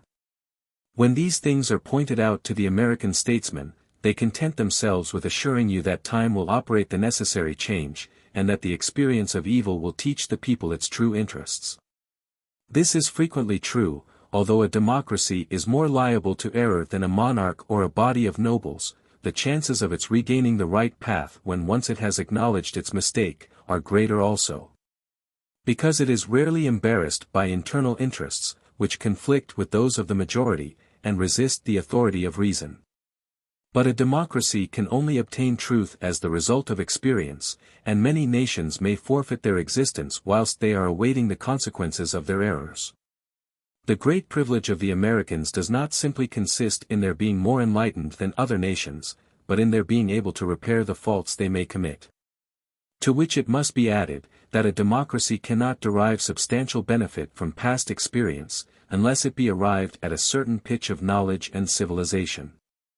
There are tribes and peoples whose education has been so vicious, and whose character presents so strange a mixture of passion, of ignorance, and of erroneous notions upon all subjects, that they are unable to discern the causes of their own wretchedness, and they fall a sacrifice to ills with which they are unacquainted. I have crossed vast tracts of country that were formerly inhabited by powerful Indian nations which are now extinct. I have myself passed some time in the midst of mutilated tribes, which witness the daily decline of their numerical strength and of the glory of their independence. And I have heard these Indians themselves anticipate the impending doom of their race. Every European can perceive means which would rescue these unfortunate beings from inevitable destruction. They alone are insensible to the expedient. They feel the woe which year after year heaps upon their heads, but they will perish to a man without accepting the remedy. It would be necessary to employ force to induce them to submit to the protection and the constraint of civilization. The incessant revolutions which have convulsed the South American provinces for the last quarter of a century have frequently been adverted to with astonishment. And expectations have been expressed that those nations would speedily return to their natural state. But can it be affirmed that the turmoil of revolution is not actually the most natural state of the South American Spaniards at the present time? In that country society is plunged into difficulties from which all its efforts are insufficient to rescue it. The inhabitants of that fair portion of the Western Hemisphere seem obstinately bent on pursuing the work of inward havoc. If they fall into a momentary repose from the effects of exhaustion, that repose prepares them for a fresh state of frenzy. When I consider their condition, which alternates between misery and crime, I should be inclined to believe that despotism itself would be a benefit to them, if it were possible that the words despotism and benefit could ever be united in my mind. Conduct of Foreign Affairs by the American Democracy. Direction given to the foreign policy of the United States by Washington and Jefferson. Almost all the defects inherent in democratic institutions are brought to light in the conduct of foreign affairs. Their advantages are less perceptible. We have seen that the federal constitution entrusts the permanent direction of the external interests of the nation to the President and the Senate. 183, which tends in some degree to detach the general foreign policy of the Union from the control of the people. It cannot therefore be asserted with truth that the external affairs of state are conducted by the democracy. The policy of America owes its rise to Washington, and after him to Jefferson, who established those principles which it observes at the present day. Washington said in the admirable letter which he addressed to his fellow citizens, and which may be looked upon as his political bequest to the country, the great rule of conduct for us in regard to foreign nations is, in extending our commercial relations, to have with them as little political connection as possible. So far as we have already formed engagements, let them be fulfilled with perfect good faith. Here let us stop. Europe has a set of primary interests which to us have none, or a very remote relation. Hence, she must be engaged in frequent controversies, the causes of which are essentially foreign to our concerns. Hence, therefore, it must be unwise in us to implicate ourselves, by artificial ties, in the ordinary vicissitudes of her politics, or the ordinary combinations and collisions of her friendships or enmities. Our detached and distant situation invites and enables us to pursue a different course. If we remain one people, under an efficient government, the period is not far off when we may defy material injury from external annoyance. When we may take such an attitude as will cause the neutrality we may at any time resolve upon to be scrupulously respected. When belligerent nations, under the impossibility of making acquisitions upon us, will not lightly hazard the giving us provocation, when we may choose peace or war, as our interest, guided by justice, shall counsel. Why forego the advantages of so peculiar a situation? Why quit our own to stand upon foreign ground? Why, by interweaving our destiny with that of any part of Europe, entangle our peace and prosperity in the toils of European ambition, rivalship, interest, humor, or caprice? It is our true policy to steer clear of permanent alliances with any portion of the foreign world, so far, I mean, as we are now at liberty to do it, for let me not be understood as capable of patronizing infidelity to existing engagements. I hold the maxim no less applicable to public than to private affairs, that honesty is always the best policy. I repeat it, therefore, let those engagements be observed in their genuine sense. But in my opinion it is unnecessary, and would be unwise, to extend them. Taking care always to keep ourselves, by suitable establishments, in a respectable defensive posture, we may safely trust to temporary alliances for extraordinary emergencies. In a previous part of the same letter Washington makes the following admirable and just remark: the nation which indulges towards another an habitual hatred or an habitual fondness is in some degree a slave. It is a slave to its animosity or to its affection, either of which is sufficient to lead it astray from its duty and its interest. The political conduct of Washington was always guided by these maxims. He succeeded in maintaining his country in a state of peace whilst all the other nations of the globe were at war. And he laid it down as a fundamental doctrine, that the true interest of the Americans consisted in a perfect neutrality with regard to the internal dissensions of the European powers. Jefferson went still further, and he introduced a maxim into the policy of the Union, which affirms that the Americans ought never to solicit any privileges from foreign nations, in order not to be obliged to grant similar privileges themselves. These two principles, which were so plain and so just as to be adapted to the capacity of the populace, have greatly simplified the foreign policy of the United States. As the Union takes no part in the affairs of Europe, it has, properly speaking, no foreign interests to discuss, since it has at present no powerful neighbors on the American continent.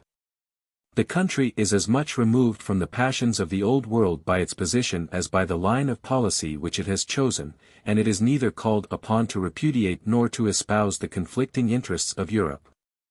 Whilst the dissensions of the New World are still concealed within the bosom of the future. The Union is free from all pre-existing obligations, and it is consequently enabled to profit by the experience of the old nations of Europe, without being obliged, as they are, to make the best of the past, and to adapt it to their present circumstances, or to accept that immense inheritance which they derive from their forefathers, an inheritance of glory mingled with calamities, and of alliances conflicting with national antipathies.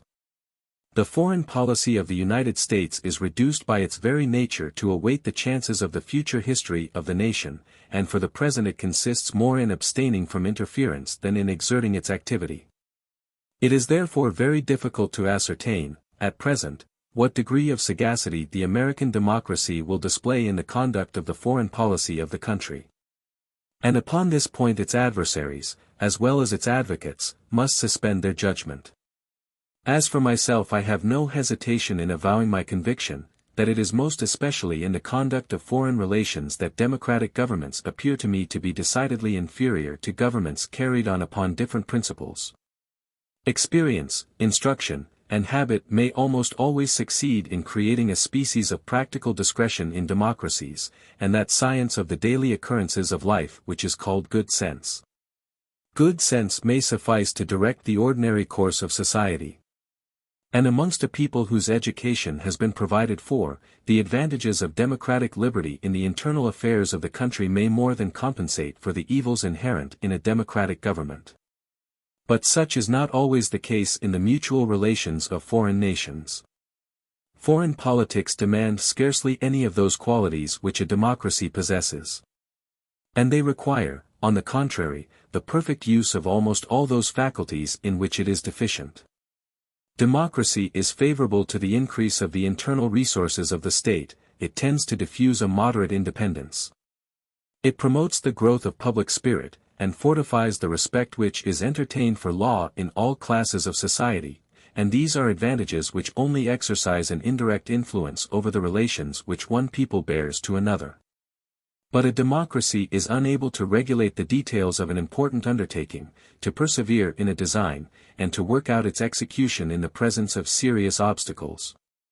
It cannot combine its measures with secrecy, and it will not await their consequences with patience. These are qualities which more especially belong to an individual or to an aristocracy. And they are precisely the means by which an individual people attains to a predominant position. If, on the contrary, we observe the natural defects of aristocracy, we shall find that their influence is comparatively innoxious in the direction of the external affairs of a state. The capital fault of which aristocratic bodies may be accused is that they are more apt to contrive their own advantage than that of the mass of the people. In foreign politics it is rare for the interest of the aristocracy to be in any way distinct from that of the people. The propensity which democracies have to obey the impulse of passion rather than the suggestions of prudence, and to abandon a mature design for the gratification of a momentary caprice, was very clearly seen in America on the breaking out of the French Revolution. It was then as evident to the simplest capacity as it is at the present time that the interest of the Americans forbade them to take any part in the contest which was about to deluge Europe with blood, but which could by no means injure the welfare of their own country. Nevertheless, the sympathies of the people declared themselves with so much violence in behalf of France that nothing but the inflexible character of Washington, and the immense popularity which he enjoyed, could have prevented the Americans from declaring war against England. And even then, the exertions which the austere reason of that great man made to repress the generous but imprudent passions of his fellow citizens, very nearly deprived him of the sole recompense which he had ever claimed, that of his country's love. The majority then reprobated the line of policy which he adopted, and which has since been unanimously approved by the nation. 184 If the Constitution and the favor of the public had not entrusted the direction of the foreign affairs of the country to Washington, it is certain that the American nation would at that time have taken the very measures which it now condemns. Almost all the nations which have ever exercised a powerful influence upon the destinies of the world by conceiving, following up, and executing vast designs, from the Romans to the English, have been governed by aristocratic institutions. Nor will this be a subject of wonder when we recollect that nothing in the world has so absolute a fixity of purpose as an aristocracy. The mass of the people may be led astray by ignorance or passion. The mind of a king may be biased, and his perseverance in his designs may be shaken, besides which a king is not immortal, but an aristocratic body is too numerous to be led astray by the blandishments of intrigue. And yet not numerous enough to yield readily to the intoxicating influence of unreflecting passion, it has the energy of a firm and enlightened individual, added to the power which it derives from perpetuity. Chapter 14. Advantages American Society Derive from Democracy, Part 1. What the real advantages are which American society derives from the government of the democracy. Before I enter upon the subject of the present chapter, one am induced to remind the reader of what I have more than once adverted to in the course of this book. The political institutions of the United States appear to me to be one of the forms of government which a democracy may adopt, but I do not regard the American Constitution as the best, or as the only one, which a democratic people may establish. In showing the advantages which the Americans derive from the government of democracy, I am therefore very far from meaning, or from believing, that similar advantages can only be obtained from the same laws. General tendency of the laws under the rule of the American democracy, and habits of those who apply them. Defects of a democratic government easy to be discovered, its advantages only to be discerned by long observation, democracy in America often inexpert. But the general tendency of the laws advantageous. In the American democracy, public officers have no permanent interests distinct from those of the majority, result of this state of things. The defects and the weaknesses of a democratic government may very readily be discovered, they are demonstrated by the most flagrant instances, whilst its beneficial influence is less perceptibly exercised. A single glance suffices to detect its evil consequences, but its good qualities can only be discerned by long observation. The laws of the American democracy are frequently defective or incomplete. They sometimes attack vested rights, or give a sanction to others which are dangerous to the community, but even if they were good, the frequent changes which they undergo would be an evil. How comes it, then, that the American republics prosper and maintain their position? In the consideration of laws, a distinction must be carefully observed between the end at which they aim and the means by which they are directed to that end, between their absolute and their relative excellence. If it be the intention of the legislator to favor the interests of the minority at the expense of the majority, and if the measures he takes are so combined as to accomplish the object he has in view with the least possible expense of time and exertion, the law may be well drawn up, although its purpose be bad. And the more efficacious it is, the greater is the mischief which it causes. Democratic laws generally tend to promote the welfare of the greatest possible number. For they emanate from the majority of the citizens, who are subject to error, but who cannot have an interest opposed to their own advantage. The laws of an aristocracy tend, on the contrary, to concentrate wealth and power in the hands of the minority, because an aristocracy, by its very nature, constitutes a minority. It may therefore be asserted, as a general proposition, that the purpose of a democracy in the conduct of its legislation is useful to a greater number of citizens than that of an aristocracy. This is, however, the sum total of its advantages. Aristocracies are infinitely more expert in the science of legislation than democracies ever can be. They are possessed of a self-control which protects them from the errors of temporary excitement, and they form lasting designs which they mature with the assistance of favorable opportunities. Aristocratic government proceeds with the dexterity of art. It understands how to make the collective force of all its laws converge at the same time to a given point. Such is not the case with democracies, whose laws are almost always ineffective or inopportune. The means of democracy are therefore more imperfect than those of aristocracy, and the measures which it unwittingly adopts are frequently opposed to its own cause, but the object it has in view is more useful. Let us now imagine a community so organized by nature, or by its constitution, that it can support the transitory action of bad laws, and that it can await, without destruction, the general tendency of the legislation. We shall then be able to conceive that a democratic government, notwithstanding its defects, will be most fitted to conduce to the prosperity of this community. This is precisely what has occurred in the United States, and I repeat, what I have before remarked, that the great advantage of the Americans consists in their being able to commit faults which they may afterward repair. An analogous observation may be made respecting public officers. It is easy to perceive that the American democracy frequently errs in the choice of the individuals to whom it entrusts the power of the administration. But it is more difficult to say why the state prospers under their rule. In the first place, it is to be remarked, that if in a democratic state the governors have less honesty and less capacity than elsewhere, the governed, on the other hand, are more enlightened and more attentive to their interests. As the people in democracies is more incessantly vigilant in its affairs and more jealous of its rights, it prevents its representatives from abandoning that general line of conduct which its own interest prescribes. In the second place, it must be remembered that if the democratic magistrate is more apt to misuse his power, he possesses it for a shorter period of time. But there is yet another reason which is still more general and conclusive. It is no doubt of importance to the welfare of nations that they should be governed by men of talents and virtue, but it is perhaps still more important that the interests of those men should not differ from the interests of the community at large. For, if such were the case, virtues of a high order might become useless, and talents might be turned to a bad account. I say that it is important that the interests of the persons in authority should not conflict with or oppose the interests of the community at large. But I do not insist upon their having the same interests as the whole population, because I am not aware that such a state of things ever existed in any country.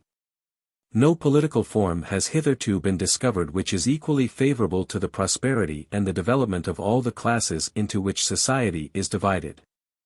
These classes continue to form, as it were, a certain number of distinct nations in the same nation.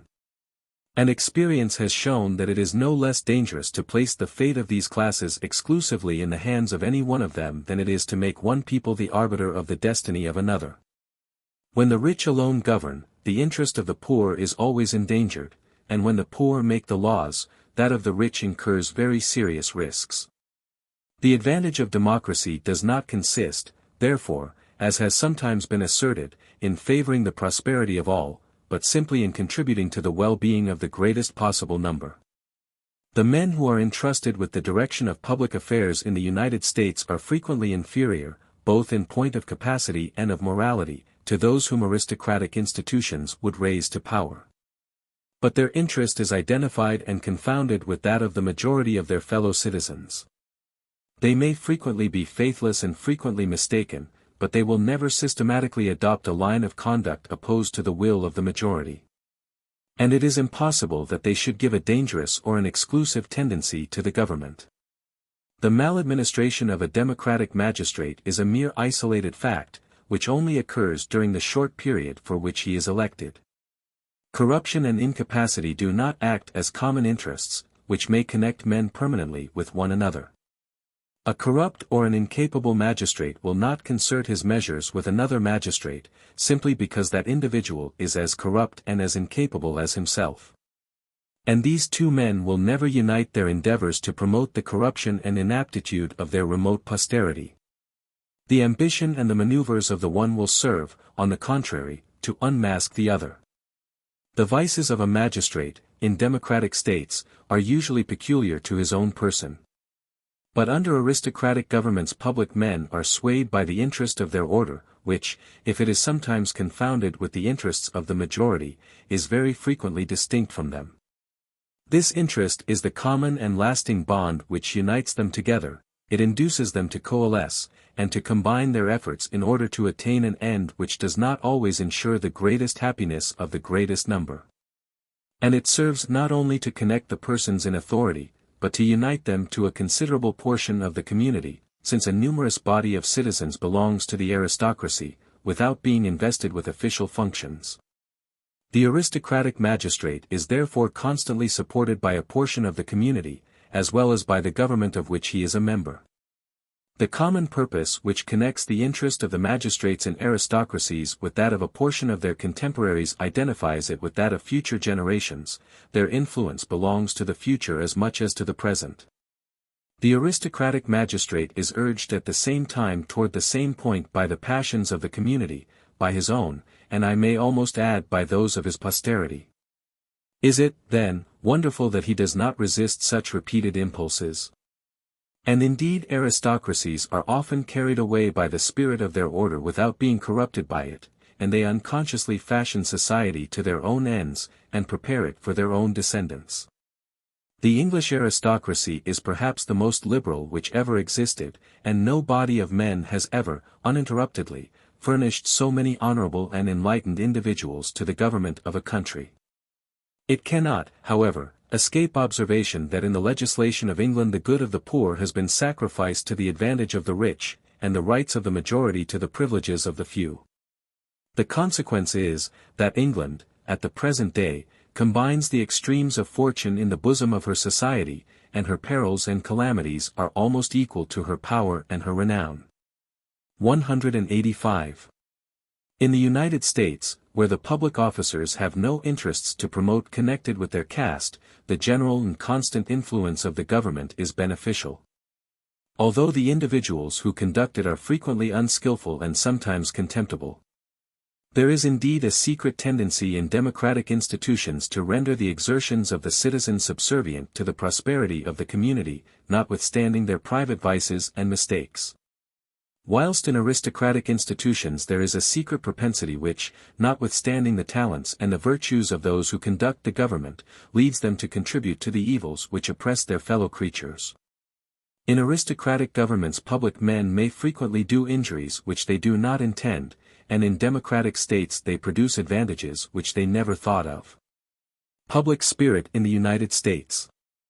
Patriotism of instinct, patriotism of reflection, their different characteristics, nations ought to strive to acquire the second when the first has disappeared, efforts of the Americans to it, interest of the individual intimately connected with that of the country.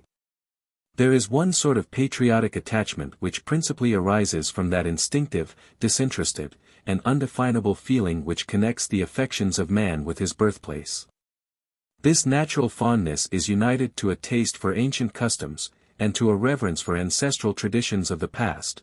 Those who cherish it love their country as they love the mansions of their fathers.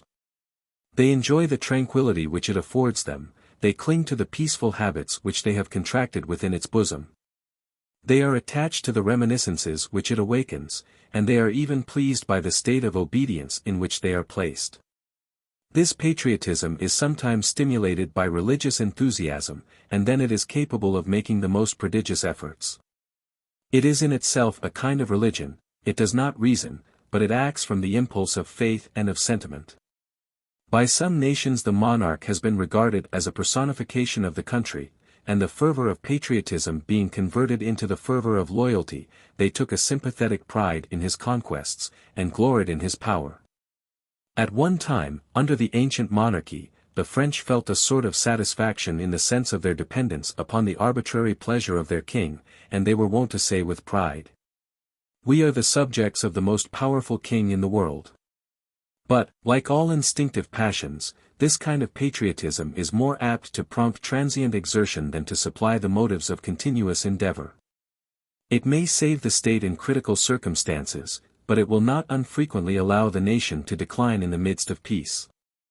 Whilst the manners of a people are simple and its faith unshaken, whilst society is steadily based upon traditional institutions whose legitimacy has never been contested, this instinctive patriotism is wont to endure.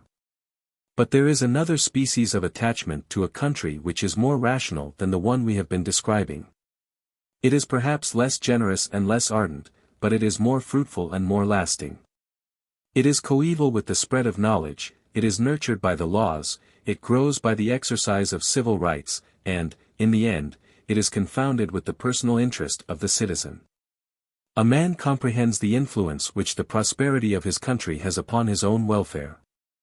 He is aware that the laws authorize him to contribute his assistance to that prosperity, and he labors to promote it as a portion of his interest in the first place, and as a portion of his right in the second. But epochs sometimes occur, in the course of the existence of a nation, at which the ancient customs of a people are changed, public morality destroyed, religious belief disturbed, and the spell of tradition broken. Whilst the diffusion of knowledge is yet imperfect, and the civil rights of the community are ill-secured, or confined within very narrow limits. The country then assumes a dim and dubious shape in the eyes of the citizens, they no longer behold it in the soil which they inhabit, for that soil is to them a dull inanimate clod. Nor in the usages of their forefathers, which they have been taught to look upon as a debasing yoke, nor in religion, for of that they doubt, nor in the laws, which do not originate in their own authority. Nor in the legislator, whom they fear and despise. The country is lost to their senses, they can neither discover it under its own nor under borrowed features, and they entrench themselves within the dull precincts of a narrow egotism. They are emancipated from prejudice without having acknowledged the empire of reason, they are neither animated by the instinctive patriotism of monarchical subjects nor by the thinking patriotism of republican citizens. But they have stopped halfway between the two, in the midst of confusion and of distress. In this predicament, to retreat is impossible. For a people cannot restore the vivacity of its earlier times, any more than a man can return to the innocence and the bloom of childhood. Such things may be regretted, but they cannot be renewed. The only thing, then, which remains to be done is to proceed, and to accelerate the union of private with public interests, since the period of disinterested patriotism is gone by forever. I am certainly very far from averring that, in order to obtain this result, the exercise of political rights should be immediately granted to all the members of the community. But I maintain that the most powerful, and perhaps the only, means of interesting men in the welfare of their country which we still possess is to make them partakers in the government.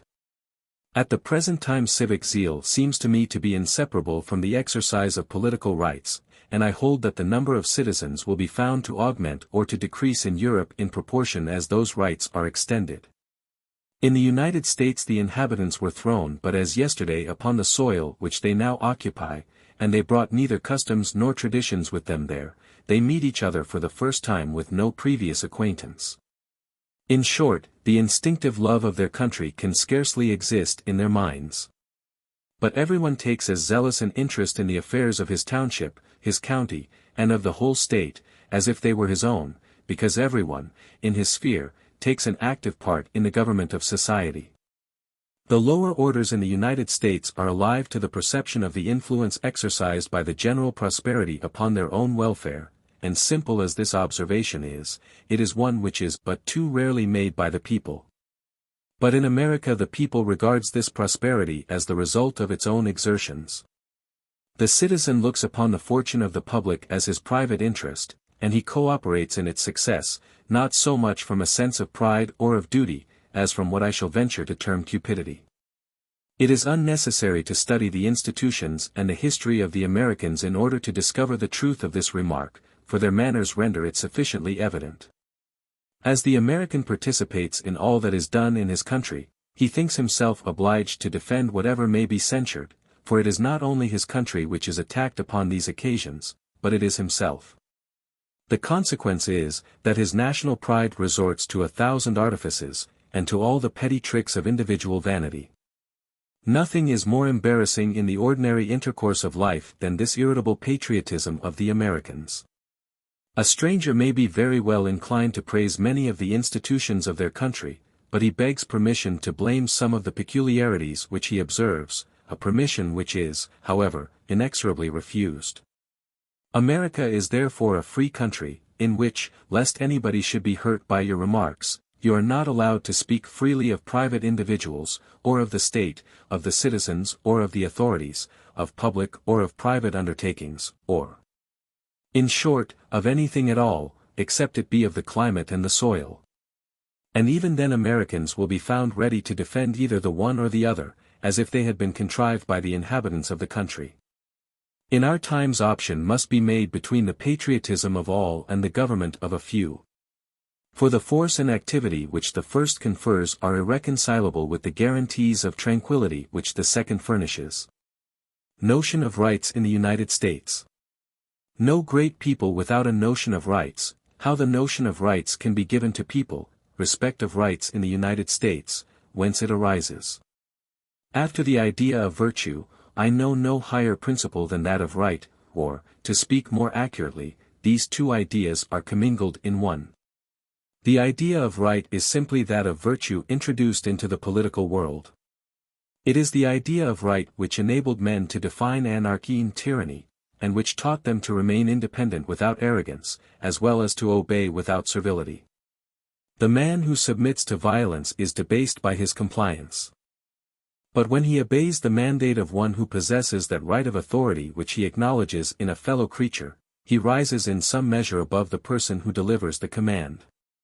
There are no great men without virtue, and there are no great nations. It may almost be added that there would be no society, without the notion of rights. For what is the condition of a mass of rational and intelligent beings who are only united together by the bond of force? I am persuaded that the only means which we possess at the present time of inculcating the notion of rights, and of rendering it, as it were, palpable to the senses, is to invest all the members of the community with the peaceful exercise of certain rights. This is very clearly seen in children, who are men without the strength and the experience of manhood. When a child begins to move in the midst of the objects which surround him, he is instinctively led to turn everything which he can lay his hands upon to his own purposes. He has no notion of the property of others. But as he gradually learns the value of things, and begins to perceive that he may in his turn be deprived of his possessions, he becomes more circumspect, and he observes those rights in others which he wishes to have respected in himself. The principle which the child derives from the possession of his toys is taught to the man by the objects which he may call his own. In America those complaints against property in general which are so frequent in Europe are never heard, because in America there are no paupers. And as everyone has property of his own to defend, everyone recognizes the principle upon which he holds it. The same thing occurs in the political world. In America the lowest classes have conceived a very high notion of political rights, because they exercise those rights, and they refrain from attacking those of other people, in order to ensure their own from attack. Whilst in Europe the same classes sometimes recalcitrate even against the supreme power, the American submits without a murmur to the authority of the pettiest magistrate. This truth is exemplified by the most trivial details of national peculiarities. In France very few pleasures are exclusively reserved for the higher classes. The poor are admitted wherever the rich are received, and they consequently behave with propriety, and respect whatever contributes to the enjoyments in which they themselves participate. In England, where wealth has a monopoly of amusement as well as of power, complaints are made that whenever the poor happen to steal into the enclosures which are reserved for the pleasures of the rich, they commit acts of wanton mischief. Can this be wondered at, since care has been taken that they should have nothing to lose? 186. The government of democracy brings the notion of political rights to the level of the humblest citizens, just as the dissemination of wealth brings the notion of property within the reach of all the members of the community. And I confess that, to my mind, this is one of its greatest advantages. I do not assert that it is easy to teach men to exercise political rights, but I maintain that, when it is possible, the effects which result from it are highly important. And I add that, if there ever was a time at which such an attempt ought to be made, that time is our own. It is clear that the influence of religious belief is shaken, and that the notion of divine rights is declining. It is evident that public morality is vitiated, and the notion of moral rights is also disappearing, these are general symptoms of the substitution of argument for faith, and of calculation for the impulses of sentiment. If, in the midst of this general disruption, you do not succeed in connecting the notion of rights with that of personal interest, which is the only immutable point in the human heart, what means will you have of governing the world except by fear? When I am told that, since the laws are weak and the populace is wild, since passions are excited and the authority of virtue is paralyzed, no measures must be taken to increase the rights of the democracy, I reply. That it is for these very reasons that some measures of the kind must be taken. And I am persuaded that governments are still more interested in taking them than society at large, because governments are liable to be destroyed and society cannot perish. I am not, however, inclined to exaggerate the example which America furnishes. In those states the people are invested with political rights at a time when they could scarcely be abused, for the citizens were few in number and simple in their manners. As they have increased, the Americans have not augmented the power of the democracy, but they have, if I may use the expression, extended its dominions. It cannot be doubted that the moment at which political rights are granted to a people that had before been without them is a very critical, though it be a necessary one. A child may kill before he is aware of the value of life. And he may deprive another person of his property before he is aware that his own may be taken away from him. The lower orders, when first they are invested with political rights, stand, in relation to those rights, in the same position as the child does to the whole of nature, and the celebrated adage may then be applied to them, homo pure robustus. This truth may even be perceived in America. The states in which the citizens have enjoyed their rights longest are those in which they make the best use of them. It cannot be repeated too often that nothing is more fertile in prodigies than the art of being free, but there is nothing more arduous than the apprenticeship of liberty. Such is not the case with despotic institutions. Despotism often promises to make amends for 1,000 previous ills, it supports the right, it protects the oppressed, and it maintains public order. The nation is lulled by the temporary prosperity which accrues to it, until it is roused to a sense of its own misery.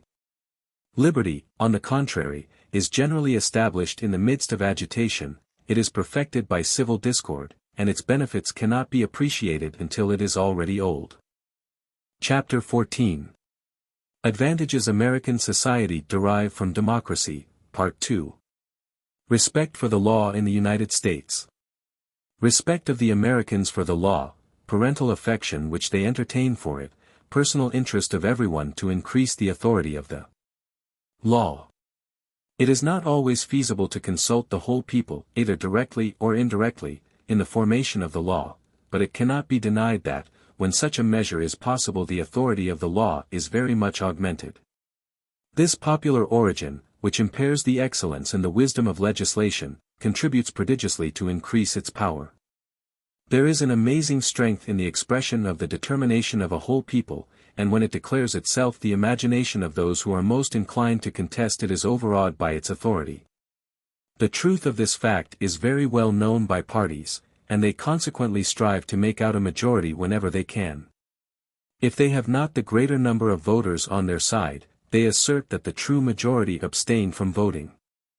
And if they are foiled even there, they have recourse to the body of those persons who had no votes to give. In the United States, except slaves, servants, and paupers in the receipt of relief from the townships, there is no class of persons who do not exercise the elective franchise, and who do not indirectly contribute to make the laws. Those who design to attack the laws must consequently either modify the opinion of the nation or trample upon its decision. A second reason, which is still more weighty, may be further adduced. In the United States everyone is personally interested in enforcing the obedience of the whole community to the law. For as the minority may shortly rally the majority to its principles, it is interested in professing that respect for the decrees of the legislator which it may soon have occasion to claim for its own. However irksome an enactment may be, the citizen of the United States complies with it, not only because it is the work of the majority, but because it originates in his own authority, and he regards it as a contract to which he is himself a party. In the United States, then, that numerous and turbulent multitude does not exist which always looks upon the law as its natural enemy, and accordingly surveys it with fear and with distrust. It is impossible, on the other hand, not to perceive that all classes display the utmost reliance upon the legislation of their country, and that they are attached to it by a kind of parental affection. I am wrong, however, in saying all classes. For as in America the European scale of authority is inverted, the wealthy are there placed in a position analogous to that of the poor in the Old World, and it is the opulent classes which frequently look upon the law with suspicion. I have already observed that the advantage of democracy is not, as has been sometimes asserted, that it protects the interests of the whole community, but simply that it protects those of the majority. In the United States, where the poor rule, the rich have always some reason to dread the abuses of their power. This natural anxiety of the rich may produce a sullen dissatisfaction, but society is not disturbed by it. For the same reason which induces the rich to withhold their confidence in the legislative authority makes them obey its mandates, their wealth, which prevents them from making the law, prevents them from withstanding it. Amongst civilized nations revolts are rarely excited, except by such persons as have nothing to lose by them, and if the laws of a democracy are not always worthy of respect, at least they always obtain it. For those who usually infringe the laws have no excuse for not complying with the enactments they have themselves made, and by which they are themselves benefited. Whilst the citizens whose interests might be promoted by the infraction of them are induced, by their character and their stations, to submit to the decisions of the legislature, whatever they may be. Besides which, the people in America obeys the law not only because it emanates from the popular authority, but because that authority may modify it in any points which may prove vexatory. A law is observed because it is a self-imposed evil in the first place, and an evil of transient duration in the second. Activity which pervades all the branches of the body politic in the United States. Influence which it exercises upon society. More difficult to conceive the political activity which pervades the United States than the freedom and equality which reign there, the great activity which perpetually agitates the legislative bodies is only an episode to the general activity, difficult for an American to confine himself to his own business. Political agitation extends to all social intercourse, commercial activity of the Americans partly attributable to this cause, indirect advantages which society derives from a democratic government. On passing from a country in which free institutions are established to one where they do not exist, the traveler is struck by the change. In the former all is bustle and activity, in the latter everything is calm and motionless. In the one, amelioration and progress are the general topics of inquiry, in the other, it seems as if the community only aspired to repose in the enjoyment of the advantages which it has acquired.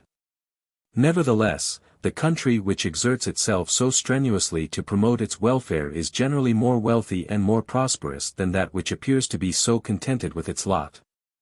And when we compare them together, we can scarcely conceive how so many new wants are daily felt in the former, whilst so few seem to occur in the latter. If this remark is applicable to those free countries in which monarchical and aristocratic institutions subsist, it is still more striking with regard to democratic republics. In these states it is not only a portion of the people which is busied with the amelioration of its social condition, but the whole community is engaged in the task. And it is not the exigencies and the convenience of a single class for which a provision is to be made, but the exigencies and the convenience of all ranks of life. It is not impossible to conceive the surpassing liberty which the Americans enjoy. Some idea may likewise be formed of the extreme equality which subsists amongst them, but the political activity which pervades the United States must be seen in order to be understood. No sooner do you set foot upon the American soil than you are stunned by a kind of tumult, a confused clamor is heard on every side, and 1,000 simultaneous voices demand the immediate satisfaction of their social wants. Everything is in motion around you. Here, the people of one quarter of a town are met to decide upon the building of a church. There, the election of a representative is going on. A little further the delegates of a district are posting to the town in order to consult upon some local improvements, or in another place the laborers of a village quit their plows to deliberate upon the project of a road or a public school. Meetings are called for the sole purpose of declaring their disapprobation of the line of conduct pursued by the government, whilst in other assemblies the citizens salute the authorities of the day as the fathers of their country. Societies are formed which regard drunkenness as the principal cause of the evils under which the state labors, and which solemnly bind themselves to give a constant example of temperance. 187. The great political agitation of the American legislative bodies, which is the only kind of excitement that attracts the attention of foreign countries, is a mere episode or a sort of continuation of that universal movement which originates in the lowest classes of the people and extends successively to all the ranks of society. It is impossible to spend more efforts in the pursuit of enjoyment. The cares of political life engross a most prominent place in the occupation of a citizen in the United States, and almost the only pleasure of which an American has any idea is to take a part in the government, and to discuss the part he has taken. This feeling pervades the most trifling habits of life. Even the women frequently attend public meetings and listen to political harangues as a recreation after their household labors. Debating clubs are to a certain extent a substitute for theatrical entertainments. An American cannot converse, but he can discuss, and when he attempts to talk he falls into a dissertation. He speaks to you as if he was addressing a meeting. And if he should chance to warm in the course of the discussion, he will infallibly say, "Gentlemen," to the person with whom he is conversing. In some countries the inhabitants display a certain repugnance to avail themselves of the political privileges with which the law invests them. It would seem that they set too high a value upon their time to spend it on the interests of the community, and they prefer to withdraw within the exact limits of a wholesome egotism, marked out by 4 sunk fences and a quickset hedge.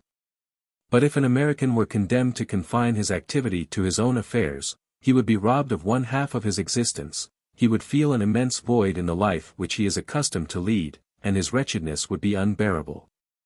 188. I am persuaded that, if ever a despotic government is established in America, it will find it more difficult to surmount the habits which free institutions have engendered than to conquer the attachment of the citizens to freedom. This ceaseless agitation which democratic government has introduced into the political world influences all social intercourse.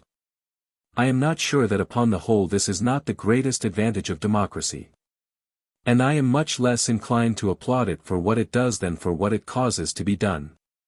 It is incontestable that the people frequently conducts public business very ill. But it is impossible that the lower orders should take a part in public business without extending the circle of their ideas, and without quitting the ordinary routine of their mental acquirements. The humblest individual who is called upon to co-operate in the government of society acquires a certain degree of self-respect, and as he possesses authority, he can command the services of minds much more enlightened than his own. He is canvassed by a multitude of applicants, who seek to deceive him in 1,000 different ways, but who instruct him by their deceit. He takes a part in political undertakings which did not originate in his own conception, but which give him a taste for undertakings of the kind.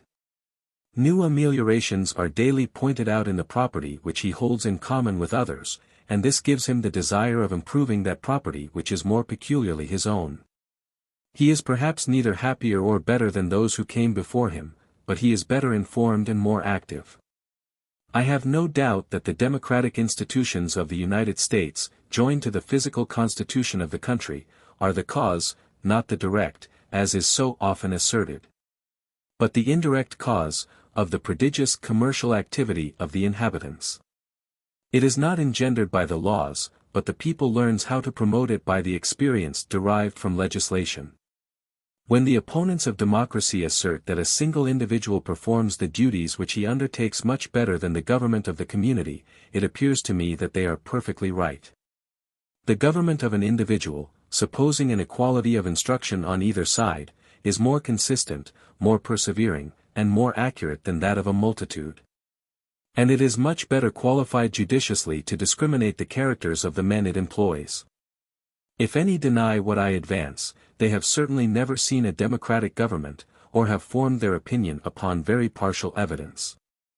It is true that even when local circumstances and the disposition of the people allow democratic institutions to subsist, they never display a regular and methodical system of government. Democratic liberty is far from accomplishing all the projects it undertakes, with the skill of an adroit despotism. It frequently abandons them before they have borne their fruits, or risks them when the consequences may prove dangerous. But in the end it produces more than any absolute government, and if it do fewer things well, it does a greater number of things. Under its sway the transactions of the public administration are not nearly so important as what is done by private exertion. Democracy does not confer the most skillful kind of government upon the people, but it produces that which the most skillful governments are frequently unable to awaken, namely, an all-pervading and restless activity, a superabundant force. And an energy which is inseparable from it, and which may, under favorable circumstances, beget the most amazing benefits. These are the true advantages of democracy. In the present age, when the destinies of Christendom seem to be in suspense, some hasten to assail democracy as its foe whilst it is yet in its early growth. And others are ready with their vows of adoration for this new deity which is springing forth from chaos, but both parties are very imperfectly acquainted with the object of their hatred or of their desires. They strike in the dark, and distribute their blows by mere chance. We must first understand what the purport of society and the aim of government is held to be. If it be your intention to confer a certain elevation upon the human mind, and to teach it to regard the things of this world with generous feelings, to inspire men with a scorn of mere temporal advantage, to give birth to living convictions, and to keep alive the spirit of honorable devotedness. If you hold it to be a good thing to refine the habits, to embellish the manners, to cultivate the arts of a nation, and to promote the love of poetry, of beauty, and of renown. If you would constitute a people not unfitted to act with power upon all other nations, nor unprepared for those high enterprises which, whatever be the result of its efforts, will leave a name forever famous in time, if you believe such to be the principal object of society, you must avoid the government of democracy, which would be a very uncertain guide to the end you have in view.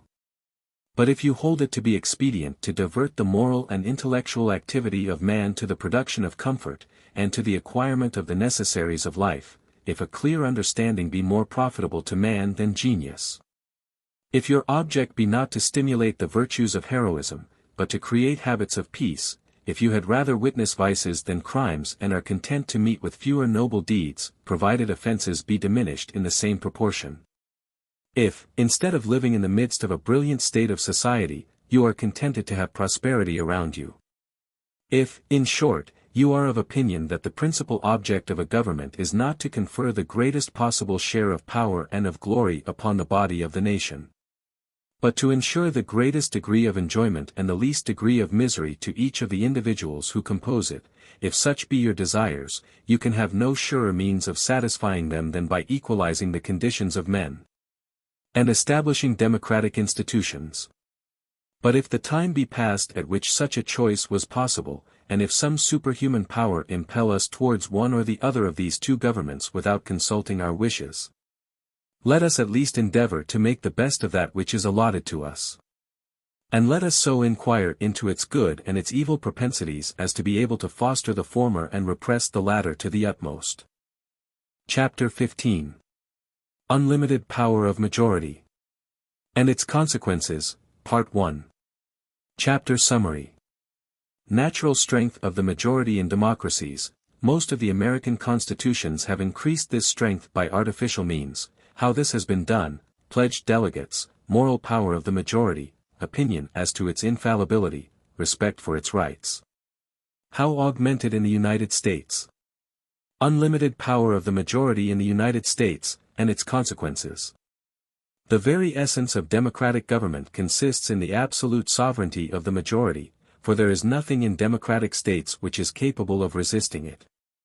Most of the American constitutions have sought to increase this natural strength of the majority by artificial means. 189. The legislature is, of all political institutions, the one which is most easily swayed by the wishes of the majority. The Americans determined that the members of the legislature should be elected by the people immediately, and for a very brief term, in order to subject them, not only to the general convictions, but even to the daily passion, of their constituents.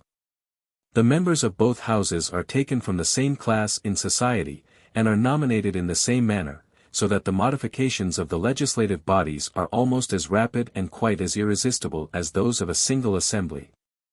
It is to a legislature thus constituted that almost all the authority of the government has been entrusted. But whilst the law increased the strength of those authorities which of themselves were strong, it enfeebled more and more those which were naturally weak.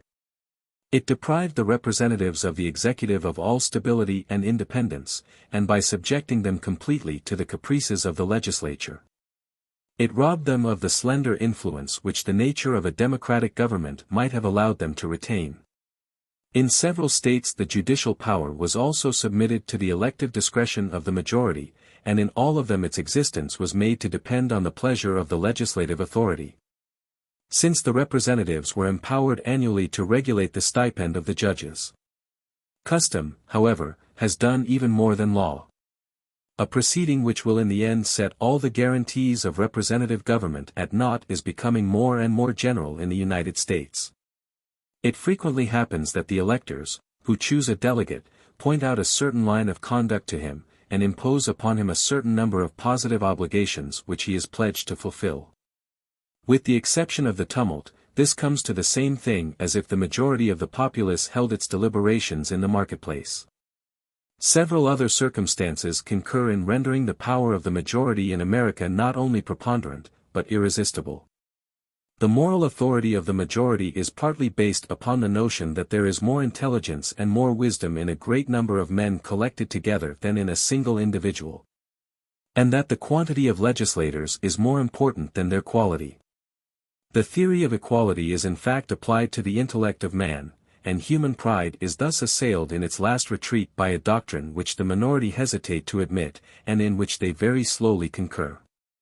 Like all other powers, and perhaps more than all other powers, the authority of the many requires the sanction of time. At first it enforces obedience by constraint, but its laws are not respected until they have long been maintained. The right of governing society, which the majority supposes itself to derive from its superior intelligence, was introduced into the United States by the first settlers, and this idea, which would be sufficient of itself to create a free nation, has now been amalgamated with the manners of the people and the minor incidents of social intercourse. The French, under the old monarchy, held it for a maxim, which is still a fundamental principle of the English Constitution, that the king could do no wrong, and if he did do wrong, the blame was imputed to his advisers. This notion was highly favorable to habits of obedience, and it enabled the subject to complain of the law without ceasing to love and honor the lawgiver. The Americans entertain the same opinion with respect to the majority. The moral power of the majority is founded upon yet another principle, which is, that the interests of the many are to be preferred to those of the few. It will readily be perceived that the respect here professed for the rights of the majority must naturally increase or diminish according to the state of parties. When a nation is divided into several irreconcilable factions, the privilege of the majority is often overlooked, because it is intolerable to comply with its demands. If there existed in America a class of citizens whom the legislating majority sought to deprive of exclusive privileges which they had possessed for ages, and to bring down from an elevated station to the level of the ranks of the multitude, it is probable that the minority would be less ready to comply with its laws. But as the United States were colonized by men holding equal rank amongst themselves, there is as yet no natural or permanent source of dissension between the interests of its different inhabitants. There are certain communities in which the persons who constitute the minority can never hope to draw over the majority to their side, because they must then give up the very point which is at issue between them. Thus, an aristocracy can never become a majority whilst it retains its exclusive privileges, and it cannot cede its privileges without ceasing to be an aristocracy. In the United States political questions cannot be taken up in so general and absolute a manner, and all parties are willing to recognize the right of the majority, because they all hope to turn those rights to their own advantage at some future time. The majority therefore in that country exercises a prodigious actual authority, and a moral influence which is scarcely less preponderant. No obstacles exist which can impede or so much as retard its progress, or which can induce it to heed the complaints of those whom it crushes upon its path. This state of things is fatal in itself and dangerous for the future. How the unlimited power of the majority increases in America. The instability of legislation and administration inherent in democracy. The Americans increased the mutability of the laws which is inherent in democracy by changing the legislature every year. And by investing it with unbounded authority, the same effect is produced upon the administration. In America social amelioration is conducted more energetically but less perseveringly than in Europe. I have already spoken of the natural defects of democratic institutions, and they all of them increase at the exact ratio of the power of the majority. To begin with the most evident of them all. The mutability of the laws is an evil inherent in democratic government, because it is natural to democracies to raise men to power in very rapid succession. But this evil is more or less sensible in proportion to the authority and the means of action which the legislature possesses. In America the authority exercised by the legislative bodies is supreme. Nothing prevents them from accomplishing their wishes with celerity, and with irresistible power, whilst they are supplied by new representatives every year. That is to say, the circumstances which contribute most powerfully to democratic instability, and which admit of the free application of caprice to every object in the state, are here in full operation. In conformity with this principle, America is, at the present day, the country in the world where laws last the shortest time. Almost all the American constitutions have been amended within the course of 30 years, there is therefore not a single American state which has not modified the principles of its legislation in that lapse of time. As for the laws themselves, a single glance upon the archives of the different states of the Union suffices to convince one that in America the activity of the legislator never slackens. Not that the American democracy is naturally less stable than any other, but that it is allowed to follow its capricious propensities in the formation of the laws. 190. The omnipotence of the majority, and the rapid as well as absolute manner in which its decisions are executed in the United States, has not only the effect of rendering the law unstable, but it exercises the same influence upon the execution of the law and the conduct of the public administration. As the majority is the only power which it is important to court, all its projects are taken up with the greatest ardor, but no sooner is its attention distracted than all this ardor ceases. Whilst in the free states of Europe the administration is at once independent and secure, so that the projects of the legislature are put into execution, although its immediate attention may be directed to other objects. In America certain ameliorations are undertaken with much more zeal and activity than elsewhere. In Europe the same ends are promoted by much less social effort, more continuously applied. Some years ago several pious individuals undertook to ameliorate the condition of the prisons. The public was excited by the statements which they put forward, and the regeneration of criminals became a very popular undertaking. New prisons were built, and for the first time the idea of reforming as well as of punishing the delinquent formed a part of prison discipline. But this happy alteration, in which the public had taken so hearty an interest, and which the exertions of the citizens had irresistibly accelerated, could not be completed in a moment. Whilst the new penitentiaries were being erected, and it was the pleasure of the majority that they should be terminated with all possible celerity, the old prisons existed, which still contained a great number of offenders. These jails became more unwholesome and more corrupt in proportion as the new establishments were beautified and improved, forming a contrast which may readily be understood. The majority was so eagerly employed in founding the new prisons that those which already existed were forgotten, and as the general attention was diverted to a novel object, the care which had hitherto been bestowed upon the others ceased. The salutary regulations of discipline were first relaxed, and afterwards broken. So that in the immediate neighborhood of a prison which bore witness to the mild and enlightened spirit of our time, dungeons might be met with which reminded the visitor of the barbarity of the Middle Ages. Chapter 15. Unlimited Power of Majority. And its Consequences, Part 2. Tyranny of the Majority. How the principle of the sovereignty of the people is to be understood, impossibility of conceiving a mixed government, the sovereign power must center somewhere, precautions to be taken to control its action, these precautions have not been taken in the United States, consequences.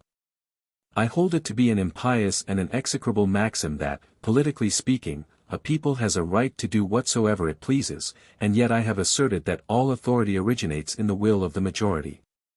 Am I then, in contradiction with myself? A general law, which bears the name of justice, has been made and sanctioned, not only by a majority of this or that people, but by a majority of mankind. The rights of every people are consequently confined within the limits of what is just. A nation may be considered in the light of a jury which is empowered to represent society at large, and to apply the great and general law of justice. Ought such a jury, which represents society, to have more power than the society in which the laws it applies originate?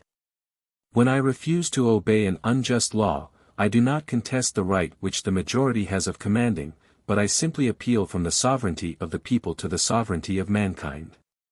It has been asserted that a people can never entirely outstep the boundaries of justice and of reason in those affairs which are more peculiarly its own, and that consequently, full power may fearlessly be given to the majority by which it is represented. But this language is that of a slave.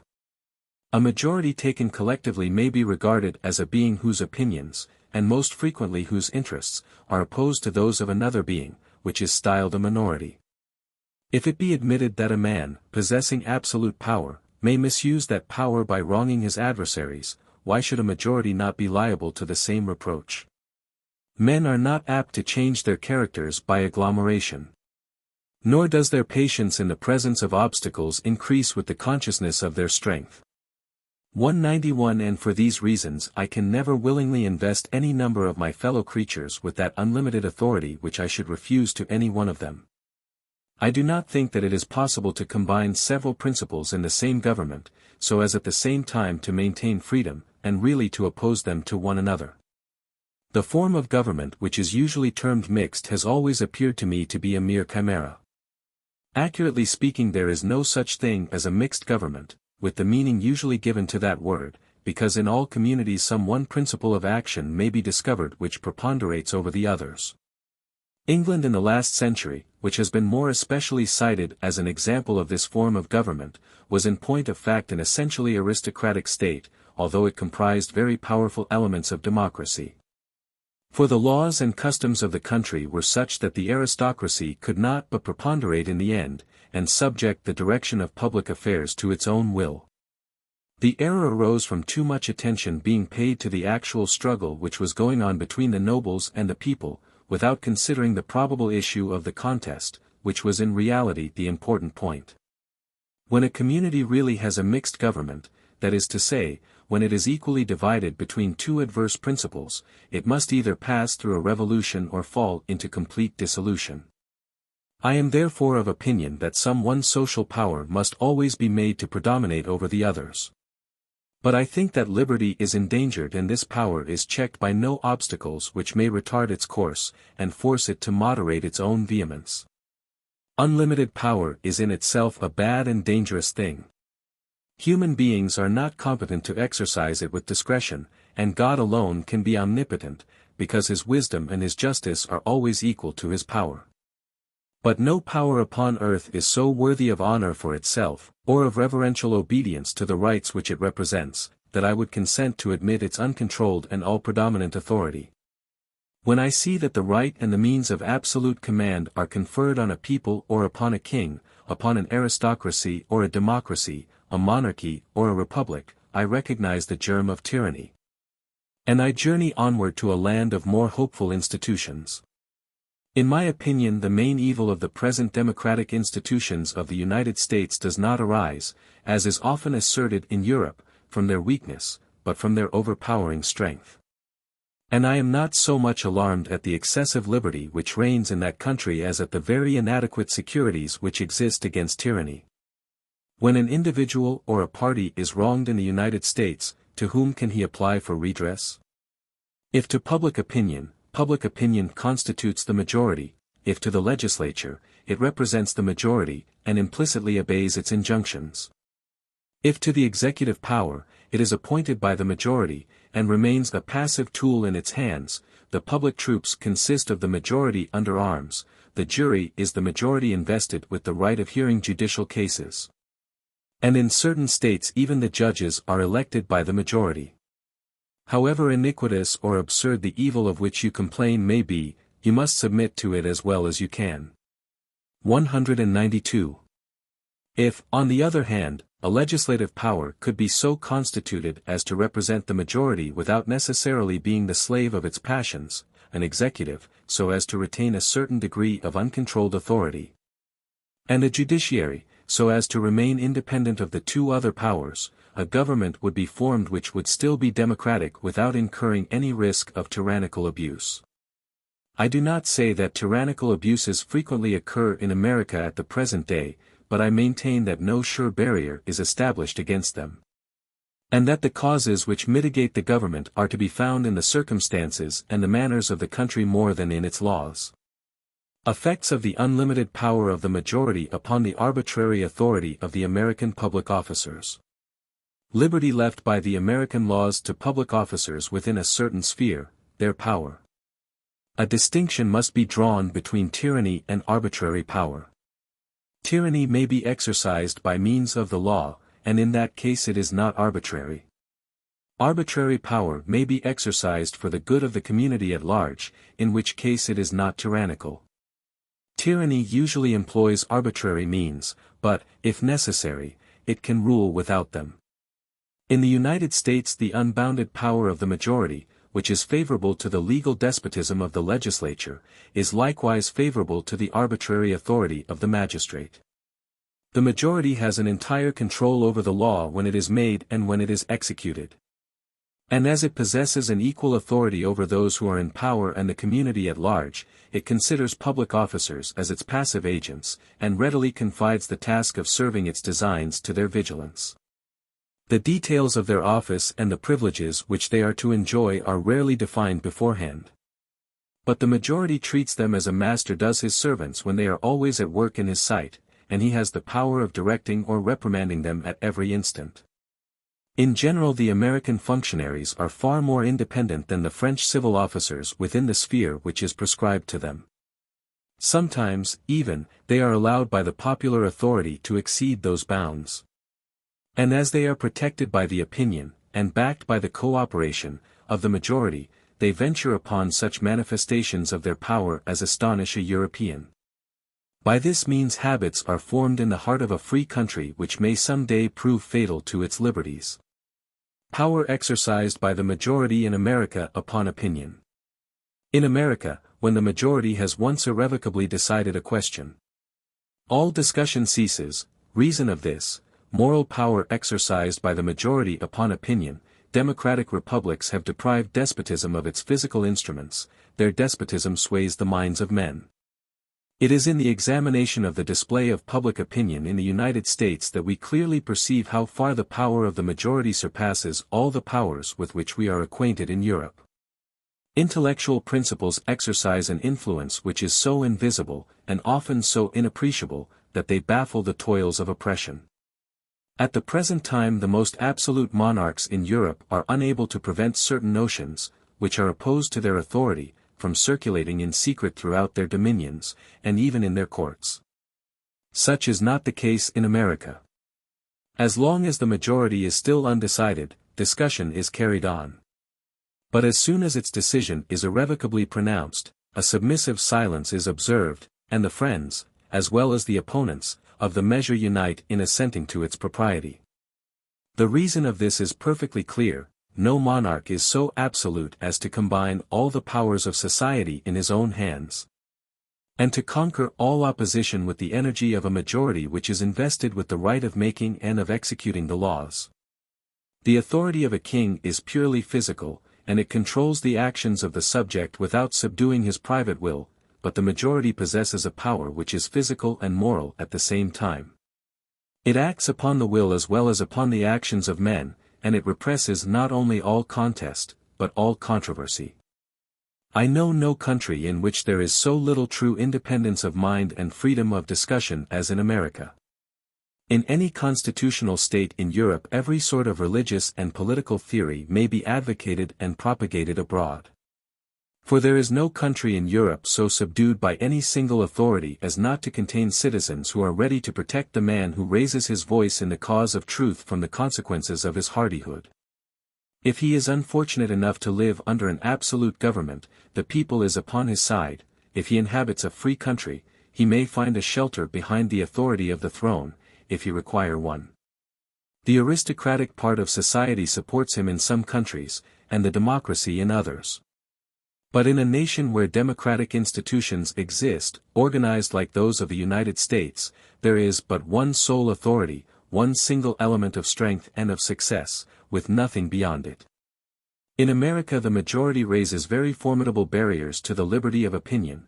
Within these barriers an author may write whatever he pleases, but he will repent it if he ever step beyond them. Not that he is exposed to the terrors of an auto-da-fe, but he is tormented by the slights and persecutions of daily obloquy. His political career is closed forever, since he has offended the only authority which is able to promote his success. Every sort of compensation, even that of celebrity, is refused to him. Before he published his opinions he imagined that he held them in common with many others. But no sooner has he declared them openly than he is loudly censured by his overbearing opponents, whilst those who think without having the courage to speak, like him, abandon him in silence.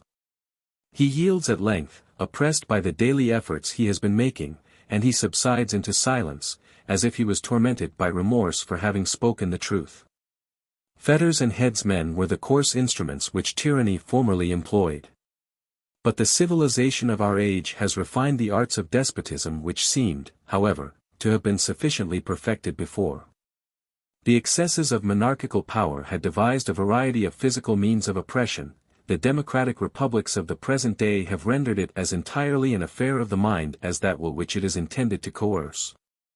Under the absolute sway of an individual despot the body was attacked in order to subdue the soul, and the soul escaped the blows which were directed against it and rose superior to the attempt.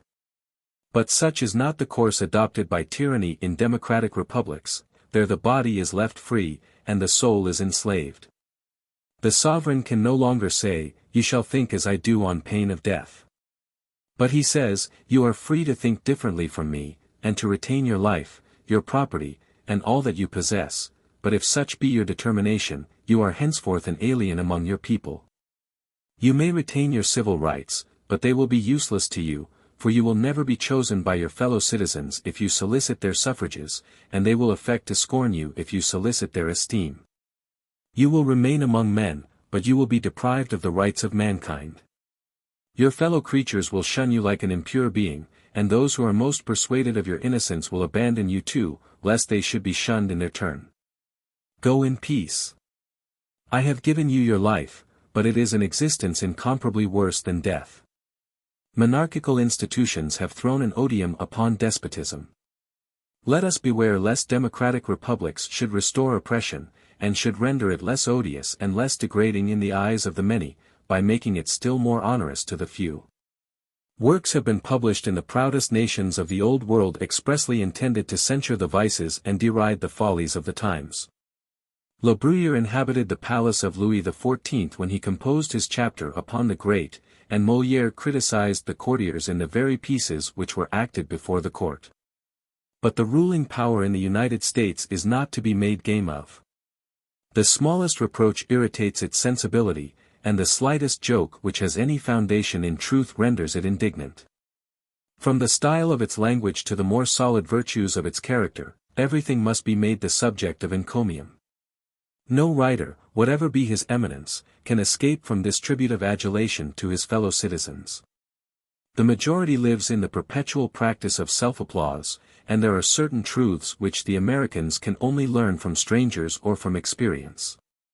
If great writers have not at present existed in America, the reason is very simply given in these facts: there can be no literary genius without freedom of opinion, and freedom of opinion does not exist in America. The Inquisition has never been able to prevent a vast number of anti-religious books from circulating in Spain.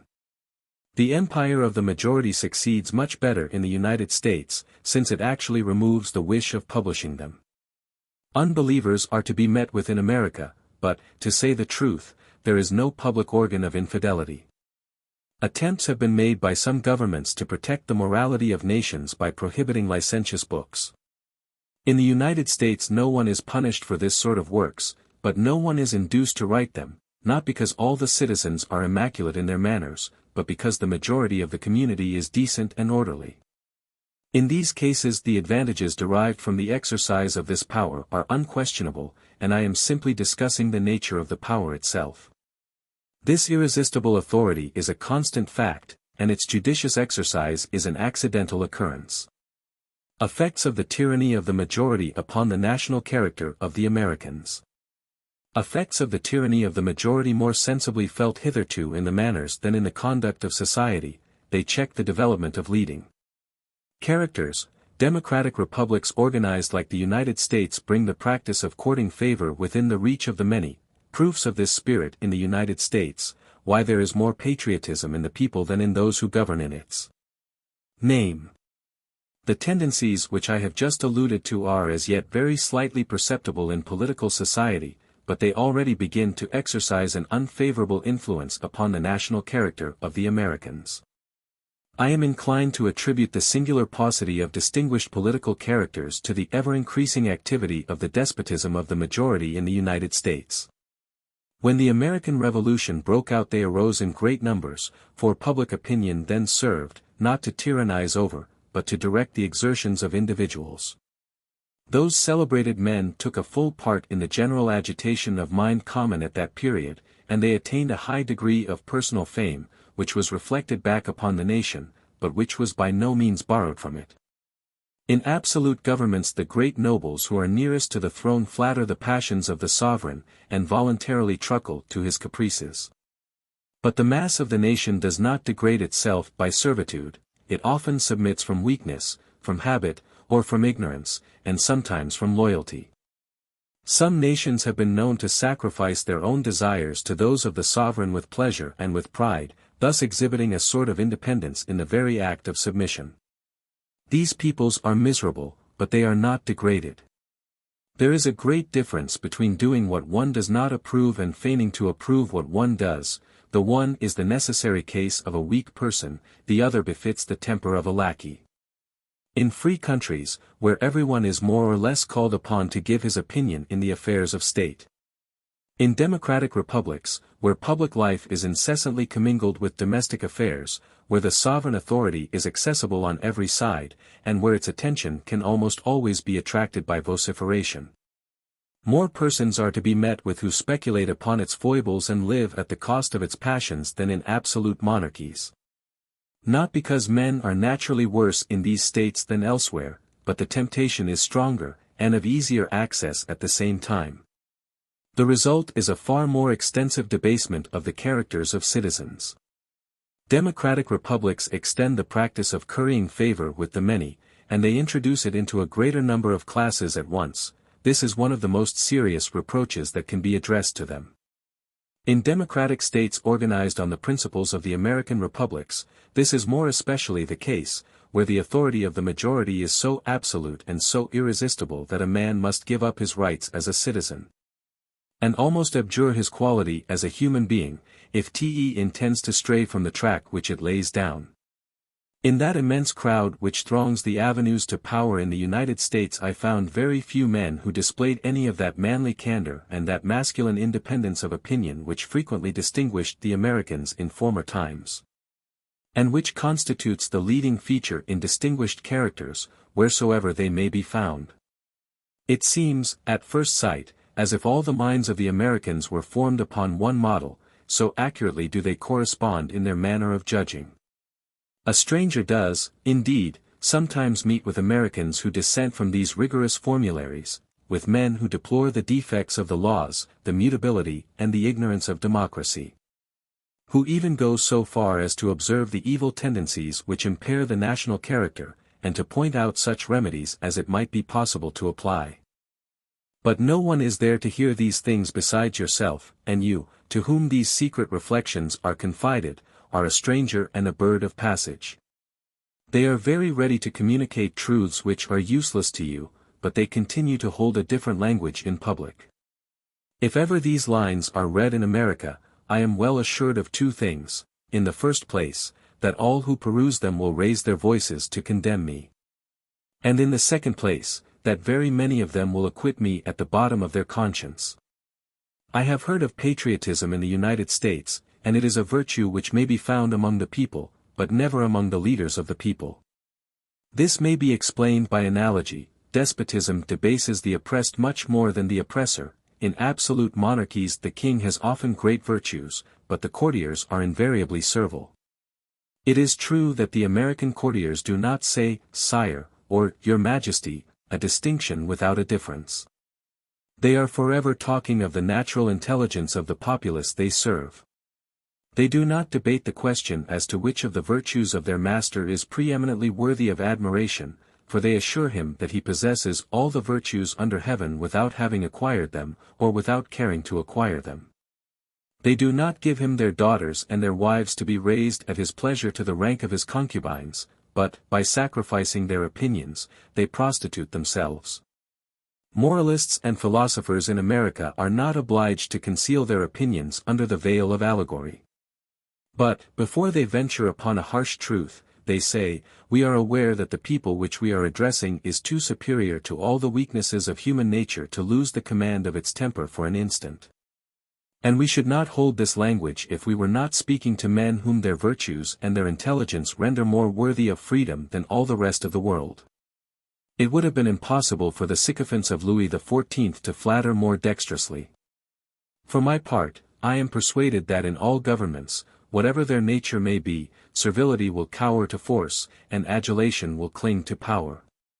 The only means of preventing men from degrading themselves is to invest no one with that unlimited authority which is the surest method of debasing them. The greatest dangers of the American republics proceed from the unlimited power of the majority. Democratic republics liable to perish from a misuse of their power. And not by impotence. The governments of the American republics are more centralized and more energetic than those of the monarchies of Europe. Dangers resulting from this, opinions of Hamilton and Jefferson upon this point. Governments usually fall a sacrifice to impotence or to tyranny. In the former case their power escapes from them, it is wrested from their grasp in the latter. Many observers, who have witnessed the anarchy of democratic states, have imagined that the government of those states was naturally weak and impotent. The truth is, that when once hostilities are begun between parties, the government loses its control over society.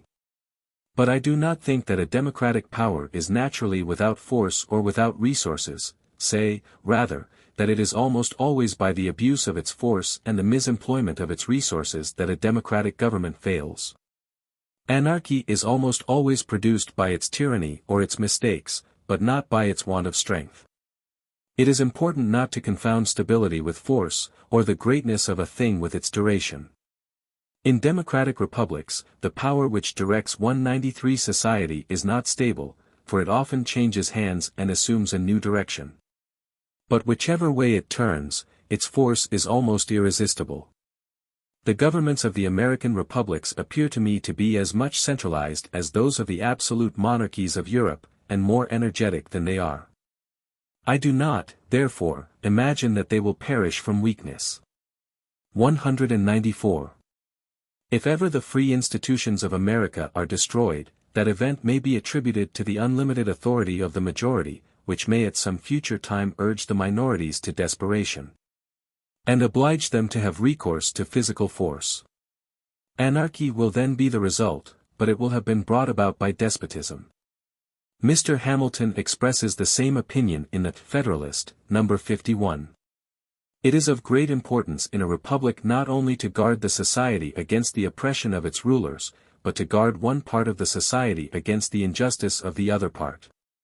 Justice is the end of government. It is the end of civil society. It ever has been, and ever will be, pursued until it be obtained, or until liberty be lost in the pursuit. In a society, under the forms of which the stronger faction can readily unite and oppress the weaker, anarchy may as truly be said to reign as in a state of nature. Where the weaker individual is not secured against the violence of the stronger, and as in the latter state even the stronger individuals are prompted by the uncertainty of their condition to submit to a government which may protect the weak as well as themselves.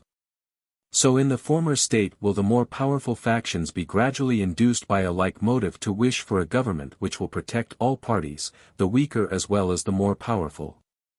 It can be little doubted that, if the state of Rhode Island was separated from the Confederacy and left to itself, the insecurity of right under the popular form of government within such narrow limits would be displayed by such reiterated oppressions of the factious majorities, that some power altogether independent of the people would soon be called for by the voice of the very factions whose misrule had proved the necessity of it.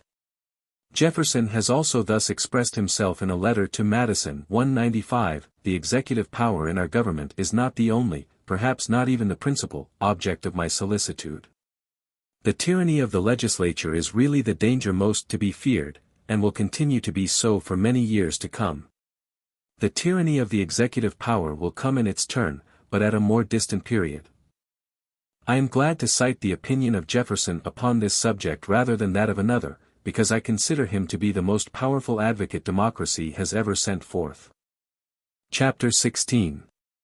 Causes Mitigating Tyranny in the United States, Part 1. Chapter Summary. The national majority does not pretend to conduct all business, is obliged to employ the town and county magistrates to execute its supreme decisions. I have already pointed out the distinction which is to be made between a centralized government and a centralized administration. The former exists in America, but the latter is nearly unknown there. If the directing power of the American communities had both these instruments of government at its disposal, and united the habit of executing its own commands to the right of commanding. If, after having established the general principles of government, it descended to the details of public business. And if, having regulated the great interests of the country, it could penetrate into the privacy of individual interests, freedom would soon be banished from the New World. But in the United States the majority, which so frequently displays the tastes and the propensities of a despot, is still destitute of the more perfect instruments of tyranny. In the American republics the activity of the central government has never as yet been extended beyond a limited number of objects sufficiently prominent to call forth its attention. The secondary affairs of society have never been regulated by its authority, and nothing has hitherto betrayed its desire of interfering in them. The majority has become more and more absolute, but it has not increased the prerogatives of the central government. Those great prerogatives have been confined to a certain sphere. And although the despotism of the majority may be galling upon one point, it cannot be said to extend to all. However the predominant party in the nation may be carried away by its passions, however ardent it may be in the pursuit of its projects, it cannot oblige all the citizens to comply with its desires in the same manner and at the same time throughout the country. When the central government which represents that majority has issued a decree, it must entrust the execution of its will to agents, over whom it frequently has no control, and whom it cannot perpetually direct. The townships, municipal bodies, and counties may therefore be looked upon as concealed breakwaters, which check or part the tide of popular excitement. If an oppressive law were passed, the liberties of the people would still be protected by the means by which that law would be put in execution. The majority cannot descend to the details and, as I will venture to style them, the puerilities of administrative tyranny. Nor does the people entertain that full consciousness of its authority which would prompt it to interfere in these matters. It knows the extent of its natural powers, but it is unacquainted with the increased resources which the art of government might furnish. This point deserves attention, for if a democratic republic similar to that of the United States were ever founded in a country where the power of a single individual had previously subsisted, and the effects of a centralized administration had sunk deep into the habits and the laws of the people, I do not hesitate to assert that in that country a more insufferable despotism would prevail than any which now exists in the monarchical states of Europe, or indeed than any which could be found on this side of the confines of Asia. The profession of the law in the United States serves to counterpoise the democracy. Utility of discriminating the natural propensities of the members of the legal profession, these men called upon to act a prominent part in future society, in what manner the peculiar pursuits of lawyers give an aristocratic turn to their ideas, accidental causes which may check this tendency, ease with which the aristocracy coalesces with legal men, use of lawyers to a despot. The profession of the law constitutes the only aristocratic element with which the natural elements of democracy will combine, peculiar causes which tend to give an aristocratic turn of mind to the English and American lawyers, the aristocracy of America is on the bench and at the bar, influence of lawyers upon American society, their peculiar magisterial habits affect the legislature, the administration, and even the people. In visiting the Americans and in studying their laws we perceive that the authority they have entrusted to members of the legal profession, and the influence which these individuals exercise in the government, is the most powerful existing security against the excesses of democracy. This effect seems to me to result from a general cause which it is useful to investigate, since it may produce analogous consequences elsewhere. The members of the legal profession have taken an important part in all the vicissitudes of political society in Europe during the last 500 years. At one time they have been the instruments of those who were invested with political authority, and at another they have succeeded in converting political authorities into their instrument. In the Middle Ages they afforded a powerful support to the crown, and since that period they have exerted themselves to the utmost to limit the royal prerogative. In England they have contracted a close alliance with the aristocracy. In France they have proved to be the most dangerous enemies of that class. It is my object to inquire whether, under all these circumstances, the members of the legal profession have been swayed by sudden and momentary impulses, or whether they have been impelled by principles which are inherent in their pursuits, and which will always recur in history.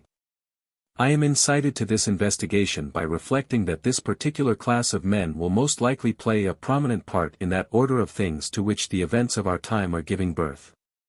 Men who have more especially devoted themselves to legal pursuits derive from those occupations certain habits of order, a taste for formalities, and a kind of instinctive regard for the regular connection of ideas, which naturally render them very hostile to the revolutionary spirit and the unreflecting passions of the multitude. The special information which lawyers derive from their studies ensures them a separate station in society, and they constitute a sort of privileged body in the scale of intelligence. This notion of their superiority perpetually recurs to them in the practice of their profession. They are the masters of a science which is necessary, but which is not very generally known. They serve as arbiters between the citizens, and the habit of directing the blind passions of parties in litigation to their purpose inspires them with a certain contempt for the judgment of the multitude. To this it may be added that they naturally constitute a body, not by any previous understanding, or by an agreement which directs them to a common end, but the analogy of their studies and the uniformity of their proceedings connect their minds together, as much as a common interest could combine their endeavors. A portion of the tastes and of the habits of the aristocracy may consequently be discovered in the characters of men in the profession of the law. They participate in the same instinctive love of order and of formalities, and they entertain the same repugnance to the actions of the multitude, and the same secret contempt of the government of the people.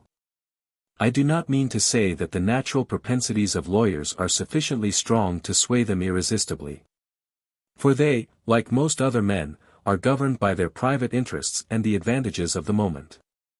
In a state of society in which the members of the legal profession are prevented from holding that rank in the political world which they enjoy in private life, we may rest assured that they will be the foremost agents of revolution. But it must then be inquired whether the cause which induces them to innovate and to destroy is accidental, or whether it belongs to some lasting purpose which they entertain. It is true that lawyers mainly contributed to the overthrow of the French monarchy in 1789. But it remains to be seen whether they acted thus because they had studied the laws, or because they were prohibited from cooperating in the work of legislation. 500 years ago the English nobles headed the people, and spoke in its name. At the present time the aristocracy supports the throne, and defends the royal prerogative. But aristocracy has, notwithstanding this, its peculiar instincts and propensities.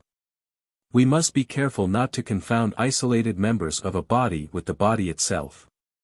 In all free governments, of whatsoever form they may be, members of the legal profession will be found at the head of all parties. The same remark is also applicable to the aristocracy, for almost all the democratic convulsions which have agitated the world have been directed by nobles. A privileged body can never satisfy the ambition of all its members. It has always more talents and more passions to content and to employ than it can find places. So that a considerable number of individuals are usually to be met with who are inclined to attack those very privileges which they find it impossible to turn to their own account. I do not, then, assert that all the members of the legal profession are at all times the friends of order and the opponents of innovation, but merely that most of them usually are so. In a community in which lawyers are allowed to occupy, without opposition, that high station which naturally belongs to them, their general spirit will be eminently conservative and anti-democratic. When an aristocracy excludes the leaders of that profession from its ranks, it excites enemies which are the more formidable to its security as they are independent of the nobility by their industrious pursuits. And they feel themselves to be its equal in point of intelligence, although they enjoy less opulence and less power. But whenever an aristocracy consents to impart some of its privileges to these same individuals, the two classes coalesce very readily, and assume, as it were, the consistency of a single order of family interests. I am, in like manner, inclined to believe that a monarch will always be able to convert legal practitioners into the most serviceable instruments of his authority. There is a far greater affinity between this class of individuals and the executive power than there is between them and the people. Just as there is a greater natural affinity between the nobles and the monarch than between the nobles and the people, although the higher orders of society have occasionally resisted the prerogative of the crown in concert with the lower classes. Lawyers are attached to public order beyond every other consideration, and the best security of public order is authority. It must not be forgotten that, if they prize the free institutions of their country much, they nevertheless value the legality of those institutions far more. They are less afraid of tyranny than of arbitrary power. And provided that the legislature take upon itself to deprive men of their independence, they are not dissatisfied. I am therefore convinced that the prince who, in presence of an encroaching democracy, should endeavor to impair the judicial authority in his dominions, and to diminish the political influence of lawyers, would commit a great mistake. He would let slip the substance of authority to grasp at the shadow. He would act more wisely in introducing men connected with the law into the government. And if he entrusted them with the conduct of a despotic power, bearing some marks of violence, that power would most likely assume the external features of justice and of legality in their hands. The government of democracy is favorable to the political power of lawyers. For when the wealthy, the noble, and the prince are excluded from the government, they are sure to occupy the highest stations, in their own right, as it were, since they are the only men of information and sagacity, beyond the sphere of the people. Who can be the object of the popular choice? If, then, they are led by their tastes to combine with the aristocracy and to support the crown, they are naturally brought into contact with the people by their interests. They like the government of democracy, without participating in its propensities and without imitating its weaknesses, whence they derive a twofold authority, from it and over it. The people in democratic states does not mistrust the members of the legal profession, because it is well known that they are interested in serving the popular cause. And it listens to them without irritation, because it does not attribute to them any sinister designs. The object of lawyers is not, indeed, to overthrow the institutions of democracy, but they constantly endeavor to give it an impulse which diverts it from its real tendency, by means which are foreign to its nature. Lawyers belong to the people by birth and interest, to the aristocracy by habit and by taste, and they may be looked upon as the natural bond and connecting link of the two great classes of society. The profession of the law is the only aristocratic element which can be amalgamated without violence with the natural elements of democracy, and which can be advantageously and permanently combined with them. I am not unacquainted with the defects which are inherent in the character of that body of men. But without this admixture of lawyer-like sobriety with the democratic principle, I question whether democratic institutions could long be maintained. And I cannot believe that a republic could subsist at the present time if the influence of lawyers in public business did not increase in proportion to the power of the people. This aristocratic character, which I hold to be common to the legal profession, is much more distinctly marked in the United States and in England than in any other country. This proceeds not only from the legal studies of the English and American lawyers, but from the nature of the legislation, and the position which those persons occupy in the two countries. The English and the Americans have retained the law of precedents, that is to say, they continue to found their legal opinions and the decisions of their courts upon the opinions and the decisions of their forefathers. In the mind of an English or American lawyer, a taste and a reverence for what is old is almost always united to a love of regular and lawful proceedings. This predisposition has another effect upon the character of the legal profession and upon the general course of society. The English and American lawyers investigate what has been done, the French advocate inquires what should have been done. The former produce precedents, the latter reasons. A French observer is surprised to hear how often an English or an American lawyer quotes the opinions of others, and how little he alludes to his own, whilst the reverse occurs in France. There the most trifling litigation is never conducted without the introduction of an entire system of ideas peculiar to the counsel employed.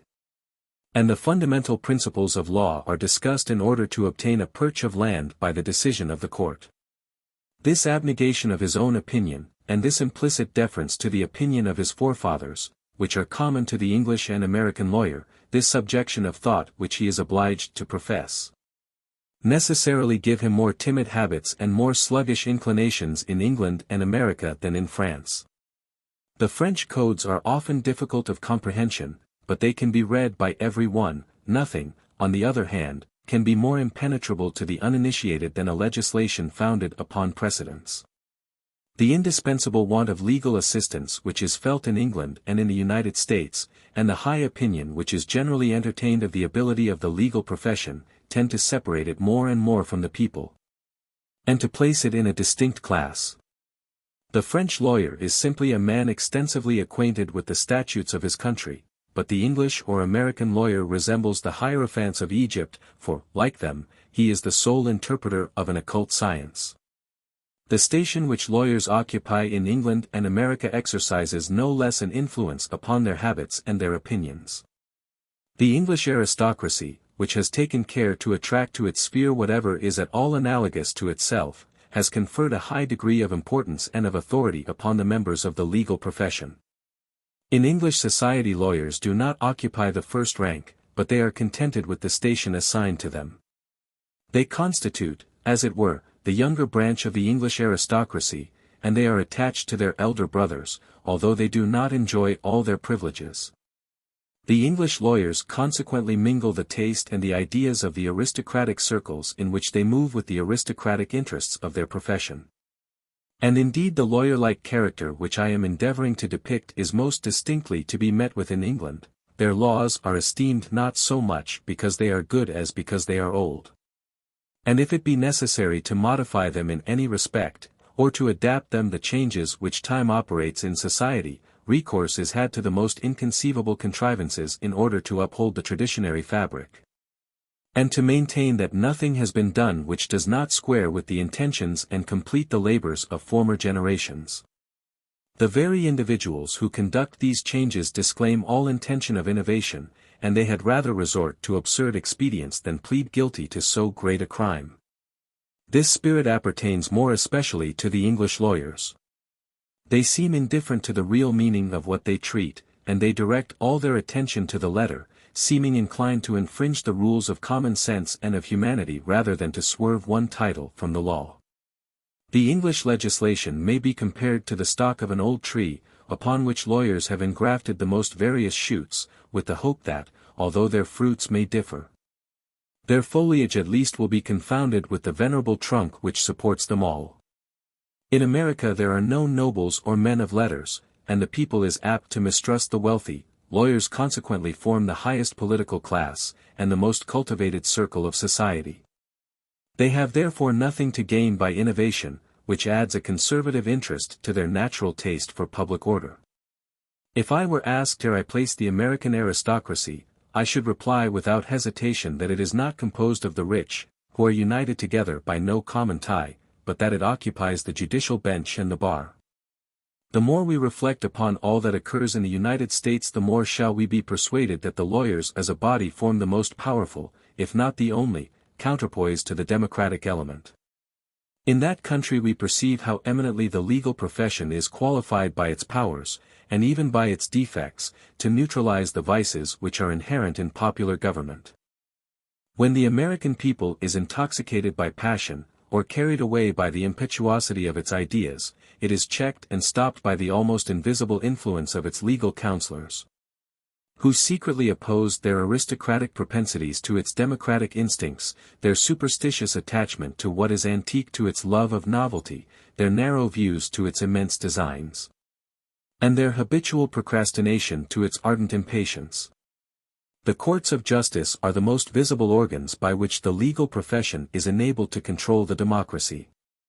The judge is a lawyer, who, independently of the taste for regularity and order which he has contracted in the study of legislation, derives an additional love of stability from his own inalienable functions. His legal attainments have already raised him to a distinguished rank amongst his fellow citizens, his political power completes the distinction of his station, and gives him the inclinations natural to privileged classes. Armed with the power of declaring the laws to be unconstitutional, 196, the American magistrate perpetually interferes in political affairs. He cannot force the people to make laws, but at least he can oblige it not to disobey its own enactments, or to act inconsistently with its own principles. I am aware that a secret tendency to diminish the judicial power exists in the United States, and by most of the constitutions of the several states the government can, upon the demand of the two houses of the legislature, remove the judges from their station.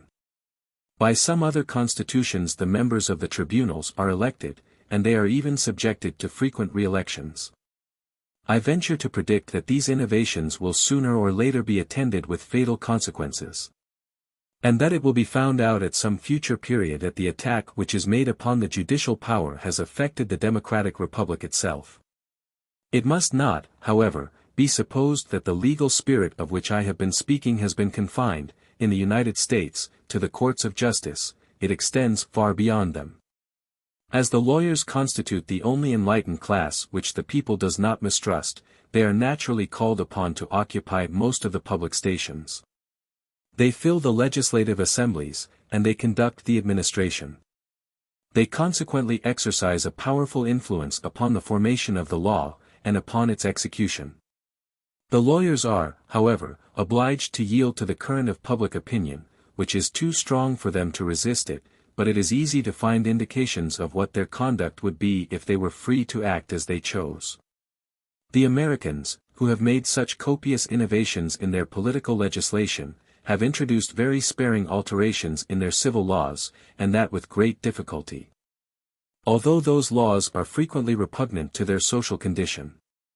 The reason of this is, that in matters of civil law the majority is obliged to defer to the authority of the legal profession, and that the American lawyers are disinclined to innovate when they are left to their own choice. It is curious for a Frenchman, accustomed to a very different state of things, to hear the perpetual complaints which are made in the United States against the stationary propensities of legal men, and their prejudices in favor of existing institutions. The influence of the legal habits which are common in America extends beyond the limits I have just pointed out. Scarcely any question arises in the United States which does not become, sooner or later, a subject of judicial debate. Hence all parties are obliged to borrow the ideas, and even the language, usual in judicial proceedings in their daily controversies. As most public men are, or have been, legal practitioners, they introduce the customs and technicalities of their profession into the affairs of the country. The jury extends this habitude to all classes. The language of the law thus becomes, in some measure, a vulgar tongue. The spirit of the law, which is produced in the schools and courts of justice, gradually penetrates beyond their walls into the bosom of society, where it descends to the lowest classes, so that the whole people contracts the habits and the tastes of the magistrate. The lawyers of the United States form a party which is but little feared and scarcely perceived, which has no badge peculiar to itself, which adapts itself with great flexibility to the exigencies of the time, and accommodates itself to all the movements of the social body. But this party extends over the whole community, and it penetrates into all classes of society. It acts upon the country imperceptibly, but it finally fashions it to suit its purposes. Chapter 16. Causes mitigating tyranny in the United States, Part 2. Trial by jury in the United States considered as a political institution. Trial by jury, which is one of the instruments of the sovereignty of the people, deserves to be compared with the other laws which establish that sovereignty, composition of the jury in the United States, effect of trial by jury upon the national character. It educates the people, it tends to establish the authority of the magistrates and to extend the knowledge of law among the people. Since I have been led by my subject to recur to the administration of justice in the United States, I will not pass over this point without adverting to the institution of the jury. Trial by jury may be considered in two separate points of view, as a judicial and as a political institution. If it entered into my present purpose to inquire how far trial by jury, more especially in civil cases, contributes to ensure the best administration of justice, I admit that its utility might be contested. As the jury was first introduced at a time when society was in an uncivilized state, and when courts of justice were merely called upon to decide on the evidence of facts, it is not an easy task to adapt it to the wants of a highly civilized community when the mutual relations of men are multiplied to a surprising extent, and have assumed the enlightened and intellectual character of the age. 197. My present object is to consider the jury as a political institution, and any other course would divert me from my subject. Of trial by jury, considered as a judicial institution, I shall here say but very few words.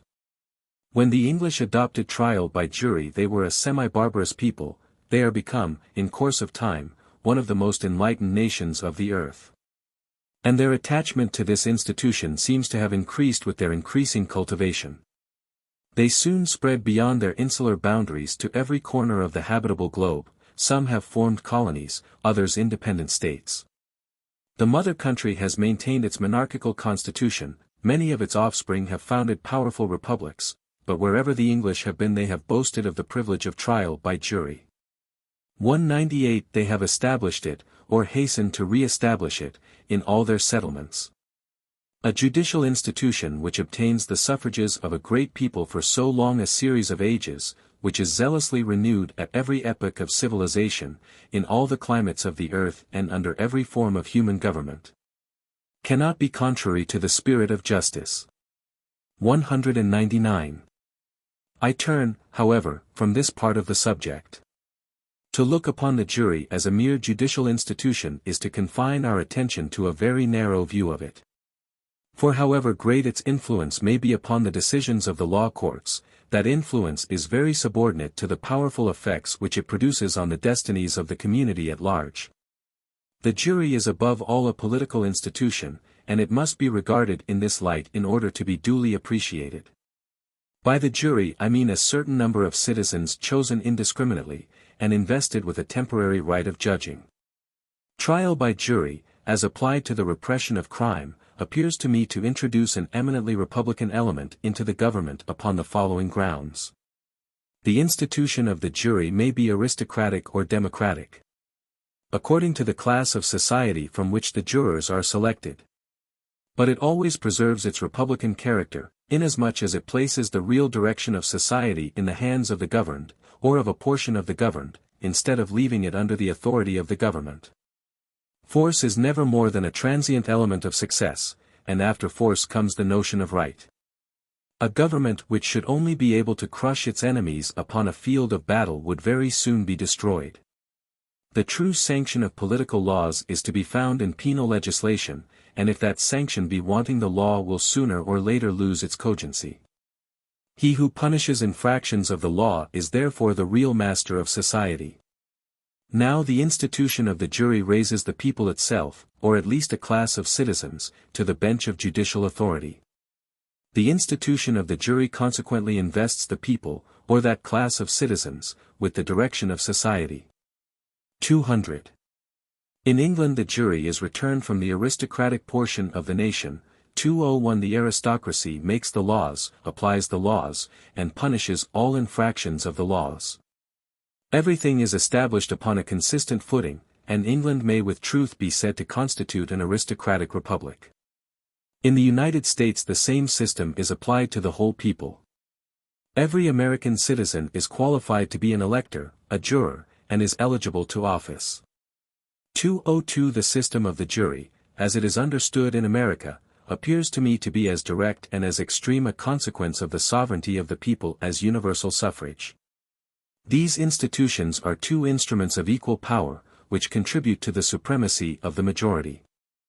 All the sovereigns who have chosen to govern by their own authority, and to direct society instead of obeying its directions, have destroyed or enfeebled the institution of the jury. The monarchs of the House of Tudor sent to prison jurors who refused to convict, and Napoleon caused them to be returned by his agents. However clear most of these truths may seem to be, they do not command universal assent, and in France, at least, the institution of trial by jury is still very imperfectly understood. If the question arises as to the proper qualification of jurors, it is confined to a discussion of the intelligence and knowledge of the citizens who may be returned, as if the jury was merely a judicial institution. This appears to me to be the least part of the subject. The jury is preeminently a political institution, it must be regarded as one form of the sovereignty of the people. When that sovereignty is repudiated, it must be rejected, or it must be adapted to the laws by which that sovereignty is established. The jury is that portion of the nation to which the execution of the laws is entrusted, as the Houses of Parliament constitute that part of the nation which makes the laws. And in order that society may be governed with consistency and uniformity, the list of citizens qualified to serve on juries must increase and diminish with the list of electors. This I hold to be the point of view most worthy of the attention of the legislator, and all that remains is merely accessory. I am so entirely convinced that the jury is preeminently a political institution that I still consider it in this light when it is applied in civil causes. Laws are always unstable unless they are founded upon the manners of a nation. Manners are the only durable and resisting power in a people. When the jury is reserved for criminal offenses, the people only witnesses its occasional action in certain particular cases. The ordinary course of life goes on without its interference, and it is considered as an instrument, but not as the only instrument, of obtaining justice. This is true a fortiori when the jury is only applied to certain criminal causes. When, on the contrary, the influence of the jury is extended to civil causes, its application is constantly palpable, it affects all the interests of the community. Everyone cooperates in its work, it thus penetrates into all the usages of life, it fashions the human mind to its peculiar forms, and is gradually associated with the idea of justice itself. The institution of the jury, if confined to criminal causes, is always in danger, but when once it is introduced into civil proceedings it defies the aggressions of time and of man. If it had been as easy to remove the jury from the manners as from the laws of England, it would have perished under Henry VIII, and Elizabeth, and the civil jury did in reality, at that period, save the liberties of the country. In whatever manner the jury be applied, it cannot fail to exercise a powerful influence upon the national character, but this influence is prodigiously increased when it is introduced into civil causes. The jury, and more especially the jury in civil cases, serves to communicate the spirit of the judges to the minds of all the citizens, and this spirit, with the habits which attend it, is the soundest preparation for free institutions. It imbues all classes with a respect for the thing judged, and with the notion of right. If these two elements be removed, the love of independence is reduced to a mere destructive passion. It teaches men to practice equity, every man learns to judge his neighbor as he would himself be judged. And this is especially true of the jury in civil causes, for, whilst the number of persons who have reason to apprehend a criminal prosecution is small, every one is liable to have a civil action brought against him. The jury teaches every man not to recoil before the responsibility of his own actions, and impresses him with that manly confidence without which political virtue cannot exist. It invests each citizen with a kind of magistracy, it makes them all feel the duties which they are bound to discharge toward society, and the part which they take in the government. By obliging men to turn their attention to affairs which are not exclusively their own, it rubs off that individual egotism which is the rust of society. The jury contributes most powerfully to form the judgment and to increase the natural intelligence of a people, and this is, in my opinion, its greatest advantage. It may be regarded as a gratuitous public school ever open, in which every juror learns to exercise his rights, enters into daily communication with the most learned and enlightened members of the upper classes, and becomes practically acquainted with the laws of his country, which are brought within the reach of his capacity by the efforts of the bar, the advice of the judge, and even by the passions of the parties.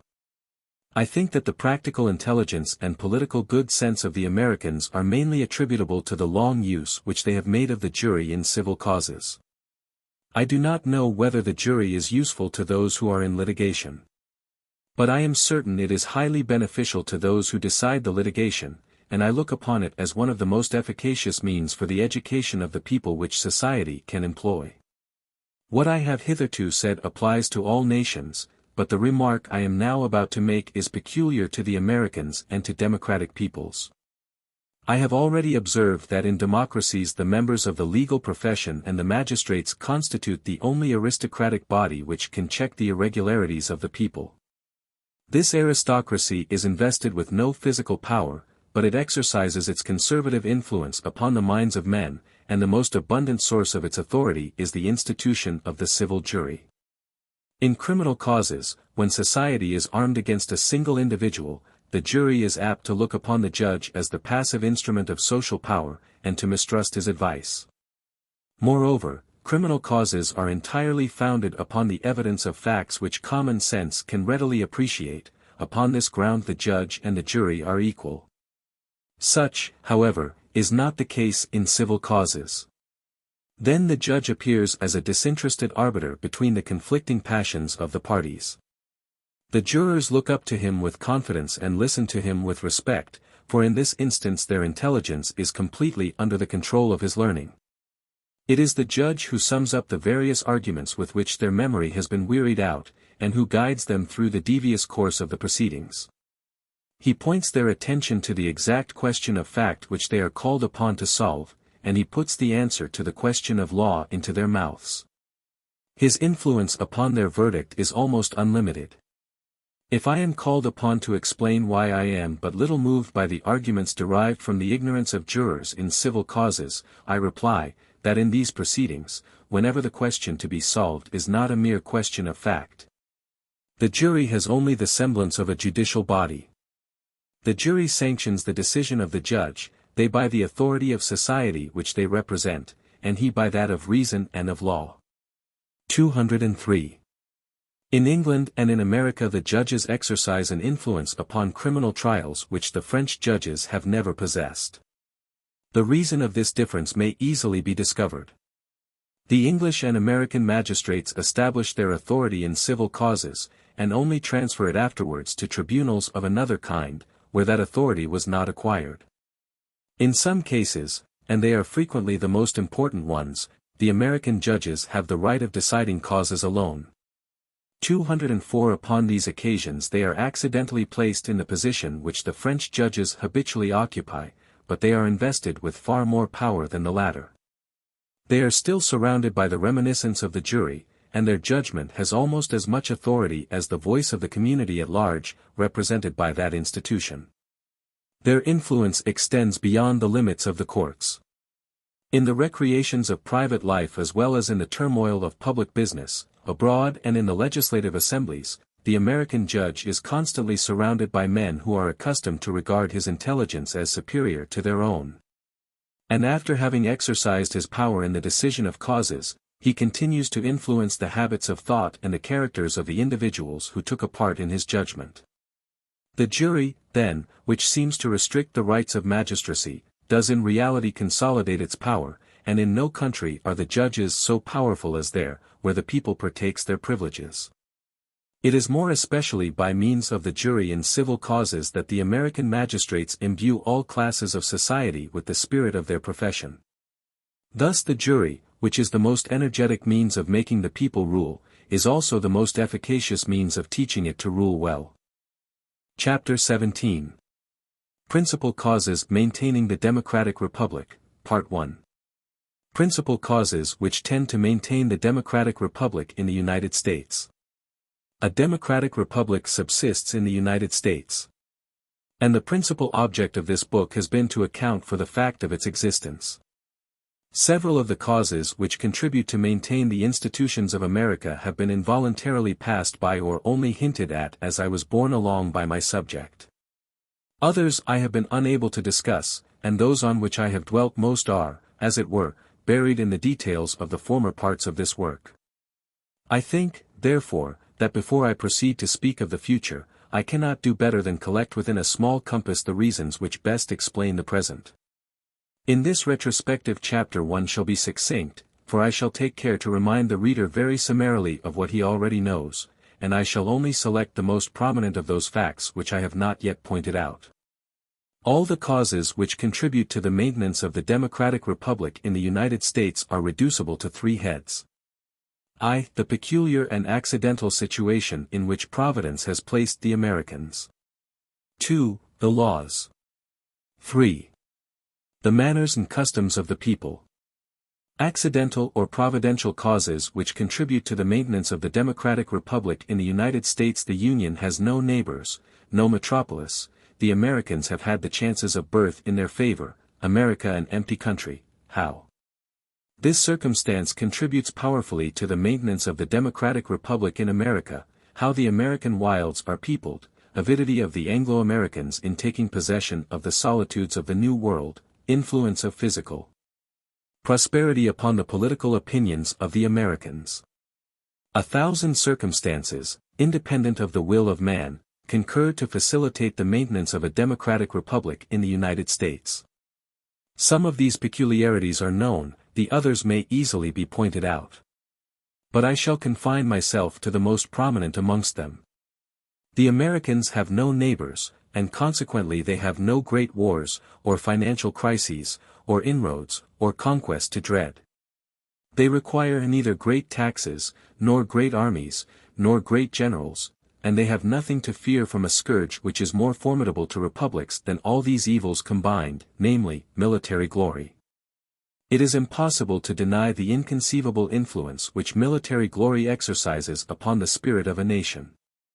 General Jackson, whom the Americans have twice elected to the head of their government, is a man of a violent temper and mediocre talents.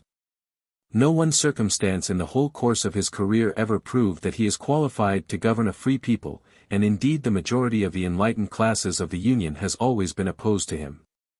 But he was raised to the presidency, and has been maintained in that lofty station, solely by the recollection of a victory which he gained 20 years ago under the walls of New Orleans, a victory which was, however, a very ordinary achievement, and which could only be remembered in a country where battles are rare.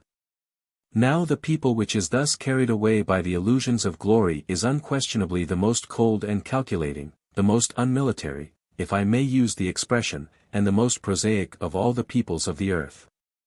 America has no great capital 205 city, whose influence is directly or indirectly felt over the whole extent of the country, which I hold to be one of the first causes of the maintenance of republican institutions in the United States. In cities men cannot be prevented from concerting together, and from awakening a mutual excitement which prompts sudden and passionate resolutions. Cities may be looked upon as large assemblies, of which all the inhabitants are members. Their populace exercises a prodigious influence upon the magistrates, and frequently executes its own wishes without their intervention. To subject the provinces to the metropolis is therefore not only to place the destiny of the empire in the hands of a portion of the community, which may be reprobated as unjust, but to place it in the hands of a populace acting under its own impulses, which must be avoided as dangerous. The preponderance of capital cities is therefore a serious blow upon the representative system, and it exposes modern republics to the same defect as the republics of antiquity, which all perished from not having been acquainted with that form of government. It would be easy for me to adduce a great number of secondary causes which have contributed to establish, and which concur to maintain, the democratic republic of the United States. But I discern two principal circumstances amongst these favorable elements, which I hasten to point out. I have already observed that the origin of the American settlements may be looked upon as the first and most efficacious cause to which the present prosperity of the United States may be attributed. The Americans had the chances of birth in their favor, and their forefathers imported that equality of conditions into the country whence the democratic republic has very naturally taken its rise. Nor was this all they did. For besides this republican condition of society, the early settler bequeathed to their descendants those customs, manners, and opinions which contribute most to the success of a republican form of government.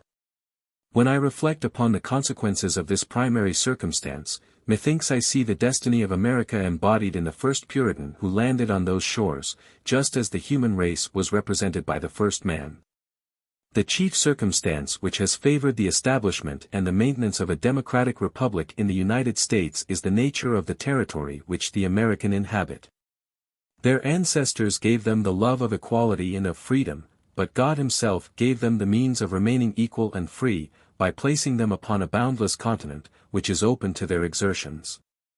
General prosperity is favorable to the stability of all governments, but more particularly of a democratic constitution, which depends upon the dispositions of the majority. And more particularly of that portion of the community which is most exposed to feel the pressure of want. When the people rules, it must be rendered happy, or it will overturn the state, and misery is apt to stimulate it to those excesses to which ambition rouses kings. The physical causes, independent of the laws, which contribute to promote general prosperity, are more numerous in America than they have ever been in any other country in the world, at any other period of history. In the United States not only is legislation democratic, but nature herself favors the cause of the people. In what part of human tradition can be found anything at all similar to that which is occurring under our eyes in North America? The celebrated communities of antiquity were all founded in the midst of hostile nations, which they were obliged to subjugate before they could flourish in their place. Even the moderns have found, in some parts of South America, vast regions inhabited by a people of inferior civilization, but which occupied and cultivated the soil. To found their new states it was necessary to extirpate or to subdue a numerous population, until civilization has been made to blush for their success.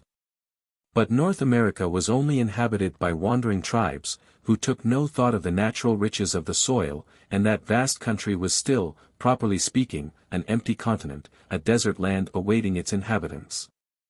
Everything is extraordinary in America, the social condition of the inhabitants, as well as the laws, but the soil upon which these institutions are founded is more extraordinary than all the rest. When man was first placed upon the earth by the Creator, the earth was inexhaustible in its youth, but man was weak and ignorant. And when he had learned to explore the treasures which it contained, hosts of his fellow creatures covered its surface, and he was obliged to earn an asylum for repose and for freedom by the sword. At that same period North America was discovered, as if it had been kept in reserve by the deity, and had just risen from beneath the waters of the deluge. That continent still presents, as it did in the primeval time, rivers which rise from never-failing sources, green and moist solitudes, and fields which the plowshare of the husbandman has never turned. In this state it is offered to man, not in the barbarous and isolated condition of the early ages, but to a being who is already in possession of the most potent secrets of the natural world, who is united to his fellow men, and instructed by the experience of 50 centuries. At this very time 13 millions of civilized Europeans are peaceably spreading over those fertile plains, with whose resources and whose extent they are not yet themselves accurately acquainted. 3,000 or 4,000 soldiers drive the wandering races of the aborigines before them. These are followed by the pioneers, who pierce the woods, scare off the beasts of prey, explore the courses of the inland streams, and make ready the triumphal procession of civilization across the waste. The favorable influence of the temporal prosperity of America upon the institutions of that country has been so often described by others, and adverted to by myself, that I shall not enlarge upon it beyond the addition of a few facts. An erroneous notion is generally entertained that the deserts of America are peopled by European emigrants, who annually disembark upon the coasts of the New World. Whilst the American population increases and multiplies upon the soil which its forefathers tilled. The European settler, however, usually arrives in the United States without friends, and sometimes without resources. In order to subsist he is obliged to work for hire, and he rarely proceeds beyond that belt of industrious population which adjoins the ocean. The desert cannot be explored without capital or credit. And the body must be accustomed to the rigors of a new climate before it can be exposed to the chances of forest life. It is the Americans themselves who daily quit the spots which gave them birth to acquire extensive domains in a remote country. Thus the European leaves his cottage for the transatlantic shores, and the American, who is born on that very coast, plunges in his turn into the wilds of Central America. This double emigration is incessant. It begins in the remotest parts of Europe, it crosses the Atlantic Ocean, and it advances over the solitudes of the New World. Millions of men are marching at once towards the same horizon. Their language, their religion, their manners differ, their object is the same. The gifts of fortune are promised in the West, and to the West they bend their course. 206. No event can be compared with this continuous removal of the human race, except perhaps those eruptions which preceded the fall of the Roman Empire. Then, as well as now, generations of men were impelled forwards in the same direction to meet and struggle on the same spot, but the designs of Providence were not the same. Then, every newcomer was the harbinger of destruction and of death. Now, every adventurer brings with him the elements of prosperity and of life. The future still conceals from us the ulterior consequences of this emigration of the Americans towards the West, but we can readily apprehend its more immediate results. As a portion of the inhabitants annually leave the states in which they were born, the population of these states increases very slowly, although they have long been established, thus in Connecticut, which only contains 59 inhabitants to the square mile, the population has not increased by more than 1/4 in 40 years, whilst that of England has been augmented by 1/3 in the lapse of the same period. The European emigrant always lands, therefore, in a country which is but half full, and where hands are in request. He becomes a workman in easy circumstances, his son goes to seek his fortune in unpeopled regions, and he becomes a rich landowner. The former amasses the capital which the latter invests, and the stranger as well as the native is unacquainted with want. The laws of the United States are extremely favorable to the division of property. But a cause which is more powerful than the laws prevents property from being divided to excess. 207. This is very perceptible in the states which are beginning to be thickly peopled. Massachusetts is the most populous part of the Union, but it contains only 80 inhabitants to the square mile, which is much less than in France, where 162 are reckoned to the same extent of country. But in Massachusetts estates are very rarely divided, the eldest son takes the land, and the others go to seek their fortune in the desert. The law has abolished the rights of primogeniture, but circumstances have concurred to re-establish it under a form of which none can complain, and by which no just rights are impaired. A single fact will suffice to show the prodigious number of individuals who leave New England, in this manner, to settle themselves in the wilds. We were assured in 1830 that 36 of the members of Congress were born in the little state of Connecticut. The population of Connecticut, which constitutes only 1/43 part of that of the United States, thus furnished 1/8 of the whole body of representatives. The states of Connecticut, however, only sends 5 delegates to Congress.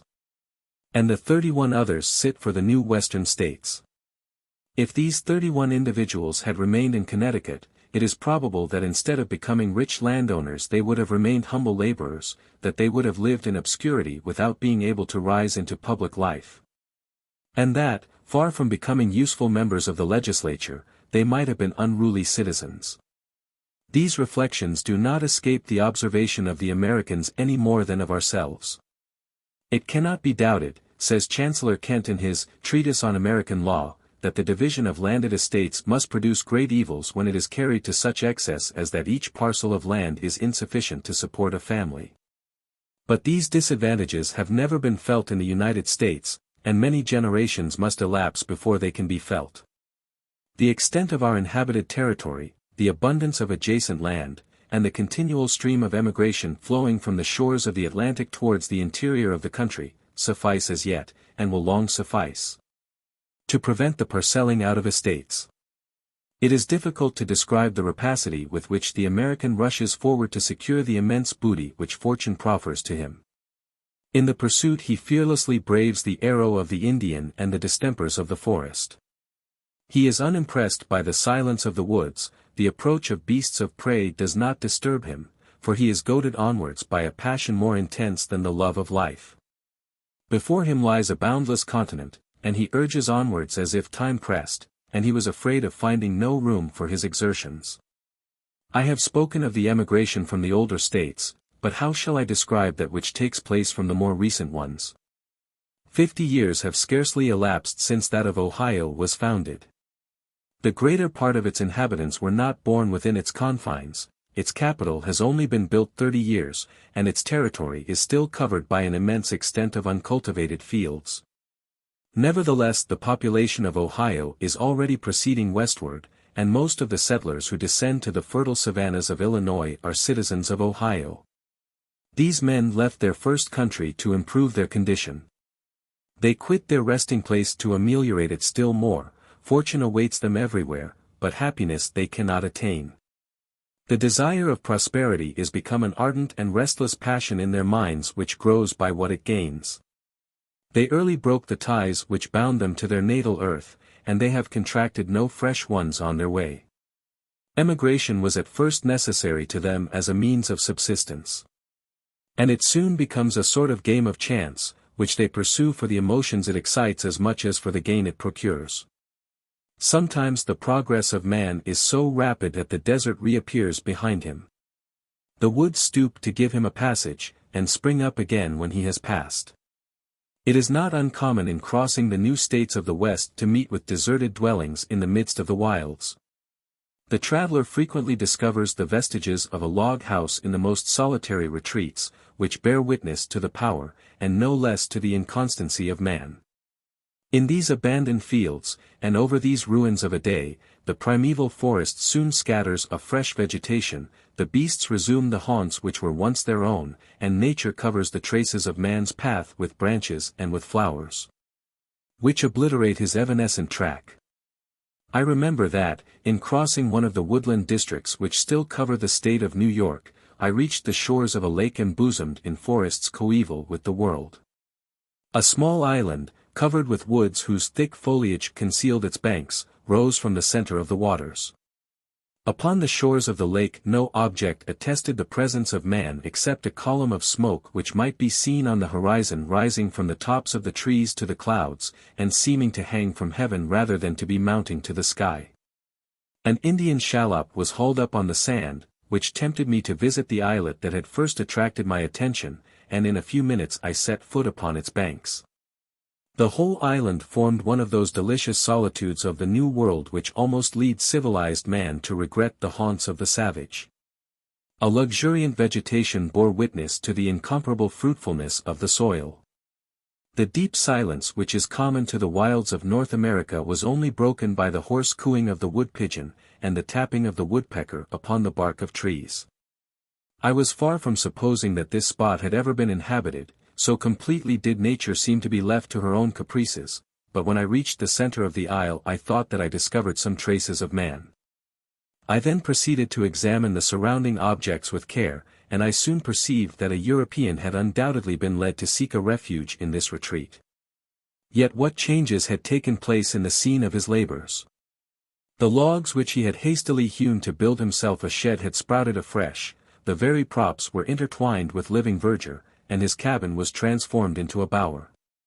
In the midst of these shrubs a few stones were to be seen, blackened with fire and sprinkled with thin ashes. Here the hearth had no doubt been, and the chimney in falling had covered it with rubbish. I stood for some time in silent admiration of the exuberance of nature and the littleness of man, and when I was obliged to leave that enchanting solitude, I exclaimed with melancholy, "Are ruins, then, already here?" In Europe we are wont to look upon a restless disposition, an unbounded desire of riches, and an excessive love of independence, as propensities very formidable to society. Yet these are the very elements which ensure a long and peaceful duration to the republics of America.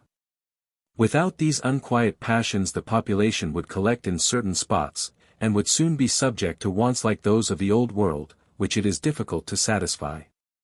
For such is the present good fortune of the New World, that the vices of its inhabitants are scarcely less favorable to society than their virtues. These circumstances exercise a great influence on the estimation in which human actions are held in the two hemispheres. The Americans frequently term what we should call cupidity a laudable industry. And they blame as faint-heartedness what we consider to be the virtue of moderate desires. In France, simple tastes, orderly manners, domestic affections, and the attachments which men feel to the place of their birth, are looked upon as great guarantees of the tranquility and happiness of the state. But in America nothing seems to be more prejudicial to society than these virtues. The French Canadians, who have faithfully preserved the traditions of their pristine manners, are already embarrassed for room upon their small territory. And this little community, which has so recently begun to exist, will shortly be a prey to the calamities incident to old nations. In Canada, the most enlightened, patriotic, and humane inhabitants make extraordinary efforts to render the people dissatisfied with those simple enjoyments which still content it. There, the seductions of wealth are vaunted with as much zeal as the charms of an honest but limited income in the Old World, and more exertions are made to excite the passions of the citizens there than to calm them elsewhere. If we listen to their eulogies, we shall hear that nothing is more praiseworthy than to exchange the pure and homely pleasures which even the poor man tastes in his own country for the dull delights of prosperity under a foreign sky. To leave the patrimonial hearth and the turf beneath which his forefathers sleep, in short, to abandon the living and the dead in quest of fortune. At the present time America presents a field for human effort far more extensive than any sum of labor which can be applied to work it. In America too much knowledge cannot be diffused. For all knowledge, whilst it may serve him who possesses it, turns also to the advantage of those who are without it. New wants are not to be feared, since they can be satisfied without difficulty. The growth of human passions need not be dreaded, since all passions may find an easy and a legitimate object, nor can men be put in possession of too much freedom, since they are scarcely ever tempted to misuse their liberties. The American republics of the present day are like companies of adventurers formed to explore in common the waste lands of the New World, and busied in a flourishing trade. The passions which agitate the Americans most deeply are not their political but their commercial passions, or, to speak more correctly, they introduce the habits they contract in business into their political life. They love order, without which affairs do not prosper, and they set an especial value upon a regular conduct, which is the foundation of a solid business. They prefer the good sense which amasses large fortunes to that enterprising spirit which frequently dissipates them. General ideas alarm their minds, which are accustomed to positive calculations, and they hold practice in more honor than theory. It is in America that one learns to understand the influence which physical prosperity exercises over political actions, and even over opinions which ought to acknowledge no sway but that of reason. And it is more especially amongst strangers that this truth is perceptible. Most of the European emigrants to the New World carry with them that wild love of independence and of change which our calamities are so apt to engender. I sometimes met with Europeans in the United States who had been obliged to leave their own country on account of their political opinions. They all astonished me by the language they held, but one of them surprised me more than all the rest. As I was crossing one of the most remote districts of Pennsylvania I was benighted, and obliged to beg for hospitality at the gate of a wealthy planter, who was a Frenchman by birth. He bade me sit down beside his fire, and we began to talk with that freedom which befits persons who meet in the backwoods, 2,000 leagues from their native country. I was aware that my host had been a great leveler and an ardent demagogue 40 years ago, and that his name was not unknown to fame. I was, therefore, not a little surprised to hear him discuss the rights of property as an economist or a landowner might have done. He spoke of the necessary gradations which fortune establishes among men, of obedience to established laws, of the influence of good morals in commonwealths, and of the support which religious opinions give to order and to freedom. He even went so far as to quote an evangelical authority in corroboration of one of his political tenets. I listened, and marveled at the feebleness of human reason. A proposition is true or false, but no art can prove it to be one or the other, in the midst of the uncertainties of science and the conflicting lessons of experience, until a new incident disperses the clouds of doubt. I was poor, I become rich, and I am not to expect that prosperity will act upon my conduct, and leave my judgment free. My opinions change with my fortune, and the happy circumstances which I turn to my advantage furnish me with that decisive argument which was before wanting. The influence of prosperity acts still more freely upon the American than upon strangers. The American has always seen the connection of public order and public prosperity, intimately united as they are, go on before his eyes. He does not conceive that one can subsist without the other, he has therefore nothing to forget. Nor has he, like so many Europeans, to unlearn the lessons of his early education. Chapter 17. Principal Causes Maintaining the Democratic Republic, Part 2. Influence of the laws upon the maintenance of the Democratic Republic in the United States. 3 principal causes of the maintenance of the Democratic Republic: federal constitutions, municipal institutions, judicial power. The principal aim of this book has been to make known the laws of the United States. If this purpose has been accomplished, the reader is already enabled to judge for himself which are the laws that really tend to maintain the Democratic Republic, and which endanger its existence. If I have not succeeded in explaining this in the whole course of my work, I cannot hope to do so within the limits of a single chapter. It is not my intention to retrace the path I have already pursued, and a very few lines will suffice to recapitulate what I have previously explained. 3 circumstances seem to me to contribute most powerfully to the maintenance of the Democratic Republic in the United States. The first is that federal form of government which the Americans have adopted, and which enables the Union to combine the power of a great empire with the security of a small state. The second consists in those municipal institutions which limit the despotism of the majority, and at the same time impart a taste for freedom and a knowledge of the art of being free to the people. The third is to be met with in the constitution of the judicial power. I have shown in what manner the courts of justice serve to repress the excesses of democracy, and how they check and direct the impulses of the majority without stopping its activity. Influence of manners upon the maintenance of the Democratic Republic in the United States. I have previously remarked that the manners of the people may be considered as one of the general causes to which the maintenance of a democratic republic in the United States is attributable. I here use the word manners with the meaning which the ancients attached to the word mores, for I apply it not only to manners in their proper sense of what constitutes the character of social intercourse, but I extend it to the various notions and opinions current among men, and to the mass of those ideas which constitute their character of mind. I comprise, therefore, under this term the whole moral and intellectual condition of a people. My intention is not to draw a picture of American manners, but simply to point out such features of them as are favorable to the maintenance of political institutions. Religion considered as a political institution, which powerfully contributes to the maintenance of the Democratic Republic amongst the Americans. North America peopled by men who professed a democratic and republican Christianity, a rival of the Catholics, for what reason the Catholics form the most democratic and the most republican class at the present time. Every religion is to be found in juxtaposition to a political opinion which is connected with it by affinity. If the human mind be left to follow its own bent, it will regulate the temporal and spiritual institutions of society upon one uniform principle. And man will endeavor, if I may use the expression, to harmonize the state in which he lives upon earth with the state which he believes to await him in heaven.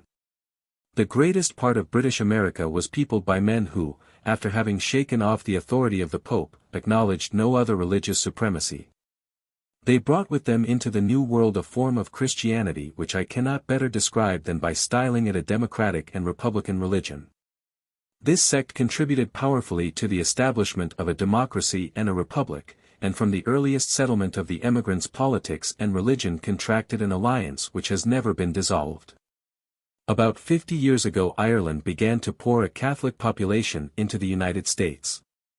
On the other hand, the Catholics of America made proselytes, and at the present moment more than 1 million of Christians professing the truths of the Church of Rome are to be met with in the Union. 208 The Catholics are faithful to the observances of their religion, they are fervent and zealous in the support and belief of their doctrines. Nevertheless, they constitute the most republican and the most democratic class of citizens which exists in the United States. And although this fact may surprise the observer at first, the causes by which it is occasioned may easily be discovered upon reflection. I think that the Catholic religion has erroneously been looked upon as the natural enemy of democracy. Amongst the various sects of Christians, Catholicism seems to me, on the contrary, to be one of those which are most favorable to the equality of conditions. In the Catholic Church, the religious community is composed of only two elements, the priest and the people. The priest alone rises above the rank of his flock, and all below him are equal. On doctrinal points the Catholic faith places all human capacities upon the same level, it subjects the wise and ignorant, the man of genius and the vulgar crowd, to the details of the same creed. It imposes the same observances upon the rich and needy, it inflicts the same austerities upon the strong and the weak, it listens to no compromise with mortal man, but, reducing all the human race to the same standard. It confounds all the distinctions of society at the foot of the same altar, even as they are confounded in the sight of God. If Catholicism predisposes the faithful to obedience, it certainly does not prepare them for inequality, but the contrary may be said of Protestantism, which generally tends to make men independent, more than to render them equal. Catholicism is like an absolute monarchy, if the sovereign be removed, all the other classes of society are more equal than they are in republics. It has not unfrequently occurred that the Catholic priest has left the service of the altar to mix with the governing powers of society, and to take his place amongst the civil gradations of men. This religious influence has sometimes been used to secure the interests of that political state of things to which he belonged. At other times Catholics have taken the side of aristocracy from a spirit of religion. But no sooner is the priesthood entirely separated from the government, as is the case in the United States. Then is found that no class of men are more naturally disposed than the Catholics to transfuse the doctrine of the equality of conditions into the political world. If, then, the Catholic citizens of the United States are not forcibly led by the nature of their tenets to adopt democratic and republican principles, at least they are not necessarily opposed to them. And their social position, as well as their limited number, obliges them to adopt these opinions. Most of the Catholics are poor, and they have no chance of taking a part in the government unless it be open to all the citizens. They constitute a minority, and all rights must be respected in order to ensure to them the free exercise of their own privileges. These two causes induce them, unconsciously, to adopt political doctrines, which they would perhaps support with less zeal if they were rich and preponderant. The Catholic clergy of the United States has never attempted to oppose this political tendency, but it seeks rather to justify its results. The priests in America have divided the intellectual world into two parts. In the one they place the doctrines of revealed religion, which command their assent. In the other they leave those truths which they believe to have been freely left open to the researches of political inquiry. Thus the Catholics of the United States are at the same time the most faithful believers and the most zealous citizens. It may be asserted that in the United States no religious doctrine displays the slightest hostility to democratic and republican institutions. The clergy of all the different sects hold the same language, their opinions are consonant to the laws, and the human intellect flows onwards in one sole current. I happened to be staying in one of the largest towns in the Union, when I was invited to attend a public meeting which had been called for the purpose of assisting the Poles, and of sending them supplies of arms and money.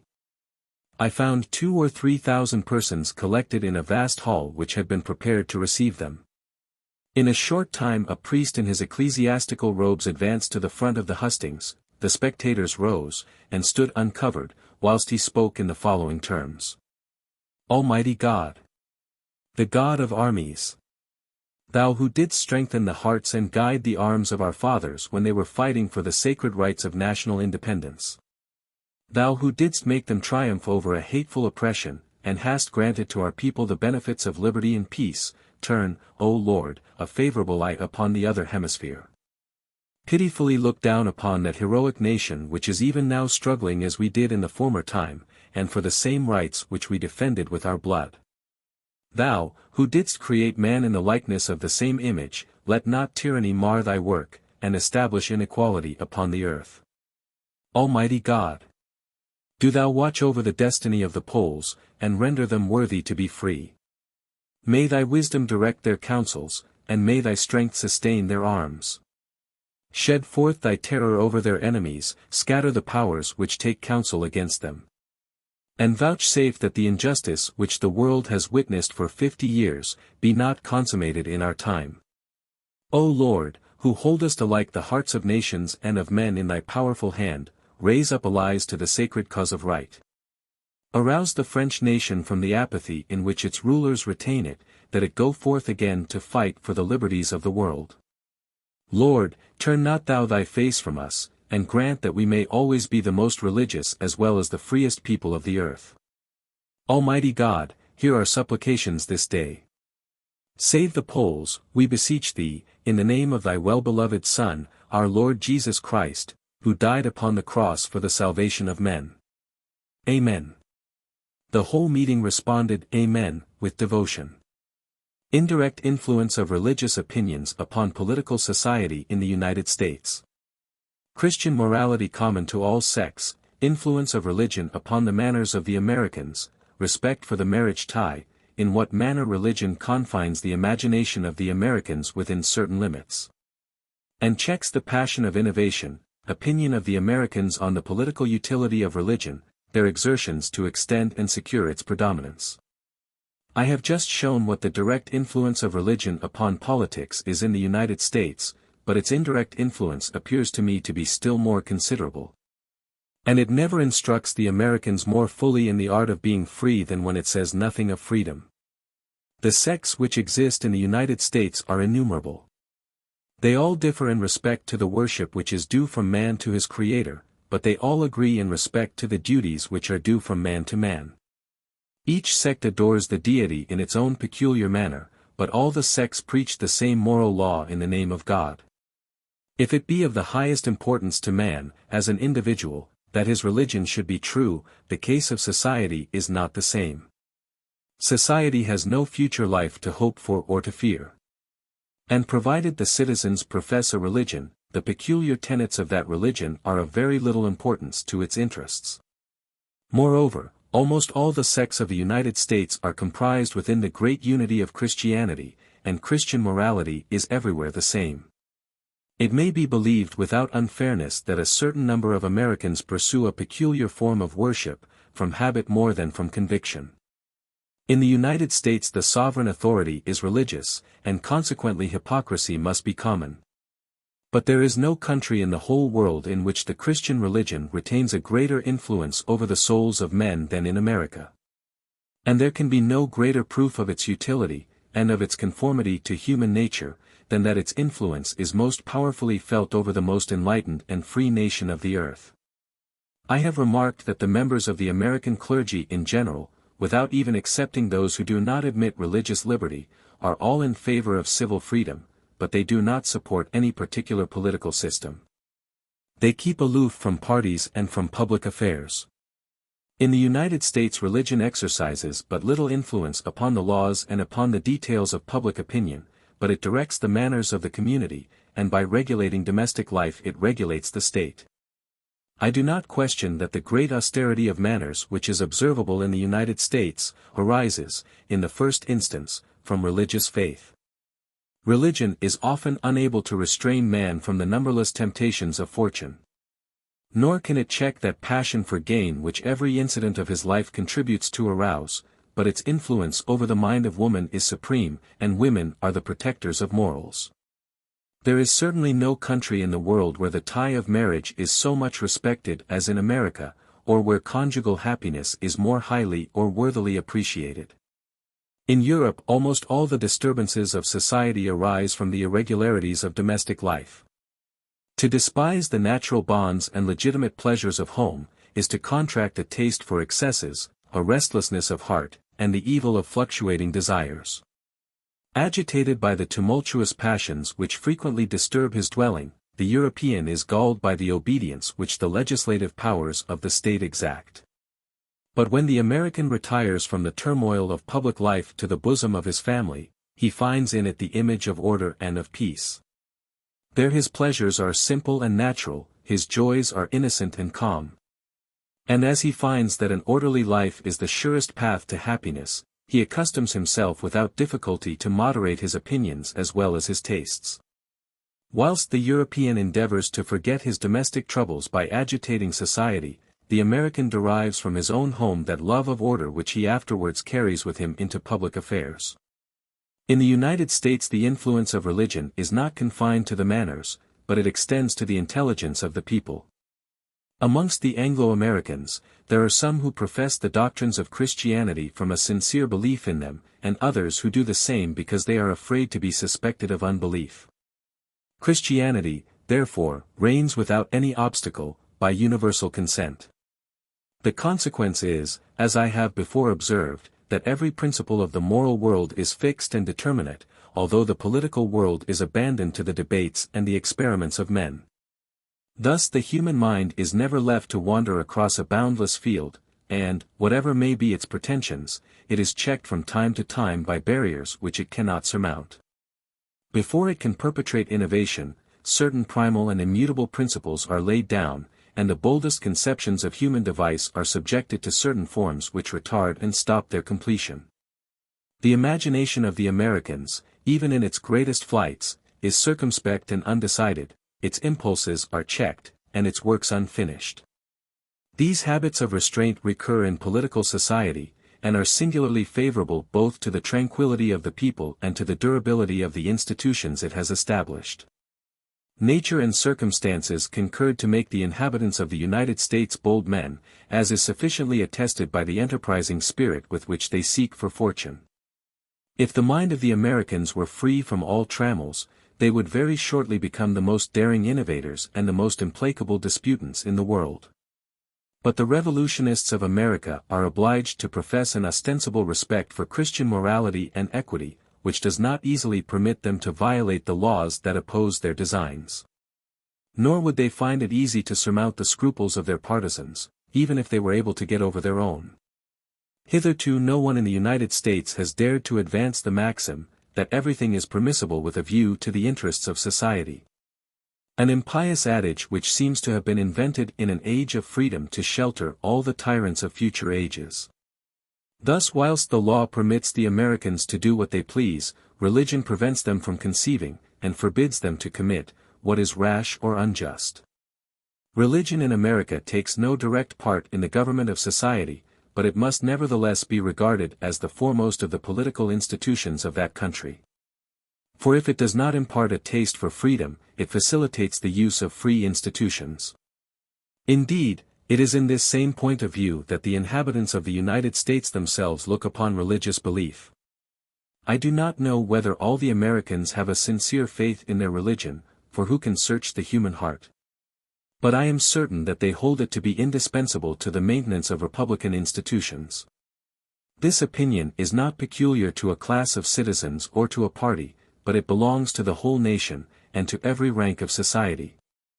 In the United States, if a political character attacks a sect, this may not prevent even the partisans of that very sect from supporting him, but if he attacks all the sects together, everyone abandons him, and he remains alone. Whilst I was in America, a witness, who happened to be called at the assizes of the county of Chester, state of New York, declared that he did not believe in the existence of God, or in the immortality of the soul. The judge refused to admit his evidence, on the ground that the witness had destroyed beforehand all the confidence of the court in what he was about to say. 209 The newspapers related the fact without any further comment. The Americans combine the notions of Christianity and of liberty so intimately in their minds, that it is impossible to make them conceive the one without the other. And with them this conviction does not spring from that barren traditionary faith which seems to vegetate in the soul rather than to live. I have known of societies formed by the Americans to send out ministers of the gospel into the new western states to found schools and churches there, lest religion should be suffered to die away in those remote settlements, and the rising states be less fitted to enjoy free institutions than the people from which they emanated.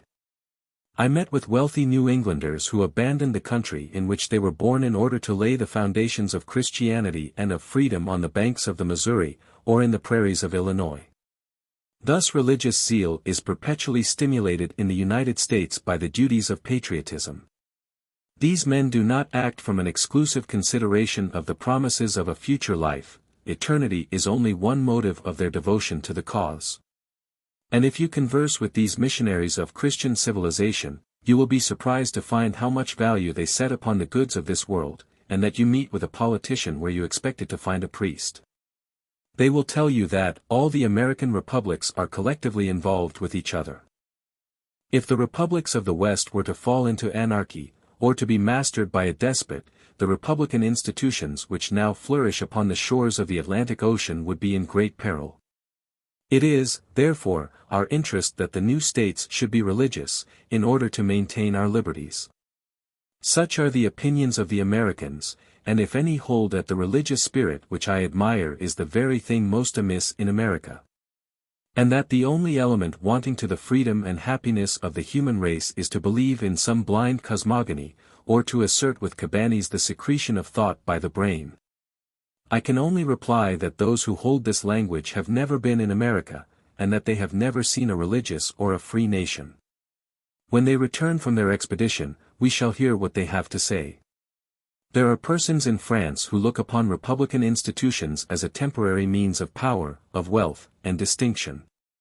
Men who are the condottieri of liberty, and who fight for their own advantage, whatever be the colors they wear, it is not to these that I address myself.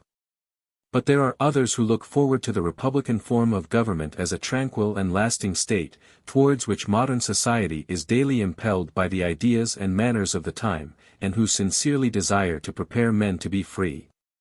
When these men attack religious opinions, they obey the dictates of their passions to the prejudice of their interests. Despotism may govern without faith, but liberty cannot. Religion is much more necessary in the republic which they set forth in glowing colors than in the monarchy which they attack, and it is more needed in democratic republics than in any others. How is it possible that society should escape destruction if the moral tie be not strengthened in proportion as the political tie is relaxed? And what can be done with a people which is its own master, if it be not submissive to the divinity?